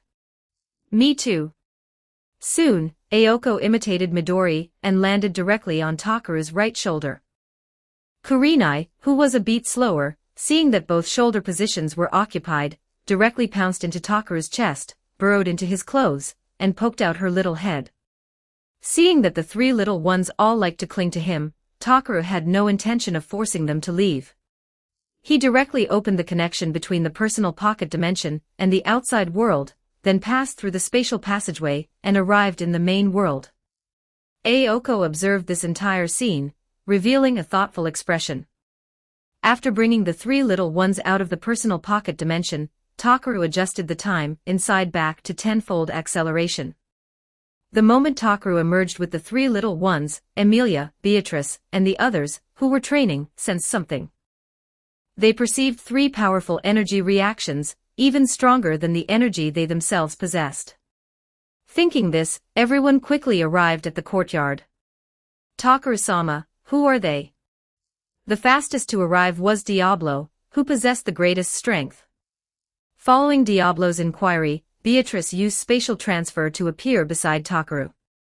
Although the others were a beat slower, they soon one after another arrived beside Takara. This included Salamence, Ryoma, and other beings. Myo, AI, and Renge, who were still training, sensed nothing unusual. Let me introduce you. These are Kurenai, Aoko, and Midori. Their origin is quite special. You only need to know that they are family. Seeing everyone's arrival, Takara directly introduced them. Family, I see. Hello, I am Emilia. Welcome. Hearing Takara's words, Emilia and the others reacted and smiled as they greeted Kurenai and the other 2. Emilia also sensed a special connection emanating from the 3 little ones, a kind of kinship. As for Beatrice, seeing the affectionate actions between the 3 little ones and Takara, her cheeks slightly puffed up. However, in the end, she obediently introduced herself. Soon, everyone had preliminarily gotten to know each other. Takara had Diablo, Ryoma, and the others leave. Finally, Takaru returned to the living room with Emilia and the others. Everyone was very interested in Kurenai and the other two, especially because their energy reactions were truly too strong. Seeing that everyone was so interested in Kurenai, Midori, and the others, Takaru let them interact freely. As for Beatrice, while everyone was interacting with the three little ones, she directly approached Takaru. "What's wrong, Betty?" Looking at Beatrice, who seemed to have something on her mind, Takaru patted her head and asked. "Takaru, can you hold me tonight while we rest? Just like back at the Roswell mansion." Seeing that everyone's attention was not on her, Beatrice spoke softly to Takaru, her face flushed. Seeing Beatrice's shy expression, Takaru realized that with more and more girls around him, and many things to attend to, he had been somewhat neglecting many people. I understand." Thinking this, Takaru gently lifted Beatrice and patted her head softly as he spoke. "Ah, Biko, you're too sneaky." Felt, who was nearby, seeing this situation, directly spoke out. Seeing this, Takaru extended his left hand, signaling her to come over. Seeing this, Felt directly pounced onto Takaru and hugged him tightly. Feeling their dependence on him, a hint of apology rose on Takaru's face. As for Emilia, Ram, and the others, noticing this situation, revealed gentle smiles. They knew that Takaru seemed to have always been somewhat anxious inside, constantly busy. They didn't want to put too much pressure on him, so they silently supported Takaru and tried every way to help him. As for Takaru, as long as he occasionally took a little time to accompany them, they would be very satisfied. Just like in the slime world, everyone had a lot of fun in the last few days because, at that time, Takaru's entire attention was on them. Especially the festival Takaru had carefully prepared for everyone deeply moved the girls. However, Takaru himself was not too clear about this. Having promised Beatrice, Takaru also planned to properly accompany her tonight, and Felt as well. Soon, as time passed, Takaru had the awakened Mio and Ai directly accompany Kurenai, Aoko, and Midori to rest in the room. As for Takaru, he first went to Felt's room, picked her up, and then together they went to Beatrice's room. Takaru. Beatrice, who was in her room, saw Takaru's arrival and revealed a smile. Although Takaru had Felt with him, Beatrice did not mind too much. Subsequently, Takaru lay down on the soft large bed with Beatrice and Felt, and they began to chat. "Betty, Felt, are you accustomed to this world yet?" Looking at the two leaning on him, Takaru said gently. I'm basically familiar with it now." Hearing Takaru's question, Beatrice said without hesitation. Beatrice enjoyed learning. In her spare time, she would read books. Besides studying magic, she also learned knowledge about this world. After all, she would be living here for a long time, and didn't want to be completely ignorant. Moreover, the knowledge of this world was very rich, and even gave her considerable inspiration. It was also an incredibly precious treasure. As for Felt, hearing Takaru's question, she looked somewhat guilty. Seeing this, Takaru pinched her little cheek and said earnestly, "You can't be like this from now on. At the very least, there are some things you still need to master." "I know, okay." Hearing Takaru's words, Felt said apologetically. Seeing that she seemed somewhat remorseful, Takaru changed the subject. As they chatted, the two gradually felt tired and fell asleep leaning against Takaru's chest. Takaru, watching their breathing become steady, slowly closed his eyes. In the blink of an eye, 4 days passed. The time had come to Thursday, and summer vacation had already been underway for 1 day. Today was also the day Takaru and the others were gathering for the training camp. During these 4 days, first, with the efforts of Kurenai, Midori, and Aoko, Takaru harvested 2 more batches of star soul fruits, totaling over 600. Moreover, the quantity continued to increase, and the quality also improved with the growth of the trees. However, there was one point: continuous consumption of star soul fruits had diminishing returns. The optimal interval was once every 3 days. Although the strengthening effect would gradually weaken over time, it still produced decent results. Because the quantity was sufficient, Takaru was not stingy. He first sent a batch to his death and the others. Then, Takaru and the others basically consumed one every 2 days. Although it was somewhat wasteful, the overall strengthening effect was still better than consuming once every 3 days. Currently, Takaru still had over 460 star soul fruits remaining. Chapter 411, Chapter 411 Special Cuisine. 1547 words. Besides the star soul fruits, there were also changes within the personal pocket dimension. During these past few days, Takaru also took some time to purchase ordinary poultry and livestock. He then directly used them as materials, fusing them with the meat of mutated animals or magical beasts, creating existences similar to magical beasts themselves. Most importantly, these magical beasts were completely different from Hakuto, or Pokemon that Takaru had previously manifested. These were intended by Takaru to be ingredients. Speaking of ingredients, what this food lover most yearned for, above all else, was a certain anime from his previous life, Toriko. With the increase in precious materials he possessed, and his growing proficiency with the manifestation ability, Takaru finally began attempting to create cuisine unique to special worlds. Because the meat of many mutated animals was already top-tier ingredients, Takaru now sought to create even more delicious existences through creation magic. Although difficult, this was no longer an absolutely unattainable goal. Moreover, what Takaru pursued was flavor, not enhancement. Although these magical beast-like delicacies contained energy, even without deliberately seeking to strengthen the consumer, this effect would still exist. Of course, the strengthening effect might be diminished. Furthermore, for Takaru and the others, even ingredients of Hakuto's level provided scarcely any strengthening effect. In comparison, special resources like life water or star soul fruits could still strengthen them. The topic has drifted. Through Takaru's experiments, he had already manifested over 10 types of special, delicious magical beasts. Besides terrestrial species, there were also aquatic and plant types. Currently, the most numerous magical beast Takaru had manifested was the barbecue pork. A giant pig who is already completely roasted. Once someone entered its territory, it would mercilessly roast the enemy. It was an extremely ferocious pig. To enjoy its meat, one had to defeat it instantly, otherwise, it would become excited and its meat would turn to charcoal. When creating them, Takaru had also attempted to remove their dangerous nature and the drawback of their meat burning. However, after removing these traits, the deliciousness of these barbecue pigs plummeted dramatically, leaving Takaru extremely surprised. Seeing this, Takaru stopped dwelling on it. Since these barbecue pigs posed no danger whatsoever to Takaru and the others, he preserved their characteristics. Then, due to material limitations, Takaru created 6 barbecue pigs, each about 2 meters tall, and placed them in a grassland area to grow and reproduce.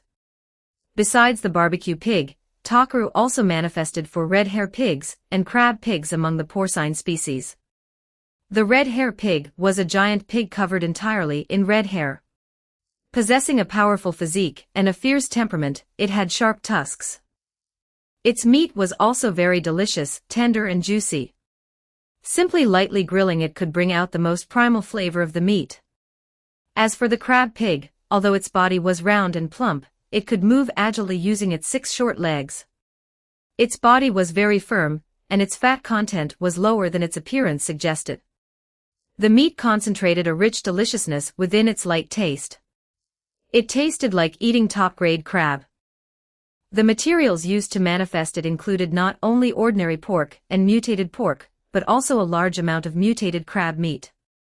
As for how Takaru knew the taste of this pork, naturally, the moment he manifested them, he cut off a portion to taste. Then he healed them and allowed them to recover. Although the red hair pig and crab pig reached 2 meters in length, like the barbecue pig, they were still in their growth period. They needed to grow for some time before reaching maturity. Only after they began to reproduce and expand their population would Takaru start hunting and consuming them. Spice beef, cattle with a strong, spicy, delicious flavor. Mature, juicy beef, blended with the flavors of various spices, melting instantly in the mouth while retaining the beef's original chewiness. Rich fat flows from the meat. Sake Dragon, its meat possesses the mellow flavor of top-grade brandy. The entire body's flesh contains alcohol components. Although Takaru was not a heavy drinker, he could still consume alcohol. Happening to have suitable materials on hand, he synthesized this creature. Cheese rabbit, the protein within its body easily coagulates. Its meat is as rich as cheese. Extremely fast, it prefers digging burrows and instinctively stays away from the ground. The moment Takaru manifested them, and they regained consciousness, they directly burrowed underground. Unfortunately, within Takaru's telekinesis domain, he directly pulled them out, cut off a portion to taste, then healed them and released them back. Peach furry beast, its meat is as light as poultry, but the peach on its head is exquisite. Its body is giant. After the peach is harvested, it will regrow after a period. Potato, carrot, onion, chicken, its meat fuses the deliciousness of these three ingredients. Simply simmered to produce a thick broth, it becomes an excellent curry sauce. The meat is tender and flavorful. Tiger chicken, a ferocious beast possessing the ferocity of a tiger and the wings of a chicken. Besides the deliciousness of its eggs, its meat is also an ultimate delicacy. Ruby crab, its habitat is mines. Its flesh is extremely delicious, and its shell is quite good quality gemstone. Although named ruby crab, its shell is not necessarily ruby, it can be ruby, sapphire, or magic crystal. Soy sauce locust, an insectoid beast that stores top-grade soy sauce on its back. Adults yield more mature soy sauce than larvae. However, even larvae reach 1.5 meters in length. Besides terrestrial creatures, there were also magical beasts within the ocean that Takaru had modified and manifested. Lobster fish, a large fish with crab claws. The body length of Takaru's initially manifested specimen was about 2.5 meters. At this size, it had not yet entered its growth period. Its fish meat was quite light and required careful seasoning to be delicious. However, the deliciousness of its crab claw portion was in no way inferior to top-grade crab. Tuna octopus, the front part was tuna, the rear part was squid. Its flavor was extremely delicious. The belly of the female fish contained delicious roe. Smiling manatee, its rich fat was not at all greasy when chewed. The only pity was that Takaru could not grant it the special effect of its original world counterpart, where one's mouth corners would gradually lift and one's mood would become extremely joyful while eating. At most, one's heart would become slightly joyful, similar to the happiness-inducing effect of Chansey eggs, but the effect was extremely weak. Besides creatures, there were also several successfully modified and manifested plants. Chocolate mushroom, its surface is covered with rich, mellow chocolate sauce, possessing unparalleled texture and flavor. Almond cabbage, a cabbage with a taste and texture close to almonds, possessing the same high calories as almonds. Bacon leaf, a yellow-green vegetable containing high fat comparable to beef, accompanied by a high salt content. Banana cucumber, its texture is similar to cucumber. It is best paired with bacon leaf. The outer bacon leaf is tender, salty, and fragrant, while the inner banana cucumber is crisp and sweet. Cocoa mayonnaise tree, ripe fruits accumulate abundant oils. When squeezed out, it yields cocoa mayonnaise, a flavor blending the bitterness of cocoa and the sourness of mayonnaise. White apple, its sugar content is higher than ordinary apples. Its texture is crisp and refreshing. Its juice is also suitable for mixing cocktails. In fact, besides these species, Takaru had manifested many others, such as earth dragon turtle, sake shark, or beauty lobster. However, upon tasting them, he found their flavors quite mediocre, and some were even unpalatable. As for creatures like French fry butterfly, after Takaru manifested them, they possessed no vital signs whatsoever, as if some step had gone wrong. Currently, the successful ones were only those listed above. Moreover, the large stockpile of materials previously reserved was now mostly depleted after manifesting these magical beasts. Takaru used the remaining portion to directly create Pokémon. After all, he could slowly gather materials and attempt to create delicacies again later. Takara wanted to transform his personal pocket dimension into the most amazing and desirable place. Besides cuisine, gentle-natured and adorable-looking Pokémon were essential. Furthermore, the existence of Pokémon could also regulate these extremely dangerous ingredients. After all, even the high-grade ingredients Takara manifested had very average affinity towards him. Through the different time flows within the personal pocket dimension, those he had placed inside 2 days ago had already begun preliminary growth. Perhaps within a few months, Takara would be able to harvest and consume them. Through Takara's continuous observations, these manifested high-grade ingredients were also surviving well, showing no abnormalities due to environmental or other factors. As for the future, it remained to be seen whether the flavors of these beings would become even more delicious or diminish upon reaching maturity.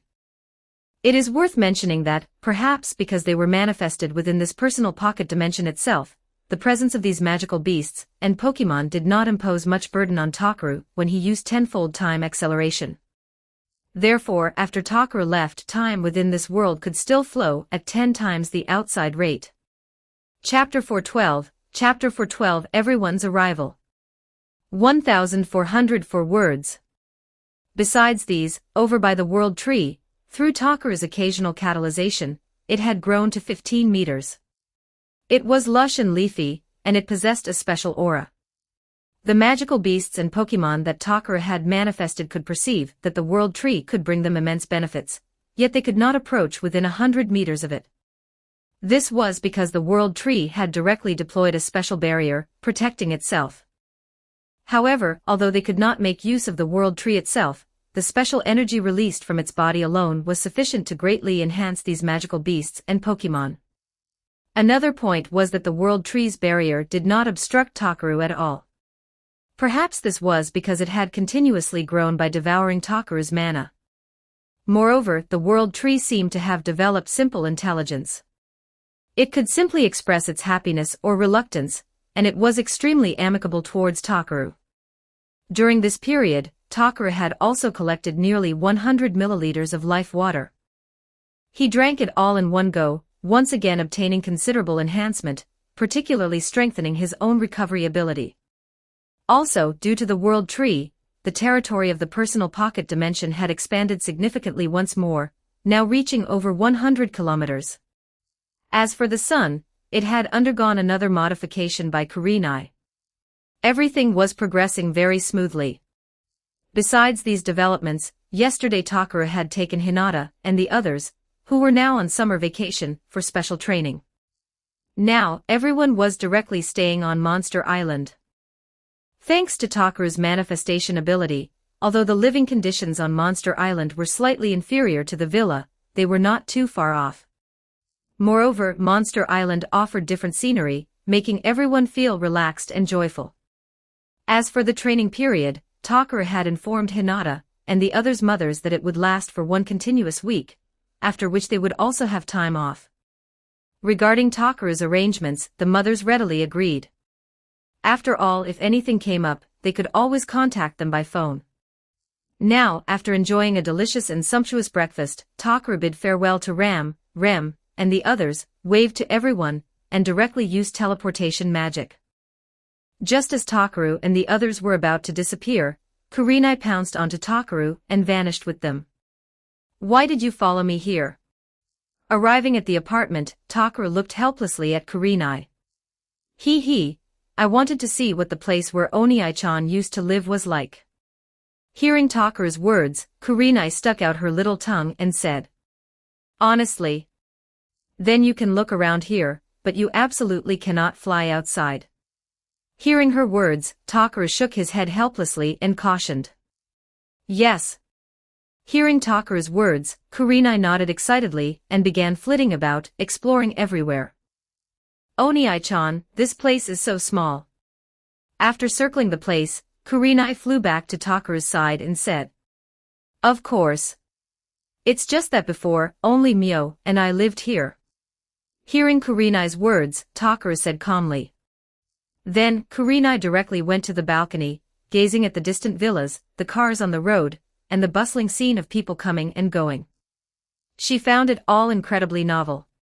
As for Takaru, he waited at home with Ram and Rem for everyone's arrival. Takaru had previously stated that the gathering point would be at his home. Moreover, for this training camp, besides Takaru and the others, many additional people would be coming. Before long, accompanied by the doorbell, the first group arrived. "Welcome, Shinka and Yuta."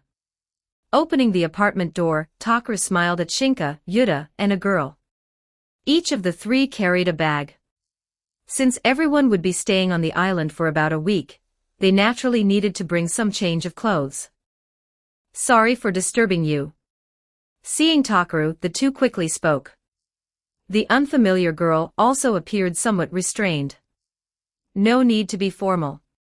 Come in first. We'll wait for the others." Looking at the three, Takaru made an inviting gesture. "Yes, then sorry for the intrusion." Upon hearing this, Shinka was the first to enter the Genkan. Just as she was about to change shoes, Takaru stopped her, signaling that she could enter directly.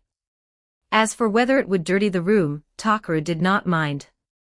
After all, having mastered magic, cleaning was truly a very simple task. "Please, have some." As the three sat on the sofa, Ram and Rem brought 3 glasses of moo milk to the table. "Thank you." Seeing Ram and Rem, the three were somewhat surprised but still politely spoke. "Won't you introduce this one to me?" Sitting across from the three, Takaru said with an amused smile. "Ah, sorry, Takaru. This is my younger sister, Togashi Kazuha." Hearing Takaru's reminder, Yuta reacted and quickly spoke. "I see. I am Nara Takaru. Just call me Takaru." These two are the older sister Ram and the younger sister Remington.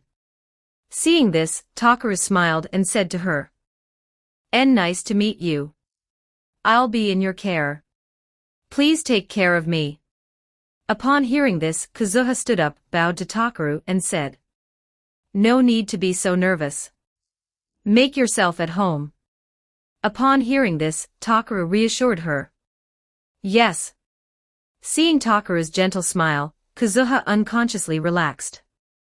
She also curiously observed Takaru. Although she had never met him before, she had heard much about Takaru from Yuta and her younger sister, Yumaha. "Why didn't you bring Yumaha-chan along?" Subsequently, Takaru looked curiously at Yuta and asked. "Well, that's..." Hearing Takaru's question, Yuta let out a dry laugh and didn't know how to explain. After all, this was not a trip, so bringing Yumaha along might cause trouble. Seeing Yuta's smile, Takaru roughly guessed the reason, and did not press further, changing the subject instead. Seeing that Takaru stopped pressing, Yuta sighed in relief. He picked up his milk and took a sip. Instantly, his spirit perked up, and he couldn't help but exclaim, "This is so delicious." "Is that so? I'm glad you like it." Hearing his words, Takaru said with a light laugh. Noticing Yuta's reaction, Shinka and Kazuha became curious. They picked up their milk and took a sip. As the milky fragrance entered their taste buds, both widened their eyes. Oni-chan, can I go outside for a bit?" While the three were still in surprise, Kurenai flew back to Takaru's side and said excitedly. "Didn't I already say?" "Absolutely not." Hearing Kurenai's words, Takaru said firmly. If she flew outside and someone saw her, it would undoubtedly cause quite a commotion. A spirit. Seeing Kurenai, Shinka, Yuta, and Kazuha exclaimed in shock once more. Although Shinka and Yuta had experienced many worlds and seen various humanoid beings, they had never seen a little spirit like Kurenai before. Most importantly, they were currently in the main world. As for Kazuha, who had never even seen the reincarnation space, she wondered if she was dreaming. "Ah, right. This is Kurenai." Seeing their surprised expressions, Takaru directly introduced her to the three. So you are Oni-chan's friends. But you seem very weak." Looking at the three, Kurenai curiously circled them once and directly commented. Hearing Kurenai's blunt words, Yuta and Shinka opened their mouths but could say nothing in response. "Kurenai, that's very rude." Hearing Kurenai's comment, Takara flicked her forehead, sending her tumbling away. Sorry about that. Subsequently, Takara turned and said softly to the three. No, compared to you, Takara, we really are too weak. Hearing Takara's words, Yuta said with a complex expression. After all, even with their immature observation haki, they could perceive the terrifying energy emanating from Kurenai. Even Ram and Rem, the two sisters who appeared gentle and frail beside them, also gave them immense pressure. Takaru, we're here. Just at that moment, Yui and Ui arrived. Since the door was open, Yui walked in casually. Nei-chan, that's so rude. Following Yui's entrance, Ui's voice, carrying a hint of reproach, reached Takaru's ears. Ui, I told you, no need to be so formal. Seeing Ui's worrisome expression, Takaru smiled and reassured her. Takaru and I understand. Hearing Takaru's words, Ui finally revealed a gentle smile again.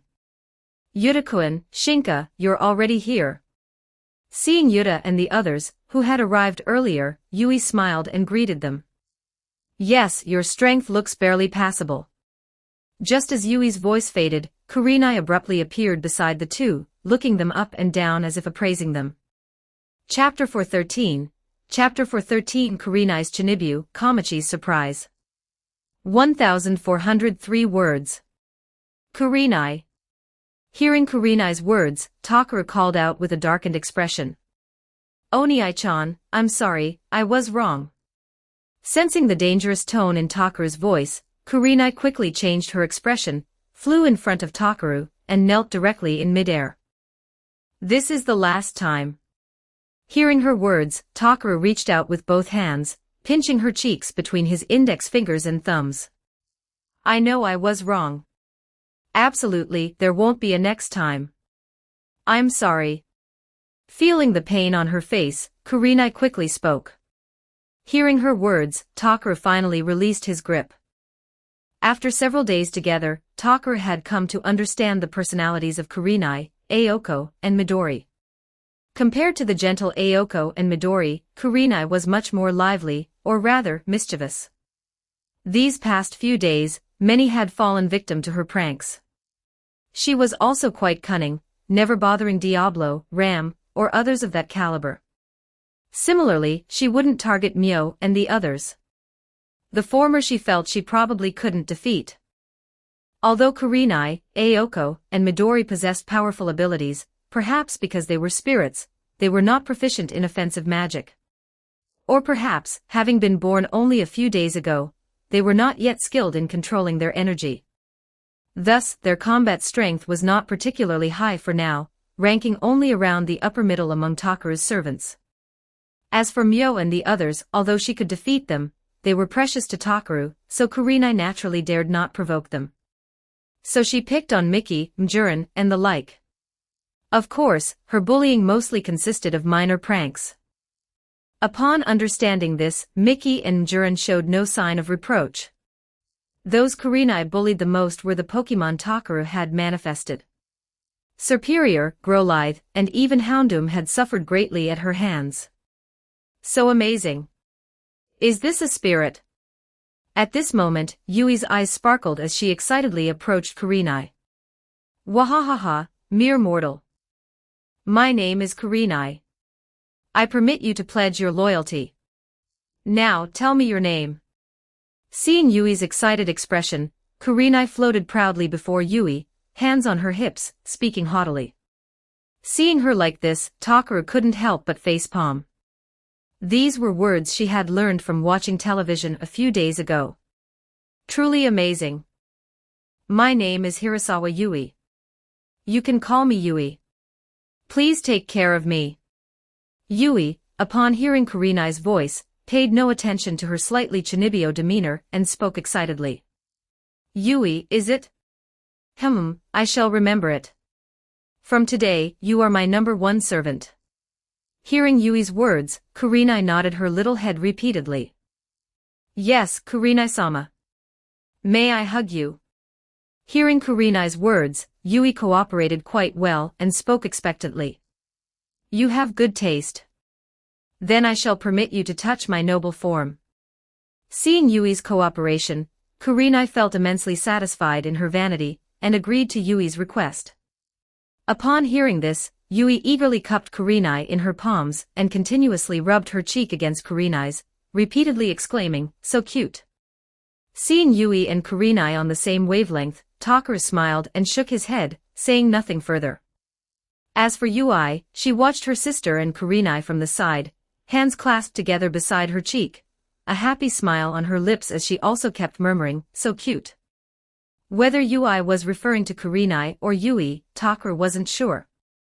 Seeing Yui and Yui's actions, Ram and Rem placed 2 glasses of milk before them and then returned to the room to await the next guests. "Sorry for disturbing you." Less than 2 minutes later, another voice came from the entrance. Takara stepped out and saw Yukino and Shizuka. Both were also carrying bags. "Yukino and Shizuka-sensei, welcome. Please come in first." Seeing the two, Takara said directly. "Yes." Hearing Takara's words, the two entered. They also prepared to change their shoes, but Takara directly indicated it wasn't necessary. Upon entering, they saw Shinka, Yuta, and the others who had arrived earlier. "Yukino-san, Shizuka-sensei, hello." Seeing Yukino and the others arrive, Shinka and Yuta stood up and spoke. Kazuha also looked curiously at Shizuka. She hadn't expected a teacher to participate in the training camp as well. "Yukino, Shizuka-chan, you're here." Compared to the somewhat reserved Yuta and Shinka, Yui was much more casual. Hearing everyone greet them, the two quickly responded. Afterwards, Yuta introduced his younger sister to them. Since Yui was meeting Shizuka for the first time, she also introduced herself. Looking at the gentle and virtuous Yui, Shizuka marveled. Then Yukino and Shizuka's gazes fell upon Ram, Rem, and Kurenai. The reason they looked at Ram and Rem was naturally due to the immense energy they contained. As for Kurenai, she was even more astonishing. Besides her vast energy, she was a little spirit-like fairy. "I'll take you all to the destination first." Looking at Yui and the others, Takara said directly. "Sorry for the trouble." Hearing Takara say this, everyone picked up their bags and stood up. "Kurenai, are you going back or staying here?" Subsequently, Takara looked at Kurenai, who had been constantly stroked by Yui. "I'll go back a bit later." Hearing Takara's words, Kurenai flew directly out of Yui's hands. "Don't leave me." Seeing this, Yui extended her arm towards Kurenai, looking as if she had been abandoned. "All right, Nei-chan. You can see her again later." Seeing her sister like this, Yui quickly patted her head and said, "All right, everyone, do not resist. We're setting off." As he spoke, Takara's mana surged, enveloping everyone. Then they vanished from the spot and directly arrived at Monster Island. Here, Emilia, Mickey, and Jurin were waiting for everyone in the living room. "Welcome." As Takaru and the others' figures materialized, the three smiled and greeted everyone. As for Shinka, Shizuka, and the others, who were experiencing teleportation magic for the first time, they took a moment to recover. However, having experienced the teleportation of the reincarnation space, the two soon regained their composure. Kazuha, experiencing this for the first time, remained in a daze throughout. Oni-chan, Kurenai didn't come back." At this moment, Midori and Aoko curiously came to Takaru's side and asked. "Ah, new spirits." Hearing their voices, Yui's eyes sparkled once more as she looked at them with delight. "Emilia, Mickey, and Yui, I'll leave things here to you for now." Looking at them, Takaru said with a light smile. Leave it to us." "Dear guests, hello. I am Emilia. Nice to meet you all. If there is anything you don't understand, you can ask me." Hearing Takaru's words, Emilia smiled steadily at Yukino and the others. Noticing Emilia and the others, Yukino, Shizuka, Yuta, and the others were plunged into immense shock. Looking at Emilia and the others, along with the numerous powerful energy reactions nearby, they stared blankly at Takaru, as if meeting him for the first time. As for Takaru, after giving brief instructions, he disappeared from the spot. He would leave the rest to everyone. Returning home, he found Ram and Rem at the Genkan.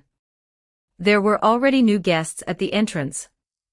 Hachiman-san, please come in with your younger sister first. Takaru-sama will return shortly. Looking at Hachiman and Kamachi, Ram said directly. You know us. Upon hearing this, Hachiman was startled. Hachiman, Kamachi, please come in first. Before Ram and Rem could answer, Takaru appeared at the entrance with a smile and said to the two. Takaru, you're back. Noticing Takaru's figure, Hachiman breathed a sigh of relief. Takaru and I, long time no see. I'll be troubling you for these few days. Seeing Takaru, Kamachi lightly clapped her hands and revealed a sweet smile as she called out. As for Hachiman beside her, seeing Kamachi's smile directed at Takaru, he couldn't help but feel a twinge of jealousy. Please, help yourselves. As the two entered, Ram brought 2 glasses of milk for them. Thank you. Wow, so delicious. Kamachi politely thanked Ram and Rem first, then took a sip and couldn't help but exclaim. Humph, aren't you making a big deal out of it? Seeing Kamachi's reaction, Hachiman said helplessly. If that's the case, then how about you give yours to Kamachi? Hearing Hachiman's words, Kamachi showed her little fangs and smiled. Hearing Kamachi's words, Hachiman rolled his eyes. He could clearly see Kamachi was joking, and it would be too rude to do such a thing at a guest's house, so it was naturally impossible. Chapter 414, Kurenai's Short Memory. 1,304 words. Subsequently, seeing Kamachi's reaction, Hachiman became somewhat curious. He also picked up the mumu milk and tasted it, then froze as well. Although he had been through many reincarnation worlds, honestly speaking, he hadn't tasted many delicacies. In fact, he often had a hard life in the reincarnation worlds, and gourmet food wasn't their primary pursuit. If you like it, you can drink it any time during your stay here. You can also take some home with you when you leave. Seeing their expressions, Takaru said with a smile. That's too generous. These must be very precious items. This is really too rude. Hearing Takaru's words, Kamachi quickly waved her hands apologetically. Don't worry. This is called mumu milk. A large amount is produced every day, so no need to be nervous. Seeing the tense Kamachi, Takaru took a sip of his own milk. Is that so? Then thank you very much. Hearing Takaru say this, Kamachi bowed to him. You're welcome. By the way, Kamachi, what ability are you learning now? Is it chakra? Hearing her thanks, Takaru shook his head, then curiously inquired of her. When Hachiman had asked him before, Takaru understood that Kamachi probably also wanted to learn special abilities. So he was somewhat curious about what Hachiman would teach her. But the most likely possibility was still chakra. After all, Haki or other abilities had high foundational requirements. As for magic, based on previous world experiences, teaching it was also extremely difficult. However, it wasn't absolute, as Hachiman might have obtained special items from evaluation chests. Yes, that's right. But I haven't even started yet. Hearing Takaru's question, Kamachi scratched her head apologetically. Is that so? You've already drunk the enhancement potion, right? Hearing her words, Takaru nodded knowingly. Yes, a few days ago, Oniai-chan gave me some special liquid to drink. Hearing Takaru's words, Kamachi directly disclosed. Hey, don't say things that can be misunderstood.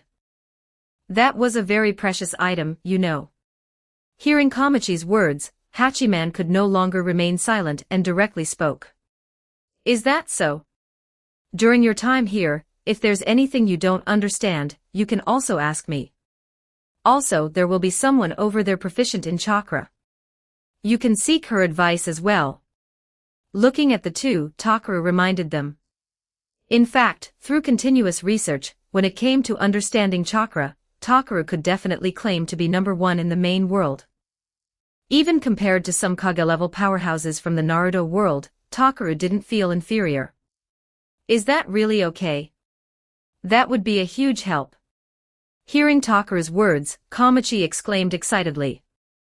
Seeing Kamachi's reaction, Hachiman clicked his tongue but did not refute.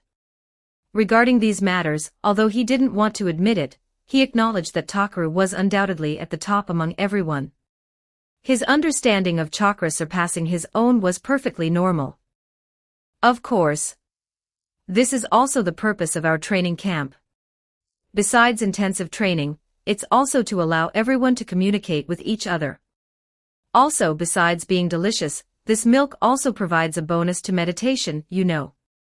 Seeing Kamachi's excited expression, Takaru said directly. No wonder I feel so energetic after drinking it. Hearing Takaru's words, Kamachi's eyes sparkled even more. As for Hachiman, he also looked blankly at Takaru. He really hadn't expected this. Considering that Takaru possessed such precious resources, and was willing to share them with them without asking for any compensation, his feelings were somewhat complicated. However, he firmly remembered these debts of gratitude in his heart. If Takaru ever needed help in the future, he would definitely do his utmost. Aloha, Takaru, we're here. Just at that moment, another energetic voice came from the entrance. Welcome. Takaru-sama has been awaiting you. Please come in. Hearing the voice, Ram and Rem, who had been waiting near the entrance, quickly went to the door to greet them. Hello. Noticing it wasn't Takaru who approached but a pair of twin sisters, Ritsu straightened up, speaking somewhat nervously. Good morning, Remington. This is Tainaka Ritsu and Akiyama Mio. Seeing this, Tsumuji directly smiled and greeted everyone. Tsumuji-tan, you know them. Seeing Tsumuji acting familiar with the two, Mio became curious. Yes, I spent some time with them in a mission world before. Hearing her words, Kotobuki Tsumuji nodded. Yes, I am Ram.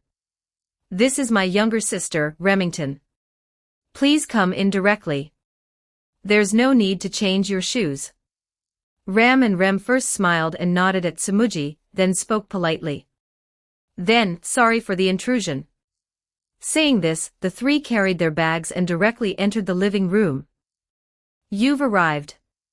Please have a seat. Seeing Ritsu and the other two arrive, Takaru greeted them. Tsumuji-ne, Ritsu-ne, Mio-ne, long time no see. Seeing Ritsu and the others, Kamachi spoke enthusiastically. Since they had gathered together before, they were already acquainted. Kamachi, long time no see. Hearing Kamachi's greeting, the three spoke to Kamachi. Are we the only ones here so far? Looking around, Tsumuji asked curiously. No. Yukino, Shizuka-sensei, Yuta, and the others have already arrived. They were sent to the destination first. Hearing Tsumuji's words, Takaru calmly explained. I see. Upon hearing this, Mio revealed an understanding expression. Mio, be behind you. Suddenly, Ritsu exclaimed in shock, pointing at Mio. What? Seeing Ritsu's actions, Mio felt a chill run down her spine. She directly jumped beside Tsumuji, hugging her tightly, extremely nervous. Spirit. Following Ritsu's gaze, everyone saw Kurenai, who had just flown back from the entrance, looking quite pleased. Oh ho ho, so many more people. Looking at everyone, Kurenai placed her hands on her hips, proudly circling them several times, as if appraising them. However, the moment she passed by Takaru, he directly grabbed her. Who dares ambush me? Kurenai, who had been intently observing everyone, instinctively cried out. The moment she turned her head, she saw Takaru's benevolent expression. I'm sorry, please forgive me. I won't dare again. Almost instantly, Kurenai executed a desperate groveling apology kneeling position in Takaru's palm, leaving everyone somewhat unable to react. Didn't I tell you not to go outside? Hearing her words, Takaru once again pinched her cheeks with both hands. I'm sorry. After properly disciplining her, Takaru finally released his grip. Regarding her actions, Takaru had already sensed that she had left the apartment suite the moment he teleported back. However, she had heeded Takaru's admonition, and not gone down to the crowds below. Instead, she flew to the apartment's rooftop terrace to observe the surroundings. This was also why Takaru hadn't immediately gone to fetch her back just now. Although she hadn't caused a commotion, failing to keep her promise still warranted punishment. Takaru, what is this?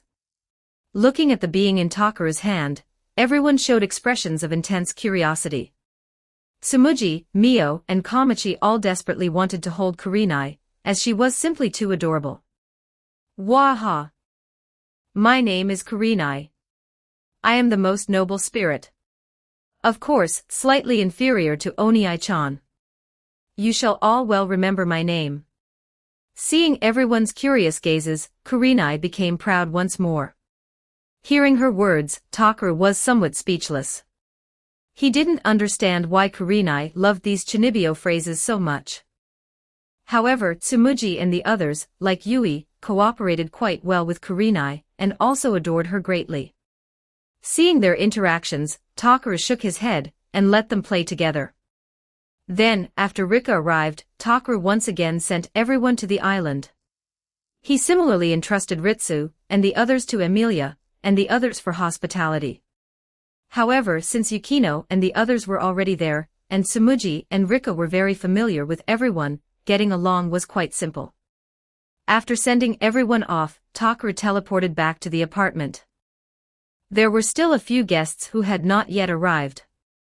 Chapter 415, Chapter 415 Everyone's Surprise.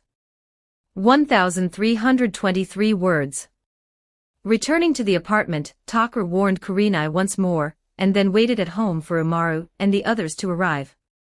He didn't wait long. At 9:22, Mai appeared before Takaru's door. Sorry for disturbing you.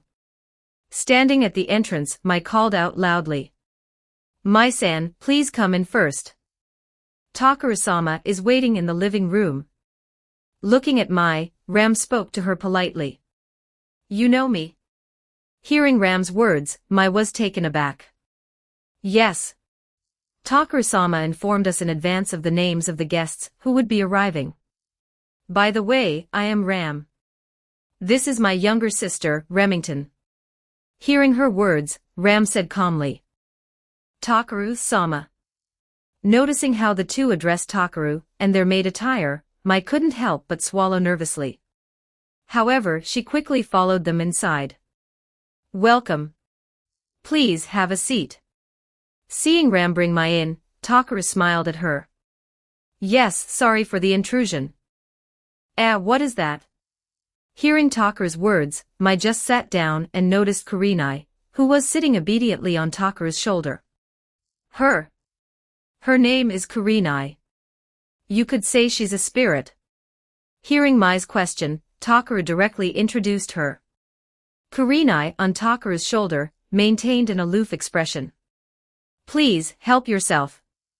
Rem brought her milk as she sat down. Thank you. Oh. This is milk. Seeing the liquid before her, Mai spoke with some confusion.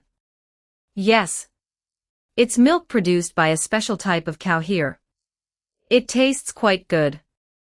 You can try it. Seeing her surprised expression, Takaru said calmly. I see. Hearing Takaru's words, she didn't overthink it and directly picked up the milk to drink.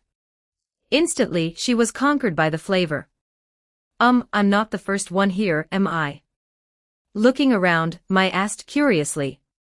Although the agreed meeting time was 9:30, she remembered seeing messages in the group from people who had already arrived. Yes, almost everyone is here. Only you, Sylphan, Umaru, and her brother are left. Hearing her words, Takaru said directly. Is that so? Hearing that she had arrived a few minutes early yet was still nearly last, Mai felt somewhat embarrassed. How is it? Are you adapting to that place? Looking at Mai, Takaru smiled and asked. Yes. Although I was a bit lost and nervous at first, after a few missions I've calmed down. As for now, being able to fight alongside everyone makes me very happy. Hearing Takaru's words, Mai revealed a genuine smile. Joining Takaru's team made her truly happy and grateful. Although she hadn't been with them long, through interacting with everyone, she found them all to be very good people. They didn't use their seniority to demand unreasonable things from her or require her to hand over a certain amount of points.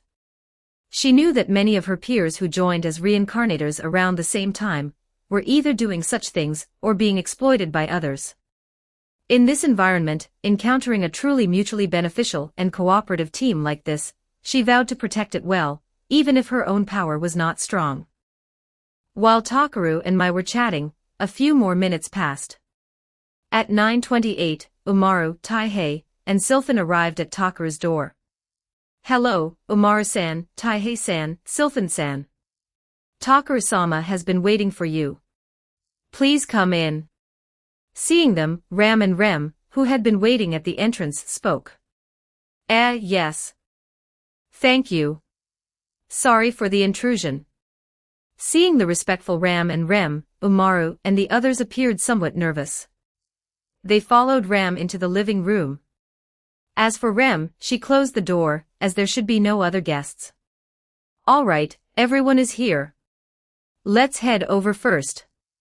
Seeing Umaru and the others, the last to arrive, Takaru stood up and said. Yes. Hearing Takaru's words, Umaru and the others, who were still processing, responded. Takaru-sama, please allow me. Hearing Takaru's words, Rem blinked at him and said. All right, I'll leave it to you then. Hearing Ram's words, Takaru smiled and nodded in agreement. Thanks to the skill Shub-Nigurath, Takaru had copied and bestowed many skills. Besides wind magic, Takaru had also bestowed support magic such as spatial transfer, healing, and purification upon Ram. Soon, under Ram's teleportation, everyone accurately arrived at the island. Umaru and the others sensed the spatial shift and took a moment to fully regain their composure. Umaru, Sylphan, Mai, and Taihei, you're here too. With their arrival, Ritsu and Yui enthusiastically greeted them.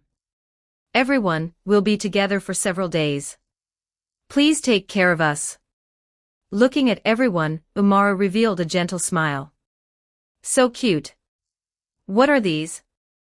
Sylphan noticed the little spirits or Pokemon on Yui and the others. This is Midori. She's a spirit, just like Kurenai. Yui excitedly held Midori. This one is Ayoko. Yui raised Ayoko, briefly introducing her to everyone. This is Misdreavus, and the one in Yukino's arms is Vulpix. Looking at everyone, Ritsu briefly introduced them. As for the ones behind you all. Immediately, Ritsu adopted a somewhat eerie tone, pointing behind the four. Hearing her words, the four turned around and instantly saw Ghastly and Haunter floating in the air, making faces. Suddenly seeing the ghost-like Ghastly and Haunter, Mai and Umaru were startled. Wow, what are these? So cute. Sylphan, far from being scared, found them extremely novel. Hayasha. Go Su. Hearing Sylphan's praise, Ghastly and Haunter instantly felt greatly endeared to her and floated around her. Amazing. It seems like they don't have a physical form. Sylphan touched Ghastly and Haunter and found they seemed to be purely gaseous. Noticing Sylphan's actions, Mio instinctively stepped back. She couldn't help it, even after experiencing so many worlds, she was still afraid of such things. Seeing Mio's reaction, Ritsu revealed a mischievous smile and quietly approached her ear.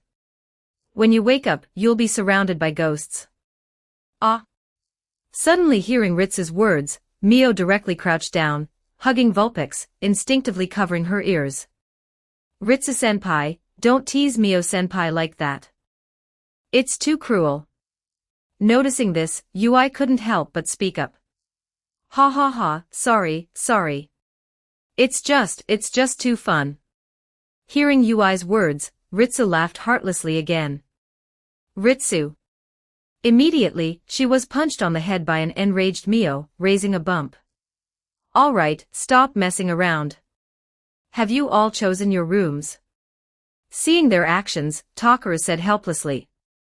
Yes, we've already chosen. Hearing Takaru's words, Yukino nodded in reply. That's good. By the way, Miki, please take Umaru and the others to choose their rooms as well. Subsequently, Takaru said to Miki beside him. I understand. Please follow me. Upon hearing this, Miki said to Umaru, Taira, and the others. Yes, sorry for the trouble. Hearing Miki's words, Umaru, Mai, and the others smiled and replied politely. Watching Mai and the others leave, Takaru looked at the girls. So this place is quite good for a training camp, isn't it? Yes, rather than good, it's hard to find such a perfect place. Also, because of the mutated animals, the area around the island is a restricted zone. There's no need to worry about disturbing others. Hearing Takaru's words, Yukino said with emotion. Hearing her words, Takaru revealed a smile. Yukino was right. Although the beast tides on Monster Island had mostly been cleared, this island, perhaps due to its unusual energy concentration, was a special mutation point. The probability of species mutating here, and in the surrounding area was over 20 times higher than the outside world. Also, mutated animals reproduced much faster here than elsewhere. So as long as he left some seeds behind, mutated animals would also reproduce at an extremely fast rate, or increase through mutation. Knowing these characteristics, Takaru had no intention of completely wiping them out. After all, these mutated animals could serve as excellent manifestation materials. Sustainable development was also very important. Not to mention, they could later serve as practical combat targets for Myo and the others. Their uses were very significant. Don't forget to like and subscribe to Novels Wonderland.